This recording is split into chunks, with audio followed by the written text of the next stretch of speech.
say anything. The time is doing fuck all here.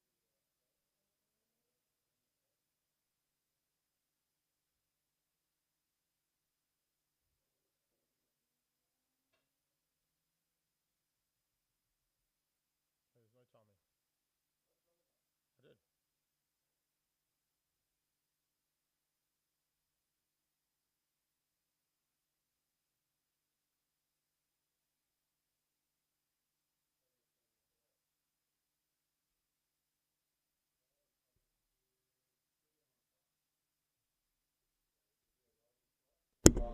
Big welcome to everybody here for Zwartkops Regional Extreme Festival.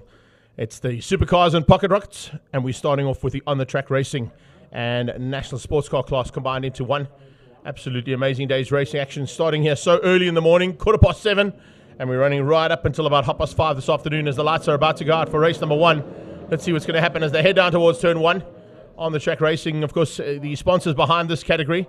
And great to see them getting behind this one as well. The Silver Cup and Kia Picanto. We got Inex Legends coming up as well.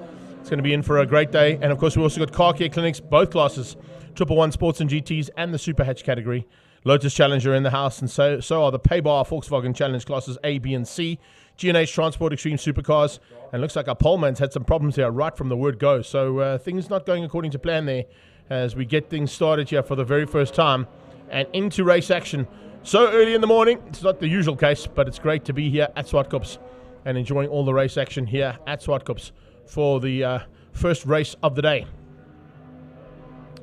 Picking up on the action as well, and just waiting to see exactly how things go. We're going to go to, what do we want to do there? We want to go to not best time, we want to go to total time, and we want to go to laps. It's Louis Klutzy who was leading things out across the line there, so let's see if we can keep it all together. And as we get into the race action, this is where there's going to be some Porsches and some Golfs, Volkswagen Beetle, and out front, big battle expected as always. But looking forward to who's going to be taking that big battle to the front end as we kick things off. We had Dion Duplessis, of course, out there as well, having some fun and games in his KTM Crossbow. That's the road-going version. And then you've got Clippy's Cricker out there too, along with Louis Klutzy. We saw him in the Beetle, pushing it to the limit for now.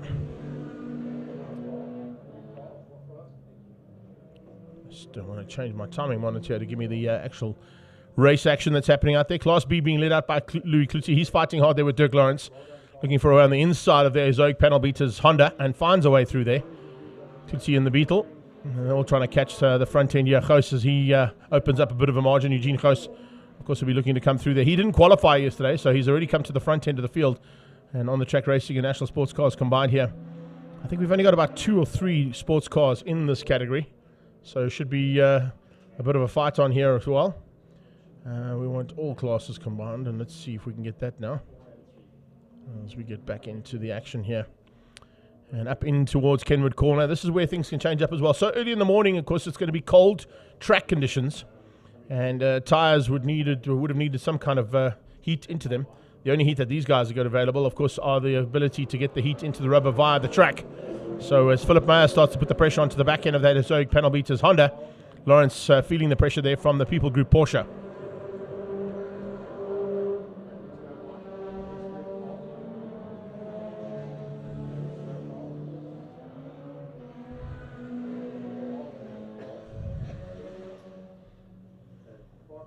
So it's Ghost from Klutzy, Dirk Lawrence and Philip Meyer. Mark Harvey starting to come through there, put the pressure onto Wayne Pereira. Pereira starting to feel that pressure as well from the second of the Porsches on track. And then, or on the track, as we could put it here, for this class. Behind them, it's Chart Fisser and Rodney Crace. They'll be looking to try and put the pressure on if they can. Crace starting to come through there pretty hectically as well. Starting to try and close things down. Dion Duplessis starting to come through from the back end of the field as well. The KTM Crossbow. Slowly but surely making his way into the top 10. He's just gone through on Tony Sazbo. And Sazbo just losing out there to that KTM Crossbow as they go into the early morning sun here for race 1 of a very busy schedule here at Zwartkops. Fantastic to see people already here at the circuit as well, which is always a great thing. And we're looking forward to, of course, some phenomenal action here the entire day. I don't think anybody's going to be jumping onto the live stream so early in the morning, but hopefully you're going to be watching us from bed as we get into the first race of action. Luke Klutzy's just coming through the field rapidly here.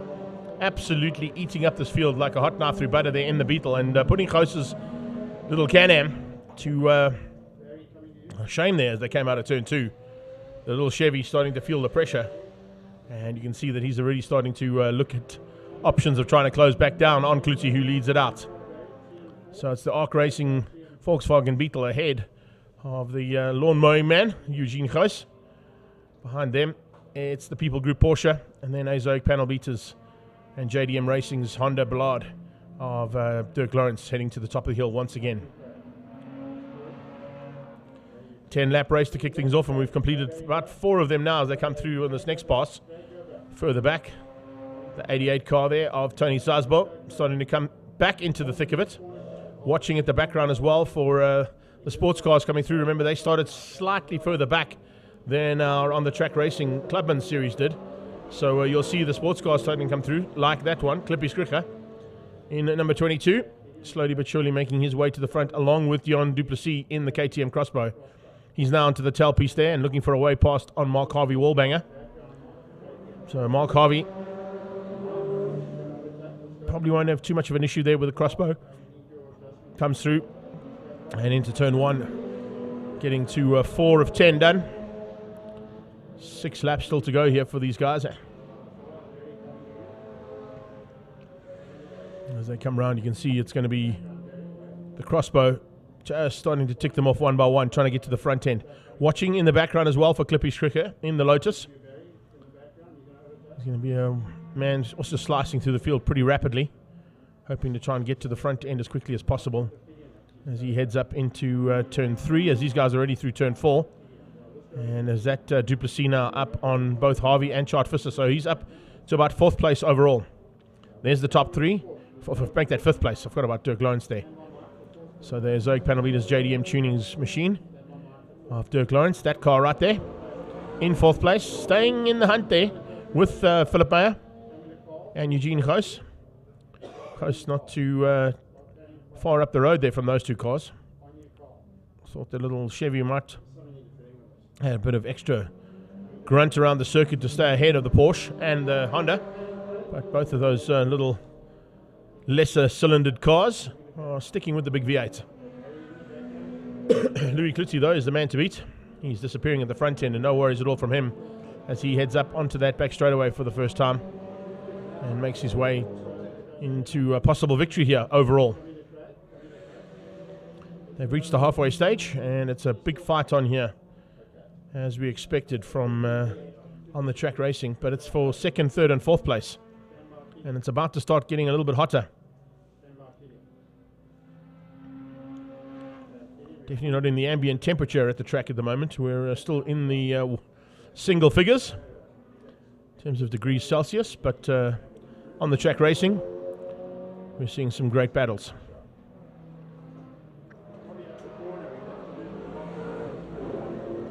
Klutzy continuing to dominate. He's about 3 seconds quicker than these 3 cars. So the little Beetle has got a great turn of pace here, and it is fantastic to see. Good morning, everybody who's joined us on the live stream. I can see a couple of our famous supporters have joined us, including Luke Selby, Donnie Lotta, and Ahmed Burlam. And looks like all the way from Alberton. Hello, Angela. How are you? Thanks for the support there. We're trying to do the best we can. That's how we do it so early in the morning. Hope you guys are enjoying your warm beds and a cup of coffee while you catch the first bit of action here from Zwartkops. If you've just joined us, a big welcome to everybody from around the world. Angus Anderson has just joined us as well, as Dion Duplessis starts to close things down there on Dirk Lawrence. Chart Fisser, Mark Harvey, it's the second of the Porsches, and then you can see in the background Clippy Skricher starting to make his way to the front. That yellow Lotus of his, synonymous in Lotus Challenge for a long, long time as a Class A competitor. But of course now with the change up in the rules, and only running Class B, Class X and Class L, Clippy's had nowhere to go, so he came to play in the sports cars, and he's also done a couple of events in other categories as well in that car. Joe Etzebeth's in the house, so is Willie Adlam's in the house, and so is Bridget Rue. Thanks for your support, guys. And he's going to get back here just in time for the race action here on the 11th of June. It's hashtag Supercars and Pocket Rockets. And at the moment, we've got a bit of a mix of both of those out there at the moment. A couple of Supercars and a couple of Pocket Rockets thrown into the mix here for today's Regional Extreme Championship. And the third round of the Extreme Festival regional side of things. Here at the home of Extreme Festival, Zwartkops International World of Motoring.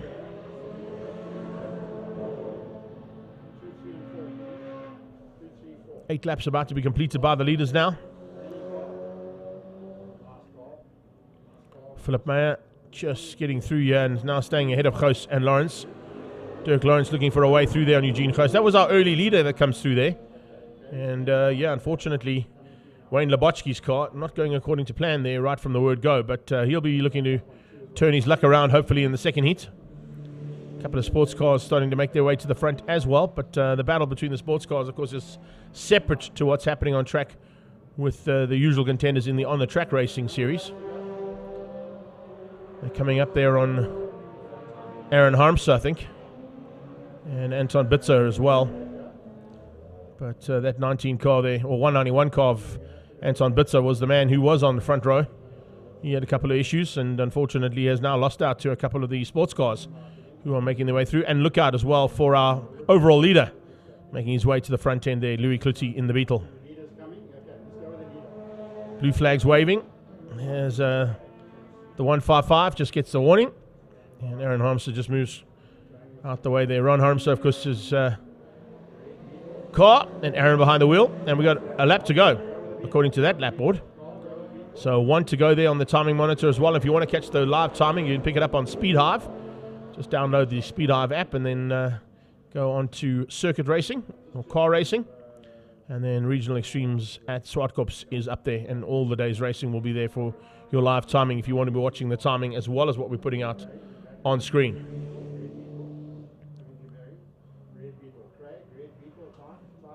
So we got Nolan Oosthuis and Darren Bailey has joined us as well. Paul Rachberger's in the house, so is Jolene Nienaber. Hope you're enjoying all the action so far, guys. It's about a half a lap to go here for Louis. He'll be heading up to the top of the hill for the last time in his first heat. They'll be back out at about 12:30 for their second heat of racing today, the on-the-track racing Clubmans. And it's on the Clubmans combined with National Sports Car Challenge today here at Zwartkops. Coming down to the checkered flag. Nice run here for Louis Klutti. No worries at all. And that Arc Racing BMW.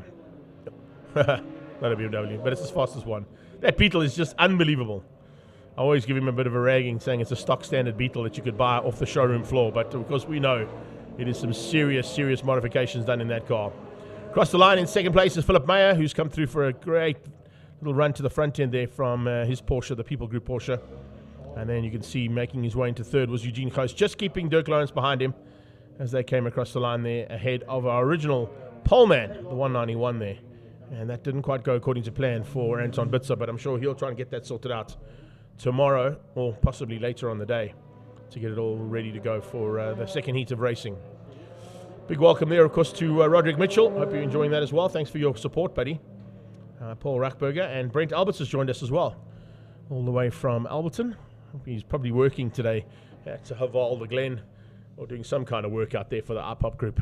Need to chat to him about a vehicle for next weekend, actually, for the rally. So, Brent Alberts, I'm going to be giving you a shout in the week, buddy. Andre Abers is here too. And thanks for your support, guys. And a big welcome to everybody who's joined us from all around the world on our live stream here on Facebook as well as on YouTube. And hope you guys are going to have an enjoyable day with us because we are in for a packed day's racing, that is for sure. Kia Picanto have joined us from Mozambique, and they'll be the next category on track. So we'll be back shortly with action from the Kia Picanto Cup.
Well, as we get into race number 2 now, it's a big welcome to our international competitors coming from Mozambique and Maputo, and also a big welcome to Jeff Langeveld, Paul Harmser, Derek Kennedy, Johan Fries in the house, Morne Portita, Andre Leroux, Emil Tiny Brand is down in Cape Town, and Tiff Visser is here as well.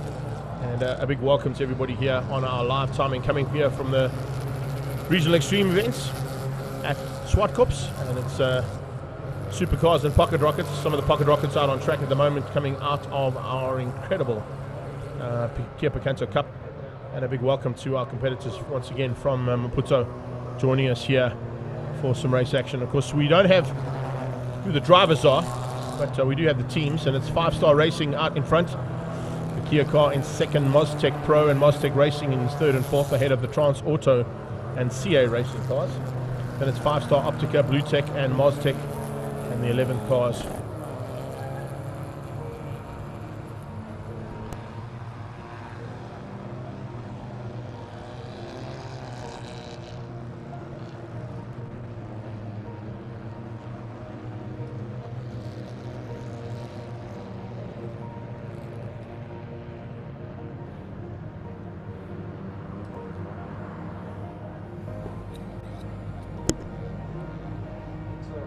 So here we go with Kia Picanto Cup making their way around to the top of the hill and about to go under race action. Remember, it's early in the morning, so they're getting 2 warm-up laps here. Fastest lap yesterday coming out of the 5-Star Optica Visual Racing car. 1:21.9 out of that category car. And now we look forward to race action here from Kia Picanto Cup, and the first time we're seeing them in action since the last time they were here at Zwartkops last year. All of this, of course, proudly brought to you by Two Wheels TV. Up to 60 seconds, courtesy of Link Online. And race action about to start now for the first heat of Kia Picanto Cup. They've got 3 heats of racing today. The only category that have got 3 heats today. One other category who have 3 heats for the weekend are, of course, the NX Legends. They had 1 race yesterday, and they now have 2 heats today.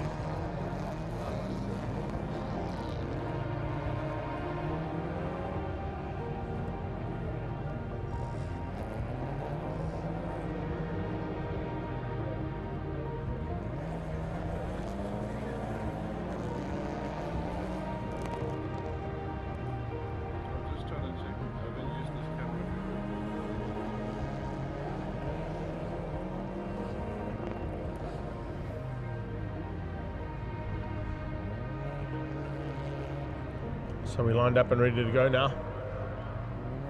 Great to see a lot of people joining us from all around the world, all around the country. And it looks like Marco Bussi is going to be involved in this one as well from GTI Challenge. He's going to be in the mix there as well. Looking forward to a great day's racing here at Zwartkops. And also I've got to say a big welcome to everybody here is at Zwartkops at the moment. A massive thanks to all of you for coming out so early on. We are hooked up to the PA system as well as our live stream commentary. So a big welcome to everybody around the circuit. All those people out there on the back banking, up in the grandstands and ready to go now as the 2-minute board comes up.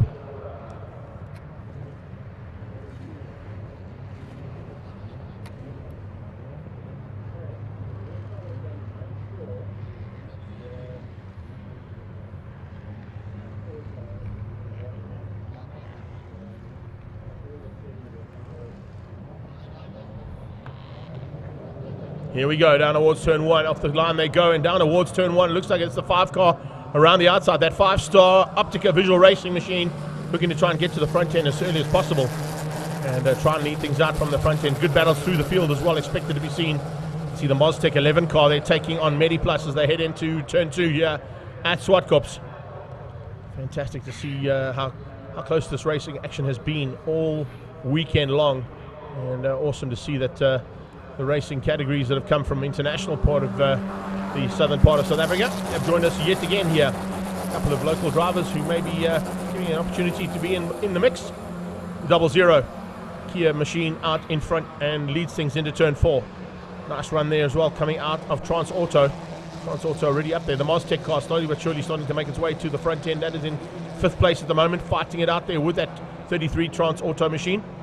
08, oh, big move on the inside. They're coming from the MediPlus car, looking to dive as he goes past Universal Motorsport. MediPlus versus Universal Motorsport up the hill towards turn 5. And diving through, you can see these guys and girls hold nothing back here in Kia Picanto Cup. How awesome is this race action? It's brilliant to see just how good the guys getting together.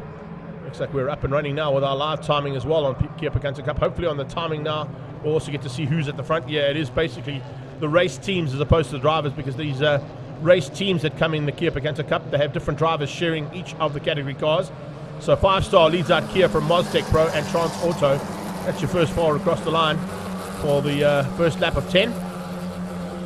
Blue Tech slowly but surely coming through there. That's the 99 machine down in about 8th place at the moment as they get into the thick of it for the very first time. So looks like Marco Bussi is actually not racing in this one. Sorry about that one, Emil. I thought you were commenting on the fact that we've got Bussi involved in Kia Picanto Cup, but that's not the case. He's actually going to be racing a bit later on in Paybar Volkswagen Challenge.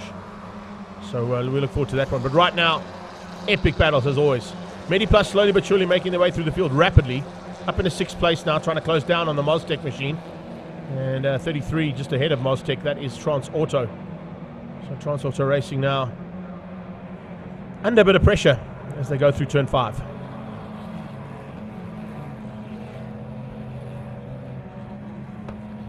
Michelin Auto, a big welcome to you as you join us for race action here from the second race of the day, the Kia Picanto Cup, all the way from Mozambique. International duties today at our regional extreme festival here at Zwartkops. And fantastic to see this action so early on. And of course it's a busy day and a busy schedule as well. We've got 22 races to get through today. So there's a lot of action expected out on track here.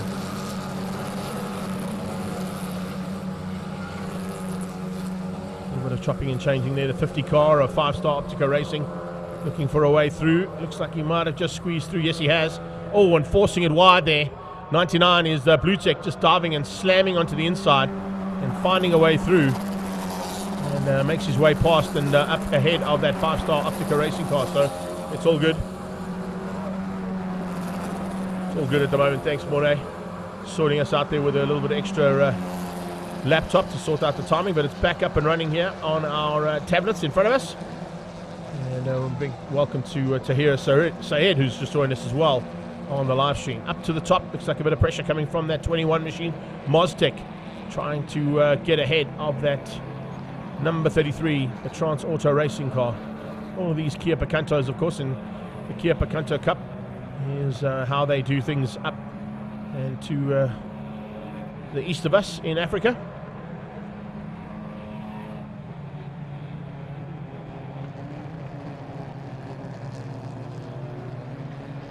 Number 8 car is the Medi Plus car. He's slowly but surely getting to grips with the circuit. A lot of these drivers have been here before. They were here last year for an extreme festival. Welcome return to them as well here this weekend. Fuchs machine coming through there too. And Moztec 11 slowly but surely starting to get into the thick of it as well. Just trying to put a bit more pressure onto the back end of that Medi Plus car. Hasn't quite got there just yet, but not too far off the back. That is for sure.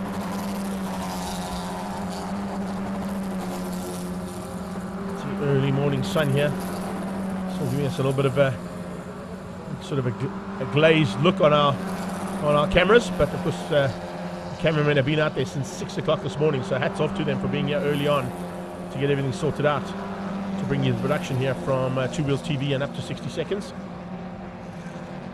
As they head to the top, you can see the fans are slowly but surely starting to make their way onto the bankings up towards turn 5. Big fight here between Moztec and Transauto.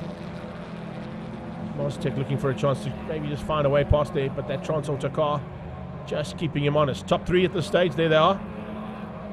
5-star Optica, Kia and Moztec Pro. That's your first 3. 4 and 5 go through. This is the battle for 6th place. Blue Tech at the moment leads that out. And on their tail, Medi Plus and Moztec, the 11 car. So we've got Moztec Racing and you've got Moztec 11. Someone's running off and off the circuit there in the background. Looks like that might be the 8 car. Oh, we'll have a look and see. No, it's a 00. It was, oh wow. So problems there for the Kia.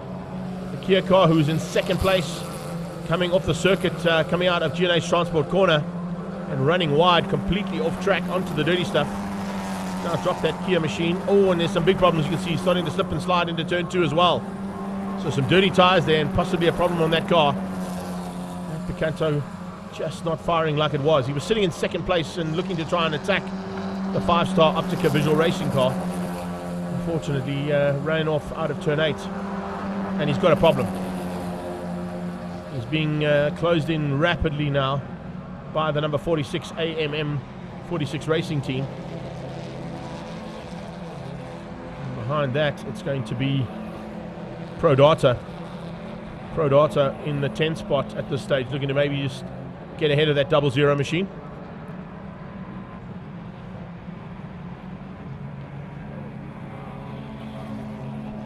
Coming into G&H Transport corner. Moztec Racing now moving up into 4th ahead and just behind that Transauto machine, the number 33 car. Oh, off again in the background. Possibly, I think that might have been Blue Tech.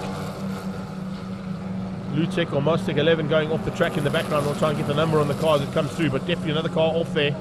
Wonder if there's a possibility of something being dropped down at turn 8, G&H Transport corner. That's causing the cars to go off, or they're just pushing a little bit too hard. It was the 99 Blue Tech car that ran off and now into the clutches of Medi Plus. Medi Plus just trying to squeeze through. There's not a lot of room there, but he's going to make some room. Putting some wheels on the dirty stuff as they come out of turn 3. Watch in the background, side by side as they come out of turn 3 onto that back straightaway now. And Medi Plus has just got the drive and got through. So Medi Plus now leads up. And up ahead of Blue Tech. Blue Tech dropped down 1 position, but coming straight back at him.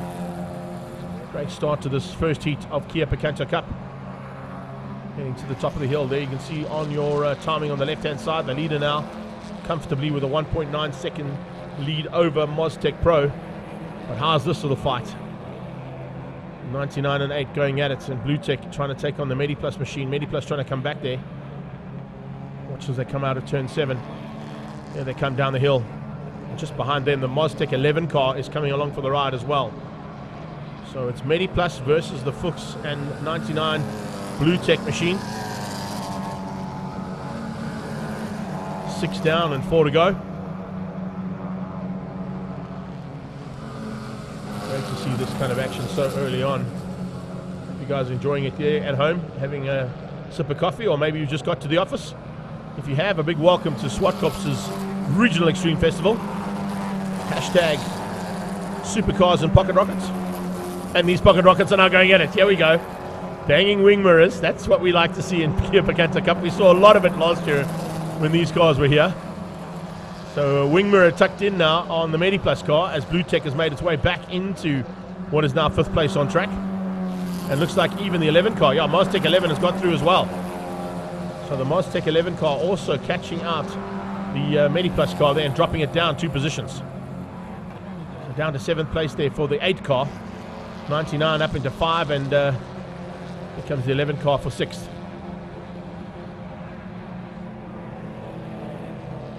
Double right-hander now. And then it's flicking through into the left-hand side. This is the battle for 3rd. Maztec Pro looking for a way now to get back ahead of the Trans Auto Racing number 33 machine. With 3 to go. We've got Silver Cup coming up after this, but it's not done just yet between these 2 cars for 2nd and 3rd. 33 is Trans Auto. At this stage, Trans Auto hangs on to that 2nd spot of the podium. But the Maztec Pro car definitely applying a lot more pressure, trying to come back at the battle. Further back in the field, great to see this as well. 46 taking on 50. The 5-star Optica Racing 2nd car on track, sitting down at the moment just inside the top 10, fighting with the AMM 46 racing machine. And then on their tail comes the Pro Data car number 23. 3x3, they come out of turn 3. Just trying to close things down on that 00 Kia car. The Kia car still out on track, but you can see there's definitely an issue on that car that he's trying to drive around the problem and still make it to the end of race number 1. Remember, this is race 1 of 3 in Kia Picanto Cup today. So if you have joined us from Mozambique or anywhere else around the world and you're watching Kia Picanto Cup here at Zwartkops, this is a great little fight for the top 10 honours. 46 at this stage, just inside the top 10. Back to the battle there for 6. And the 5 car, or the 99 car in 5th at the moment. 6 is the 11 car. And Maztec 11 looking for a chance now to get back at the Blue Tech racing machine. He's already been off track. Remember, we've seen Blue Tech move off the circuit along with the Kia car. The 2 white cars that went off out of turn 8, G&H Transport Corner. We've got 1.5 laps to go for the leader, who's already gone through and of course up towards turn 4. This is 4, 5 and 6 that we're watching.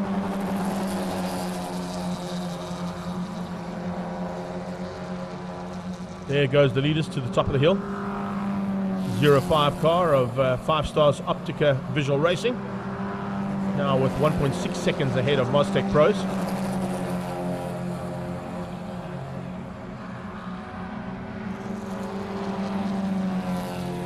Curbs being clipped there by some of these guys, using their curbs to a good advantage. Here we go. Possibilities of a chop and change here if they come under braking for turn 8. Not quite close enough though, but the 21 car definitely applying a bit more pressure, knowing that he's only got 1 more lap to try and do it in. Let's see if we can get ahead and possibly get that Maztec racing machine up onto the podium. At this stage, it's Trans Auto who are hanging on to that 3rd spot for the number 33 racing team.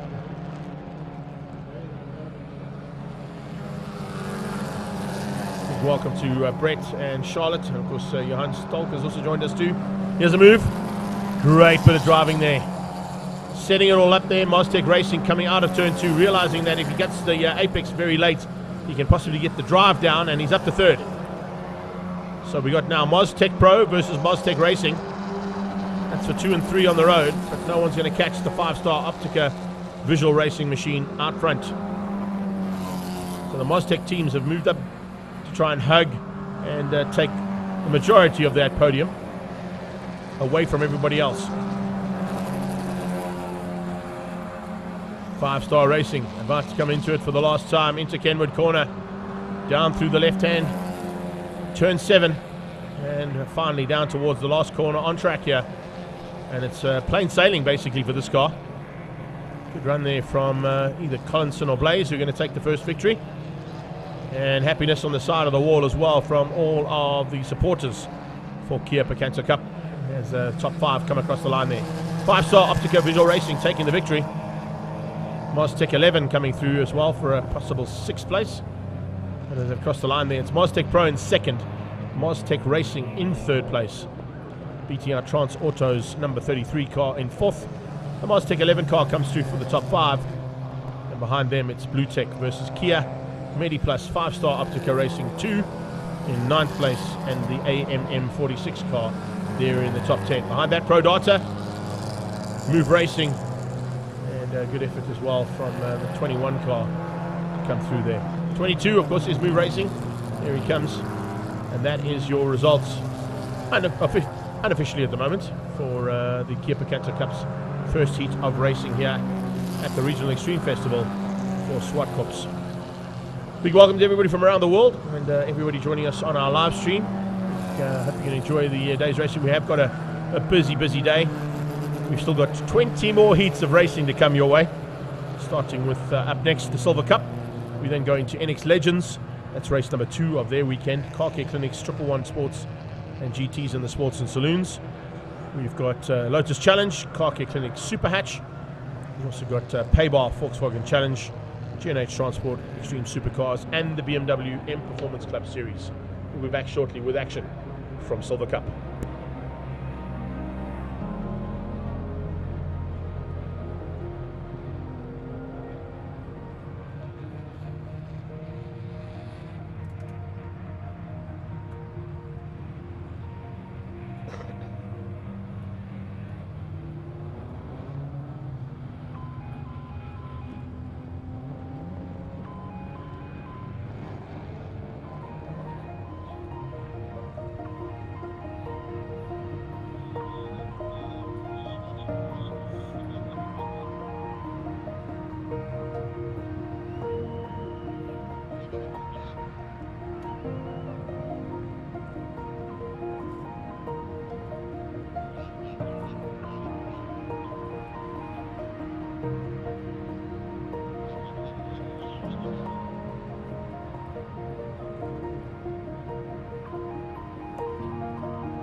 Back to the action here at Zwartkops. More action coming away now from Silver Cup 2.0. Nice array of cars. Of course, will be involved in a couple of the categories here today. Shelley Van Schoor has joined us along with Charlton Falconer. Looks like Trevor Drake in the house. Jackie Schreiber's there too. How are you doing, Jax? I did send you a mail during the week, by the way. Sean Flynn and Robert Moore. Just wanted to double check that we are definitely still on for Idubi National Kart Racing. So if you are still online, maybe you want to give me a heads up on that one. It'll be really cool to see if we are going to be still doing the live stream down at the second national karting event for the MSA Championships for 2022. Silver Cup Racing Club, been around for a long time, and as you can see, it's a whole array of vehicles that get thrown in here. Silver Cup basically is a category where if you have a race car and you want to race it, you can come and race it. That's their modus operandi, including even if you've got a little Mazda 323. And there's a couple of fast little cars that are going to be out on track here today for their first heat of racing. Usually led out by this man, of course, the Nismo machine. It's a Nissan-powered space frame, and always a seasoned campaigner is that car.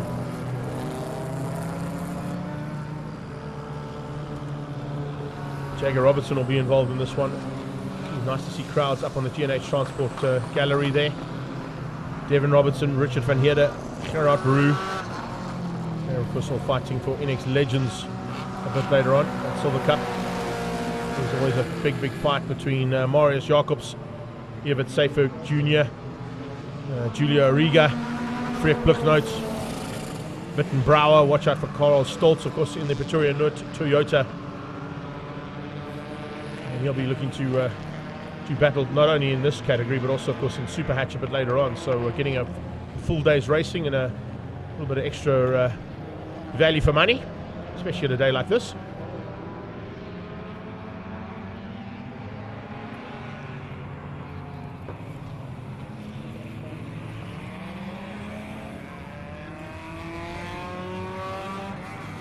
So it's Marius Jacobs who'll be leading things out there. You can see space frames 1, 2 and 3 according to qualifying. Evert Seifert and Julio Riga as they now come around.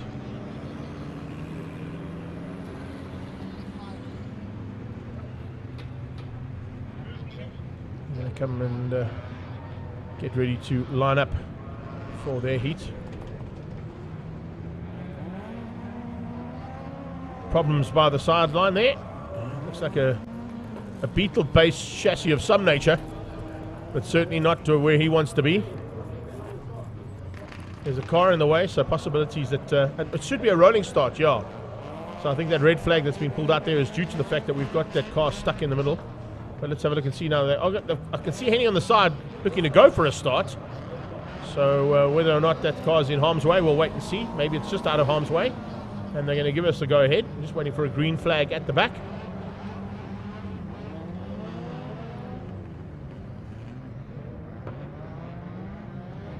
Piet van der Westhuizen and Damien Archer, you've joined us just in time for race 1 of Silver Cup Racing. This is the 2.0 version of Silver Cup.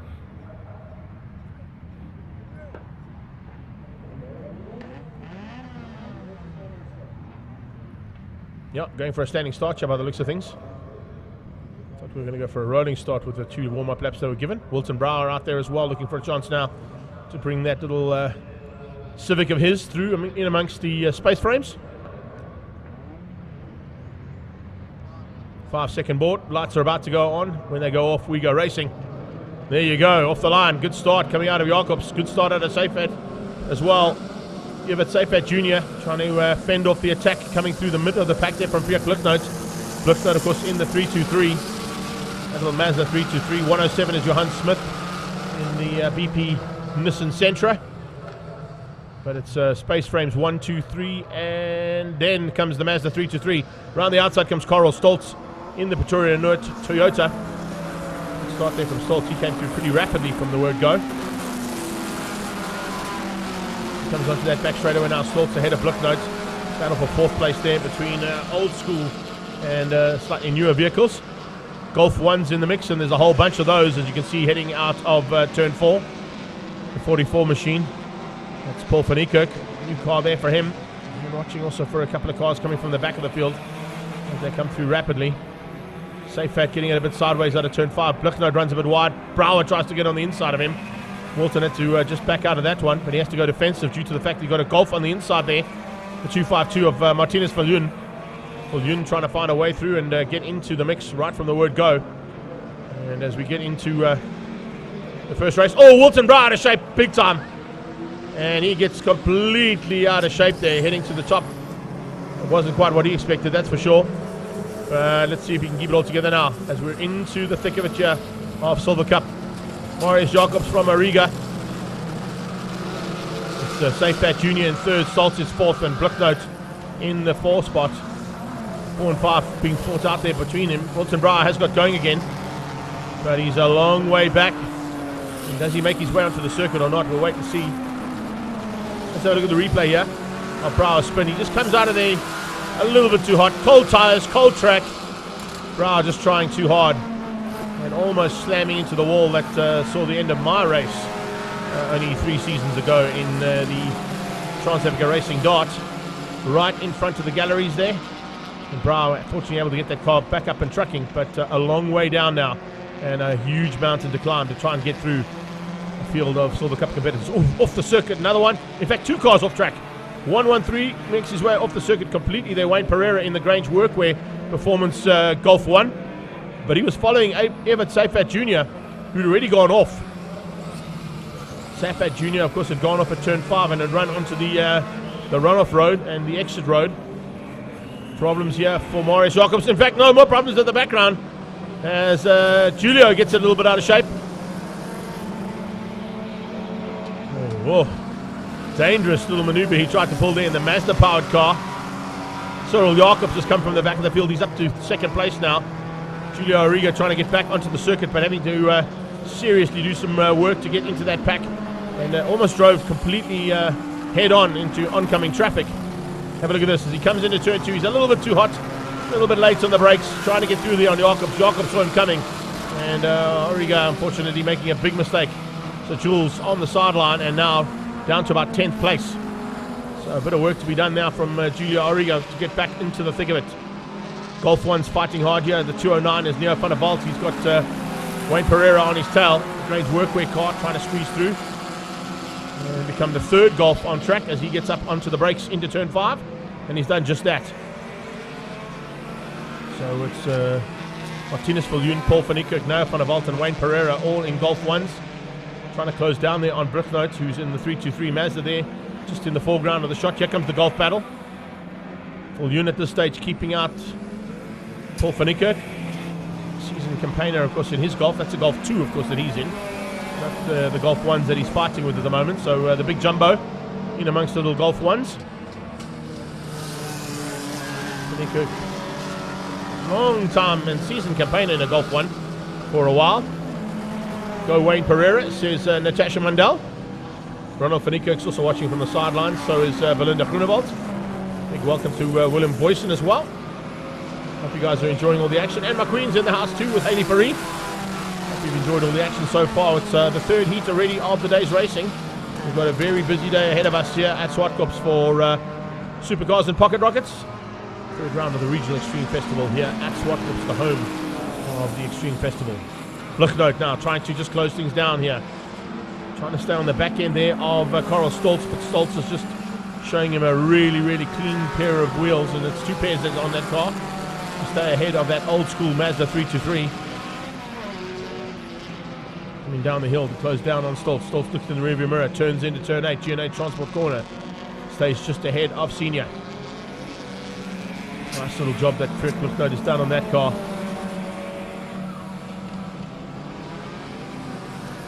He's hanging on for now for what is 4th place on track, so he's got some work to do. He wants to get ahead of Karel Stoltz. Stoltz is going to have a busy day, as I said. Not only participating in Silver Cup, he'll be at the front end of Super Hatch a little bit later on in the day as well. Cyril Jacobs in 2nd. Hasn't really had an answer to the pace of Marius Jacobs. The 2 Jacobs boys dominating in the space frames.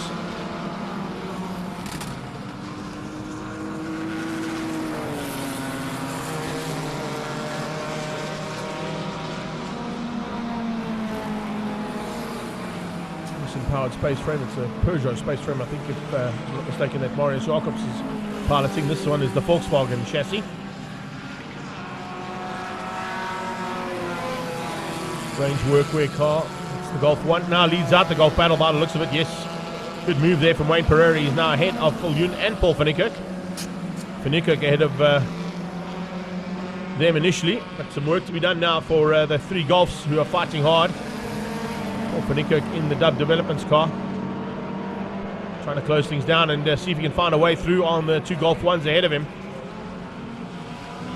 Bigger car that Van Niekerk's in, but it was a little bit more aerodynamic than the Golf 1s ahead, but those Golf 1s have got a great turn of pace at this stage. Into the initial stages of this one, we're into what is 5 of 8, and starting their 6th lap now. Strange workwear car getting away now from Viljoen, getting away from Paul van Niekerk. Safepat Jr. has recovered in the Mazda. Mazda RX-8 is now just behind these Golfs. You can probably catch it in the background. There it comes. So it's back on track for the man who went off earlier on up at turn 5. Just ran off the circuit and onto the sideline. Brett Haberl is in the house as well. He's at Kyalami. Of course, it's the Southern Equatorial Ferrari Association Club. Automobile Club, I should say. Who is fighting hard. Yeah, you know that. It's a bit early for Andre de Kock at this stage to be awake there with Mel. Fall asleep. Mel Spurs just joined us in the house as well here in our studio. How you doing, Mel?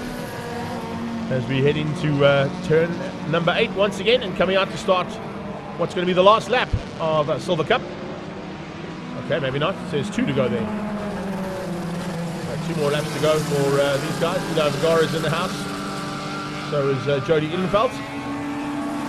We're into the Mazda RX-8 slowly but surely starting to make its way back to the front after an off earlier on.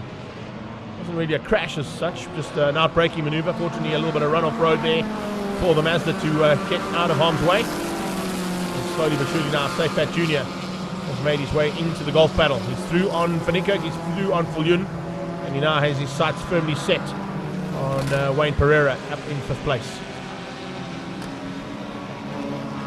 Getting to the top of the hill, the Mazda's got a lot more turn of pace, of course, than those Golf 1s are going to have. So it's a case of 1.5 laps to go, and can he do anything about Wayne Pereira, who will probably try and keep him out as much as possible. He might have to squirt down that back straightaway and have to wait for that back straight before he can ever go there, Pereira, in the Grange workwear car. Coming down into GNH Transport corner for the second last time. 2 Jacobs boys dominating this field and getting away. We've got Marius to the tune of 24 seconds ahead of Cyril.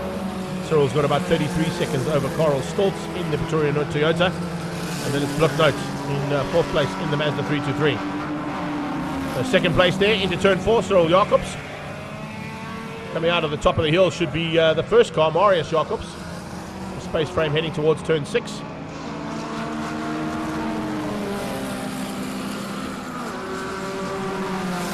Down to the line is our winner. In fact, he was right up ahead and brilliant stuff there. Marius Jacobs takes the victory. A couple of cars coming through there in the background, including Johan Smith. And 2nd place here, Cyril Jacobs, with no worries at all at this stage. 2nd place, having to start from the back of the field. Good effort there from him. So it's space frames 1 and 2. 3rd place still up for grabs. Stoltz coming down to the line, not too far behind there will be the Pretoria Noord Toyota. He's got Friat Bloknoot Senior right on his tail, but he hangs on for the 3 spot. Takes that 3rd step of the podium away from Bloknoot Senior. Wayne Pereira will be coming through there in the top 5. No, he isn't. Oh, he's just beaten to the line there by Evert Safepat Jr. So the Mazda RX-8 has just got back up into the top 5 after he's off earlier on about lap number 3. Behind him, it's Wayne Pereira in the Grange Workwear Golf. Then we got Martinus Viljoen, who beats out Paul van Niekerk. And then we've got Noah van der Walt and Johan Smith making up the top 10 for Silver Cup. Up next, it's the 2nd heat of the weekend for the NX Legends. They had their first race yesterday, so we expect some big action from our NX Legends in a few moments' time.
Big welcome back to action now from Pocket Rockets and Supercars. It's the third round of the Regional Extreme Festival here at Zwartkops. And if you have just joined us, a massive welcome to everybody from all around the world. Coming all away from all around the country as well, as we're getting into the second heat of the NX Legends. The first race yesterday was a big fight, and expect to see a similar one between the two Robertson boys at the front end. Richard van Heerden will be there as well, along with Gerard Roux. Jagger Robertson, of course, is the reigning champion in this category. Has now moved on to bigger and better things, not only in the BMW Performance Club Racing Series, which will be on track a bit later on today, but also in the Comcare Volkswagen Polo Cup as part of Team Universal Motorsport, along with Liqui Moly. And of course, Liqui Moly are our associate sponsors with NX Legends, along with Big Boss Auto, a long-standing relationship with those cars on track with those two brands. Tyler Robertson's in the house as well.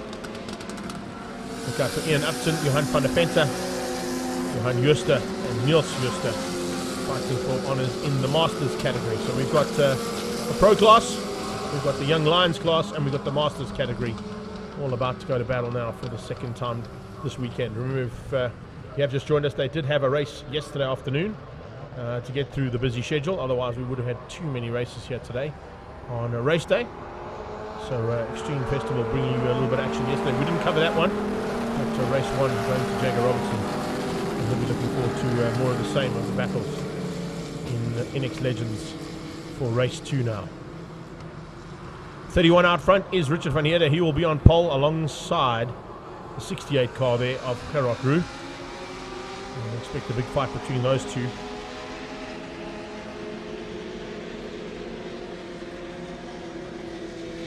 Watching for the 77 car of Niels Juster, looking for a chance to come through the field as quickly as he can. But the fight, I think, is going to be between Devon and Jagger, as it was yesterday. The 27 car there is Ian Upton. So we have 3 of the Masters at the front end of the field. They will lead things out over Jagger and Devon, who are just behind them. And we wait for that Pretoria Noord Toyota 86 just to roll out of harm's way into the pit lane. And we'll hand the responsibilities. Well, he stayed out. This car slowed up there dramatically.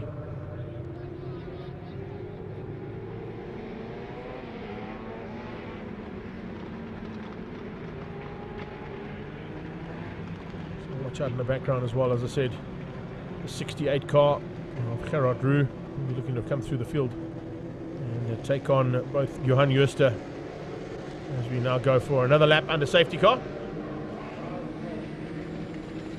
So we're trying to get some heat into the rubber, giving these guys a little bit more of a chance to get some more heat into the rubber.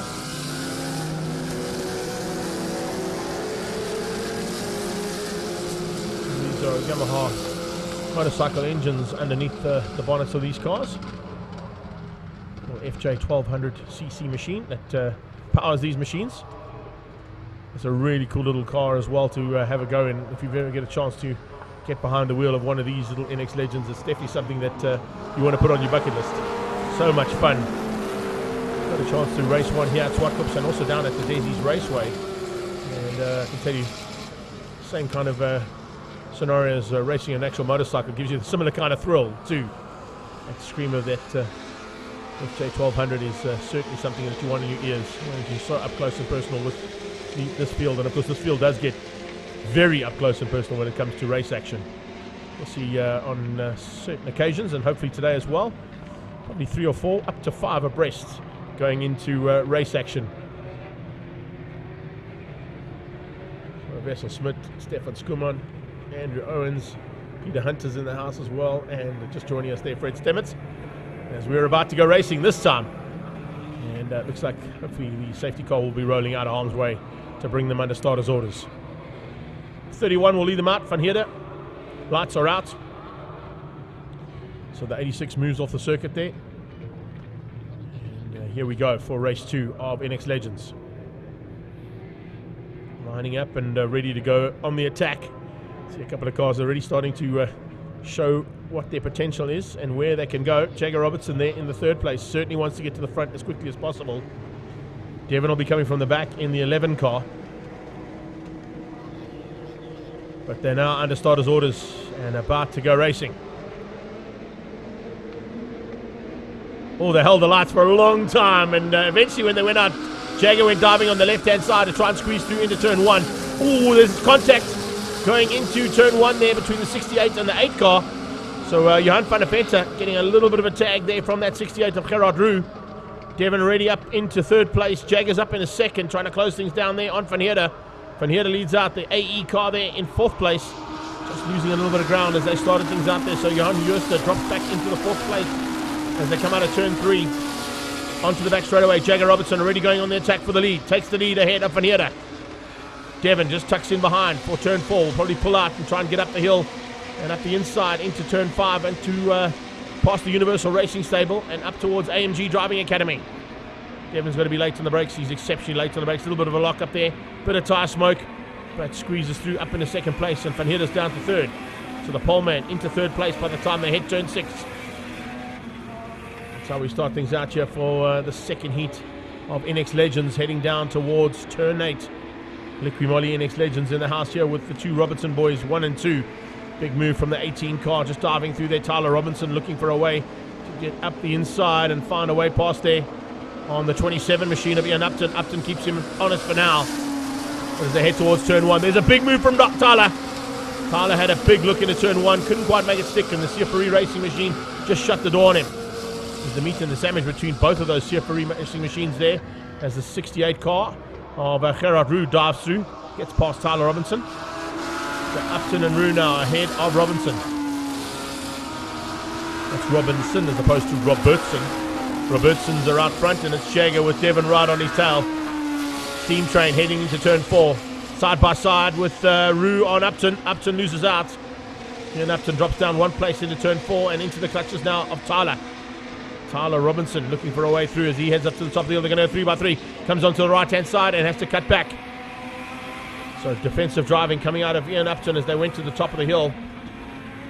Coming out of the double right-hander now. The leaders heading towards turn 8 and the battle for 3, 4 and 5 heading out of turn 7. Here they come. 4th, 5th and 6th place now down towards G&H Transport Corner. Tyler Robinson late on the brakes into... Oh, had a big look but had to just tuck in behind there. Didn't quite make it stick, but certainly applying the pressure onto Upton.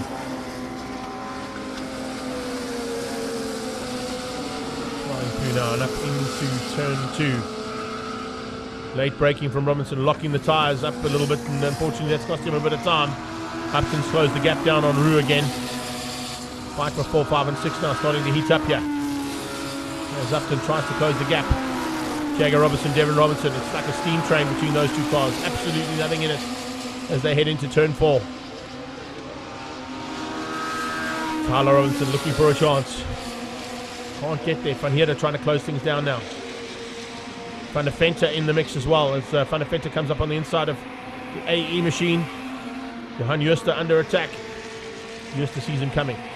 Didn't quite get it right, but here they come into turn 5. Oh, and there's a touch. Upton and Robinson have come together. Upton and Robinson have come together as they go on into turn 5. And they are now locked together there between those two front bumpers.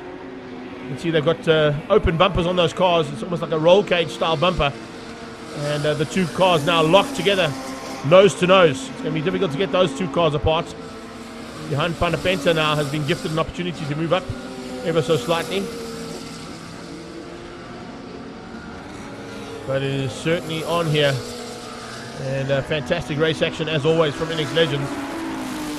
They've got the two cars apart. The Marshals have done a great job to do that. But definitely not what they wanted, that's for sure. Now we get into the battle for 1st and 2nd. Devon Robinson's hit the front. He's got ahead of Jagger Robertson. So the battle between the two Robertson boys continues. Here comes Jagger. Oh, watch out for yellow flags. Oh, that's great. Devon just putting his hand out saying, watch out. Yellow flags there, warning Jagger not to overtake him. And now says, right, away you go. Opens up the door. Jagger dives through. Devon onto his tailpiece. Just a little bit of formation flying here from the two Big Boss Auto and Liqui Moly sponsored cars. Great to see them going at it like this. Jagger getting some valuable seat time. And fighting hard there with the NX Legends and Liqui Moly sponsored car. Big Boss Auto, of course, the sponsors of both those drivers as they go into turn 2. 1 and 2 on the road, and they are about 5 seconds up the road there from the first of the Masters, Richard van Heerden. Jagger will be involved, of course, in the BMW Performance Club Racing Series later on today.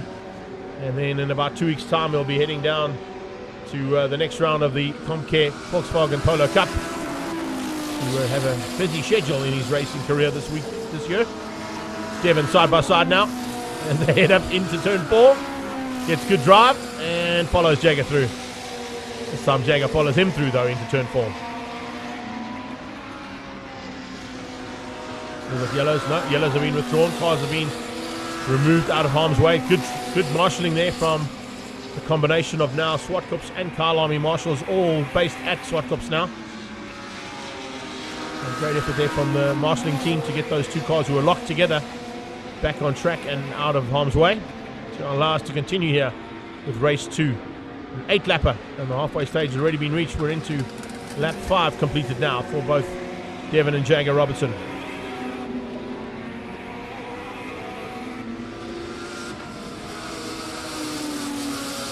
Great little fight here between the two Robertson boys. Putting a bit of formation flying on, a display here of NX Legends.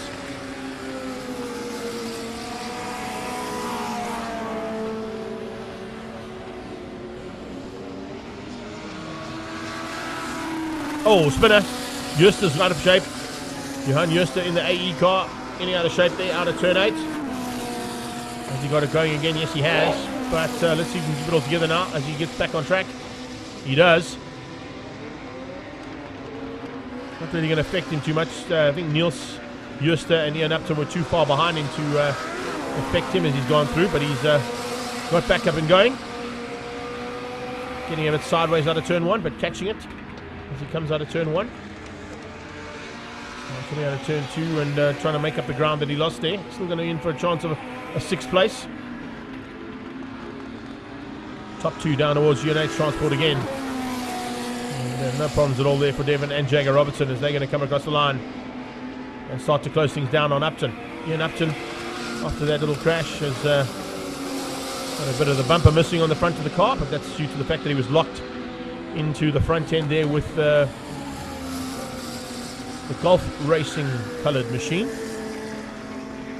of Tyler Robinson. Johan van der Venter coming to the line and completing another lap there in anger for him. Van der Venter now completing lap number 6 into 7 and 8, 2 to go.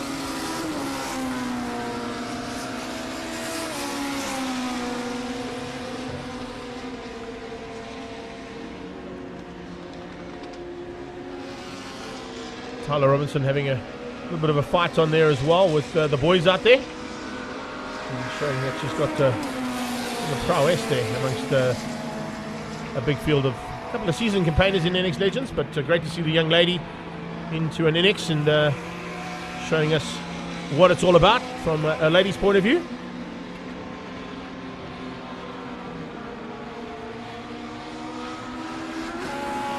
Across the line and into the final lap goes Devin and Jagger Robertson.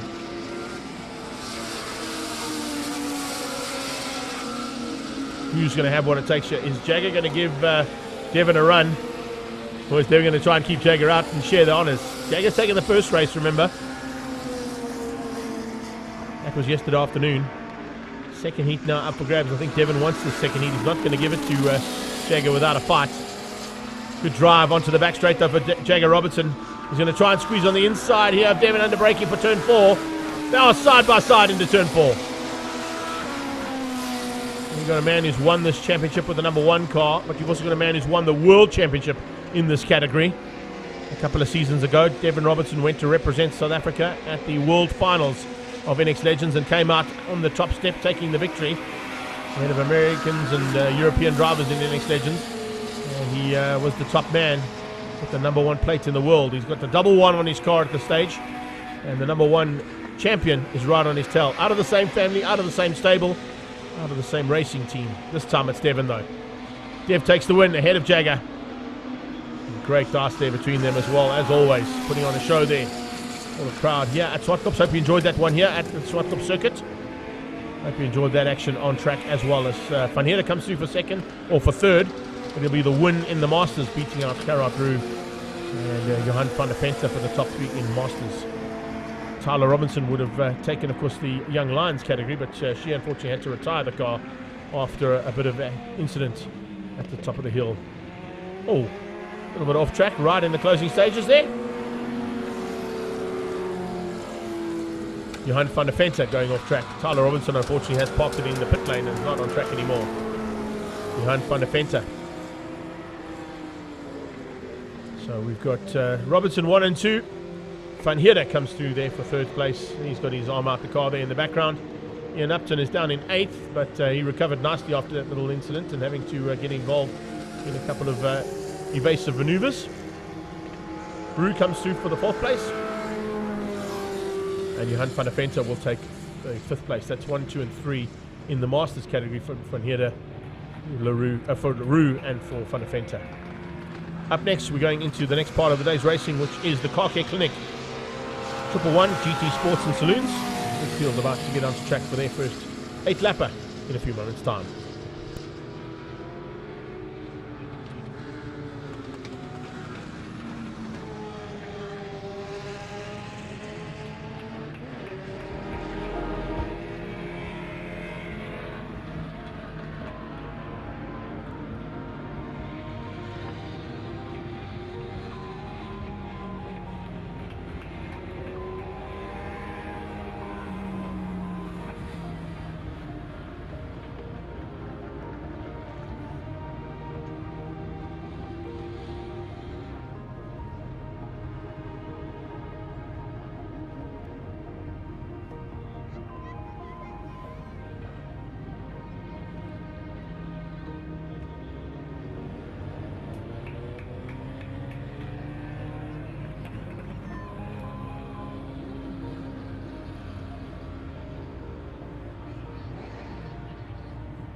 Live natuurlijk. Live op YouTube. Now here is a success story. Car Care Clinic service centers are located countrywide. We guarantee personal attention as well as the best customer care around. For all your major repair work and servicing needs, Car Care Clinic is the best. You'll be amazed at our rapid turnaround time and customer guarantee. Car Care Clinic is not just your #1 service center, we are #1 on the racetrack as well. Car Care Clinic franchises. Now here is a success story. Car Care Clinic service centers are located countrywide. We guarantee personal attention as well as the best customer care around. For all your major repair work and servicing needs, Car Care Clinic is the best. You'll be amazed at our rapid turnaround time and customer guarantee. Car Care Clinic is not just your #1 service center, we are #1 on the racetrack as well. Car Care Clinic franchises are available nationwide. Car Care Clinic, we love cars.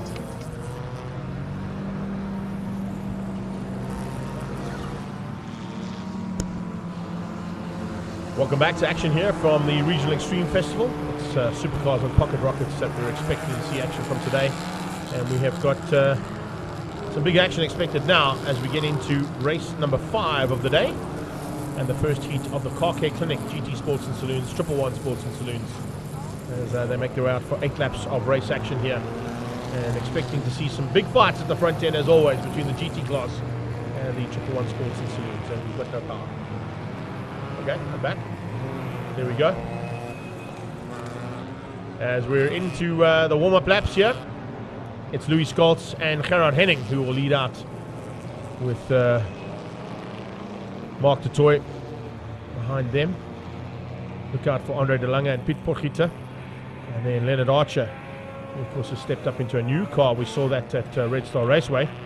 Adrian Dalton is there as well with Wouter Roos and Francois Henning. And then it's Johan Hutting, Harry Arangis, Johan van der Pfeiffer getting ready to go now with Johan van Heerden and Jaco Storm. 2 warm-up laps to get some heat into the rubber. It is still very, very cold here at Zwartkops. And they're looking forward to the action about to kick off here at Zwartkops for, of course, the first heat of 111 Sports and Saloons and the Sports and GT category.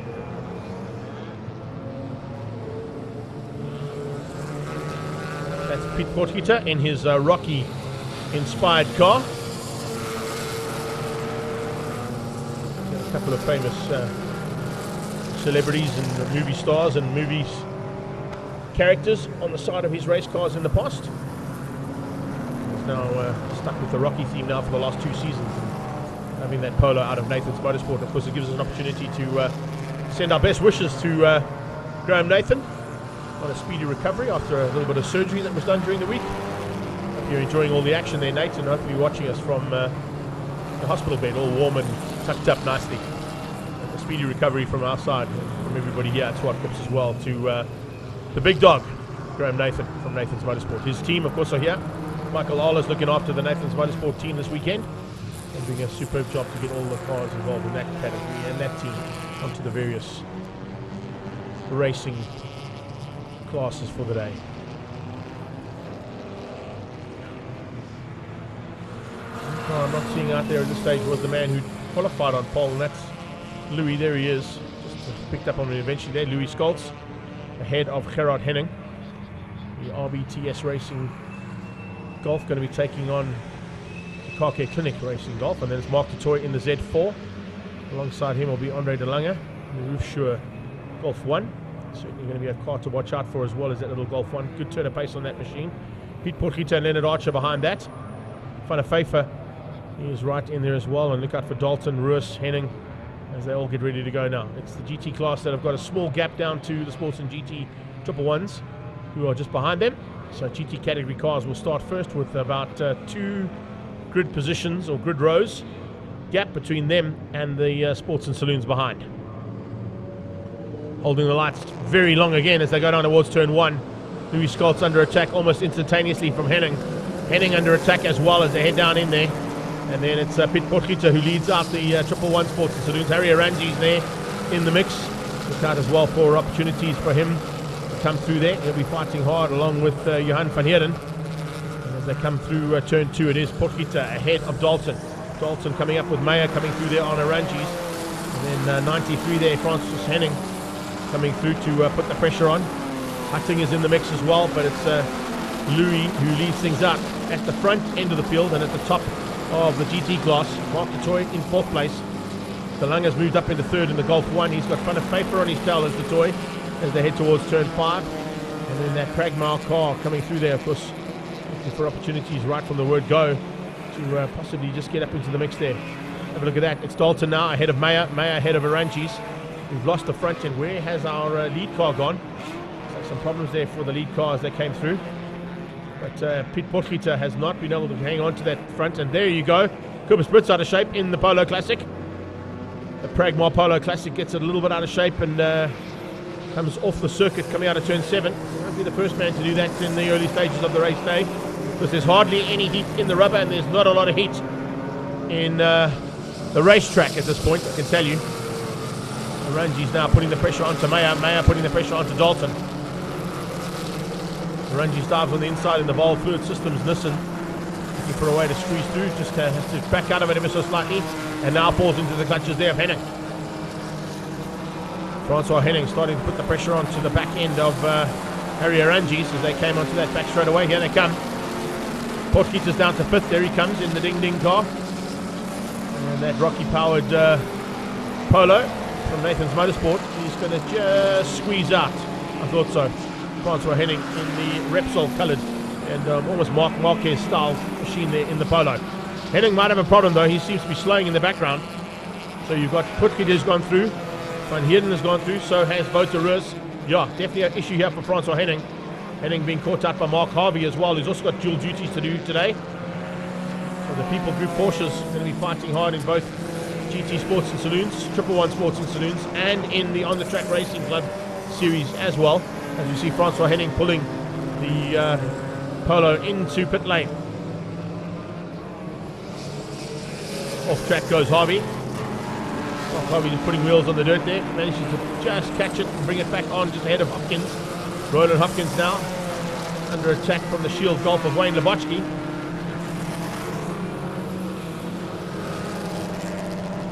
Nice sort of fight here between these three. They come out of turn 2, heading onto the back straightaway now. Lebotsky looking to dive through there on Hopkins. Hopkins sees him coming, shuts the door. Louis Scholz hangs on for the lead at the moment in the car kick in their car. On his tail is RBTS's Gerard Henning. Going to try and get through there on the Golf. GTR is going in at the 1 and 2, and just a bit of manoeuvring here from them. Across the line, another lap completed. It's an 8-lap race, remember, for these guys.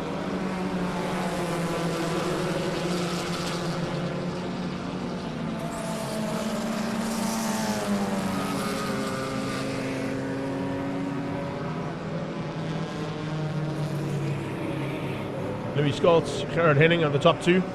De Lange's in 3rd. He has the battle for 4, 5 and 6. Or 5, 6 and 7 actually. Philip Meyer, Harry Arangi's, Pete Porquita. Porquita now starting to close onto the back end of Arangi's. Ball Fluid Systems and Stradale Motorsport Nissan. The second of those Stradale Motorsport Nissans is just behind him. That's his good friend Johan Hutting. So sandwiching Porquita in between the two Nissans. 350s going at it there. Boats are just behind them as well, coming up to make up the top 10 overall on track. Boats having a good run here, fighting for Class A honours. Looking for a chance to dive through on Hutton. Hutton sees him coming, shuts the door. Class A up for grabs here, big time, and a nice little fight out here amongst the Class A competitors for 111 Sports and Saloons. Wouter Roos in the second of the car care clinic machines starting to come through there and put the pressure on to Porquita. Arangi's dives on the inside into turn 8. Had a big look. Wasn't able to make sure to see if he gets it. No, he wasn't able to get through there. Arangi's had a look, but Meyer saw him coming. Philip Meyer definitely gave him a run for his money out of turn 8 there and kept him honest. Dalton starting to come back into the mix as well. He's not too far off the back end of that second car care clinic Volkswagen of Wouter Roos. Dalton definitely looking to make up some ground. A little further back there, you can see some pressure now coming from Mark de Toy on De Lange. De Lange slowly but surely being caught by the Trans-Africa Racing Z4. Golf One's got a great turn of pace, but it looks like it's losing out a little bit of ground here. Into the back markers for the first time for Louis. And finding a way past some of the Golf Ones at the back of the field. Scholz dives through, Henning follows him. Watching the background for that Z4. The 51 car there coming through. That's Craig Napier. Marius Malherber, I think, is the other one, but the Z4 now trying to go around the outside of the fastest Golf 1 out on track at the moment. That is Andre De Lange's car.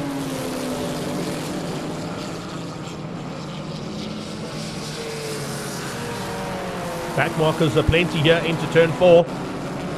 Lots of work to be done there. As the two leaders got in amongst those back markers heading into turn 4. 3 and 4 starting to come in amongst those back markers as well in a few meters time. You can see there's some work being done here by Andre De Lange to keep out Mark de Toy, but it's a lot of work being done by the Golf 1. De Toy just biding his time, applying the pressure, looking for opportunities when they arise. 902 is Kobus Brits about to be caught and passed. Got through there, I think, on Chris Smith as well as Moritz Leroux. BMW squeezing on the inside, but De Lange is going to keep him side by side into turn 1 and hangs on, only just. Brilliant stuff here as they come down into turn number 1. And there you go. It's De Lange on the inside, but late braking, and around the outside goes the Toy, eventually securing what he tried to do at turn 8.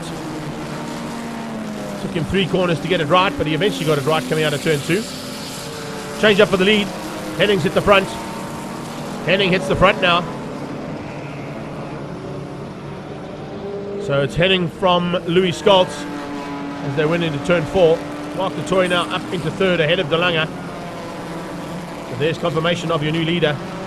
Henning from Louis Scholz. RBTS leads out Car Care Clinic. In the Car Care Clinic, 111 GT Sports and Saloons. And 111 Sports and Saloons. On the brakes now into turn 8. And there'll be 1 to go.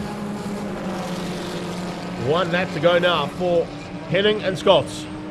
Carrot timing it to perfection here. Du Toit in 3rd. Van der Pfeiffer is possibly up into the 5 spot. Having got through, I think, on De Lange on that last pass. No, De Lange hangs on. So Van der Pfeiffer now hanging on for the latter part of the GT class. It's Philip Meyer who leads out Class A at this stage.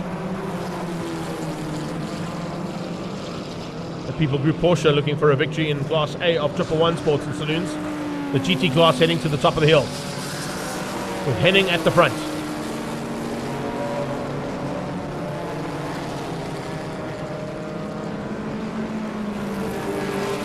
Henning late on the brakes into turn 5, keeping off the intentions there from Louis Scholz. Don't think he's going to give any room here to Scholz to come back at him. And heading into the final part of the race day, and race 1 of this race day.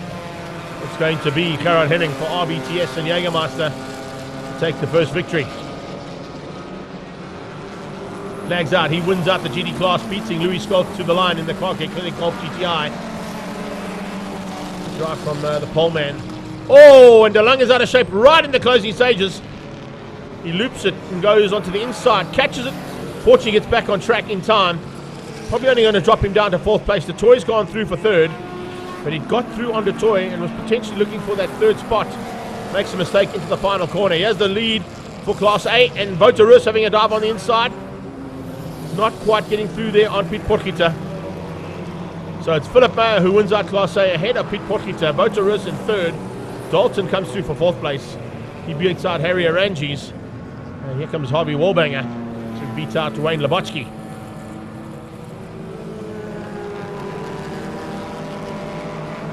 Look at see Mark Harvey. He's also a Class A competitor, so Class B by the looks of things going to be going, if I look correctly, to possibly the Shield Golf of Wayne Labotsky. So that's how it finishes up for race 1 of 111 Sports and GTs and the 111 Sports and Saloons. Henning taking the victory ahead of Louis Scholz and Mark du Toit. That's for the GT class. Philip Meyer, Potgieter and Roos, your top 3 in Class A. Labotsky beating out, where are we? Roland Hopkins, I think, for 2nd. Yeah, Labotsky from Hopkins in 2nd place for Class Bs. And a great effort there from the rest of the pack to come through to complete the first heat of Car Care Clinic, 111s and the GT Sports and Saloons. Up next, we're going into Lotus Challenge. We'll be back shortly.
So it's a big welcome back here to Zwartkops, and also to everybody out on that banking. Hope you guys are enjoying yourselves. If you are doing breakfast, we'd love some breakfast up here. I can see Mommy's getting some breakfast there. All the moms are getting those things sorted out. All the guys there from Monument Toyota and from Super Quick Ranfantine. Hope you guys are enjoying yourselves. It looks like there's going to be big support there for the Ranfantine boys in Lotus Challenge, which are up next. If you can hear us on that banking, let's give us a wave, guys. Don't be scared. There you go. That's what I like to see. Thank you, sir. Yeah, get on up there and make some noise. We don't mind if you make lots of noise. Remember, if you are also watching on that banking and you've got a smart device with you, why don't you tune in to the live stream as well? Then you can watch what's happening on the other parts of the circuit that you can't see from the back of the circuit. So, yes, young lady with the grey hoodie on and your hair done nicely with your boyfriend alongside you in the Red Industries hoodie. Hope you're enjoying yourselves. Yes, we can see you and you are on TV. Up at Zok Club, how are you doing at Zok Club? See some guys already getting their special positions up at the Zok Club, and some people taking photos and posting all around the world by the looks of things. Is that Charlene taking some stuff up there? I think it might be, hey? There you go, we can see some of the young ladies and some young supporters underneath our Mobile Marine there, Mastercraft. How you guys? Hey, there you go, guys. It's a bit nippy out there, hey? I can see the moms already tucked into the blankets. Staying warm. I like to see that. Down at turn 2. How are you guys doing at turn 2? Big hugs and kisses from the family who are joining us there for the first time as well down at turn 2. A couple of guys watching their live stream feeds on their phones. I can see heads down there looking at the live stream as well as what we're doing. Is that Rob Clark down at turn 2? I think it might be, hey? Hey, Rob. There you go. Thought I might recognize that man. He was here doing duties only a couple of weekends ago in the Inland and Historic class in his Citroen 1200 GS. And my queen's back on the live stream as well. And everybody under the Honda gazebo. How you doing? There you go. There's our Honda fans. What's up, guys? Thanks for making noise. That's what we like to see. We want to try and maybe get a wave down that back straight later on, eh? You guys up for a bit of a Mexican wave? Number 42, Christopher Brindley. How you doing? Yeah, you're all good. Like to see you guys there. And that's outside of turn 4. Lotus Challenge making their way back on track now as we get into race action again here at Zwartkops and turn our attentions as to how things are going. Can't comment on what? I can comment on anything I want to, Shoddy. Looks like it's a good morning from the Super Hatch pit at turn 7 as well for Melissa van Wyk. Super Hatch will be, of course, along on the next part of the race day's proceedings. So stand by for Lotus Challenge action as we're getting into the thick of it here for race day at the Supercars and Pocket Rockets version of the Regional Extreme Festival here at Zwartkops.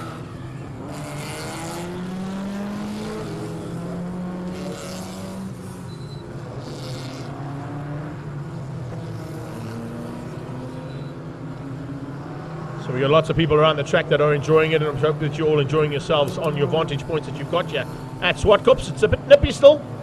Temperature hasn't risen just yet, but it's supposed to get up to about 20 degrees Celsius today, and hopefully that's the case. And I can see on that back banking there's a lot of people still battling with the chilly conditions here at Zwartkops.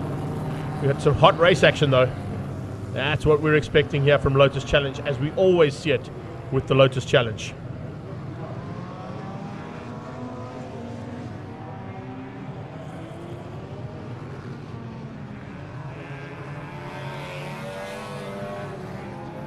Just making sure that our mic is working on all the sections of the circuit as well, so that you can hear the commentary that's going out on the live stream as well as here at the circuit itself. A couple of cars on the left-hand side there, just behind or just below the Universal Motorsport stable. Hope you guys have got a good vantage point there on that straight up towards AMG Driving Academy, where our Lotus Challenge competitors are making their way out of as we speak. Couple of practice starts being attempted here from a few of the cars just to get off the line and get some heat into the rubber.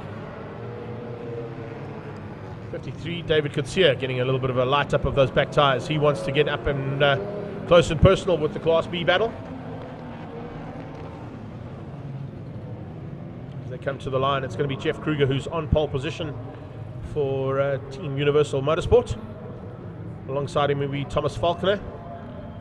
Falconer also doing dual duties this year with his role in the Toyota Gazoo Racing Cup.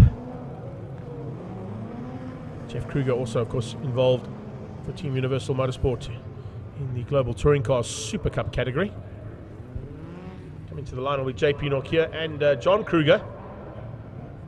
Watch out for David Kutsia, Matthew Nash, David Jeremy, Jeff Gable, Etienne Stradham, Gavin Ritchie, Tinus Buertes, Brett van Rensburg, Carl Scarp, Fred Alberts, Fast Fred, and Ian Young.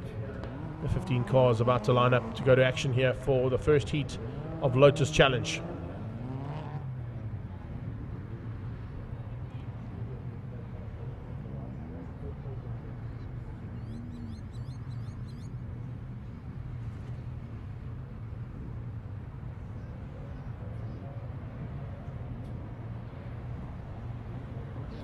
So stand by as we get into race 1 of Lotus Challenge. The 30-second board goes up. We're about to kick things off here for one of the most competitive categories that'll be out on track today. And the lights are on. Lights out, and we're racing. Good start from Kruger. Great start coming from the third row of the grid there as well. Possibly from JP Norkia and from David Kutsia. They try and squeeze through as they get into turn number 1 for the first time. Etienne Stradham getting mogged by a couple of guys as they head into the turn 1. And Gable's got through as well. Nice start there from Jeff Gable. We'll pick up on him. He's in Lotus colours there. It's basically the yellow and green machine coming around the outside of turn 2 there on the exit point. Big field of class B and L, all competitive here and fighting hard for honours here as we get into it for the first time for Lotus Challenge. It's a change up for the lead. Something's gone wrong there for Jeff Kruger. Kruger's going by the wayside. He's slowing up dramatically. Late braking from the 44 car as well. Gavin Ritchie was so late on the brakes into turn 4, locked it up. But Kruger's got a problem. Kruger's pulled to the sideline and he's out of race number 1. Our pole man with some issues going into turn 4. It leaves it wide open there for Thomas Valkner to try and take the victory away from JP Norkia, John Kruger and David Kutsia. Let's see how they get into it now for the first time. As we're getting into it, of course, and heading down. Oh, what a spinner! 79 out of shape. Big time there from JP Norkia. He catches it. And fortunately, doesn't get tagged by any of the oncoming traffic. He now goes on the inside, trying to dive through there on the 21 car. And a little bit of maneuvering there to be done from some of the Class L competitors to avoid him. Anton, I think, was looking to take evasive action as he came out of turn 7 and saw the recovering car there of JP Norkia. So it's all about the race action that we're seeing here at Zwartkops. And once again, some incredible race action coming out of Lotus Challenge. And this big field of cars onto the track and onto the inside of the track. That's not where you usually want to be driving in a Lotus. As they come out of turn 2 there, a small mistake.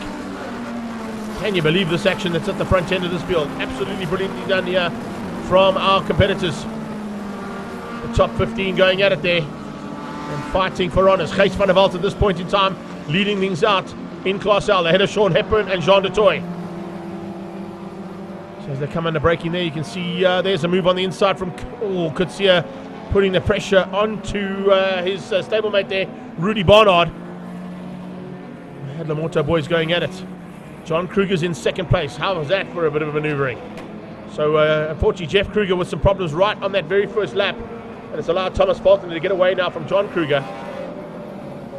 Mackie Adlam in third place, Rudy Barnard in the 4th spot ahead of David Kutsia. They're now into the thick of it. Class L coming down the line. Gijs van der Walt leads that out. He's got Sean Hepburn tucked in behind him, looking for a way through. Hepburn looking to try and get through there on Van der Walt, and Jean de Toy just behind that. So a great little fight on there. Hodgson coming into the mix as well. Hodgson not too far off the back end of that one. Andrew Fulton and then Ben Knights, Andre Duplessis and Davide Fabio. Davide Fabio coming through there as well, looking for a chance. Look at that chopping and changing. A 44 car there and throwing it into the mix there big time. Great race action. We've got not only Class A, Class B and Class L competitors together, but non-stop action between those competitors as well, as they're now right into the thick of it. Up into turn 4 they go. 44 in the mix there. That's Gavin Ritchie trying to make up ground after locking up earlier on. Heading to the top. It's a battle for Class L honours there. Van der Walt hanging on to it for, at this stage, a possible win in Class L. But there's not any room given or any inch asked here from any of these drivers as they go at it. 29, Gijs van der Walt is in the mix. He's starting to put the pressure on there as well as they come down the hill towards GNH Transport Corner.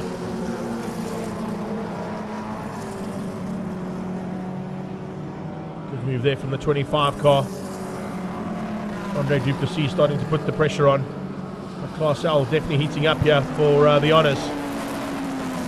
Good dive on the inside from 46 as well. Davide Favo coming through. Ben Knights has a big look on the inside of the 4-4. He's got through there on Gavin Ritchie. Returns the favour on Ritchie as Ritchie tries to come back at him. Remember, Ritchie's in a Class B car, so it's a slightly quicker machine than the Class L competitor that he's fighting with. Faulkner is leading things out, controlling things from the front end after the loss of his arch rival, Jeff Kruger.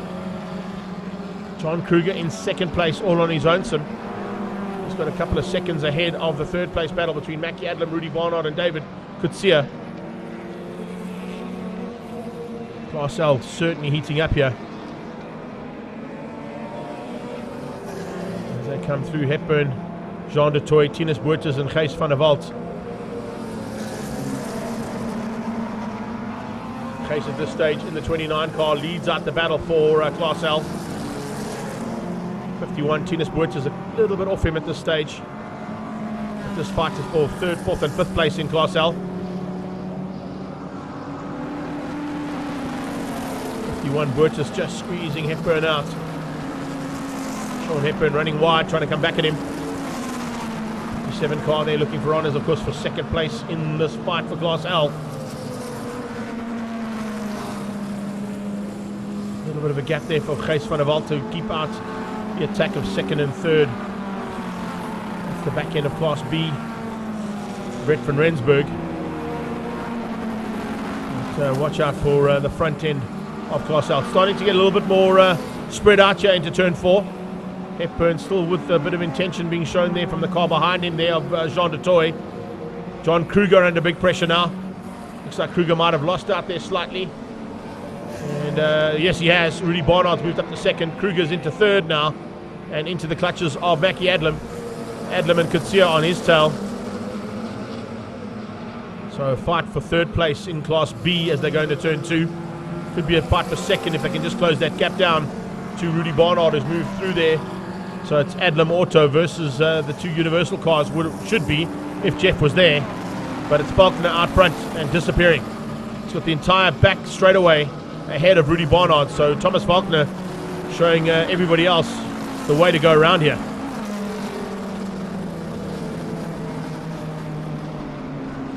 Faulkner is really going well. Super stuff here as well from there's Kruger's car on the inside, literally opposite the stable that preps that car. Oh, brilliant stuff. Look at that. John Kruger fighting so hard with Adlam. Adlam around the outside, looking for a way to come through into turn 7. He'll have the inside line for 7. He's going to make it stick into turn 7. So it's the two Adlam Auto cars who've now moved ahead of the lone Universal Racing car of John Kruger. And here comes Kutsia up for the challenge as well. The Lotus challenge, that is. No pun intended, but as they come across the line, another great bit of race action here in the halfway stage of 10 laps of action here from Lotus Challenge. Adams through to third. John Kruger under attack. Oh, and late braking from John Kruger. Closes in on Mackie Adlam, but has to go defensive. He didn't see David Kutsia coming. Opened up the door, and Kutsia now going to try and squeeze through. Looks like he might have made it stick as they come onto that back straight. He has. He's got ahead of Kruger. Kruger tries to come back at him though. John Kruger now dropping behind David Kutsia as they head up to the hill and towards the AMG Driving Academy.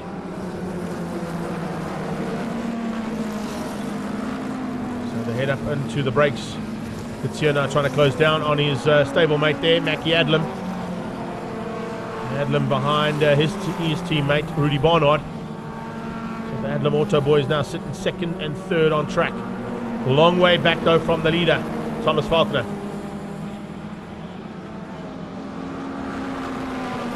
Barnard across the line. He'll complete lap number 7 now. 7 of 10. Back to the battle for Class L. Not quite to Class L just yet. That's the 57 car there of Hepburn. He's second in the moment in Class L. Gijs van der Walt, the 29 car. Here's the leader. 51 there, pulling through as well, looking good. Is Tinus Boertes. I think Matt Nash has got through. Yeah, Matt Nash has got through on Tinus Boertes. So Matt Nash now moving his way up into contention. Sean Hepburn still fighting hard for top 3 honours there in Class L. And the John Player Special Works colours there on that Lotus just ahead. You can see Hepburn trying to close down on Kees van der Walt for the win in Class L.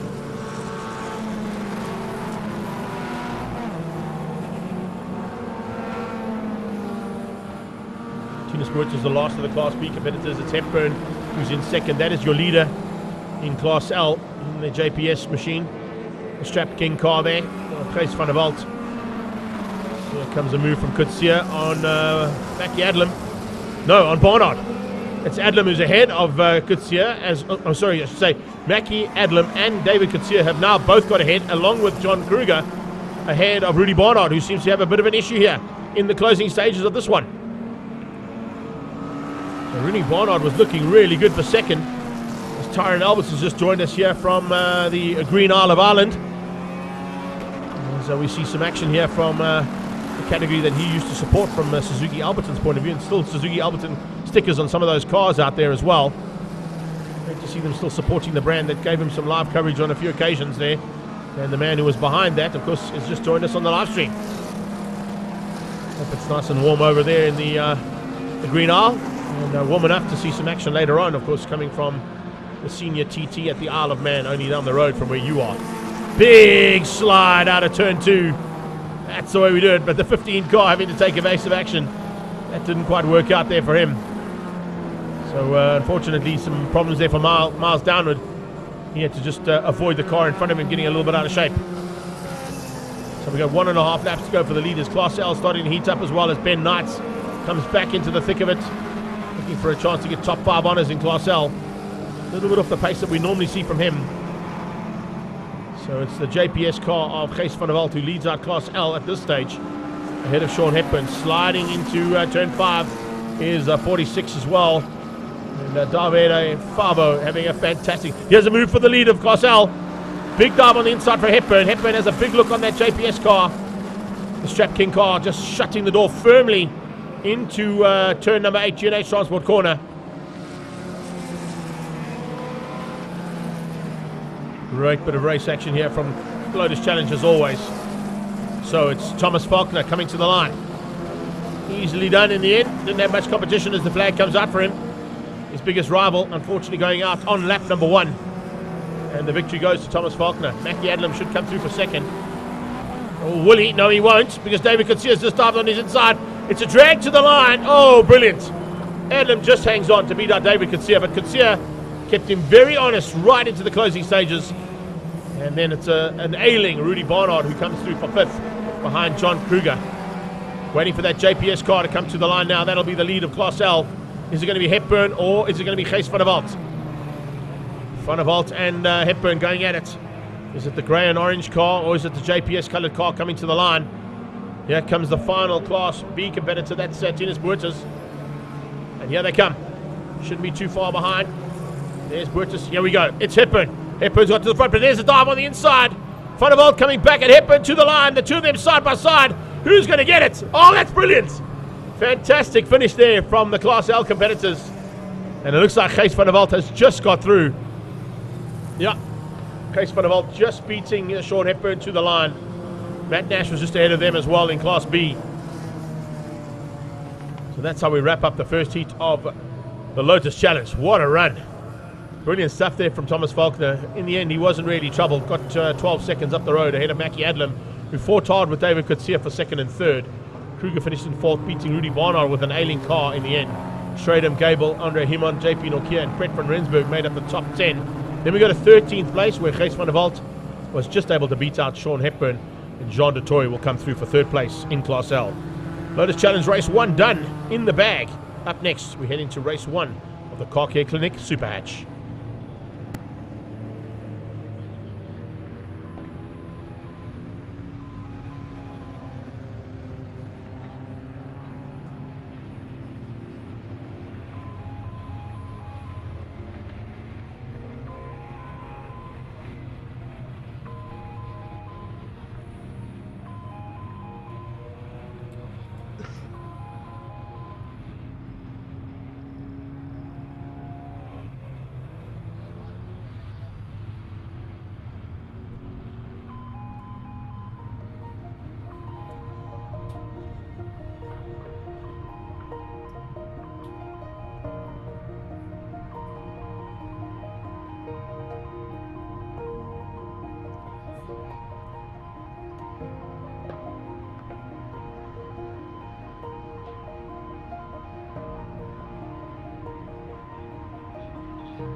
Car Care Clinic is a nationwide auto service and repair centre. Our fully trained and qualified technicians are standing by to care for your car.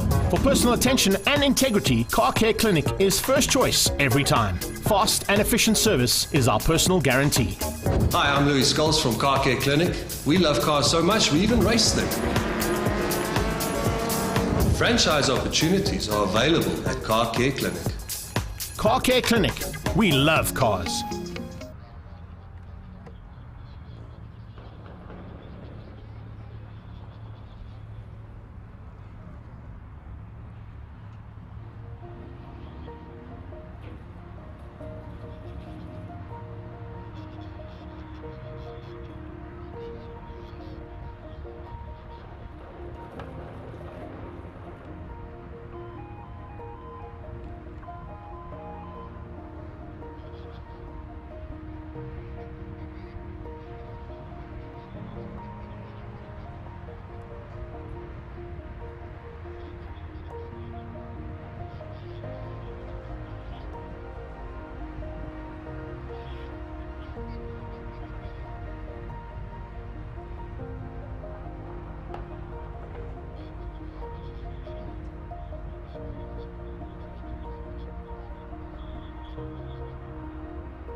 Big welcome back to Zwartkops, the International World of Motoring here for Regional Extreme Festival action. It's Supercars and Pocket Rockets that we're dealing with today. As Mo Dangle's just joined us there, all the way from the soothing metropolis of Clarksdorp. Or are you here at the track, Mo? We'll have to wait and see what he comes up with there. Car Care Clinic Super Hatch about to go to battle now with Andre Danhauser and Leonard Archer on the front row for Class A. Class B, it's Trishan Govender and Christian van Wyk who are on the front row for Class B. And Melissa, I'm sure, going to be shouting hard from turn 7 for Christian to do well. Class C is Freddie Watkins and Francis Aldrich out of Devon Piazza Musso in the Hot 1027 machine. Hot racing car out there as well. We'll see his partner in crime, Charisse van der Merwe, going at it later on in the Paybar Volkswagen Challenge Class B as well. Craig Anderson's in the house too, celebrating 20 years with the Oakley brand. Hope you're enjoying that 20-year anniversary, buddy. Rocking it for Team Oakley for the last 20 years. Good to have you here, bud. Thanks for joining us for a little bit of race action now from Super Hatch.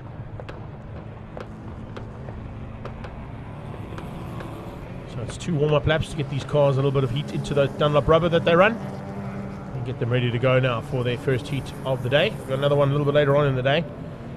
And the Super Hatch, of course, are going to be taking us through into Paybar Volkswagen Challengers classes A and C. Then we've got G&H Transport Extreme Supercars. Second heat of the Kia Picanto Cup, Paybar Volkswagen Challenge Class B. And then our first race of the BMW Performance Parts Series.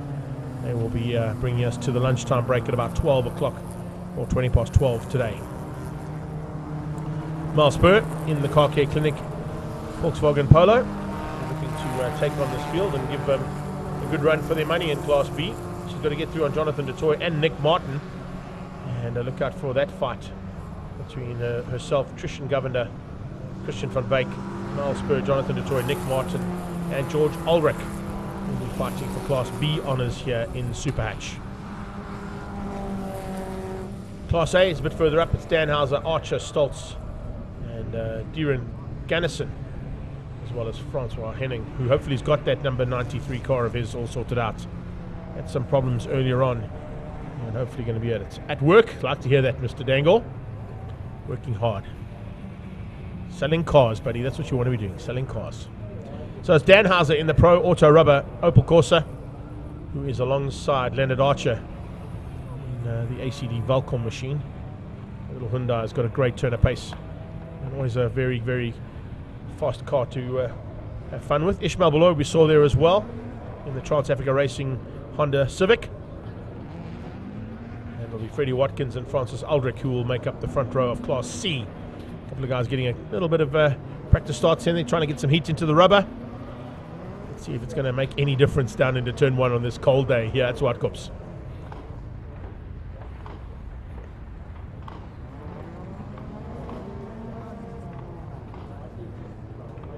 So currently we're sitting at a real feel of about 16 degrees Celsius.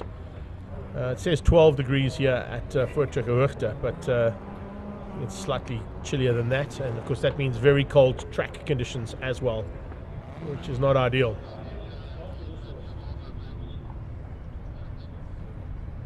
Standing by for our race action now to kick off for Super Hatch.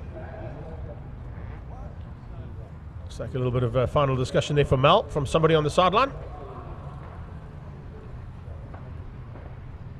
Time to clear the grid.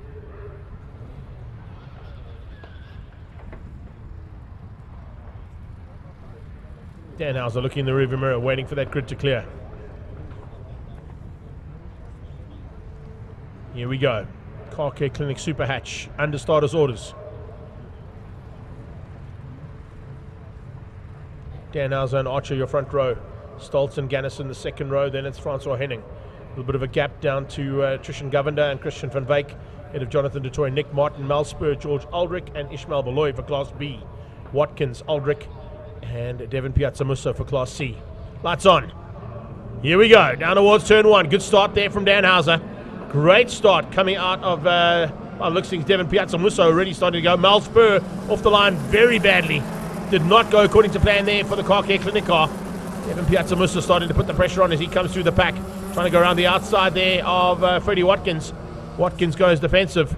Ishmael Beloy does the same thing there. So does the 32 car there of Trishan Governor. Governor getting forced wide, and Beloy dives through. So some changing. Watkins side by side now as they come out of turn 3 with Devin Piazzamusso. And just ahead there is Ulrich. It is the Pro Auto Rubber Opel Corsa who leads things at the moment as they go into turn 4 for Class A and overall in Super Hatch. How's that? 159 kilometers an hour as they go down into turn 4. Top speed of the Danhauser car might be slightly higher as they get into the top section of the circuit because you carry a little bit more corner speed through turn 4.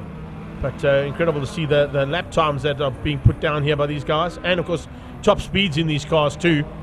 Mel Spur looking to make up lots of ground. It didn't quite go according to plan there off the line for Mel Spur, but she'll be pushing hard to try and come through. Danhauser's going defensive on Karel Stoltz, who's already applying the pressure there for second place onto the leader from Pretoria Noord's point of view.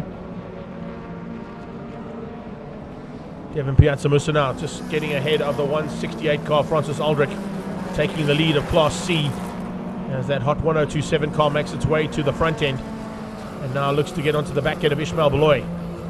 The last outing that we had with Super Hatch, Piazzamussa actually finished up in 3rd overall for the day, even though he's a Class C competitor. There's a slightly diminished field compared to what we got here today. Nice to see a big field of Super Hatch competitors back on track here at Zwartkops. They're now into race 1 of Car Care Clinic Super Hatch. So we go into this one. Looking forward to great action all through the day as we're into it now for race 1. Karel Stoltz is the man to beat, and he's got ahead of Danhauser, and he's just put in a 1 minute 19.531 lap time. He's also moved up into 3rd quickest car out there in Class A. Class A competitors though forcing and pushing the limit.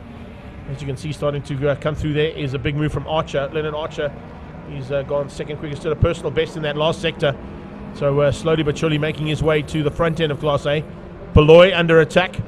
Piazzamussa comes around the outside in the Polo. And looks like Ishmael Beloy. Somebody running off. Somebody's gone off track there. I think it might have been the Honda. Yeah, the Honda Civic, unfortunately, with some problems. So Darren Gunnison just running ever so slightly wide. And some problems there for him as he gets into it.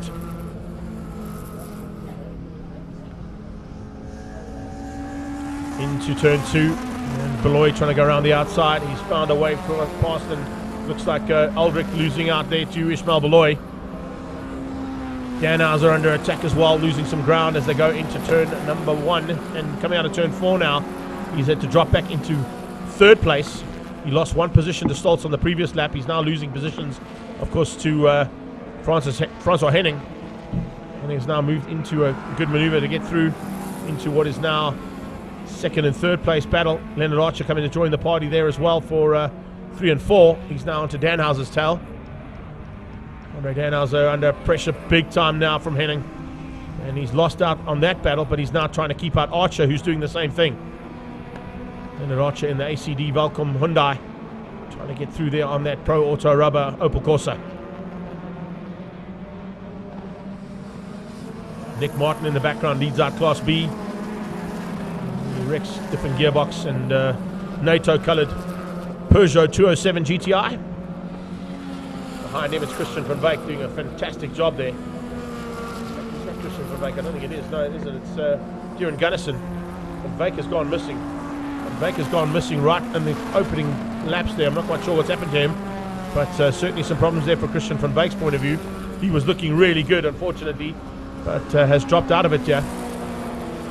Just want to try and get confirmation on that. Maybe he's also not being picked up there correctly. As they come through there, that is Jonathan DeToy being closed down rapidly by Devin Piazzamusso. Piazzamusso in the Polo, closing down on that Trans-Africa Racing Honda Civic. Onto the brakes. DeToy is good on the brakes. He's going to be a tough man to beat on the brakes there, but Piazzamusso also has a little bit of time in the saddle here at Zwartkops. And the hot 1027 car leading Class C. So that's the car that leads out Class C at the moment with Piazzamusso behind the wheel. Class B is Nick Martin, He's the man who's leading out Class B at the moment in the British flag NATO coloured Peugeot 207 GTI. Rex Diffin Gearbox is his sponsor. Gatsamusa can't find a way past just yet, but he's definitely applying massive pressure onto the back end there of Jonathan du Toit. Du Toit developing a new car there for Class B.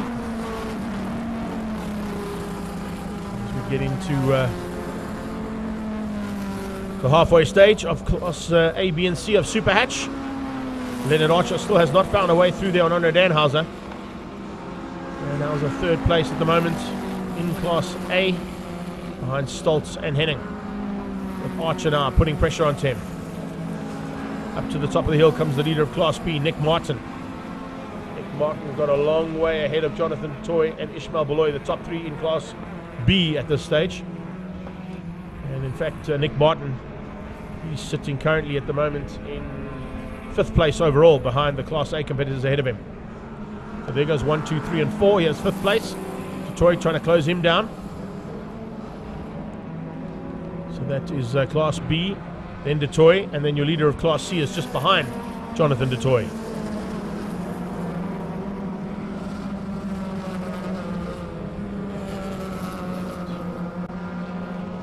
Just trying to get confirmation on that car there. 35 it is, it's Darren Gunnison. So Darren Gunnison sitting in 5th place in Class A. It's two white Honda Civics, so apologies for maybe getting them slightly mistaken. But Darren Gunnison, of course, running things at the moment, just behind Nick Martin. So battle for 3rd place here is between Danhauser and Archer. ACD Valcom Hyundai taking on the Pro Auto Rubber Opel Corsa. Danhauser keeping him honest, trying to get back at Francois Henning, who's just ahead, possibly up for 2nd place. That is 2nd place in Class C, if I'm not mistaken. That'll be Francis Aldrich. Ishmael Beloy on his tail. They're going to try and come through there for Class B honors, and he's actually got behind Mel Spur, who's come back at him. So Mel Spur's made up for that really poor start on her part. And Mel now up into what is 3rd in Class B. So nice recovery there from Mel. Didn't give up, made her way up into 3rd place for Class B. Probably be kicking herself because I think she's got the pace to run with the front end. Osberg currently lapping in the 1:17s and Nick Martin in the 1:16.3. So she's about a second off Nick Martin's pace, but she's certainly on the same kind of pace as what Jonathan du Toit is doing. So Class B could have been a little bit of a tighter battle there between du Toit and Mel. And she got the race started. We've got 2 laps to go. There's the leader of Class B. Gunnison is 5th place in Class A. 2nd place is Jonathan du Toit. There is the Class C leader, Devin Piazzamusa, just behind him.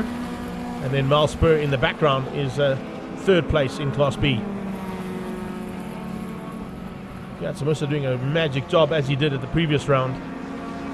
As I said, at Red Star Raceway, he was up in the 3rd place overall. He was into the top 8 overall with a slightly bigger field. And we had a big crash at Red Star Raceway that saw 2 cars taken out literally on the line at the start. So those cars have not made it back. Terry Himes was working on his car to try and get it back into race action as quickly as possible. Just wasn't ready enough and in time for today.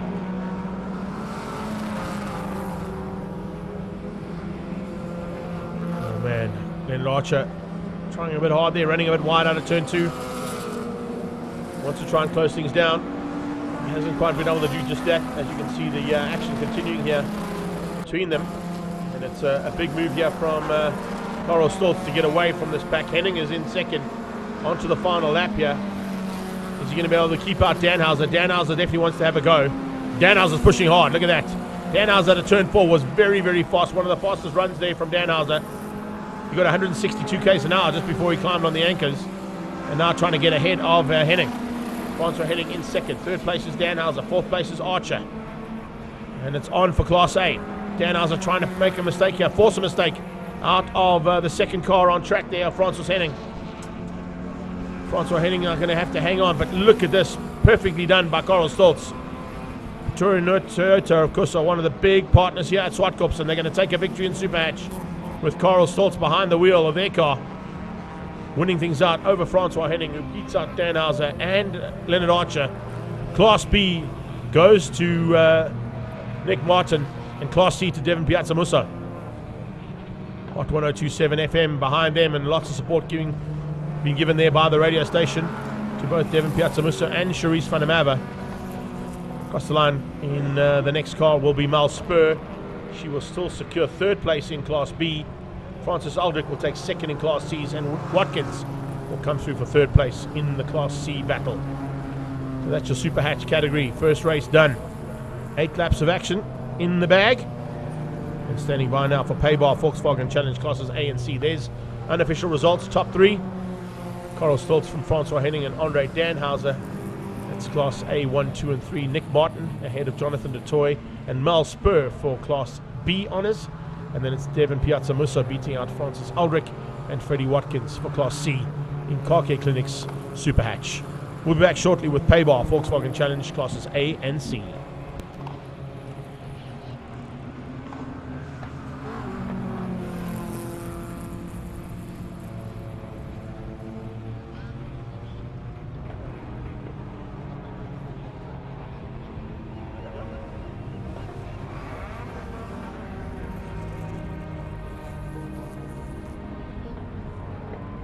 If anybody has picked up a credit card or a bank card, wouldn't mind bringing it down to the race control office at the bottom of the stairs here in the main pit building.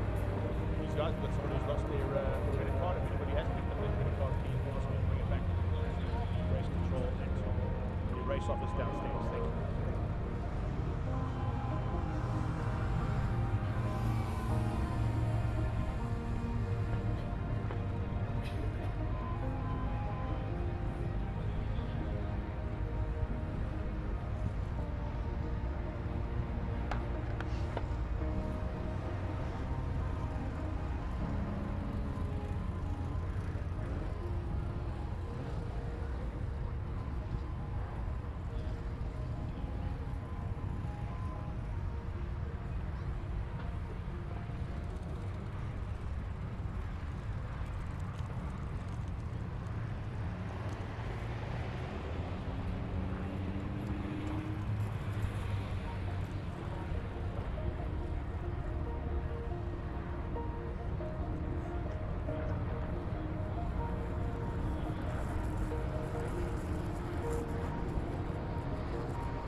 Paybar coming onto the track now for the Volkswagen Challenge. Classes A and C combined for the first time today. Too many cars to put A, B and C onto the track at the same time. That's always a nice thing to have. Great problem to have for a race organizer. You've got too many cars and you can't put them onto the track at the same time, so you have to split them into 2 separate races. So classes A and C will go to battle now, and then we'll have a couple of classes in between before we collect class B out later on. We've got Paybar Volkswagen Challenge classes A and C still to be done now. Then we go into G&H Transport Extreme Supercars, Kia Picanto Cup Race 2.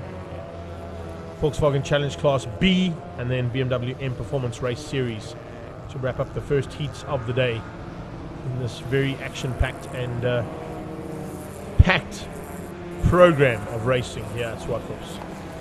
It's Wayne and Bevan Masters who are on the front row for Class A. Rory Atkinson is in third with Derek Smallberger in the Sabertech car alongside them, that machine right there.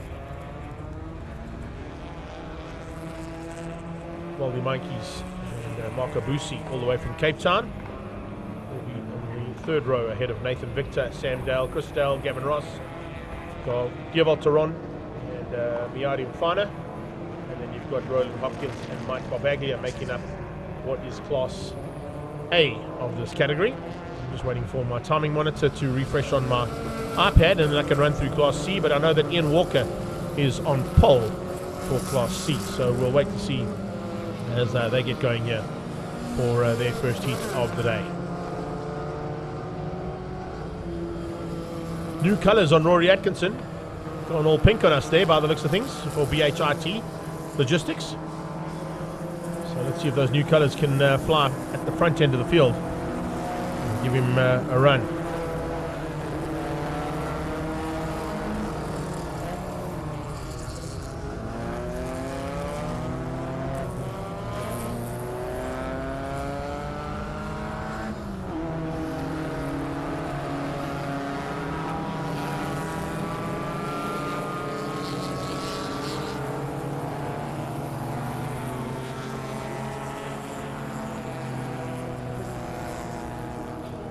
Vidal boys, they had a fantastic battle at Red Star at the previous round of this championship. About a month ago that was. As I said, it's Ian Walker who will be at the front end of Class C. He'll be fighting hard there with these competitors at the back end of the field. And great to see them out there, including Dino Smith.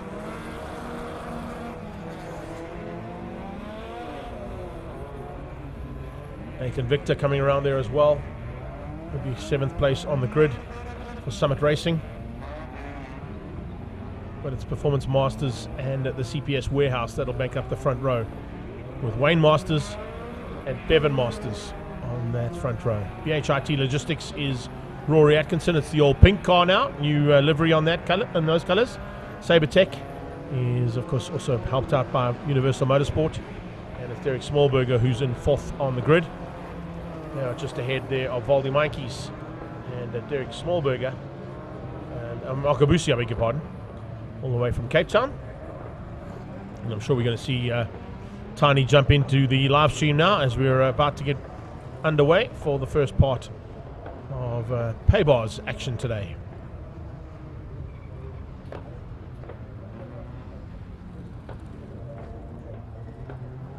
So Nathan Victor there in that Summit Racing polo, also getting some information in my ear there. That is his first time ever racing at any other circuit besides the Killarney International Raceway. So we'll see how well he goes. Also based in Cape Town there, with Boosie's come up for the trip.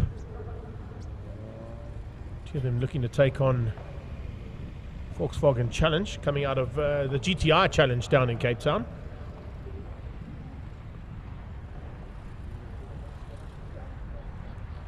And the next round of this particular championship actually happens in Cape Town, so should be pretty interesting stuff as they mix up Volkswagen Challenge and GTI Challenge category cars, I'm sure. And a couple of guys getting into the thick of it there. Here we go. Wayne Masters, Bevan Masters, Rory Atkinson, Derek Smallberger. And then look out for the battle in Class C further back as well. It's a slight delay in the Class C cars starting, or they're going to start them together. I'm not quite sure. They haven't said whether there's going to be separate starts for the two of them. There usually is. But Class A is certainly action-packed as always, and it's a full field of Class A competitors. 14 of them in total about to go to battle, and here we go down towards turn 1. Already we see Tehran diving through there as Dale's got a problem. Chris Dale with a problem off the line, and wasn't as quick off the line as what we expected as they go into turn 1 now. 3x3. Oh, Nelios Stasios getting out of shape, and he gets a little tag, and it looks like it's Mussolini. Yeah, Mussolini out of shape, and there goes the police car as well, looping out. So we got 3 cars absolutely side by side, and then they got a little tag, and they went flying. Philip Cruiser was one of them in the ATE brake car. The other one looks like it was Rainier in the police sunglasses car. Masters ahead of Atkinson. Atkins ahead of Masters. So it's Rory Atkinson between both Wayne and Bevan. Side by side there is Boosie with Smallberger. Marco Boosie trying to go around the outside of Derek Smallberger up towards turn 5. Behind them comes Valdi Mikey's. Late braking coming out of... that's late braking even more from Bevan Masters. I was going to say Rory Atkinson trying to get up the inside, but he opened up the door and Bevan Masters said, thank you very much. I'll have that. Smallberger now ahead of Boosie. Boosie ahead of Valdi Mikey's. Nathan Victor tucked in behind Mikey's. And then it's Sam Dale. So great start here from these top 6. Boosie late on the brakes, dives up the inside into turn number 8 and makes it stick. Further back, battles in Class C starting to rage as well. Great to see the Class C competitors and Class A competitors going as hard as each other. Sam Dale now into the 7th spot as they cross the line there. He's actually into 8th place as Nathan Victor's outgunned him. It's Masters 1 and 2, Atkinson in 3, 4 is Smallberger. Behind Smallberger, it's Marco Boosie. Boosie trying to come through there on Derek Smallberger. He's got Nathan Victor, his fellow Capetonian, right on his tail. Great start here from Class A. As they get onto the back straightaway now, you can see the two Masters boys going at it there with Rory Atkinson, pulling away ever so slightly there from Derek Smallberger. Nathan Victor under pressure from Valdi Mikey's. Behind them is Sam Dell. There's a bit of a gap down to the 3rd group of cars. Sam Dell ahead of Mike Barbaglia and Fana, and then it's Roland Hopkins. Chris Dell at the back, as we saw, didn't quite get off the line like he wanted to and got mugged by a whole bunch of cars off the line into turn 1. A little bit of battle scars on the front end of Mark Barbaglia's car. I think that might have been a touch between himself and the car behind him. Yes, indeed. Miyadi Mfana having some fun and games there with Mike Barbaglia. Paybar car of Barbaglia with some front end damage. The rear end damage there's Mfana. Behind that it's Dale. Then you've got Gearvolt Taron coming through in the interception machine just ahead of Roland Hopkins. The Bush and Buck private game reserve on the back end of that car. Look at that. You can actually see that is the front bumper stuck to the back end of Mfana's car.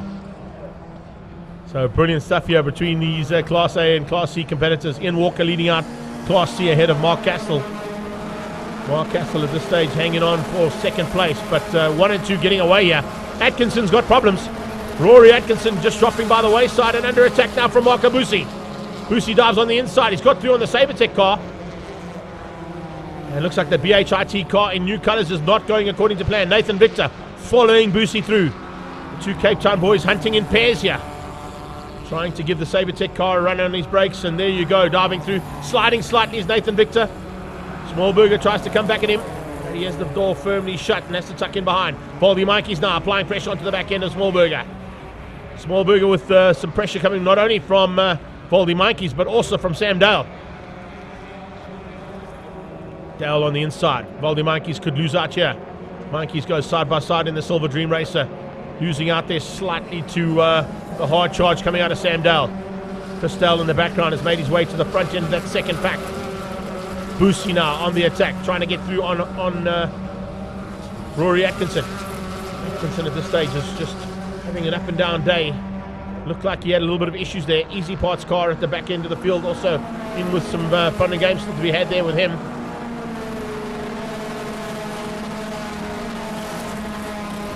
Class C Mussolini is in 2nd place at the moment. Walker is the leader of Class C. 77 car there of Ian Walker leading out over Pierluigi Mussolini, the current champion in this category overall and Class C champion from last year.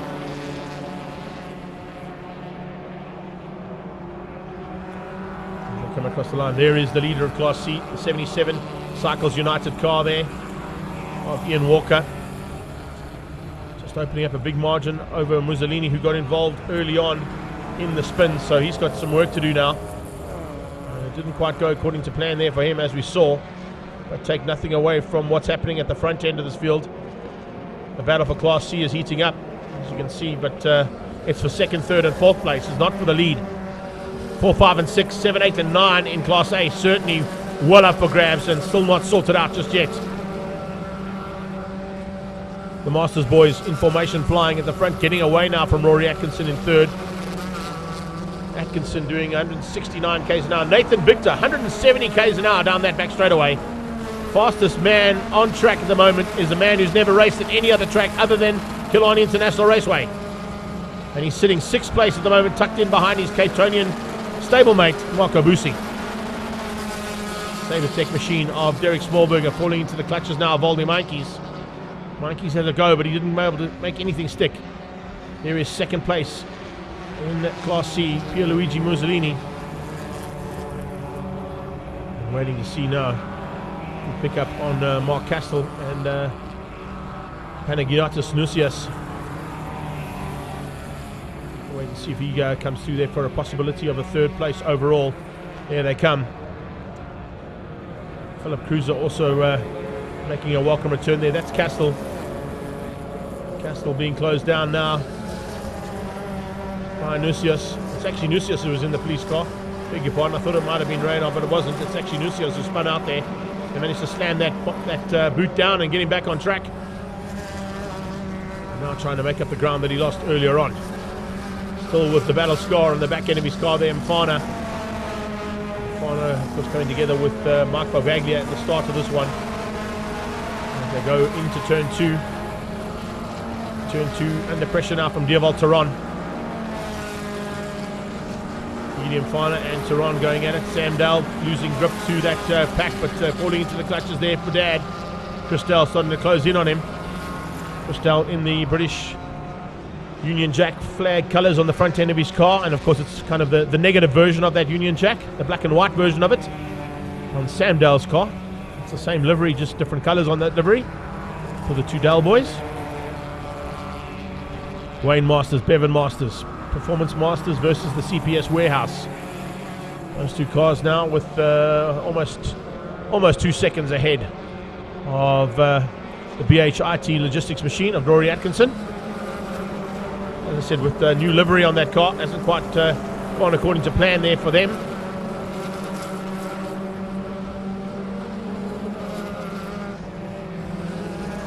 I was jumping in here on the live stream. A big welcome to everybody who's here with us. Thanks so much for the support, guys. Hope you've enjoyed all the action. Squadra course with Medium Fana going at it. Fana trying to close the gap down, but he's got that bumper stuck to the back end of his car. And you can see just how hard he's having to work to keep out the attack coming from behind and trying to go on the attack ahead of him. The Dell boys onto the back straight away. Here comes that battle we're talking about. Mike Barbaglia with pressure coming now from Hopkins. Hopkins with Dioval Tehran and Mfana behind him. They head to the top of the hill one more time. This is the mid-pack battle for Class A. Leaders of Class A already onto the brakes down into turn 8 to G&H Transport Corner. So 10 lapper, we're into completing lap number 7, 3 to go.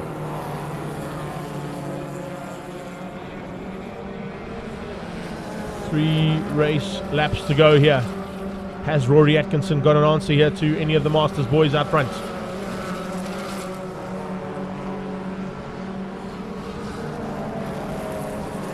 Wayne Masters, Bevan Masters, Rory Atkinson. Your top 3 in Class A. Marco Busi there in the 4th spot. Nice to have him back in Northern Region style racing here at the Regional Championships of the Extreme Festival. Baglia still under pressure from Hopkins. Paybar taking on the Bush and Buck Game Reserve. Game Lodge, I think it's called. And then the 2 Dell boys just ahead of them. Watch out just behind this one, of course. You can see Dioval Tehran is starting to close things down there. The Interceptor car slowly but surely closing onto the back end there of that Bush and Buck Game farm machine of Roland Hopkins. Hopkins goes on the attack. Well, Baglia sees him coming, goes defensive. That battle scar on the right front is not slowing down Barbaglia at all, but it is making him make mistakes with the pressure being applied there from Hopkins. Hopkins dives through. Hopkins gets through and he gets a little tag. So Mike Barbaglia using that front bumper for lots of action at this stage by the looks of things. Here comes a move from Dioval Tehran. Tehran's late on the inside, has a look. Can't quite get through there. Just losing ground there as they get into turn number 1 again and complete another lap. There's 2 to go. 2 more laps of action to come your way. Coming up on one of the back markers by the looks of things there. Charles Anderson, I think, is about to be caught and passed here by these competitors. He's already been caught and passed by a couple of the other Class A competitors already.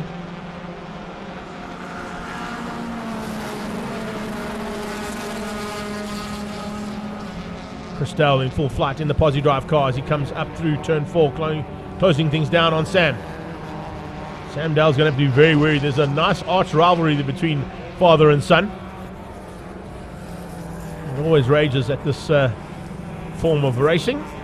Great to see them going at it again, as they did at Red Star Raceway.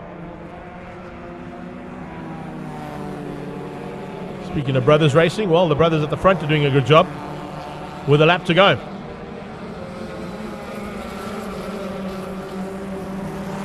Or is it? No, it's 2 laps to go, sorry. No, it is the last lap. Sorry, the timing monitor is taking a while to refresh, but it is 9 of 10 that we're on at the moment, and it's Masters 1 and 2. Wayne from Bevan, Rory Atkinson closing things down now on this last lap. Is he going to spoil the day here for one of the Masters boys?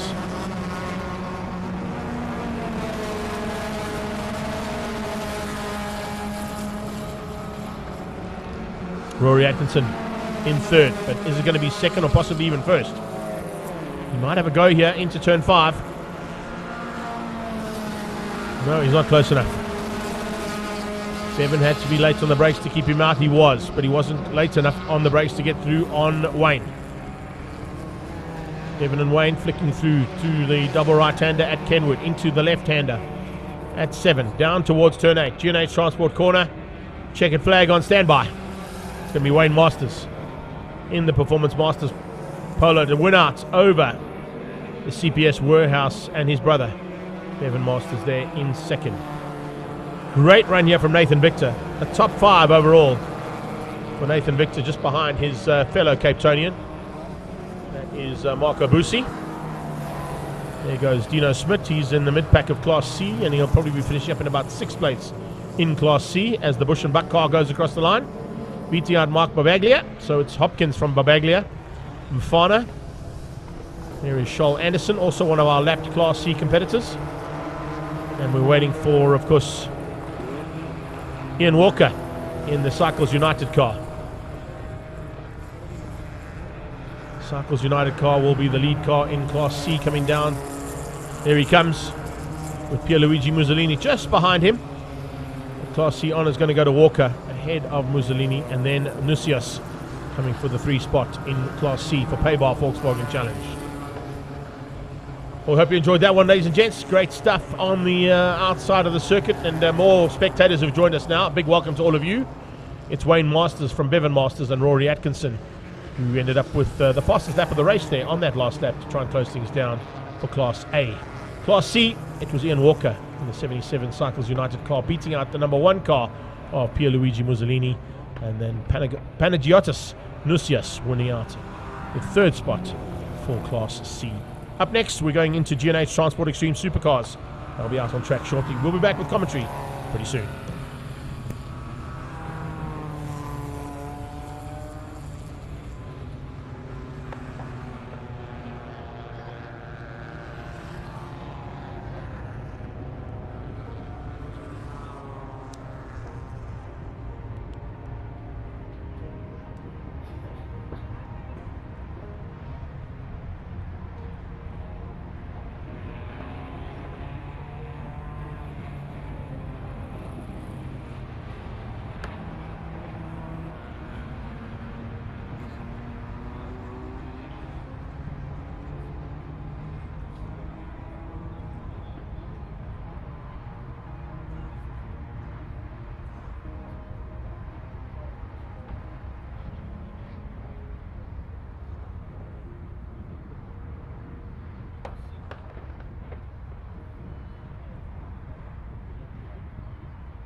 You haven't given me any 10 minutes for lunch. Oh, why do I want to wait?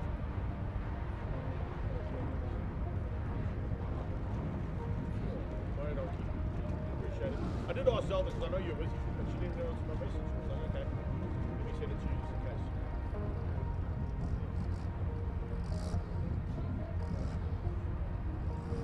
Why don't you?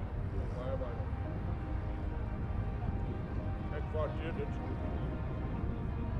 I know, great days racing.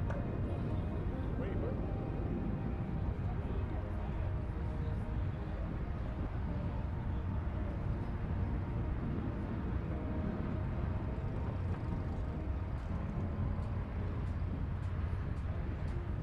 Right.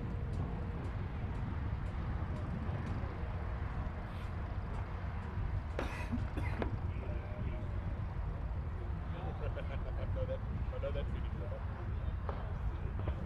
Good, okay.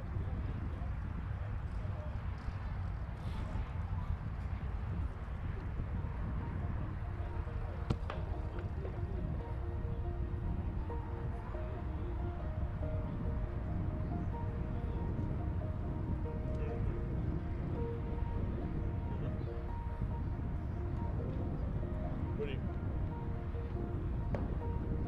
I had to make a plan. Because I said to him, okay, well, can I come around? He's too busy.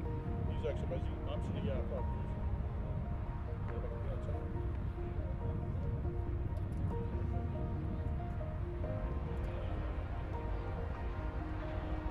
I'll try and hold on to the keys until I'm ready to pick it up.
Devon and didn't let Coral go.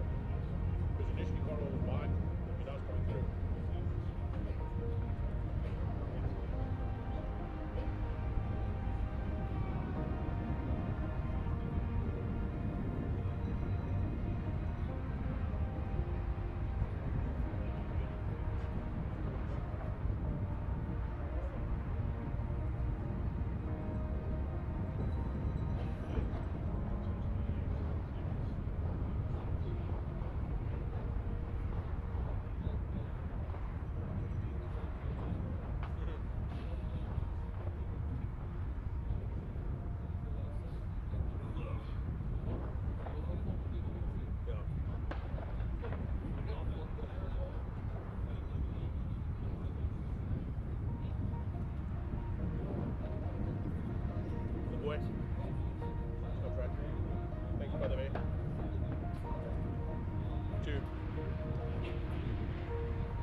Speakers not working.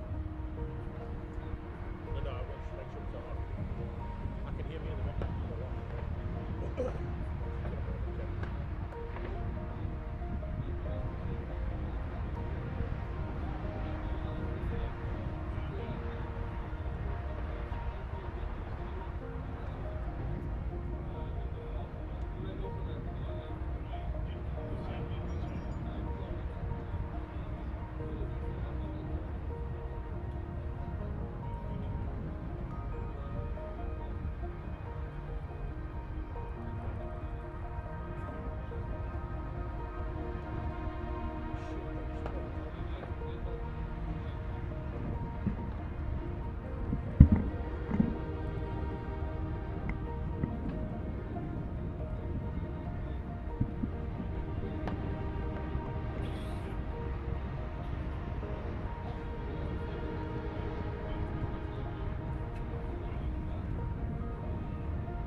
GNA's Transport Extreme Supercars about to make their way onto the circuit. But before we catch up with the action on track, let's catch up with a couple of the drivers and see what their plans are for the race weekend.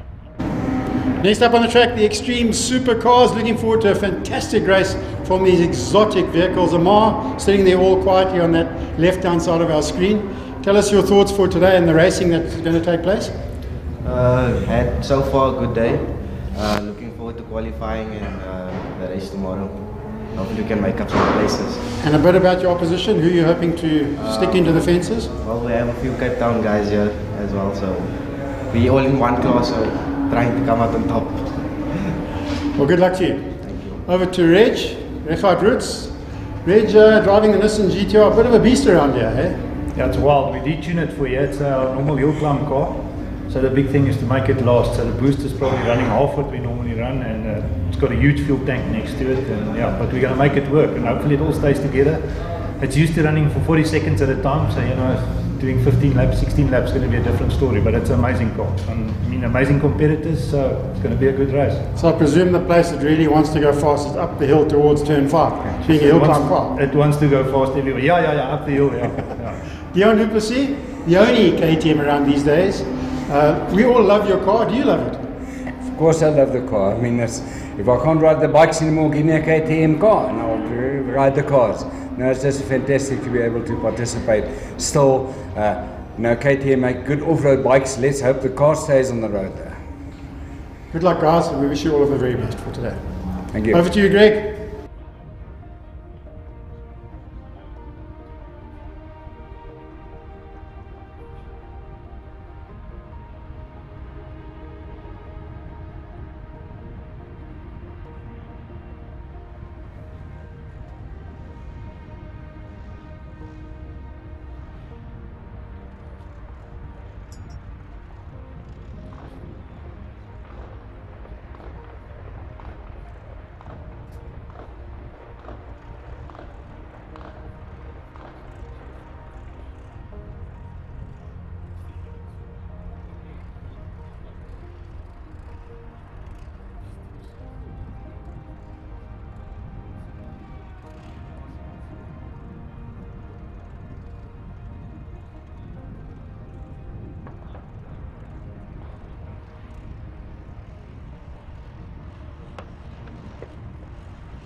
We said this was a case of supercars and pocket rockets. The supercars now making their way onto the circuit, proudly brought to you by G&H Transport. And a nice field of extreme supercars about to go to battle here for race 1. At what has been a fantastic start to a day's racing at the home of the Extreme Festival, Zwartkops International World of Motoring. Billy Adams saying, go Ben. Yeah, a lot of support there for Ben Morgenroot. Greg Parton in the drives and environmental hurricane will be on his tail, pushing him hard from the word go. Cecil Oates has just joined us as well. That's nice to see. Welcome return to some motorsport from the Oates brothers and Dad's point of view. And everybody on the back, how are you guys doing? It's the big gunners now. Yeah, make some noise out on that back banking. We like to see you guys making lots of noise when the big gunners are out. The pocket rockets are all sorted out, and we've seen a whole bunch of them. But we're now getting into some real big bangers now as G&H Transport Extreme Supercars make their way around for race number 1 here of the 2 heats of racing today from their point of view. Jonathan DeToy is alongside a welcome return to circuit racing for Richard Rutz. Fantastic to have him back on track as Vic joins us there, stuck in bed. I hope you're enjoying yourself and I hope you're feeling better. We've got lots of guys joining us from all around the world. Jason Thornton is in the house, so is Alex Thompson Sr., Willem van Rooyen, Gareth Taylor, Alfonso Donis, and a broadside, Bradley Johnson is in the house with us as well. How's things going up at Zoc Club? How's the Zoc Club looking? Are you guys enjoying yourselves? We can see you. You're on TV. You can make lots of noise as the cars come past. Don't be scared, guys. Guys are concentrating on the racing. They don't like to get too animated up at Zoc, eh? I can see there's a speaker right in front of you, so hopefully you can hear us. How are the kids on the back there? You guys enjoying yourselves? If you can make lots of noise on the back wall there, make some noise. Yeah, use that camera on the back of that bucky, bud. That's a big lens, eh? I think that's even bigger than Gideon's. Gideon's got a big lens, but that guy's got an even bigger lens. See some guys there with some biltong, eh? That'll go down well. Say, Zoc Club, let's give you one more chance to make some noise if you're up at Zoc Club, enjoying the coffee. I hope you're enjoying that coffee, sir. Is it going down well? It certainly looks like it. A couple of the seasoned veterans up at Zoc Club, not there this weekend. Some of them overseas on international duties at the Le Mans, but of course the rest of the Zoc Club are there. Looking forward to action now from G&H Transport Extreme Supercars. Let's have a look how they line up. It is Jonathan DeToy and Richard Rutz on the front row. A couple of clean-up jobs to be done. Looks like somebody ran off on the warm-up lap there, and the marshal's having to sweep off some gravel that came out of nowhere. I think one of the cars may have run off and pulled that gravel onto the circuit. Charles Laranges will be alongside Ben Morgenroot for the second row of the grid. Then it's Greg Parton and Marius Jackson, Lamborghini Hurricane and Audi R8. Behind them will be Ricky Giannacaro. Giannacaro, of course, in the Vald Fluid Systems and Stradale Motorsport Porsche. Usually pilots his BISC Bisque Lamborghini. But I know this weekend he's piloting something else. Ricky Giannacaro with Dion Duplessis in the KTM Crossbow. Kwanda Mokoena. Gianni's not driving, okay, so Gianni not making it out. I know that he was putting stuff up about the fact that he was racing in the Porsche this week. Hasn't quite been able to get that done. Good morning, Gary Fleming, all the way from Cape Town. Hope you're enjoying yourself so far with the race action that's coming your way. I've just seen 2 of your fellow Cape Townians go at it in Paybar Volkswagen Challenge. And now we get ready to go for our first bit of race action now from G&H Transport Extreme Supercars. Mark DeToy and Richard Pott will be out there as well, along with Anmar Kutsia in the BMW that we've just seen. Uli Sana will be out there in the G&H Transport BMW Z4. Jimbo could be in the Lamborghini, is what I hear, possibly. Ricky's in the G&H Transport colours in his Lamborghini. So it's Gianni Giannacaro who hasn't made it out here for this round. I did see some social media posts from him saying he might be in the Stradale Porsche. We'll keep an eye on that one. And then, of course, Mansour Parker is back into the hunt as well for G&H Transport Supercars.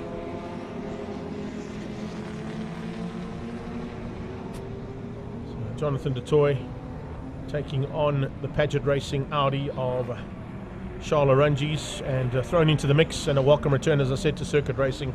Richard Rutz is back at Zwartkops.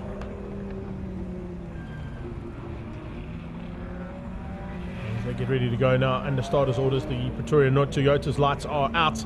That Toyota 86 will pull into pit lane and will hand the pole position duties and the rolling start duties to Jonathan du Toit. He'll know exactly what to do here. Let's see if Richard Ritz remembers what to do under a rolling start scenario.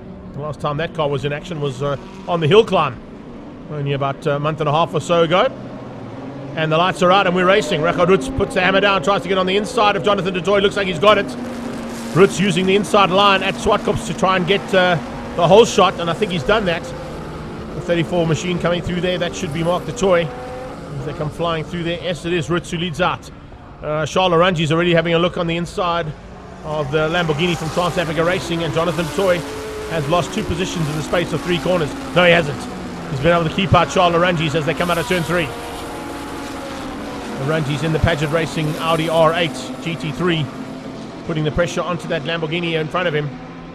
It looks like there's going to be some big fights between the two of them.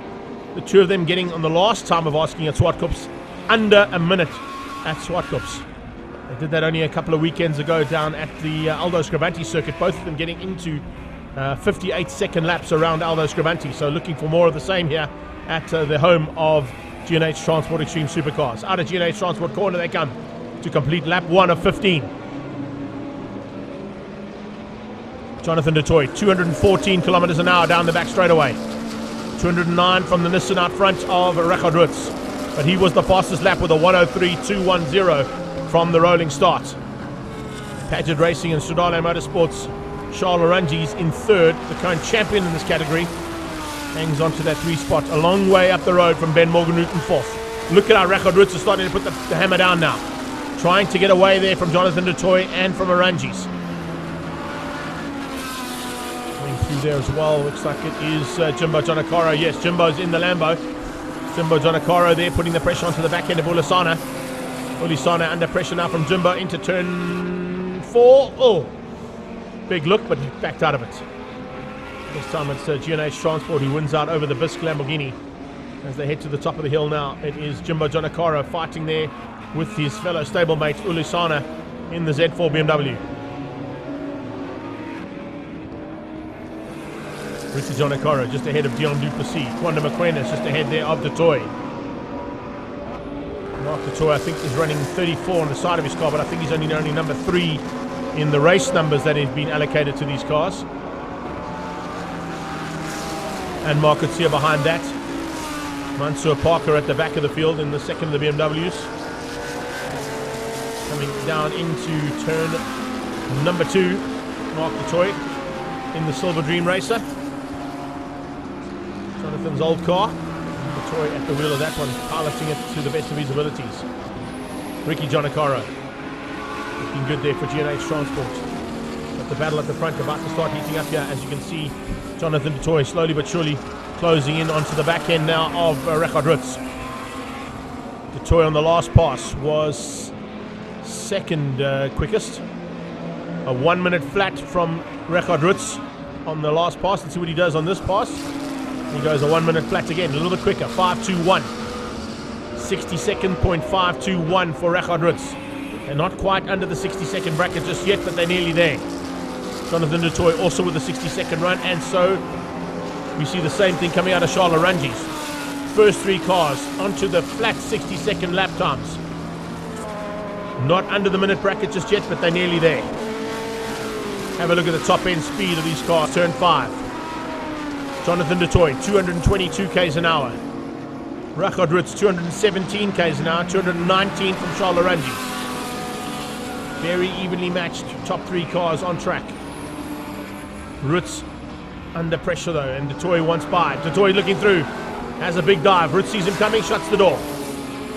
Jono had a big look there, but the BB Motorsport Nissan GTR 35 with a bit of smoke out the back there, or was that maybe just a bit of debris on the circuit? No, I think it's smoke. There's a problem there. Ritz has got a problem. Something's gone wrong on the Nissan. And as he came out of turn 8, you can see him hit the accelerator and white smoke out the back of the car, and he's pulled to the sideline. Reggie Ritz was going so well, and unfortunately looks like it's broken, and he's had to pull that car to the sideline. Kwanda Mokoena now under pressure from Jonathan du Toit. 2 of them behind Dion Duplessis in the crossbow. Dion Duplessis at the moment in 8th place. Wanda's in 9th. Make that 10th place for Mark du Toit. Because they'll all move up one position now with the demise of Richard Rutz. So it's actually 7, 8 and 9 that those 3 cars are in. 6th place, Ricky Giannaccaro. Trying to close down on Marius Jackson and Greg Barton.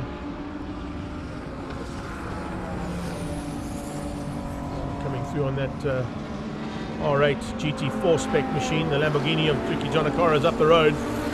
He's sitting currently in 5th place. Ben Morgenroot. Pace car must be out, safety car must be out as Morgenroot slows up.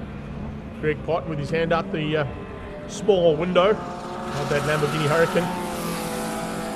Slowing things up with Marius Jackson. Yes, safety car has been deployed. So the safety car now deployed there for race 1 of the GNH Transport Extreme Supercars. It must be to try and extricate the Nissan out of turn 1 if they can.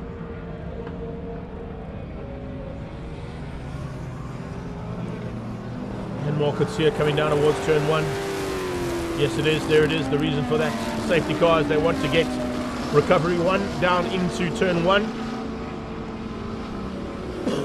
and hopefully get that Nissan out of harm's way.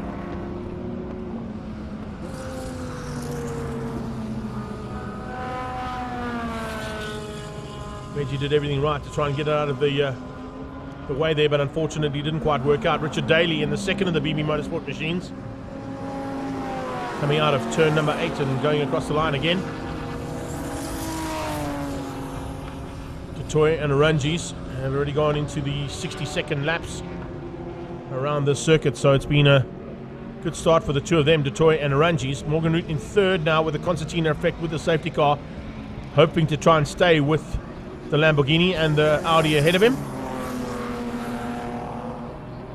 That Ford-powered Lexus looking so good in the hands of Ben Morgenroot. Lights still on the car, on the safety car. So they're going to have another lap under pace car there. Behind them, you can see Greg Parton with Marius Jackson behind him. Action Jackson for MJR and Mega Fiber in the Audi. And you got Ricky Giannaccaro, Dion Duplessis, Kwanda Mokoena, Mark du Toit and Mark Coetzee, Jimbo Giannaccaro in the Bisque Lamborghini. Behind him will be Uli Sana, and then it'll be Mansour Parker, with eventually Richard Daly making his way around, hopefully to get onto the back of the field before the restart happens.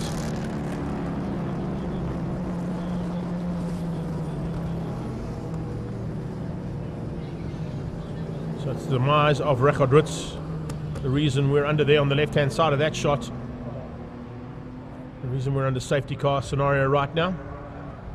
All these laps are counting towards the race laps of the 15 that are scheduled for this one.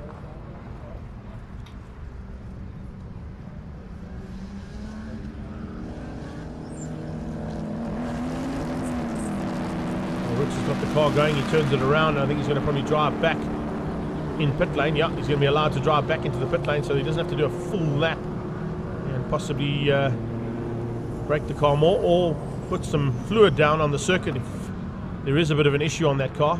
Such a pity to lose him. He was going so well. Got up to a top speed of 222 k's an hour there, did Richard Rutz, and was into the 60-second bracket as we see in the top 2 cars on the field. Rutz nursing that car back into the pit lane. Such a pity to lose him. But hopefully that BB Motorsport team will get that car sorted out for race 2. Are we seeing lights out? We are. Lights out on the safety car. So it looks like we're going to be good to go here for a restart. And it'll be 7 laps completed in anger. Only 3 of them really in anger. 3 of them under safety car. And about to go to race action again as Jonathan du Toit tries to catch Charles Arungis out here on the restart. Ben Morgenroot goes with them, trying to pull away there ever so slightly from Greg Parton as they come across the line. Parton in 3rd, fighting with Jackson in the 2nd of the Audi R8 GT3 spec machines.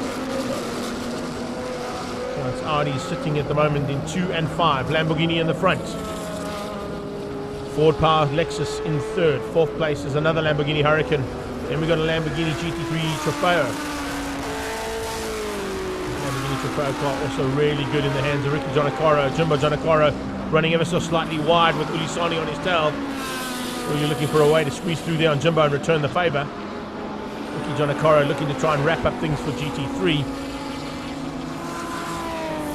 The GT3 national class led out by Greg Parton, Marius Jackson in second, and Ricky Jonakaro in third. Oh, and running off is Arangis. Arangis running wide out of turn 5. Slots in just ahead of Jackson in the second of the Audis. And he's just the second Audi at the moment, only to the tune of about half a car length. Greg Parton goes defensive, keeps out Arangis as he recovers from that mistake up at between turn 5 and 6. Under attack now into turn 1. Parton, oh, that was close. Greg Parton and Arangis nearly coming together out of turn 1. Arangis dived on the inside. Parton said, no, I'm not having any of that. He runs wide a little bit out of turn 2, but Greg Parton fighting frantically to keep out Charles Arangis.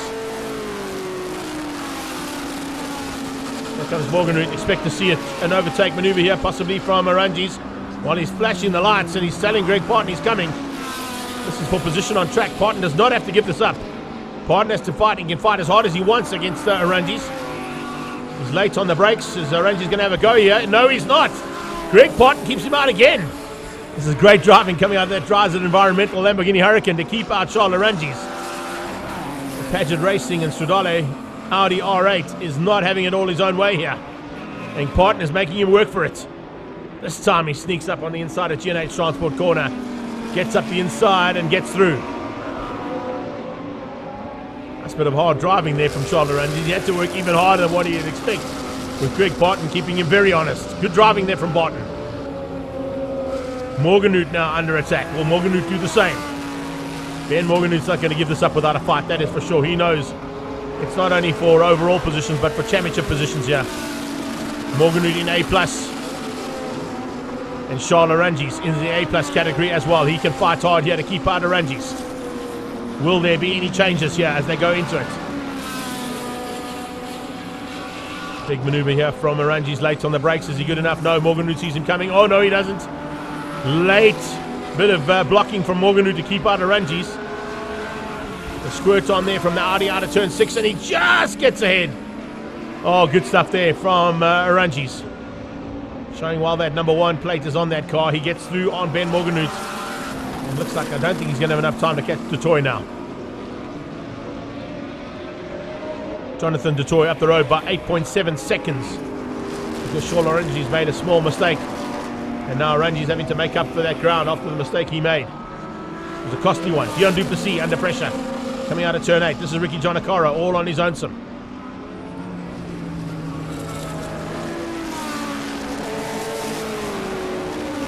Jonakaro comes out of turn 2 into turn 3. Trying to close onto the back end here of the battle for GT3. Parton leads that one out. Jonakaro is second in GT3s. Third place will be Mark Dutoy further back, and Marius Jackson's had some problems. Marius Jackson's had a problem somewhere on track. He's dropped right back into 9th. So not quite sure what's happened with the second of the Audi R8s. But it hasn't got according to plan there for Action Jackson. Here is Anmar Kutsia and Jimbo Jonakaro fighting for Class D and B respectively. Leader of Class D is Anmar Kutsia in the AMM BMW. And the Bisque Lamborghini Trofeo is Jimbo Jonakaro leading things in Class B on track. Oh, and Jimbo has a mistake. A little mistake from Jimbo. Maybe a little bit too hard on the loud pedal, and he loops it out. Will he get going again? We'll wait and see. He stalled the Lamborghini, and unfortunately that's cost him. Jimbo Jonakaro now having a little bit of problems. Looks like our timing's got some problems as well. It's gone down. The toy though with no issues. Coming through there and lapping some of the back markers, Jimbo Jonakaro being one of them. As Jono comes through to complete lap 12 of 15.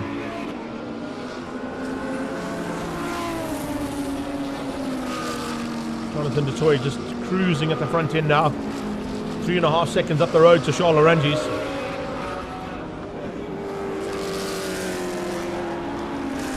Looks like some issues there as they come into the closing stages here for some of the cars on track. This is Jackson coming back at his teammate. I think Wanda McQueen will probably give him a little bit of room on the road there to get through. He realizes that the GT3 car will be a little bit quicker than the GT4 car. And that's given Wanda McQueen a chance now to follow his teammate and maybe use him for a bit of blocking. Wanda was closing down on the back end of Dion Duplessis. So he's got a little bit of work to do here into turn number 3. Duplessis there, so he can definitely have an opportunity. And maybe if Marius works hard with him, he can help him out to bridge that gap, and he's done exactly that. That BBT KTM crossbow has now been caught by Wanda McQueen. McQueen going to be looking for a chance now to get through on that KTM crossbow if he can.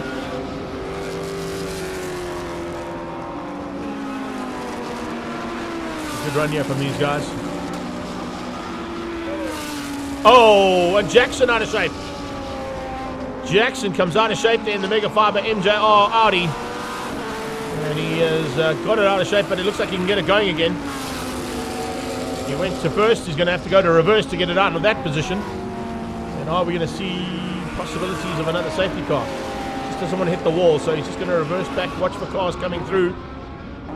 Not always easy to do in a race car. The visibility is... There's the replay. Just gets the back end stepped out a little bit too hard on the loud pedal, possibly coming out of turn 7. Richard Daly now being overtaken by the Hurricane of Greg Parton. Parton still in 4th place.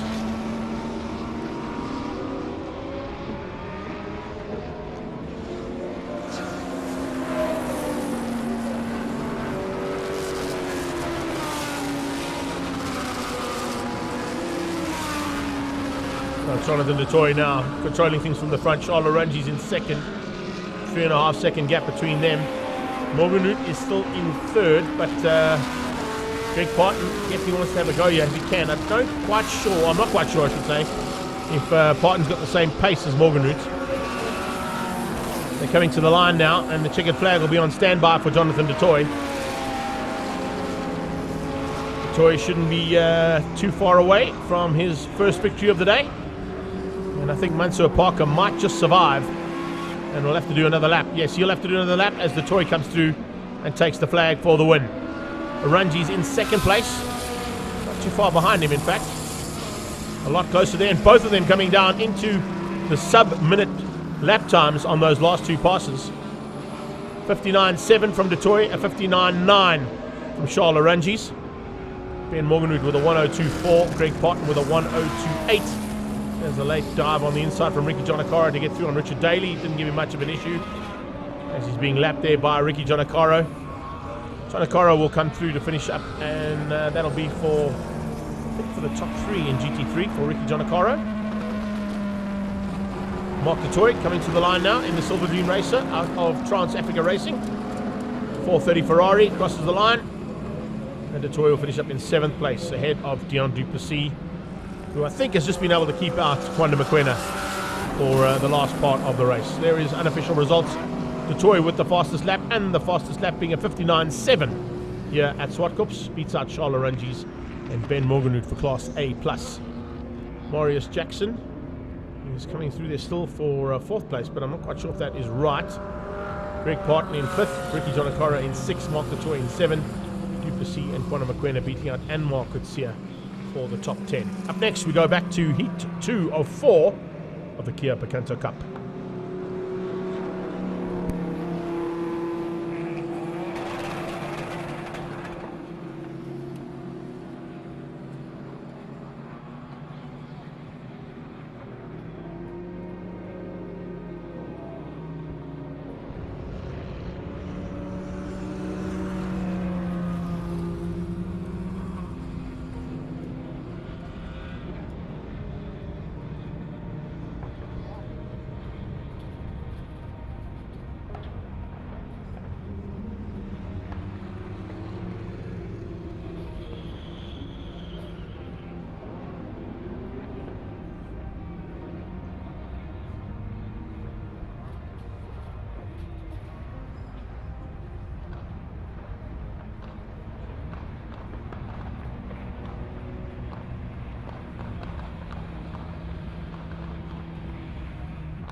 So before we get into Heat 2 of the Kia Picanto Cup, let's catch up with a couple of the drivers and see what their plans are here in South Africa for Kia Picanto Cup.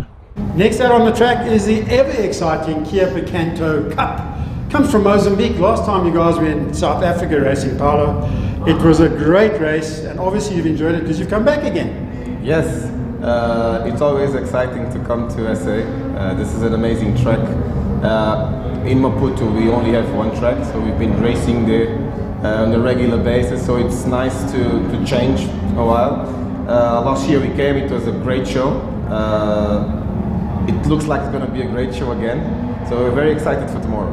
Certainly the action last year was amazing. Pedro Garcia, tell us your point of view coming to Zwartkops. Do you like the track to start with? Well, I love the track. This is very special.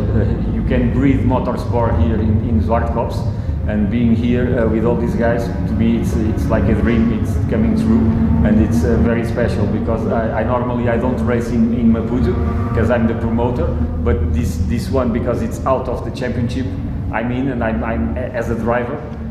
So for me being here and driving it's very good, fantastic. Well, we hope you put on a great show. In the middle there, Etienne, just tell us how you sneaked in there this time around. Yeah, basically I haven't raced for 9 years, so I have to shake the cobwebs off a bit this weekend. But yeah, just like to thank Kia Mozambique for the invitation to come and join them in this great formula, and yeah, I hope it'll be a fun event. No pressure, but you know, you've got a couple of kids overseas, relatives all racing quite well, so no pressure on you this weekend, eh? No, the pressure's on them. Anyway, good luck to all of you guys, and put on a great show. Thank you. Thank you. We'll do our best. Cheers. Over to you, Greg.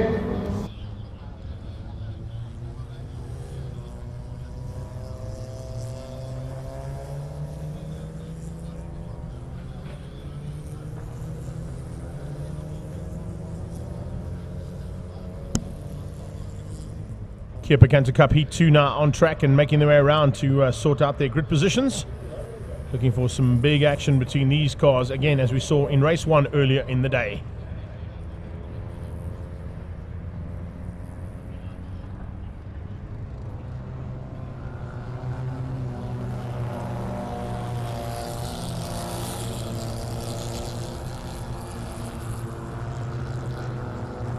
Monster cars were involved in the front end battle at the start of the day's proceedings, and I'm sure they're going to be back there in race number 2 as they line up on the front row. Mostec Racing versus Mostec Pro, and it's the Kia car there with Etienne van der Linde behind the wheel, ahead of the 5-star Optica visual racing machine of race 1 winner, car number 05. Blue Tech Racing is in 5th place alongside the 5-star Optica second car. That's the 50 car as opposed to the 05 car. And then it's Mostec 11 ahead of Mediplus. Transauto taking on the AMM 46 racing team. Move Racing ahead of Pro Data, and the final car on track is CA Racing. There it is, number 77.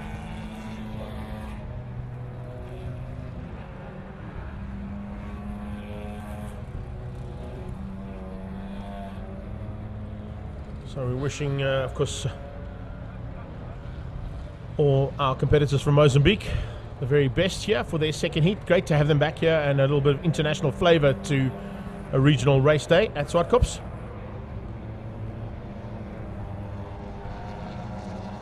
This relationship is definitely boding well for motorsport cross-pollination over the border. A couple of the drivers last year went up to Mozambique to participate in a few of the events up there as well with Kia, and then had the chance to come back down to South Africa to participate here at Zwartkops too. And more of the same expected with this relationship growing in the Kia Picanto Cup.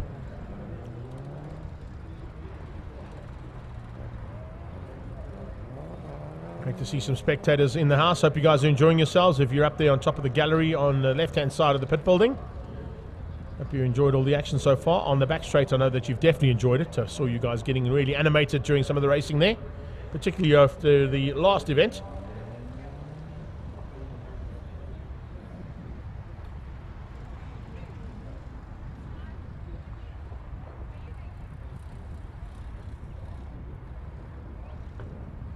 We are under starters orders now for race 2 of Kia Picanto Cup.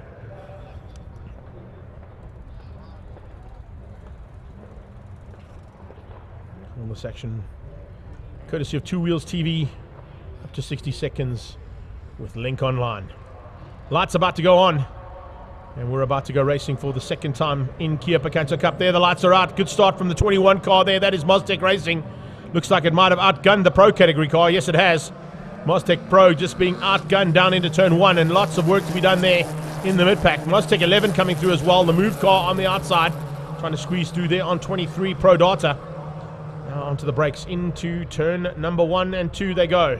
Out of turn 2, who's got to the front end? It's Maztec, who's been run wide ever so slightly there. I think the Pro Class car having some issues off the start line. Yes, it didn't quite work out there for the 31 car. Look how far back it's dropped. Into the clutches of the 46 AMM machine. As they come flying through into turn number 4. 21 is Maztec Racing leading things out. And CA Racing right there with him. 99 comes through there for Blue Tech. They come through. Nice start here from everybody. They head to the top of the hill now for the first time and up towards the AMG Driving Academy.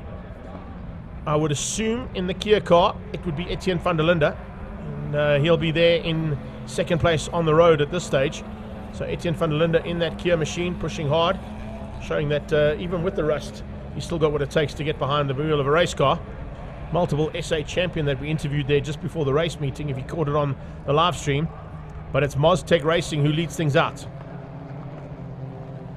Etienne van der Linde there and Pedro Garcia sharing that car. So it could possibly Pedro at the wheel at this time. Have a look and see if I can pick up on the helmet in that second car. And see whether or not it is Etienne or Pedro Garcia who are sharing the honours there in the Kia car. If it's the red overall, then it'll be Etienne for sure, yes.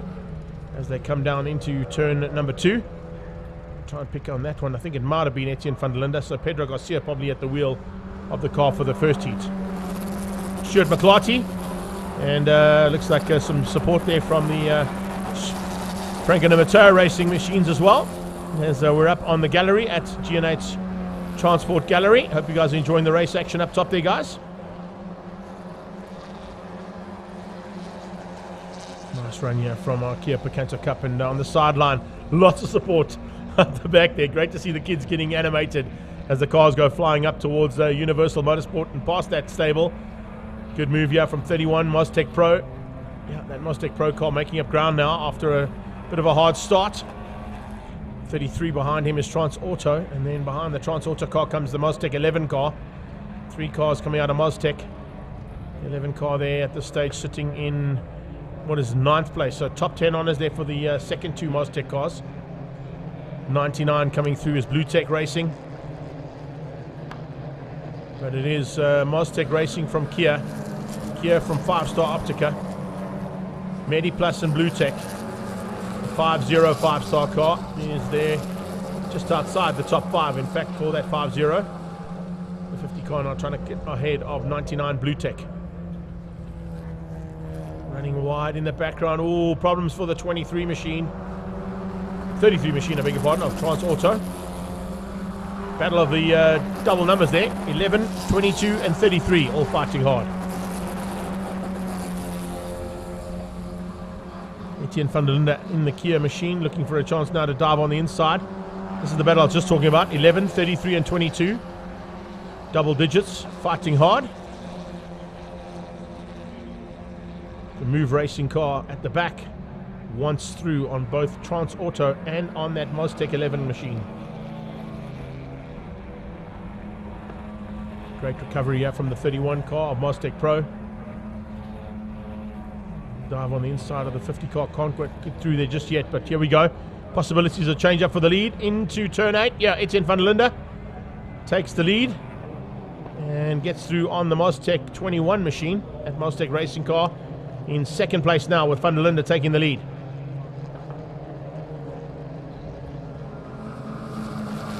Let's see a change up for second as well. Look at how the 05 car is showing some intentions.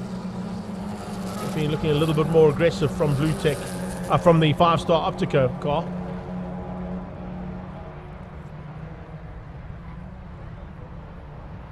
Inside line out of turn 3, easily done.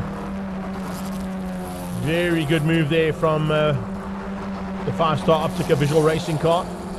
to squeeze Moztec Racing down to third. Watch in the background though. Yo, awesome stuff. Here they come, 3 by 3. 99 goes defensive. Blue Tech shuts the door there on the Moztec Pro car. And MediPlus has to go high and wide around the outside, allowing, there's a chance. Beg your pardon, 5-star diving on the inside. As they get up there, yes, he's got through. He's got ahead of that MediPlus car and up into what is now, oh, and he runs wide. Putting wheels on the dirt is not what you want to be doing with MediPlus right on your tail.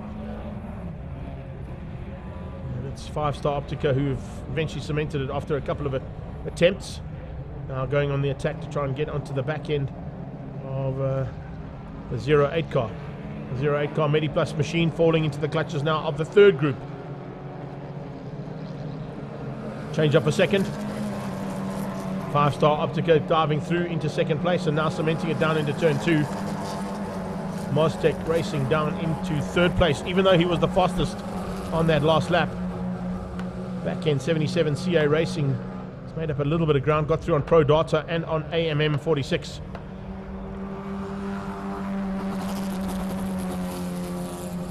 Move Racing machine still in the fight with the double-digit cars. It's Moztec 11 who leads that battle.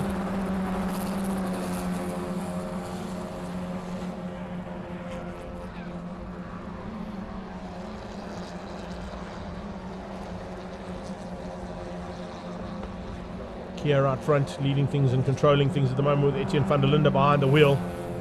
There is the top 3. 00, 05 and 21 on the tailpiece. Looking for a way through there. 5-star Optica Visual Racing machine. Under attack there from Moztec Racing. Coming down the hill behind that second group led out at this stage by Blue Tech. Blue Tech, Moztec Racing, the Pro category car, and then 5-star Optica.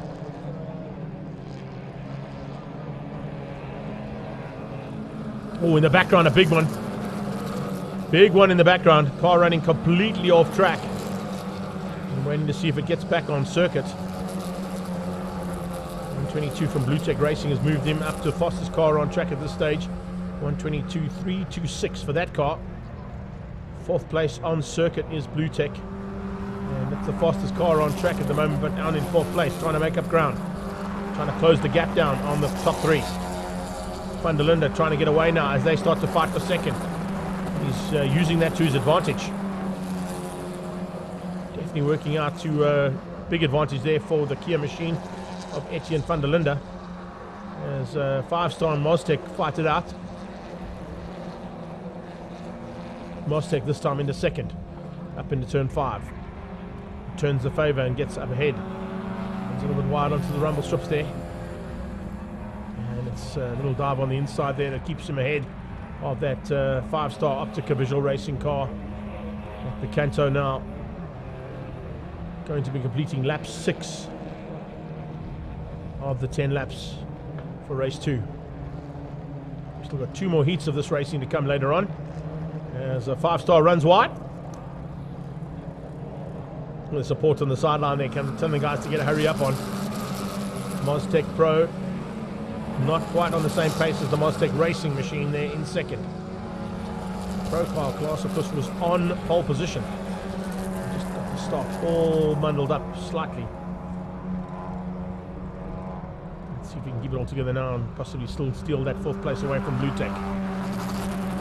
Pro Data further back in the field. Currently down in 13th place as he crosses the line.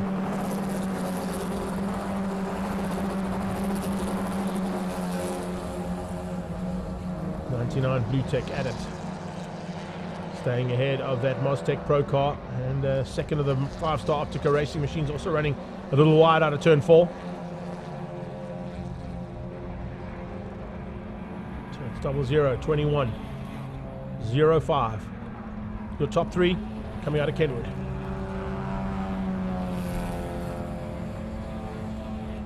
Down the hill they come. So you can see an opportunity here for Moztec to get ahead of Van der Linde. Van der Linde sees him coming. Going to make that Kia Picanto a little bit wider than what it's able to be done. He's got a Great bit of track positioning that he can hold if he needs to. He's going to use it to his advantage if he can to fend off the attack coming from behind.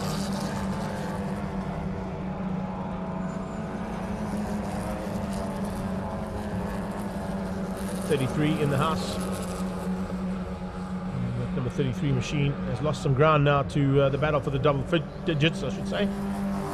Got back into what is... Oh, big touch into turn 2. Just catching up with him, and it came together with the 46 AMM machine. AMM 46 Racing coming together with 33 Trans Auto.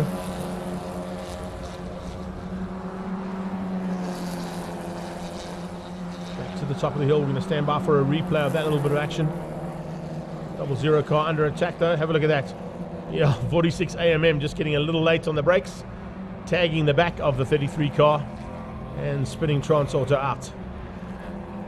Might have a little chat about that afterwards, I'm sure, those two drivers. So here we're going down into 2 to go. 2 laps to go now for Etienne van der Linde to try and keep out Mostec and the 5-star Optica cars. Across the line, another lap completed, as I said, 2 more to go. Van der Linde making them brake twice into turn number 1. The return of the 33 car. So it didn't quite work out there for him. Off the little tag from the 46 AMM machine. This is 99. Currently sitting in 4th place is the Blue Tech Racing car. Mostec Pro on his tail, and 5-star Optica now with the fastest lap. 121.978 for that number 50 car. Car in 6th place. This is kind of like running almost in similar livery. 1, 2, and 3, 4, 5, and 6. With the white Kia car ahead of the Mostec car, ahead of the 5-star Optica car. And Mostec going for the overtaking maneuver. Always late on the brakes, and he dives on the inside of Van der Linde. Van der Linde didn't see him coming. Opened up the door, and Mostec said, "I'll take that one, thank you very much." Van der Linde comes back at him. Forces him into a little bit of wide maneuver through turn 6. Going to be side by side out of 7. Fortunately, Van der Linde's on the wrong side of the track though. Don't know if he'll be able to make an outbraking maneuver around the outside, or he may just. He's going to have a go at it, that's for sure.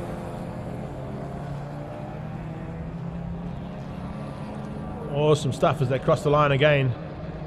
1 to go. Mostec hits the front. Van der Linde in 2nd in the Kia Mozambique car, ahead of 5-star Optica Visual. Blue Tech, Mostec, 5-star. That's the next 3 cars. Oh, and running wide. The Blue Tech car makes a small mistake. In fact, the 5-star car, beg your pardon, into the clutches of that Blue Tech car. And Van der Linde hits the front at the same time. So it's Van der Linde now who hits the front. Gets ahead of that Mostec machine.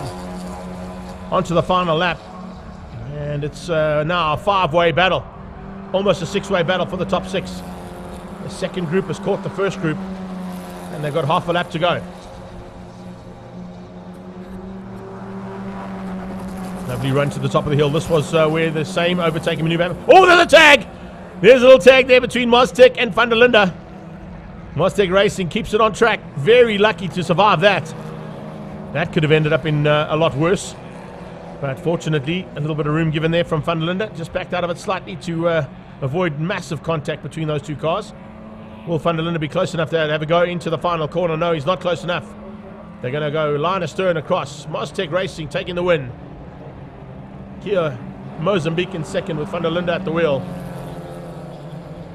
5-star Optica Visual Racing in 3rd place, beats out Blue Tech. And then it's the Mostec Pro car who comes through just ahead of the 2nd of the 5-star Optica Racing cars. Behind them it's Move Racing. It's the 11 car coming through there, still to finish things up there for the top 10. And Mostec 11 is going to finish up in 10th place. In fact, make that 9th place as he beats out AMM 46 Racing, MediPlus and Trans Auto.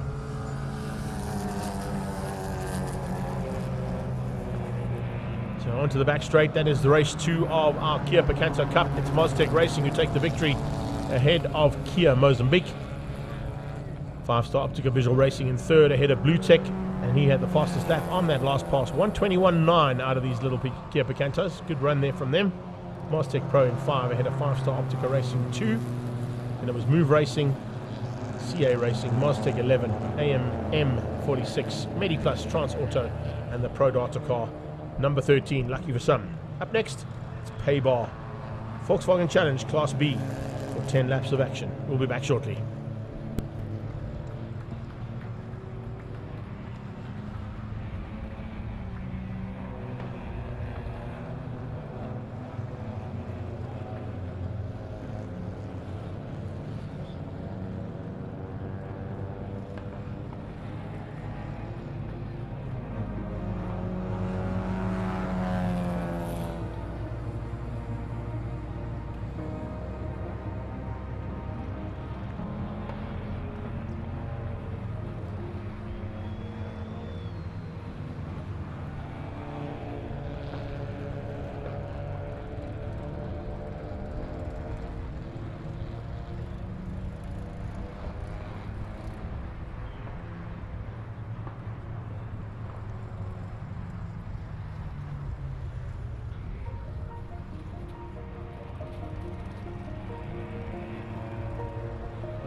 Up next is Pay Bar Volkswagen Challenge. Before we get on to track with racing, let's catch up with some of the competitors involved in the Pay Bar Volkswagen Challenge. Next up on track, the Pay Bar VW Challenge, just about the largest entry we're going to see on the track today. Thrills and spills aplenty. And Wayne Masters, you've been looking good in practice. Just tell us how things are going to go now.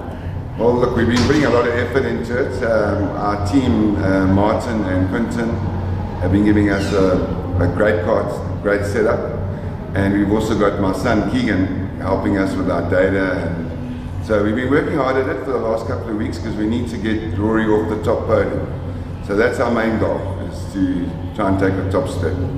So Rory Atkinson won't be watching this, but you'll hear about it later. So yeah. let's hope you guys have a hopefully we can convert it to a win tomorrow. So well, good luck on that one. Ian, leading the Class C. Always a good category, good dicing going on there. Unfortunately, it does get a bit swallowed up in all the categories, but you guys have a big dice nonetheless. Yeah, proper. I think the field's the biggest it's been this year. And yeah, always tight racing. Good to have some new faces there and the guys all on top of each other. So I think tomorrow's going to be proper racing. Well, good luck to you, Hannes. Class B, I think probably as competitive as all the others put together as well. What are you thinking for this weekend? Yeah, if we can just carry on what we just did now, and also convert it to another 2 race wins, I'd be super happy. We had a massive shunt in practice 2, and yeah, just happy the car's in one piece. And you do have a young lady chasing around as well, don't you? I do. There's a few ladies behind me, so usually you want them in front of you, but not behind you. Well, that's great.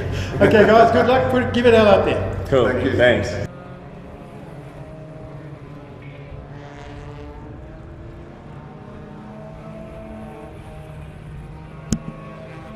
Pay Bar Volkswagen Challenge now on track for Class B, and we've just heard from some of those competitors how things are supposed to go in this heat. Let's see what's going to happen as they come round now to sort themselves out for this first heat. Dr. Hannes Skippers on the front row in car 27, good number that one.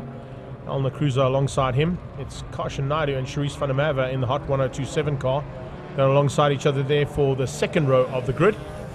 And then we've got some big battles expected for 5th, 6th and 7th place and 8th place, because it's pretty tight between Bevan Williams, Ethan Kutsia, Anthony Pretorius and Francois Van Sale. Today in Kubi ahead of Stuart Mack, Miguel Diaz and Jacques Hayes, Elio Mussolini, and then you've got Mo Karodia in the mix as well, just ahead of Kasani, Mitch Kutsia and Dean Ross in this 18 strong field of Class B competitors.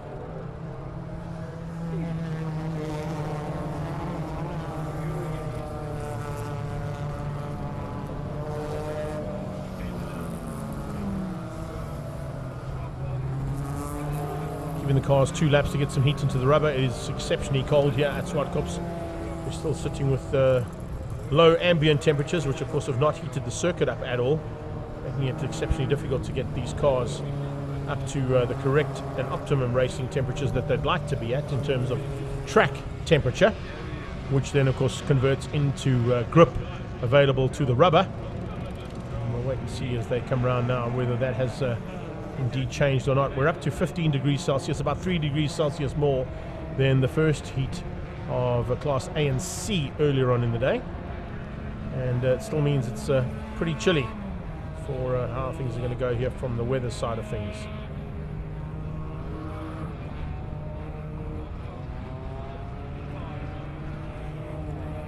We'll come around to take up the positions on the grid. It's a standing start. We saw big battles in Class A, we saw some big battles in Class C, and now Class B all on their own, with 18 cars about to go to battle.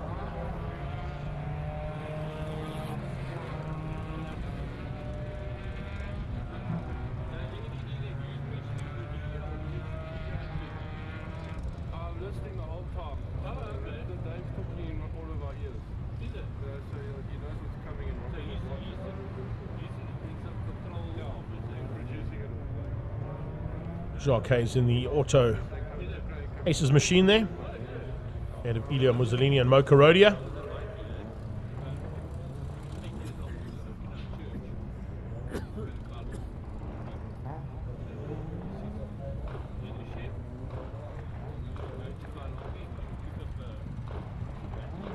So it's Paybar Volkswagen Challenge Class B now lined up on the grid. Let's see who's going to have what it takes to take the victory here. Will Charisse van der Merwe try and come through there from the second row in the hot 1027 car, as we saw earlier on in Super Hatch. Devin Piazzamusa was able to get through into, I think, top 5 or 6 in Super Hatch from the back of the grid from a Class C point of view. All ready to go now. Robbie Kosani getting a little bit of a move there in the Easy Parts car, just to get him exactly in line with the start gate. Mitch Kutsia at the back of the pack there, looking to try and get up to Ethan a little bit higher up there. Great to see the Universal Racing boys there involved in Volkswagen Challenge as well. But it's Dr. Hannes Skippers that they've got to go hunting for as he leads things out. He's got a very hard hard charger in the form of Elna Cruiser alongside him. An ATE brake machine looking to try and outbrake the Doc down into turn 1. Bevan Williams coming from the back as well as lights go out. Good start there from Williams. Good start from Diaz as well. Diaz getting through there on Mkubi as they go down towards turn 1. Mkubi didn't quite get the start he wanted, but look at that chopping and changing, and a little bit of wing mirrors getting very up close and personal. Elio Mussolini in the Golf Racing colours goes around the outside of Mo Karodia, and on his tail comes Stelios Nosias. So some fun and games already in that mid-pack, and they start to sort it all out, trying to get into some kind of race order as they come out of turn 2. Mitch Kutsia, Ethan Kutsia coming through there as well, just tucked in behind, by the looks of things, Bevan Williams, as they come flying up onto the back straight for the first time. It is the Doc out front. Skippers leads out. Big move there, right from the early stages, coming out of Cruiser. On the Cruiser with Naidu on her tail. Looks like some pressure coming from Charisse van der Merwe on the outside of Karshan Naidu as well. Karshan Naidu now trying to go around the outside of Elna Cruiser. The Hot 102 car coming through along for the ride. Then Francois Van Sale is in there as well. So a good start there nonetheless from everybody involved in this category. And everybody seems to have stayed on track, fortunately, here in the first part of this race. They come flying down the hill now for the first time in anger. Beg your pardon, as they go down into GNH Transport Corner. Bucketus Racing Polo comes through there. A couple of guys that have just chopped and changed and sorted themselves out going into the first part of proceedings here. Skippers leads out, Cruiser in second, Naidu's third, Faris van der Merwe is in the fourth spot. Late move there from Ethan Kutsia to get through and find his way past, I think that was on 71 by the looks of things. So a couple of cars that are just changing positions in the hunt here for Paybar Volkswagen Challenges first heat. That was Tanay and Kubi who got outgunned there.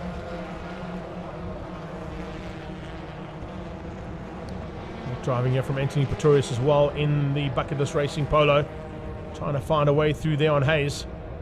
Hayes going up the inside and looking for a chance now. Here's a chopping change. Oh, 3 into turn 5, usually ends up in tears. And nearly did for Bevan Williams. Bevan Williams very lucky to get up on the inside there and just survive getting past the 51 car of Mack. Stuart Mack under massive attack there from Bevan Williams. Fortunately, both of them survived. Alma Cruiser still sitting in second place there. Hasn't quite been able to get onto the back end of the dock. Skipper's out front. He's got some problems of his own there with Cruiser starting to close that gap down. Big pack comes flying through there. Big dive on the inside. That's Mo Carodia getting a little bit squirrely out of turn number 1. Ethan dives on the inside. Finds a way back on Mack. So Mack now dropping 2 positions back there in the Creative Ink car. Into the clutches of Nkubi.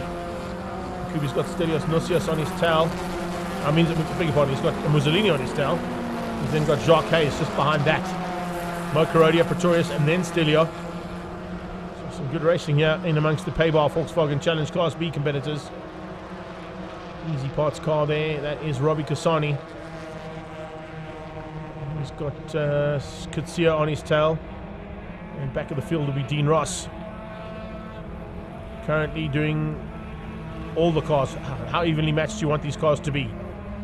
Fastest car on track in terms of top end speed is second place Alna Cruiser on 157 kilometers an hour. The slowest car, 153 k's an hour. Absolutely brilliantly and evenly matched Class B competitors. Jacques Hayes unfortunately has that 153 to his name, so I'm sure he'll be looking to up the pace ever so slightly. But you've got 18 cars on track and they are split by 3 kilometers an hour. This shows you how well Paybar Volkswagen Challenge is working, particularly in Class B. And how even Fansel runs wide. That's going to give Bevan Williams a chance, and Ethan Kutsia. Williams tried to catch him on the inside. Fansel just came across. Better drive and better line out of Bevan Williams. Should be able to squeeze him through into the 5 spot. Fansel going to be outgunned here by both Bevan Williams and possibly by Ethan Kutsia as well, as Ethan has a big look on the inside going into turn 4. Get a drive from him coming up the road as well there. Battle for 5, 6, 7 and 8 places. Mack joins the party too. Stuart Mack on the inside, having a look and just can't get up the inside there of Ethan Kutsia. Mack tucks in behind him in the Creative Ink car. Kubi comes through just behind. Mussolini behind them. It's Hayes. And looks like just behind Hayes, some fun and games coming from Anthony Pretorius.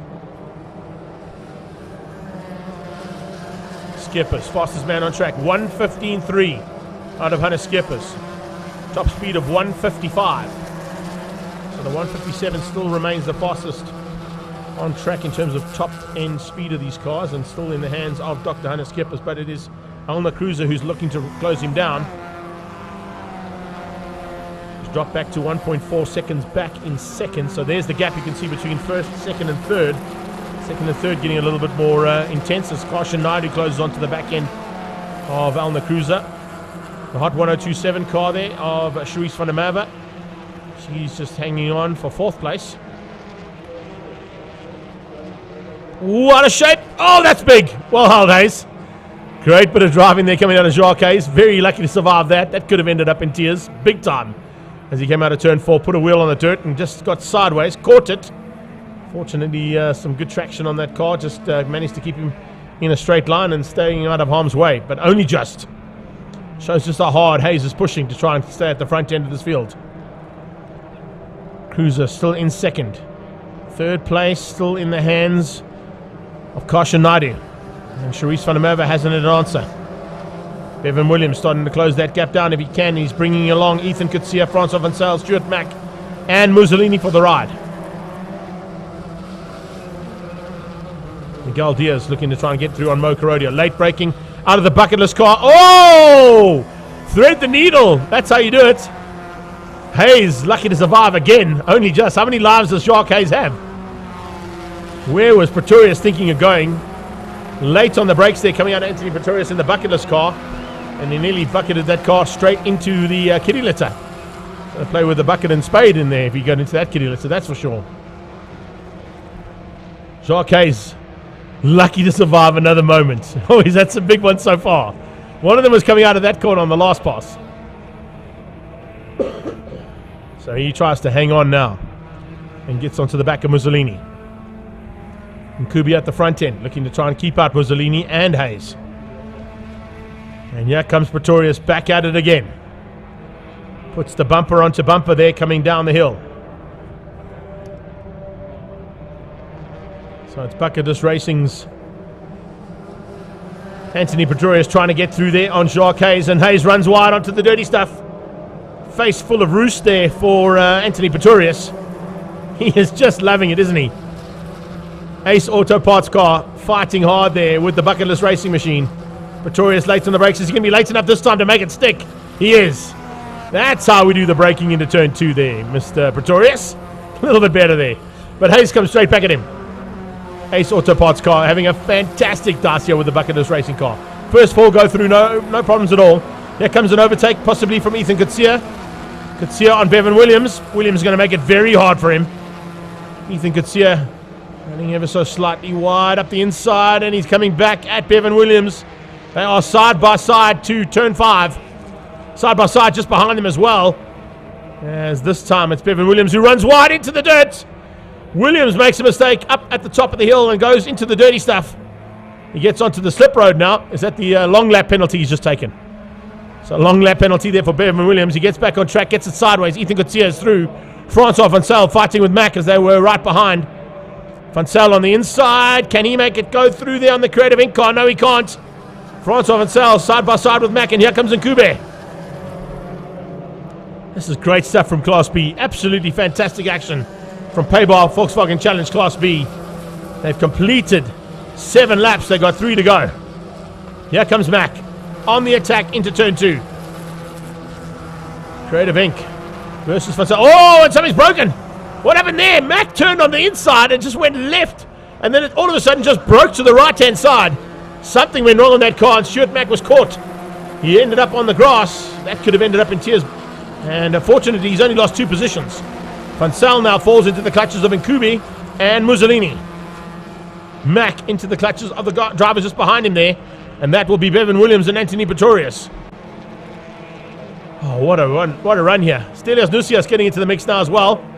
Stelio coming up and looking for a chance to squeeze through. Nkube is late on the brakes. Gets onto the dirt. Tries to get up the inside of Francois van Zyl, who was watching his rearview mirrors. Nearly got caught out there. Mussolini trying to take advantage of that outbraking maneuver from Nkube. Couldn't quite get it. Kutsia's getting away here. Van Zyl opening up a small margin. Here comes Bevan. On the inside, Pretorius behind him. 2 laps to go for these guys and girls. Oh, what a great bit of racing here. Top class, as always, from Class B in Paybar Volkswagen Challenge. Mo Karodia in the Fast 5 car now. And Jacques Hayes runs wide again. Those tyres are crying on Jacques Hayes' car. He's been every bit of the circuit. He's used every bit of tarmac. And he survived 3 major events. He's kind of like a cat there. Jacques Hayes, the man with 9 lives. Here in Paybar Volkswagen Challenge. Here comes Bevan Williams, back at Pretorius. Can he find a way through there? Anthony Pretorius says no, not this time. He's certainly trying to make an overtaking maneuver if he can.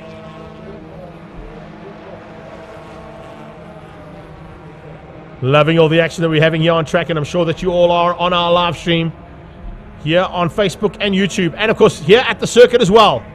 If you have got your smart devices on, you make sure that you're tuning into the live stream as well as watching what's happening on track at the same time. And speaking of what's happening on track, here comes Charisse van der Merwe across the line and looking for a third place. Karshan Naidu with a lap to go. Under massive attack now from the hot 1027 racing machine of van der Merwe. Naidu goes defensive into turn number 2. KN72 racing machine there of Naidu under attack from the 1027 machine of Charisse van der Merwe. Van der Merwe realizing that she could possibly get a podium here, and she's going to try everything she can to get it. As they come flying through to complete this final lap, they're into the halfway stage of the last lap. Turn 4 of 8. Naidu going defensive at every opportunity to try and keep out Van der Merwe. Charisse now looking for a chance to dive on the inside. Is she close enough? Under brakes for turn 5. She goes on the inside. Not close enough though. Naidu hangs on for third place. Skippers and Cruiser are cruising at this stage for 1 and 2. Here's a move. Dives on the inside. Charisse van der Merwe goes side by side with Karshan Naidu. Naidu now wing mirror to wing mirror as they come out. Skippers is going to take the win there. The DDS Dental Studio are going to be taking this one easily over Cruiser. But who's going to get third place? Coming through in the background. Watch out for that third place battle. It's Naidu. Karshan Naidu hangs on to beat out Charisse van der Merwe. Ethan Kutsia just behind them. Here's the battle for 6. Francois Van Zyl wins that one out over Tina and Kube. And it's Anthony Pretorius who manages to hang on just ahead of Mussolini. Look at this. Not done yet. Dean Ross now getting forced into the action right in the closing stages and finds a way through there on Robbie Kasani. Oh, we're loving the action. Well done. Awesome stuff there from our Paybar Volkswagen Challenge. Oh, and Stelio Nosius right in the closing stages. Can you believe that? Puts it, the Paybar car, into the tyre barrier up at turn 5. What's up, Stelio? Can you see us there, buddy? Give us a wave if you can see us. So that is confirmation unofficially of the results here from our Paybar Volkswagen Challenge. It's Hannah Skippers who takes the win over Elna Cruiser, Karshan Naidu and Charisse van der Merwe. Ethan Kutsia makes up the top 5. Francois Van Zyl was in 6th. Tanay Nkube was there in 7th ahead of Anthony Pretorius, Elio Mussolini and Bevan Williams, your top 10. Up next, we're going to the first heat and first time out for the BMW M Performance Club Racing Series. The BMWs are standing by. We'll be back shortly.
The first heat of the BMW M Performance Parts Racing Series is about to make their way onto the circuit.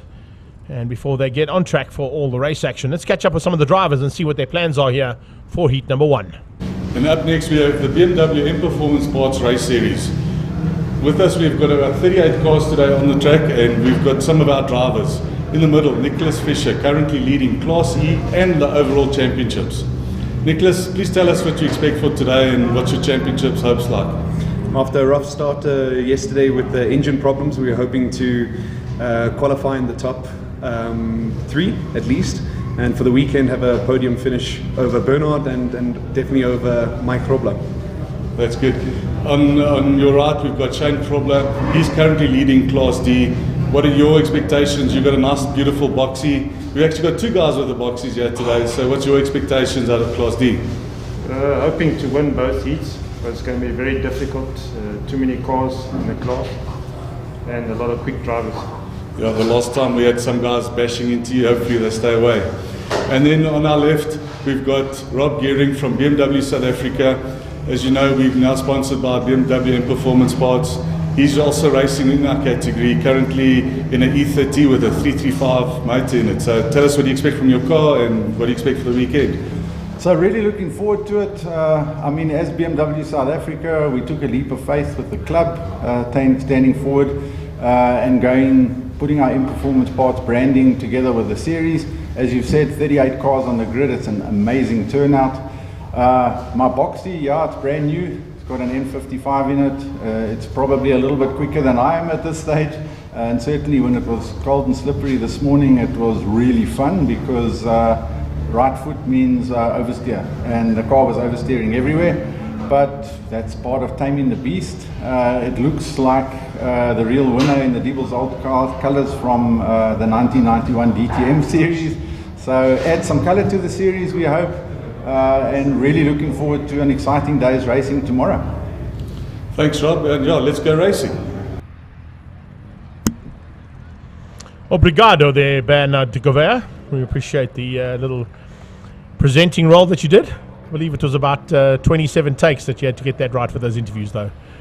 We're looking forward to the race action now from the BMW M Performance Parts Racing Series. It's all BMWs, as you've heard, and a whole bunch, an array of various makes and marks of the BMW range. Most of them out of the 3 and 5 series bracket. But every now and again, we get a couple of extra cars thrown in for good measure. So a couple of cars just making their way back into the pit lane after a couple of cars that got stuck out on circuit have been able to return. And once again, massive thanks to our marshals and medical team out there. And of course also a shout out to all of the spectators out on the track again. Dave, if we can get a couple of shots of those spectators, we've been asked for another shout out to them as the BMWs are going to make their way out onto the track. And also a big shout out to, of course, Donovan Cooper, our resident doctor, who is celebrating his birthday with us today and is doing duties on track as well. Christopher Brindley and team down at turn 4. Are you guys all good? Alrighty then. We like to see the number 42 out there, and I see a couple of guys a little bit alongside you there. Youngsters in tow.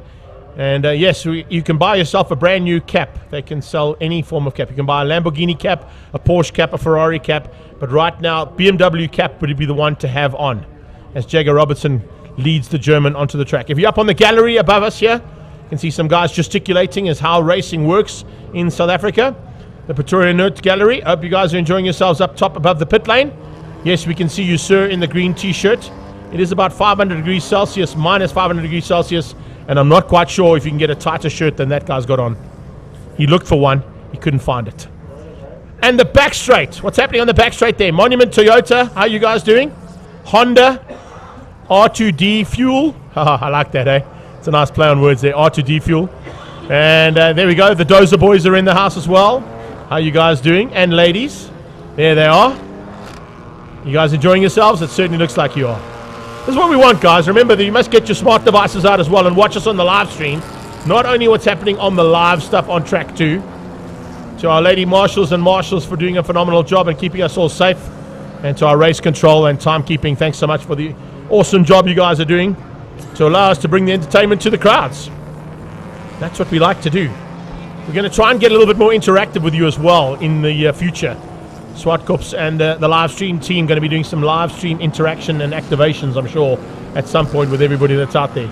Germano Costa's just joined us along with Peter Heidemann and Paul Fenter as we get ready to go now for the first heat of BMW M Performance Parts Racing Series.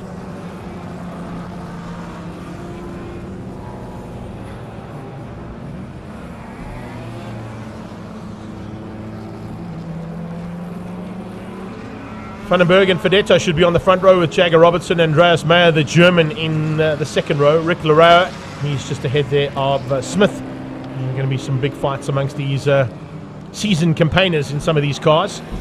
We heard there's a couple of box BMWs thrown in for good measure. Rob Gearing being one of them in the Warsteiner colours, aka DTM original racing colours from some of the BMW teams involved in that one.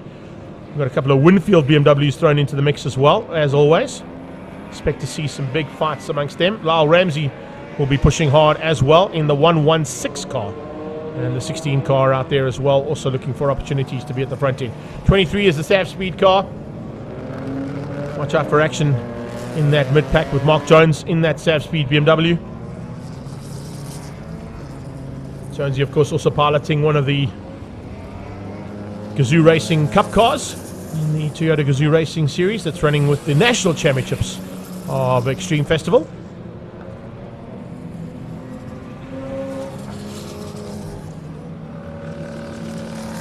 And don't forget, the next round of that one is at Red Star Raceway on the 2nd of July.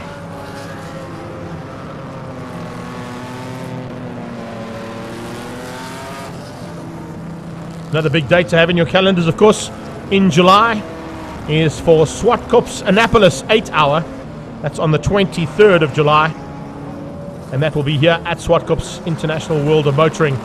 It's the Zwartkops Annapolis 8-hour endurance race.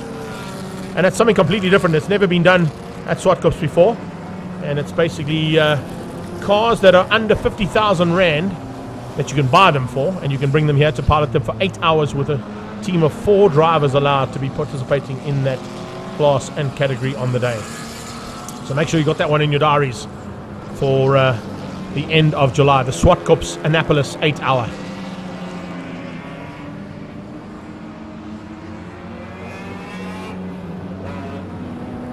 It's quite fun to see how our timing is battling with 3 screens of 38 cars about to go to battle here in the BMW M Performance Club Racing Series. 38 BMWs, as I said, of various makes and marks, mainly out of the 3 and 5 Series brands. A couple of 2s in there as well. And a little M4 here and there as well. But mostly 3 Series style BMWs about to go to battle. As I said, we've got an M4. We've got a couple of 5 Series. And I think we had a 235, if I'm not mistaken, at one point in this category too. So they come to the line to line up for the first time in anger, and they'll be lining up with the 357 Magnum out front. Ari van den Berg ahead of Fabio Fedetto. The 30 car comes through there as well. Craig Haps, Sean Dodd behind him, and it's all to play for in this first heat of the BMW Car Club Racing Series. Just going to try and refresh my timing on my tablet here as well to see if we can get a refreshed look at it, because I've got 38 cars to go with, which means the laptop is now jumping between 3 screens. So if we can at least make it between 2, it will help us out ever so slightly.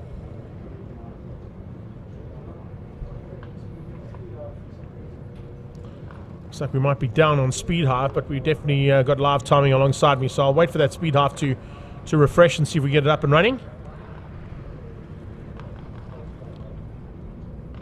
Ari van den Berg, Fabio Fedetto, behind them Jagger Robertson and Andreas Meyer. Jagger Robertson in the Viking, Big Boss Auto and Liqui Moly sponsored BMW. A couple of cars just getting shifted around there. Is that Sav? I think it's Sav Gutteri. Yeah, Sav Gutteri just showing us how to get those cars shuffled around on the grid. Garbini's in the house as well. He's also a seasoned campaigner in the Kimbo coffee machine. Mazda coffee machines on the back of that machine too.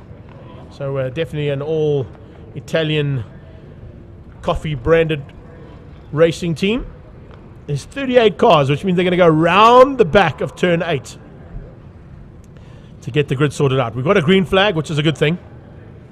And the pace car will lead them round now for their rolling start.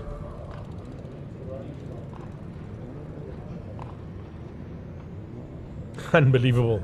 38 BMWs. That's brilliant. Well done, Bernard Gavea. And to all of the guys involved, hope you're going to enjoy this one.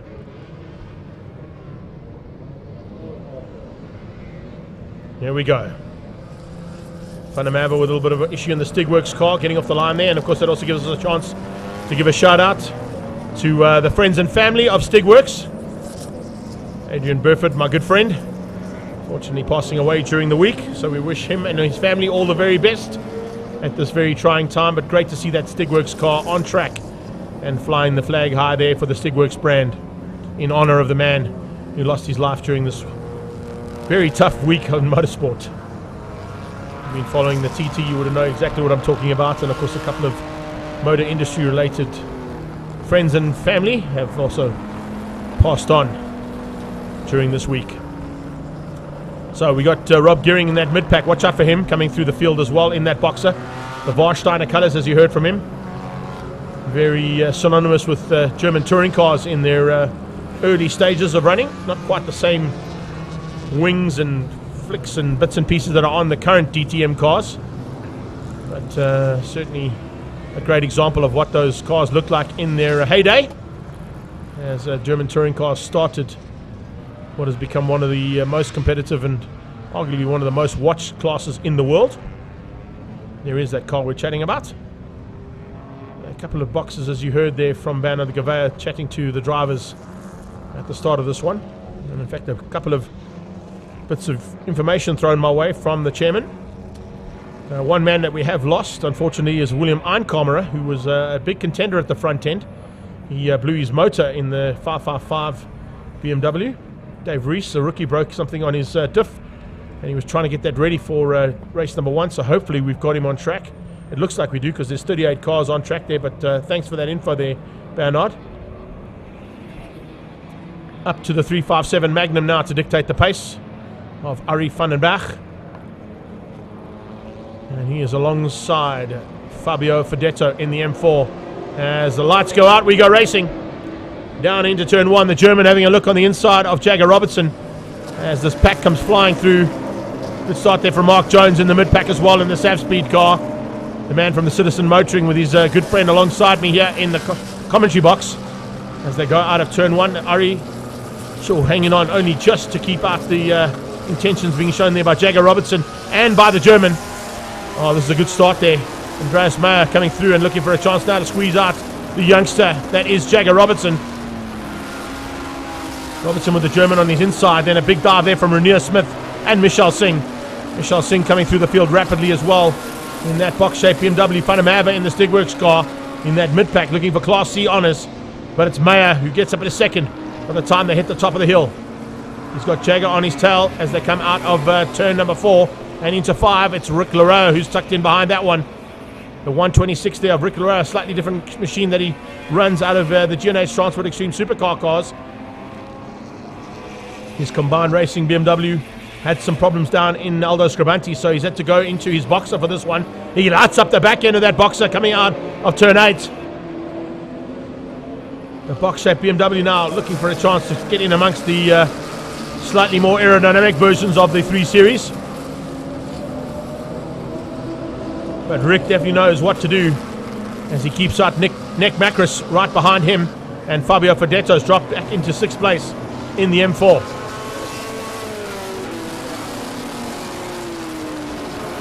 Further back, the taxi comes through there. And is that Rivera, Manuel Rivera, at the wheel now of the BMW Car Club Racing Series taxi.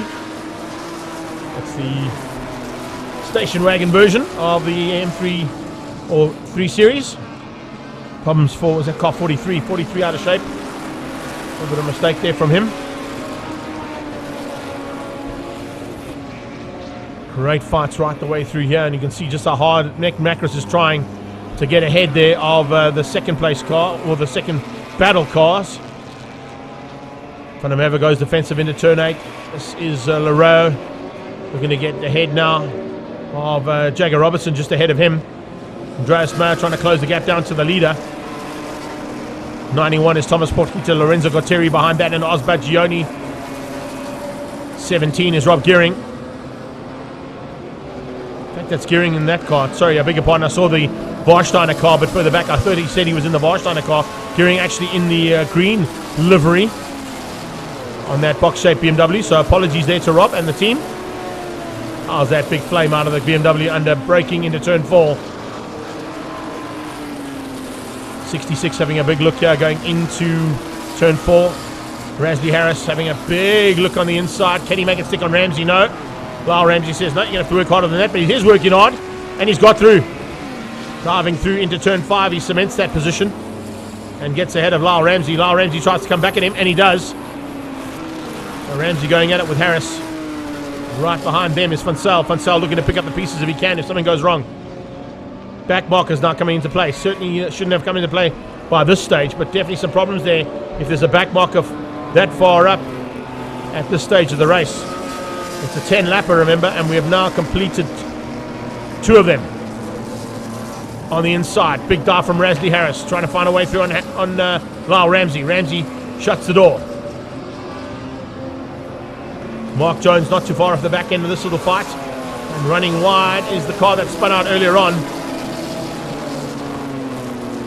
43 car dropping right to the back of the field there. Unfortunately, issues for that machine. But Arie van den Berg with no problems whatsoever at the front end and controlling things from the lead of this race. There's a dive once again from Harris into 4. Ramsey side by side with him as they come out of turn 4, heading up to the top of the hill. Tucks in behind. Fansel coming along for the ride, bringing Jones in the Sav Speed car up for the challenge.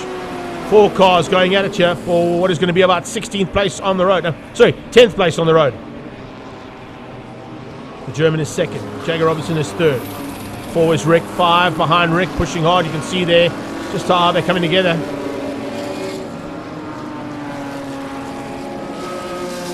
Ramsey comes out of the final corner on the back end of Bradley Harris's tail. Tucked in behind that big wing. Trying to return the favour there on Rasley Harris.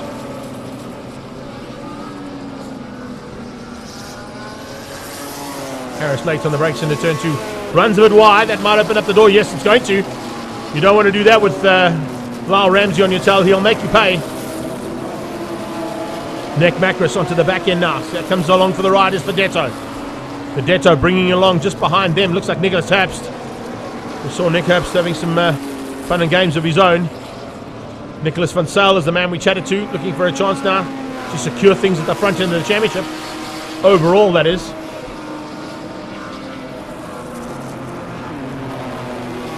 So some big fights happening out on the circuit at Zwartkops. We certainly hope you're enjoying it out there on the stands as well as on the live stream on both Facebook and YouTube. It's always fantastic race action with BMW M Performance Club. And now into some more back markers. Back markers there with the rookie tape on the back as well. The red and white tape showing that it's a rookie driver that they're coming up on. Holding his line. Doing exactly what that rookie should have done. Just hanging on to that inside line. Not changing direction and letting the quicker cars find a way through. Mayer's done that. He's now pulling away ever so slightly, but no one is going to catch the 357 of Van den Berg. Meyer from Jagger Robertson, from Rick Leroux. Rick not able to close down the gap there on the Viking Mining and Big Boss Auto car. Nick Macris. And then it's Vedetto in the M4. Vedetto's pulled slightly away there from Thomas Portgieter and Lorenzo Gotteri. Baggioni just behind them. There he comes, Oz Baggioni, fighting hard there with the Sav Speed car, B911. Someone call 911 for that car because it is absolutely hauling around here with Baggioni on his tail.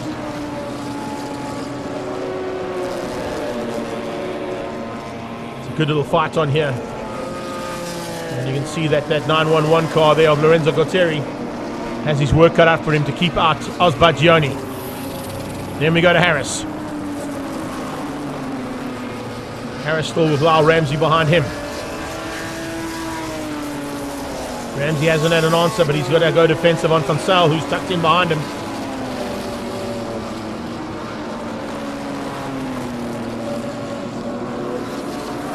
So we're at the halfway stage, 5 of 10 done. Michelle Singh having their own little fight. Economides in there as well. Economides tucked in and looking for a way through on Cochran. Troy Cochran goes defensive into turn 2. Economides dives on the inside. Oh, good move. Michelle Singh in that thick of that battle. Alan Hilligan having some fights of his own as well as they go into turn 4. Singh leads out in the box, the Winfield BMW 325 IS. Heading into turn number 4 with Economides on the inside. Cochran. Oh, they're going to go 3 by 3. Well, they nearly did. Economides saw him coming, shut the door. Economides getting around on the boxer and gets up into one position higher. Oh, big step out there for Michelle Singh as he had to go defensive on Cochrane. Great fight out here for these 4 cars as they come down the hill now into the back markers. Some superb little fights happening here. Economy's leading it out. Singh behind that. Cochrane tucked in behind them. And then it's Davy Olafur, who's also making a welcome return into circuit racing here this weekend. 357, Arie van der Berg has had a bit of trouble through the back markers. It's allowed the German in. So Andreas Meyer is allowed to catch up to the back end of that 357 BMW. Blue flags waving frantically there for the 24 car. Just warning in that Jagger Robertson's coming to overtake. Bit of smoke coming out of that 357 machine now. So it looks like Arie van der Berg might be in a bit of trouble here. Heading into the closing stages. They have completed 7 of 10. And some smoke coming out of the BMW. I think it's 8. Could possibly be 8 laps completed. Just getting confirmation there. It is 8 laps completed, so beg your pardon, 2 to go. We're battling a little bit here with signal with the cold conditions for our timing. But big flames out of the German is closing down rapidly on Van der Berg. Seeing that there could potentially be a problem on that car. Going to try and push him and push that car over its limits and maybe make it blow.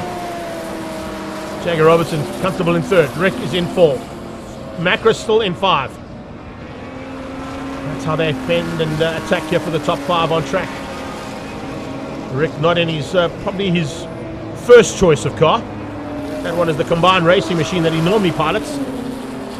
Here they come down into turn 8 for the penultimate time. 357. Look at the smoke coming out of it. Could be a bit of body rub though that we're just seeing. It seems to be in the left-handers that there's some smoke coming out of that front right.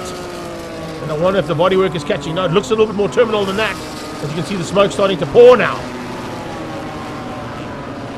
Are we going to try and get this one to the line though for the 357? Behind him, pushing hard, is Andreas Meyer, champion. Back-to-back, I think, for the last 3 seasons there has been the German. And he's looking to retain that number 1 plate if he can. In amongst those back markers now, trying to find a way through and try and stay out of harm's way while they're doing that.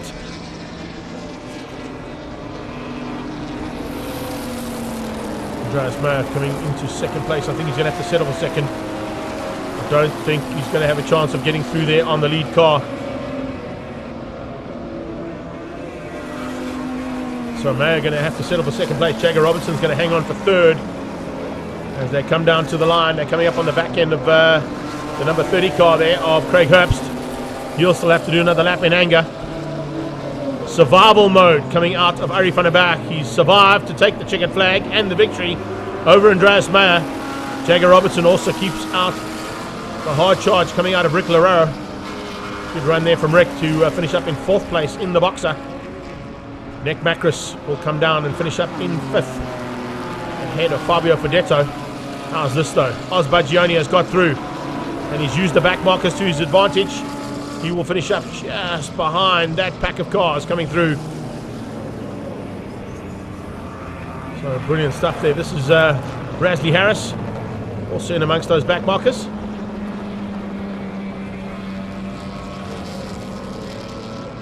They certainly do, Pete. You should hear them from the sideline here. Absolutely brilliant stuff from the BMW M Performance Racing Club Series. And our first race of the day there for them is in the bag as the rest of the field come through there. Cochrane ahead. No, Michelle Singh has just been able to hang in there. So our top 10. I'll run through them as our timing monitor flicks over. Coming to the line of the rest of that pack of cars. But it is Arie van der Berg, Andreas Meyer, Jagger Robertson, Rick Lerero, Nick Macros from Lyle Ramsey, Oz Baggioni, Nick Van Sale, Mark Jones, Rob Gearing, Fabio Fedetto, Rasley Harris and Lorenzo Guarteri. We have got a small break in proceedings now if you're watching us on our live stream. We've got a small break at the track, but we're also going to be breaking on the live stream due to the fact that Facebook will only allow us to go for 8 hours in a row on a live stream feed. So if you are watching on Facebook or you're watching on YouTube, stick around. We'll be back shortly with part 2 of the day's racing here from the Supercars and Pocket Rockets version of the Regional Extreme Festival here at Zwartkops, the International World of Motoring.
Kaap hoor, jy sal by die fiets.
Well, we're about to start the second half of the day's racing now, and as we get cars on track, we'll head down to our pre-race press conference and catch up with some of the on-the-track racing Clubmans drivers. Okay, next up on track is the on-track Clubmans category.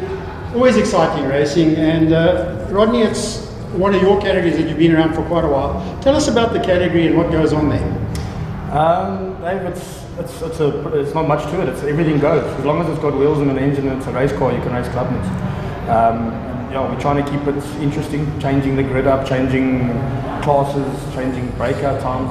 It's exciting. It's exciting every time we get here, so we quite enjoy it. I've got to agree with you. It's always good to watch as well. It's always an exciting race.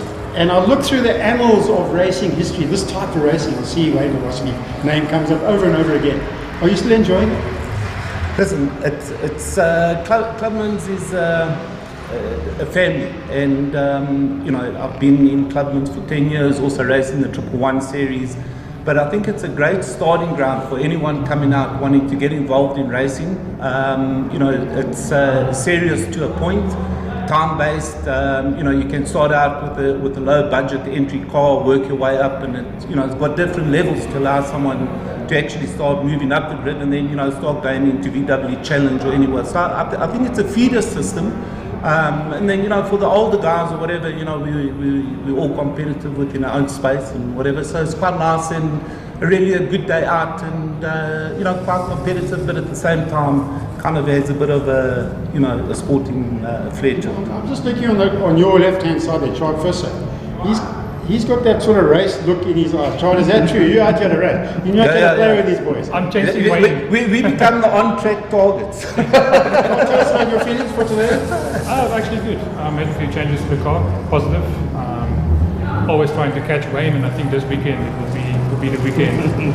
Catch Wayne. Well, we look out for that. Good luck to you guys. Thank you. Over to you, Greg. Cheers.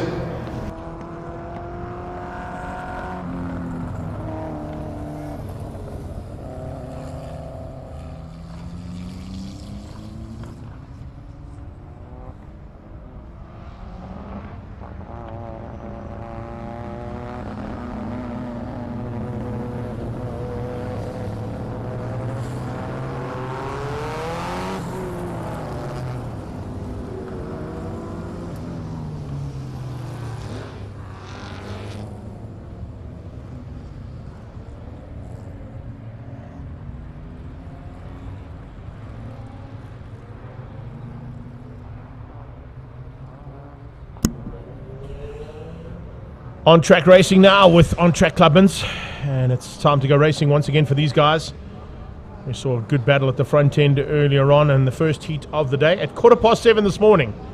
So they're going to have a slightly better racing conditions to go at it now with the National Sports Car Challenge category cars starting just behind them with Clippy's Cricker and Ron Harmser in the car now. And we're looking to try and push through as quickly as he can. Lloyd Brown has just joined us from PE. How are you doing, Lloyd? Willem Boyson as well as Andre Retief. Hugo Vollendorf is in the house too with Victor Pretorius as we get ready to go now for this second heat of on-track racing's Clubman Series.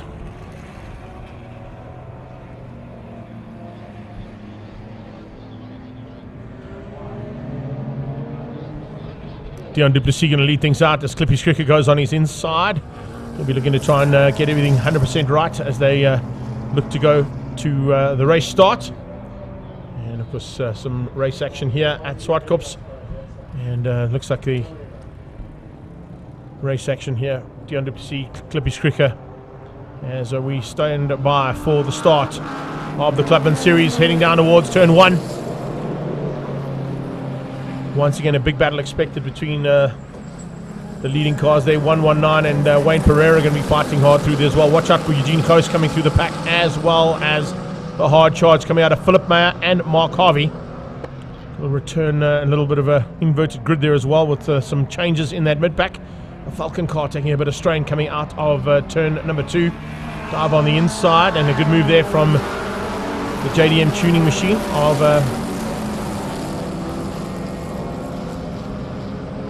Dirk Lawrence. And Lawrence now with the 2 Porsches starting to come through the field as well. Watch out for Coase as he comes up to the top of the hill. starts to go on the attack to try and get through. Mark Harvey under attack there from Dirk Lawrence as they get up onto the brakes into turn 5. Oh, where is Philip Mayer going? Mayer goes on the inside to try and avoid the late braking from Dirk Lawrence. Lawrence went to on the brakes to keep out Harvey. And it looks like Philip Mayer's got a huge problem. That front left Porsche wheel is completely game over, and he just cuts across the field and into pit lane. Clutie coming onto the back end of the little Chevy and trying to follow Ghost through as they get up on the inside of Dirk Lawrence. Lawrence shuts the door, doesn't allow Clutie that much room to play.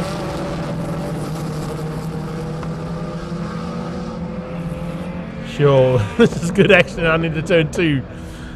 Ghost sideways and Lawrence alongside him.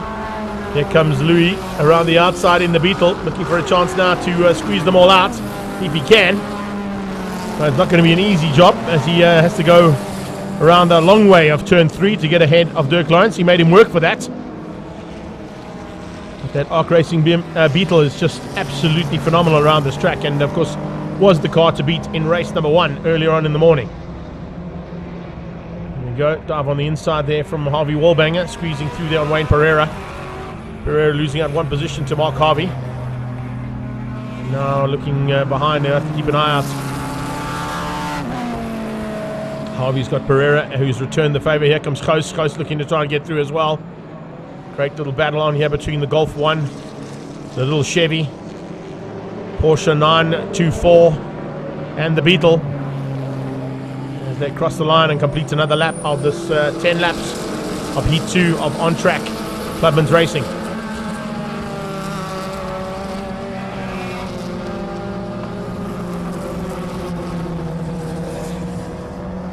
This is going to be a hard fight here between these competitors for this position. Ghost dives on the inside, finds a way eventually through there on Mark Wallbanger, Mr. Harvey himself, as he goes tucked in behind the Beetle, heading into turn 4. Ghost leading things out at this point in time. Not on track completely though, because we've of course got the sports cars up the road, and they'll be sort of leading the race in its entirety.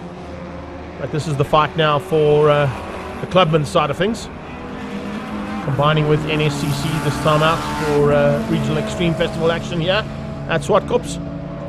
Supercars and pocket rockets are the hashtag this weekend, and that's exactly what we're seeing here, with a couple of supercars fighting with some older supercars and some more modern day version race cars. Whoa, where is Dirk Lawrence going? Late on the brakes, and he has to try and get back on track without doing too much damage, but it has allowed a couple of cars through there, including Chart Visser. Visser's just dived through there with a bit of a lock-up on the brakes there from that JDM Tuning Ballard. Don't normally see that from that car. So something must have gone wrong there ever so slightly. Pereira in the Grange Workwear Golf now trying to close down on the back end of Mark Harvey.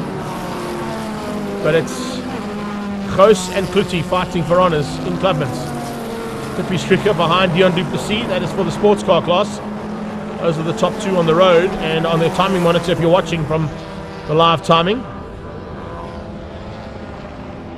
Dion Duplessis in the road going version of this car, the KTM Crossbow that he's got as his road car in the Clubman series and the sports car combined. And we'll see him in his race version of the BPT sponsored machine, the KTM Crossbow Race. That's the KTM Crossbow R, as Ron Harms has pulled to the inside of turn 1. It's a pity to lose Ron Burgundy Harmser so early on, but unfortunately it looks like he's out of the sports car category.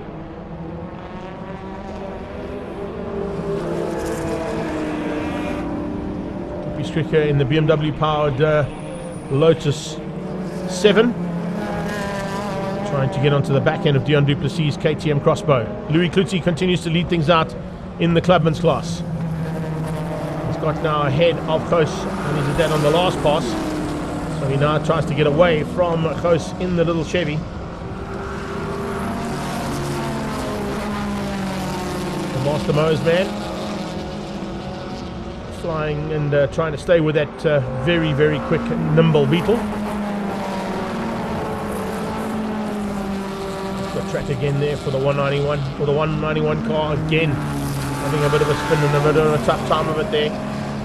Anton Bitzer had it all wrong in race number 1 as well. He was the pole man in race 1 actually.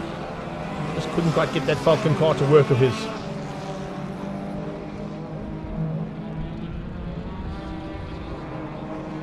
So heading into the first half of this race being completed on this next pass. 5 laps done. 5 laps to go.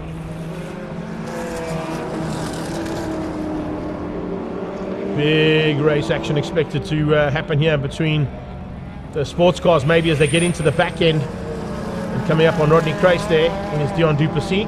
Maybe Clippy Skricker can use that to his advantage. Back markers of Clubmans might just help him catch the back end of that KTM Crossbow for overall honours.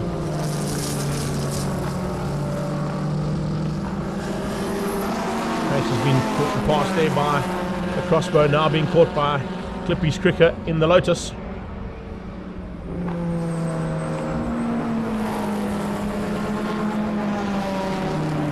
Inside, let's see the start. Change of pace in those cars, easily to be seen as they come in amongst these slower cars at the back end. Finding a way through there on Tony Sasbo. This is a battle on here between Chartvisser and Wayne Pereira. Pereira losing out there as the Honda gets through on the Golf. Two of them trying to catch that people group and the ADAP machine of Mark Harvey. Porsche 924 of Harvey is a very, very good car around this track, particularly with Harvey at the wheel. And he's sitting there currently in 3rd overall, so it's a battle for 3rd place we're watching there. And it's about to start heating up if Chartvisser can just bridge that gap to the Porsche.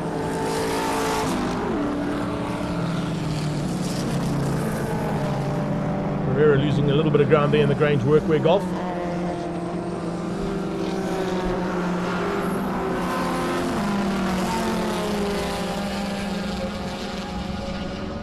Battle for 3rd place is down that back straightaway now and into turn 4. And Pereira looking to try and close things down now that he's lost that ground to Chartvisser, but he seems to be losing a little bit more ground as they head up to the top of the hill.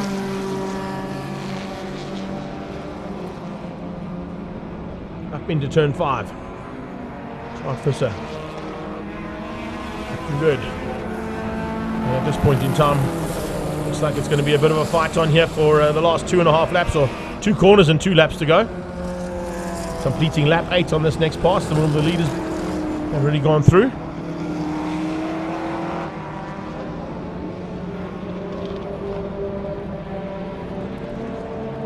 It says 3 to go on my timing monitor, but I think it's, yeah, there we go. Dion Duplessis has gone through now to make it 2. 2 laps to go for the leaders, but of course the sports car category are lapping a lot quicker than the Clubman's cars, which is why Pereira is going to be caught pretty rapidly there by Dion Duplessis. He'll have to do 1 less lap along with Chartvisser and Mark Harvey.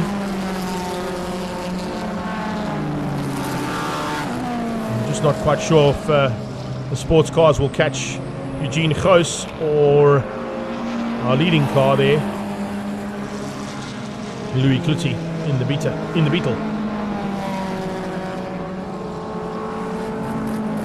If he goes around the outside, here comes the leader of the Clubman's category, Louis Cloutier in the Arc Beetle. Another lap, he still have 2 to go.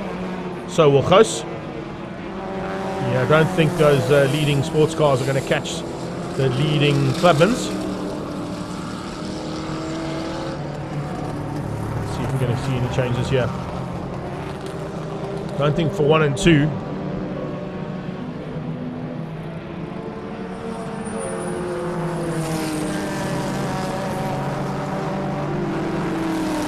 KTM Crossbow has started its final lap. And these two are still going to fight it out for a lap and a half. Gene Coast in the Master Mo's Chevy Can-Am. A little Chev as it would like to be known. Has not had an answer there to Louis Cloutier's Beetle. They're onto the brakes up into turn 5. KTM Crossbow should be heading up towards 4 and 5 any second now. Dirk Lawrence has had some problems on that JDM tuning Zoic panel beaters Honda. But here comes our leader for the Clubmans category, about to start his final lap. Clutie with 1 to go.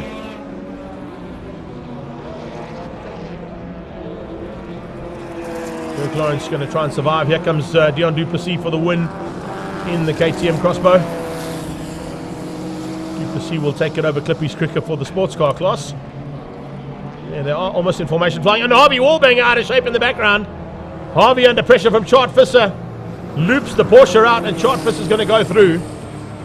Looks like Chart Visser will just move ahead of Harvey Wallbanger there in the closing stage. And I think Pereira's got through as well. So with Mark Harvey making a small mistake in the last corner, it has allowed 3, 4 and 5 to go across the line. 1 and 2 still got to come there. But Chart Visser ahead of Harvey, ahead of Wayne Pereira. So he's just managed to keep Wayne Pereira out as they cross the line there for the end of the race. Clubmans Racing still to be sorted out here. Clutie out ahead of Eugene Goos. They're going to still come to the line. This is for the win, of course. The second, third, or the third, fourth and fifth place cars were lapped by the sports cars. And across the line, eventually we got the Arc Beetle to take its second win of the day. Clutie comes through. Goos will come through for second. And that will wrap up all of the action that we're going to see today from our on-track racing Clubmans series.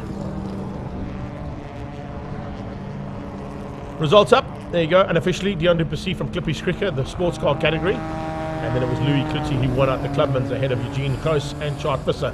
Harvey in 4th, Wayne Pereira in 5.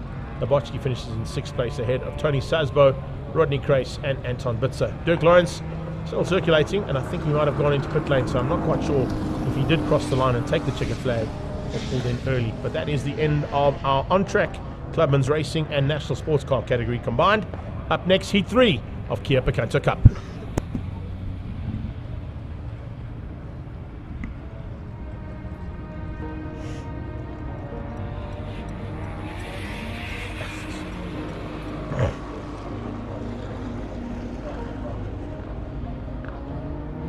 Is that colorblind?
Back into race 3 action now for Kia Picanto Cup. And some more big battles expected amongst these seasoned veterans from our friends in Mozambique. A couple of South African drivers thrown into the mix as well, with the Cunha brothers and of course Etienne van der Linde, who have joined our Portuguese friends from Mozambique here as part and parcel of what we're doing on the international side of today's racing. It's Supercars and Pocket Rockets here at Zwartkops, and these are the Pocket Rockets we've been chatting about. Expect to see a really nice little fight out now, with AM46 on the front row ahead of the 5-star Optica number 50 car, as opposed to the 05 car of 5-star Optica. Mediplus Kia ahead of Blue Tech Racing's number 99. There's the car that, of course, our friend Paulo de Cunha will be piloting in race 4 later on. Maztec 11, Trans Auto 33. It's Maztec Racing and Maztec Pro down in 8th and 9th place on the grid. Pro Data, Move and CA Racing at the back. Waiting for a green flag at the back. And as soon as we get that green flag, we can go racing. Mediplus on a slightly different angle for attack there for this third and final heat, and I think they're going to go and ask him to get into a correct position because he's slightly out of his grid box that he should be in.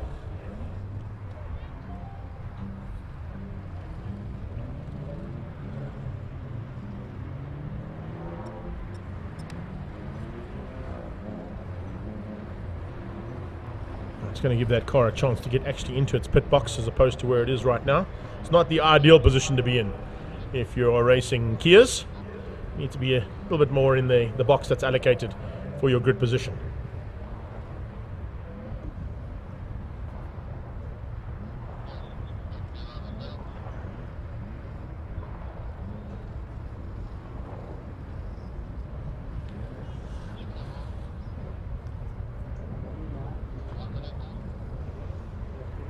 Right, we're under starters orders now. 30-second board about to go up. That's the quickest 30 seconds you'll ever see in your life. And even faster 5 as the lights are about to go on. Lights out, and here we go. Down towards turn 1, and it is going to be AMM46 taking on 5-star Optica for a potential hole shot. Looks like the 5-star car has got the high 5 into turn 1 and gets through there in the 50 car. His teammate, but further back there. As they come through the Mediplus, moving their way through, and then 99 squeezing past is Blue Tech. Blue Tech Racing diving up the inside into 4th place. Maztec Pro coming through for the ride in the 21 car, and Maztec Racing, our race 2 winner, already up into about 5th place as they come out of turn 3. Watching for that Maztec Pro 33 car to make its way to the front, 31 car, I beg your pardon, to make its way to the front as they get onto that back straightaway for the first time. 13 Kia Picantos making their way to turn 4. Mediplus car dropping by the wayside, unfortunately, from the second row. He's already dropped down into about 7th place and under attack from 33 Trans Auto as they make their way to the top into turn 5. Late braking from Maztec Racing to get onto the back end of that Blue Tech machine. Blue Tech from Maztec from Mediplus side by side is the 46 AMM machine. The pole man has dropped right down into about 10th place there, under attack from the CA Racing car number 77 as they come down into turn number 8 for the first time in anger. And this time out, it's a big fight expected as we see Blue Tech diving on the inside. Oh, and a little bit of chopping and changing there between the AMM 46 car and 5-star Optica. 5-star Optica car diving through, and unfortunately had to get a little bit of a clip there, and it has caused him some problems. He's dropped down right to the back of the field. Late braking from 33, as you can see, Trans Auto trying to squeeze out the Blue Tech machine in 3rd place. Battle of the double figures again. This time out it's 33 and 99 that are fighting hard. 00 just ahead of them is the Kia car. And the Kia car with some work to do now to get through on the first of the 5-star Optica Racing machines.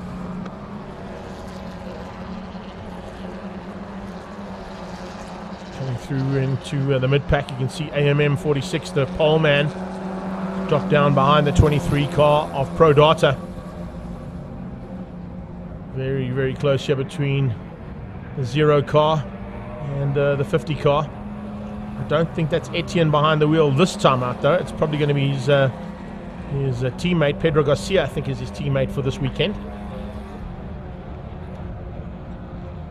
They head down into turn 8. Here comes the maneuver. Yeah, definitely a different driver behind the wheel of that 00 machine. There's a move from the 33 Trans Auto Picanto. Diving on the inside of the 99 Bluetech Picanto. Mostec Racing coming through. Mostec Pro on the inside of the Mediplus car. And change up there as Mediplus runs wide onto the dirt. Ooh, lucky to survive that.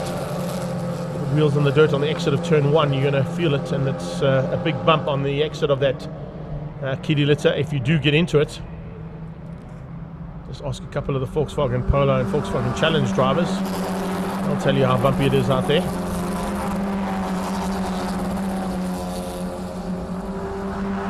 So awesome run here from the 00 car. Now ahead of that 5-0 5-star Optica Racing Picanto.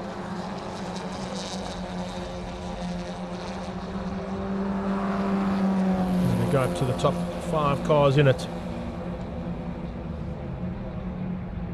Mostec Racing slowly but surely coming into that 5-way pack at the front end.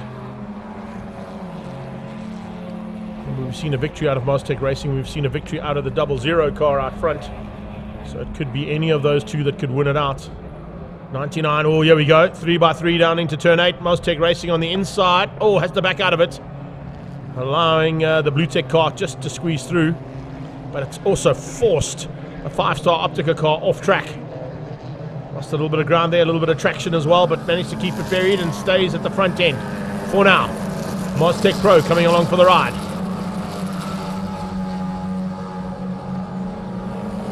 Mostec Pro 31 car now right on the tailpiece of the Trans Auto car. That Picanto number 33 could be in trouble. As they go through and into turn 3 onto the back straightaway again. 33 around the outside, and it's Trans Auto versus Mostec Pro. And Mostec Racing just on the inside. The 21 car there is Mostec Racing, the 31 car is Mostec Pro. As they come alongside and now squeeze out the 33 machine from Trans Auto. 3x3. Mostec Pro, is he going to be pro enough to have a go at his racing teammate? No, not this time. Allows him through, and the 31, 21 and 33 continue the fight. 7-7 coming in for the ride, as well as the CA Racing car. CA Racing haven't really been involved in the battle at all this weekend, but now all of a sudden they've found something special in the third heat of 4. Picanto Cup 10 laps of action, and we've completed 3 of them now as they cross the line.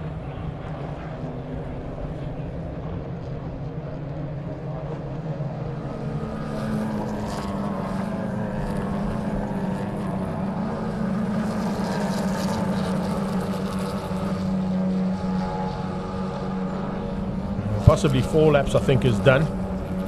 We'll wait and see exactly how many of these guys have completed. But yeah, we have got some fantastic race action here.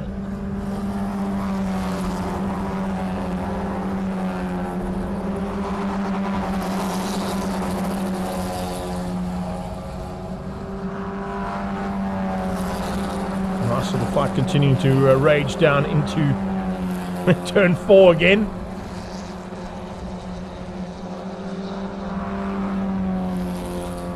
Non-stop as they get into turn 5. A couple of guys joining us here on the live stream feed. A big welcome to everybody who is on our live stream feed all around the world. Thank you guys for the support. Johan Stoke, you're most welcome, brother. Hope I got that information right. And we would actually seen that Janetta in anger last weekend down at the Killarney International Raceway as part of the Ons Hasey 100 second edition. So that's the car you were chatting about and we were chatting about online. Mostec at it. The front end of this fight, continuing to have a go here at Trans Auto. CA Racing just behind them. Front 4 have spread out ever so slightly. There's about a second between each of the cars there now. And Mediplus still not out of it. Mostec 11 car with the AM M46 machine that was on pole. Now dropping right down into 10th place overall.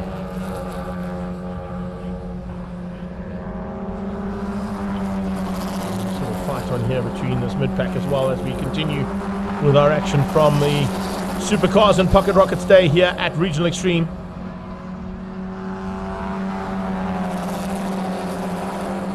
Racing versus the Pro class.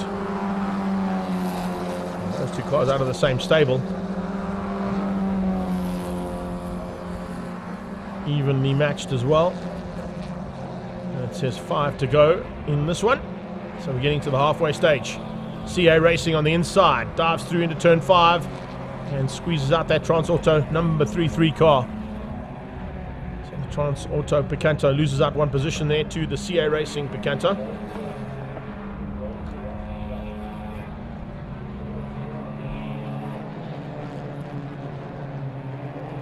Oh, 5 to go there as they cross the line. And it's 5 on our monitor as well. But here we go into turn 1 with the Maztec team having a go at each other.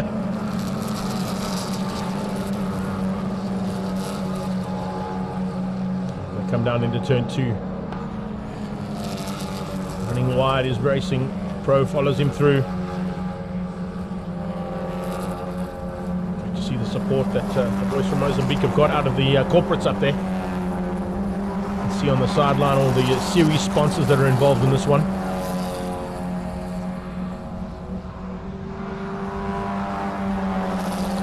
CA Racing and Trans Auto Mediplus behind that.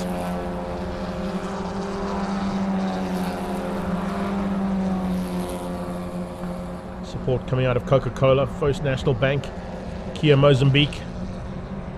All our series sponsors in these cars. Because their own little racing sponsors on the side of the cars as well. It's fantastic to see those corporates getting behind this series, and it's a great series, there's no doubt about it, otherwise we wouldn't have them back here again.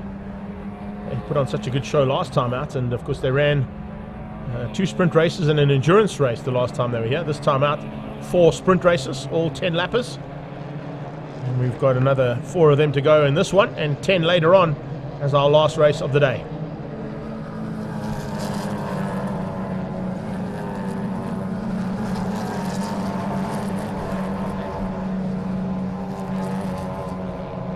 Double Zero leads out and continues to lead with a bit of pressure now coming from that 5-star Optica machine in second place.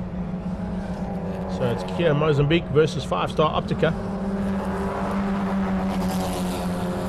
Blue Tech in third, losing a bit of ground though for that third place. You can see the gap there now opened up. It's about 3 seconds there to the third place car. Another 2 seconds down to this battle between our 2 Maztec machines. Plus on his own, Maztec 11, still with AMM 46 tucked in behind.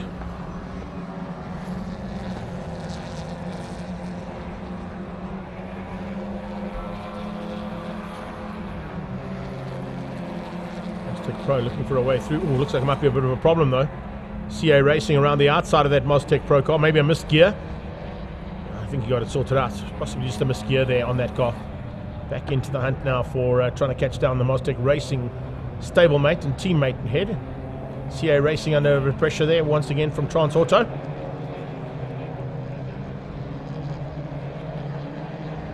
Across the line and into turn 1 again. 7 down and 3 to go.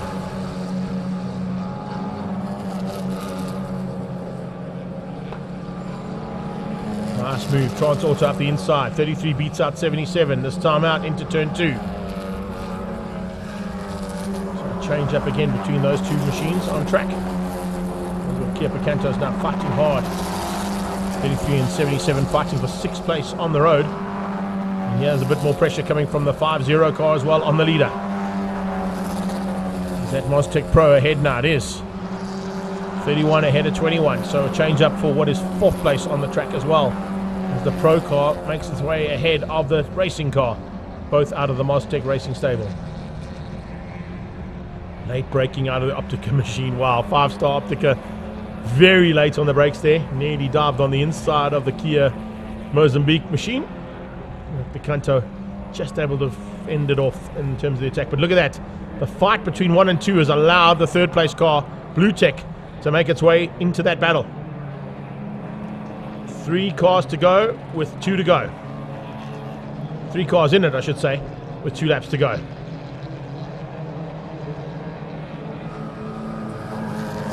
Let's run here from these 2 as they come through as well. Eventually seeing that Mostec Pro car get ahead of the Mostec Racing machine. And looking for a chance now to stay ahead of this little fight that they're in with Transauto and CA Racing.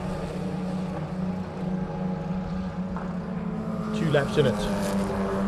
And not anybody else going to be fighting hard other than Kia, 5-star and Blue-Tech for the top 3. Here they come onto the back straight away. Heading towards turn 4.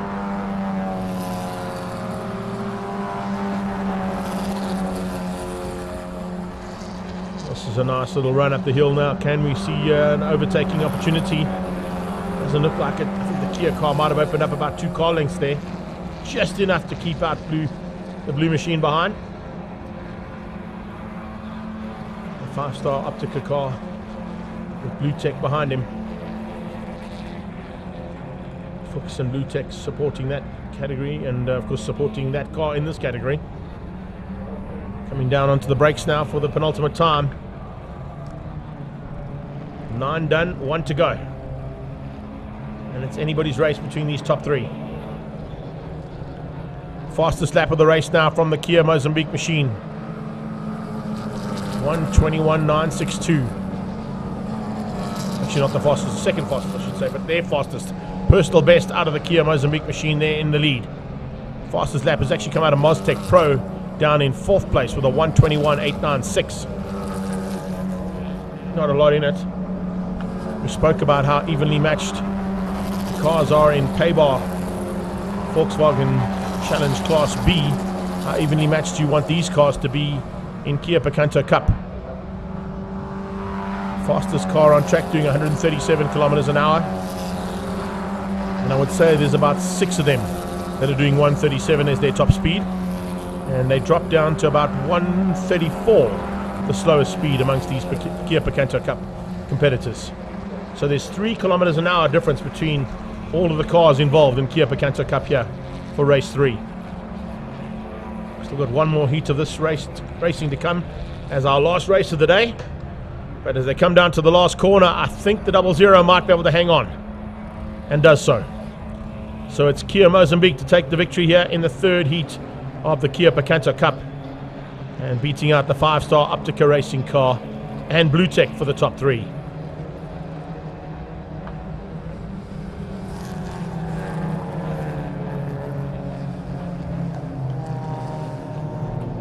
AMM 46, our pole man, runs wide on the last corner, but just gets through, and I think actually getting through there on the 21 car. Yes, he did. Finding a way through there on the Mostec Racing car, who battled in the last lap there, slowing down pretty dramatically down into 10th place. So let's have a look at the unofficial results there for heat number 3 of Kia Picanto Cup. Kia from 5-star Optica beating out Blue-Tech and Mostec Pro. Transauto came through there for the fastest lap on that last lap, beating out the CA Racing car of number 77. Then it was Mediplus ahead of Mostec 11, AMM 46 getting through on Mostec Racing, and then 5-star Optica, Pro Data and Move Racing, your 13 cars involved in Kia Picanto Cup. Up next is Silver Cup. I'll be out shortly. We'll be back shortly with commentary.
Cars coming on track now as we get into race 2 of Silver Cup 2.0. Let's catch up with a couple of their drivers in their pre-race conference. Next up on track is the Gesco Silver Cup. Always a good category to watch on this circuit. The fastest track out by car. Sorry, I'm very Next up on track, the Silver Cup, Gesco sponsored Silver Cup, and certainly one of the quickest cars out there is the Tiger belonging to Marius Jacobs. Marius, your car is certainly one of the quickest out there. You're looking forward to a win today, maybe? Don't want to be too confident, but yeah, we're here to win. That's when we come. But definitely the competition is coming. The guys are getting their homework done. And I think because our class is semi-slicks, and I think it's a big equalizer. You can come with much horsepower. The tyre shows you what you have. So yeah, I think that's an equalizer and have fun. Linda, you're driving a Golf. You can speak in France, don't worry about that. How's it driving that car around this track? Tell us about it. It's actually my husband's car. It's a 2 litre 16 valve. So we bought the car, and I haven't raced for quite a while, so today is my first day out. I'm very much looking forward to it, and if I get the hold of it, I'm sure I'll be competitive. And show the men a thing or two. I'm sure, Chantal, that's what you want to do as well, Chantal, in your Golf. What are you looking forward to today? Just having some fun, or are you looking forward to creaming some of the guys? You know what? Ek wil eintlik net vorentoe gaan. Ek ry 1600 en ek ry saam met die groot manne. So weet jy wat, ek wil net 'n punt bewys. Well, good luck to all of you. Thanks for joining us here today, and we look forward to seeing you out on track. Over to you, Greg. Cheers.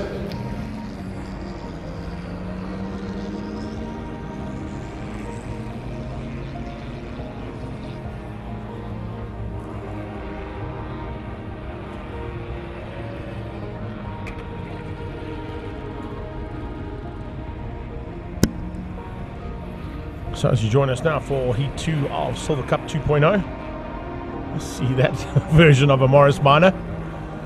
It's cut and dropped and rag-topped and roll-caged to go to battle for Silver Cup. And we heard from the competitors there, bring what you've got. Literally anything goes.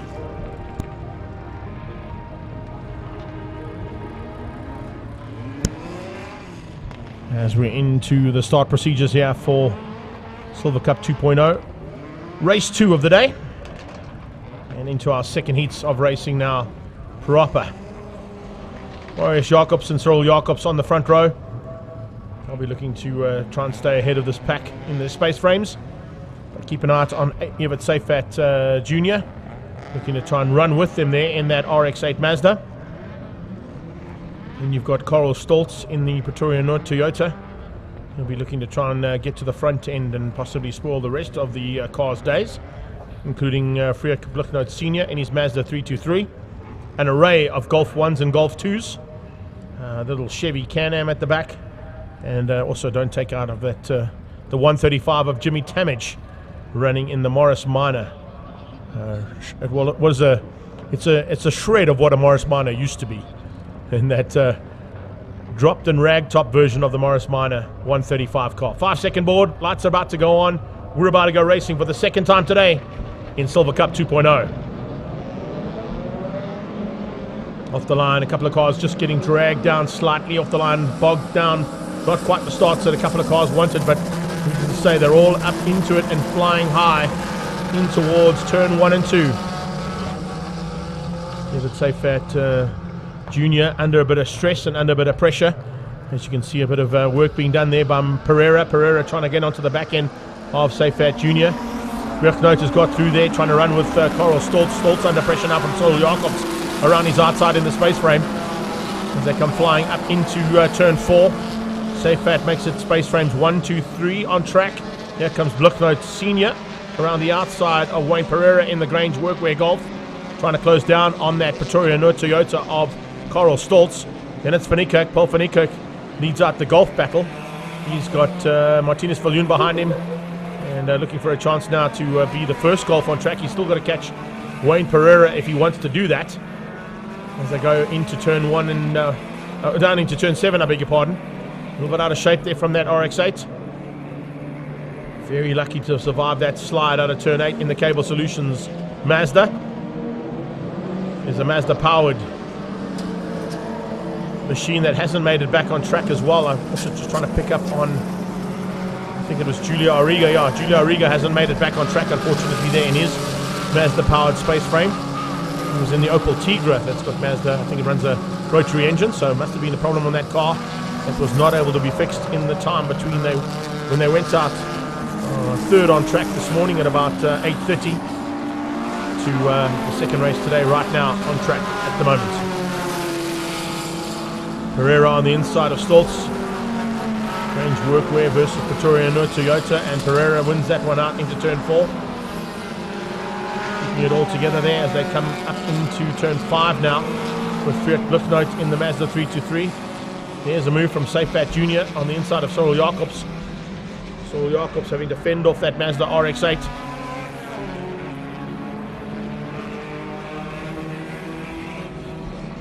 Volkswagen doing such a good job, the space frame Volkswagen.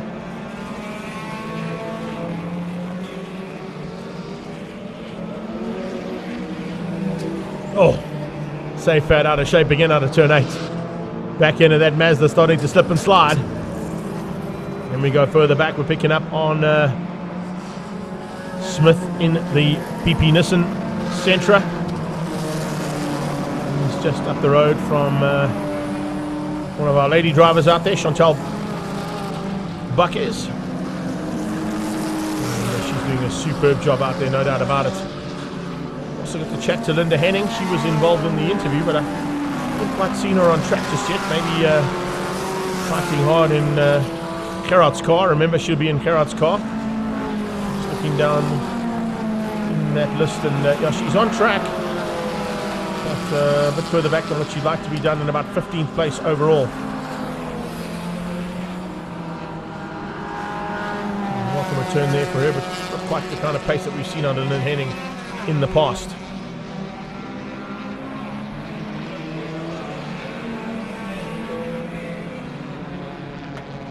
As they head up into the top of the hill and into turn 5. You're going to see where Jimmy Tamage has ended up as well in that Class C Morris Minor, or what was a former shade of a Morris Minor, though he's cut and shredded it apart to make it into a race car.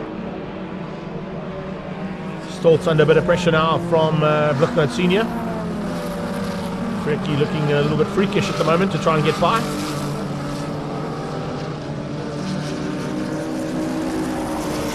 Stoltz fending him off for now. Could be back in action in a few races time for Super Hatch's second heat. Oh, was that a big moment there for Seyfat Senior? I think it was. And a big moment down at turn 8 as well. So coming onto the back straight, or was it Cyril Jacobs? It could possibly have been Jacobs. Jacobs with a problem now as Seyfat Jr. gets past. Yeah, but Seyfat Jr. has now got up the inside and got through on Cyril Jacobs, moves into second place. So he's up in his second place now, ahead of Jacobs into third.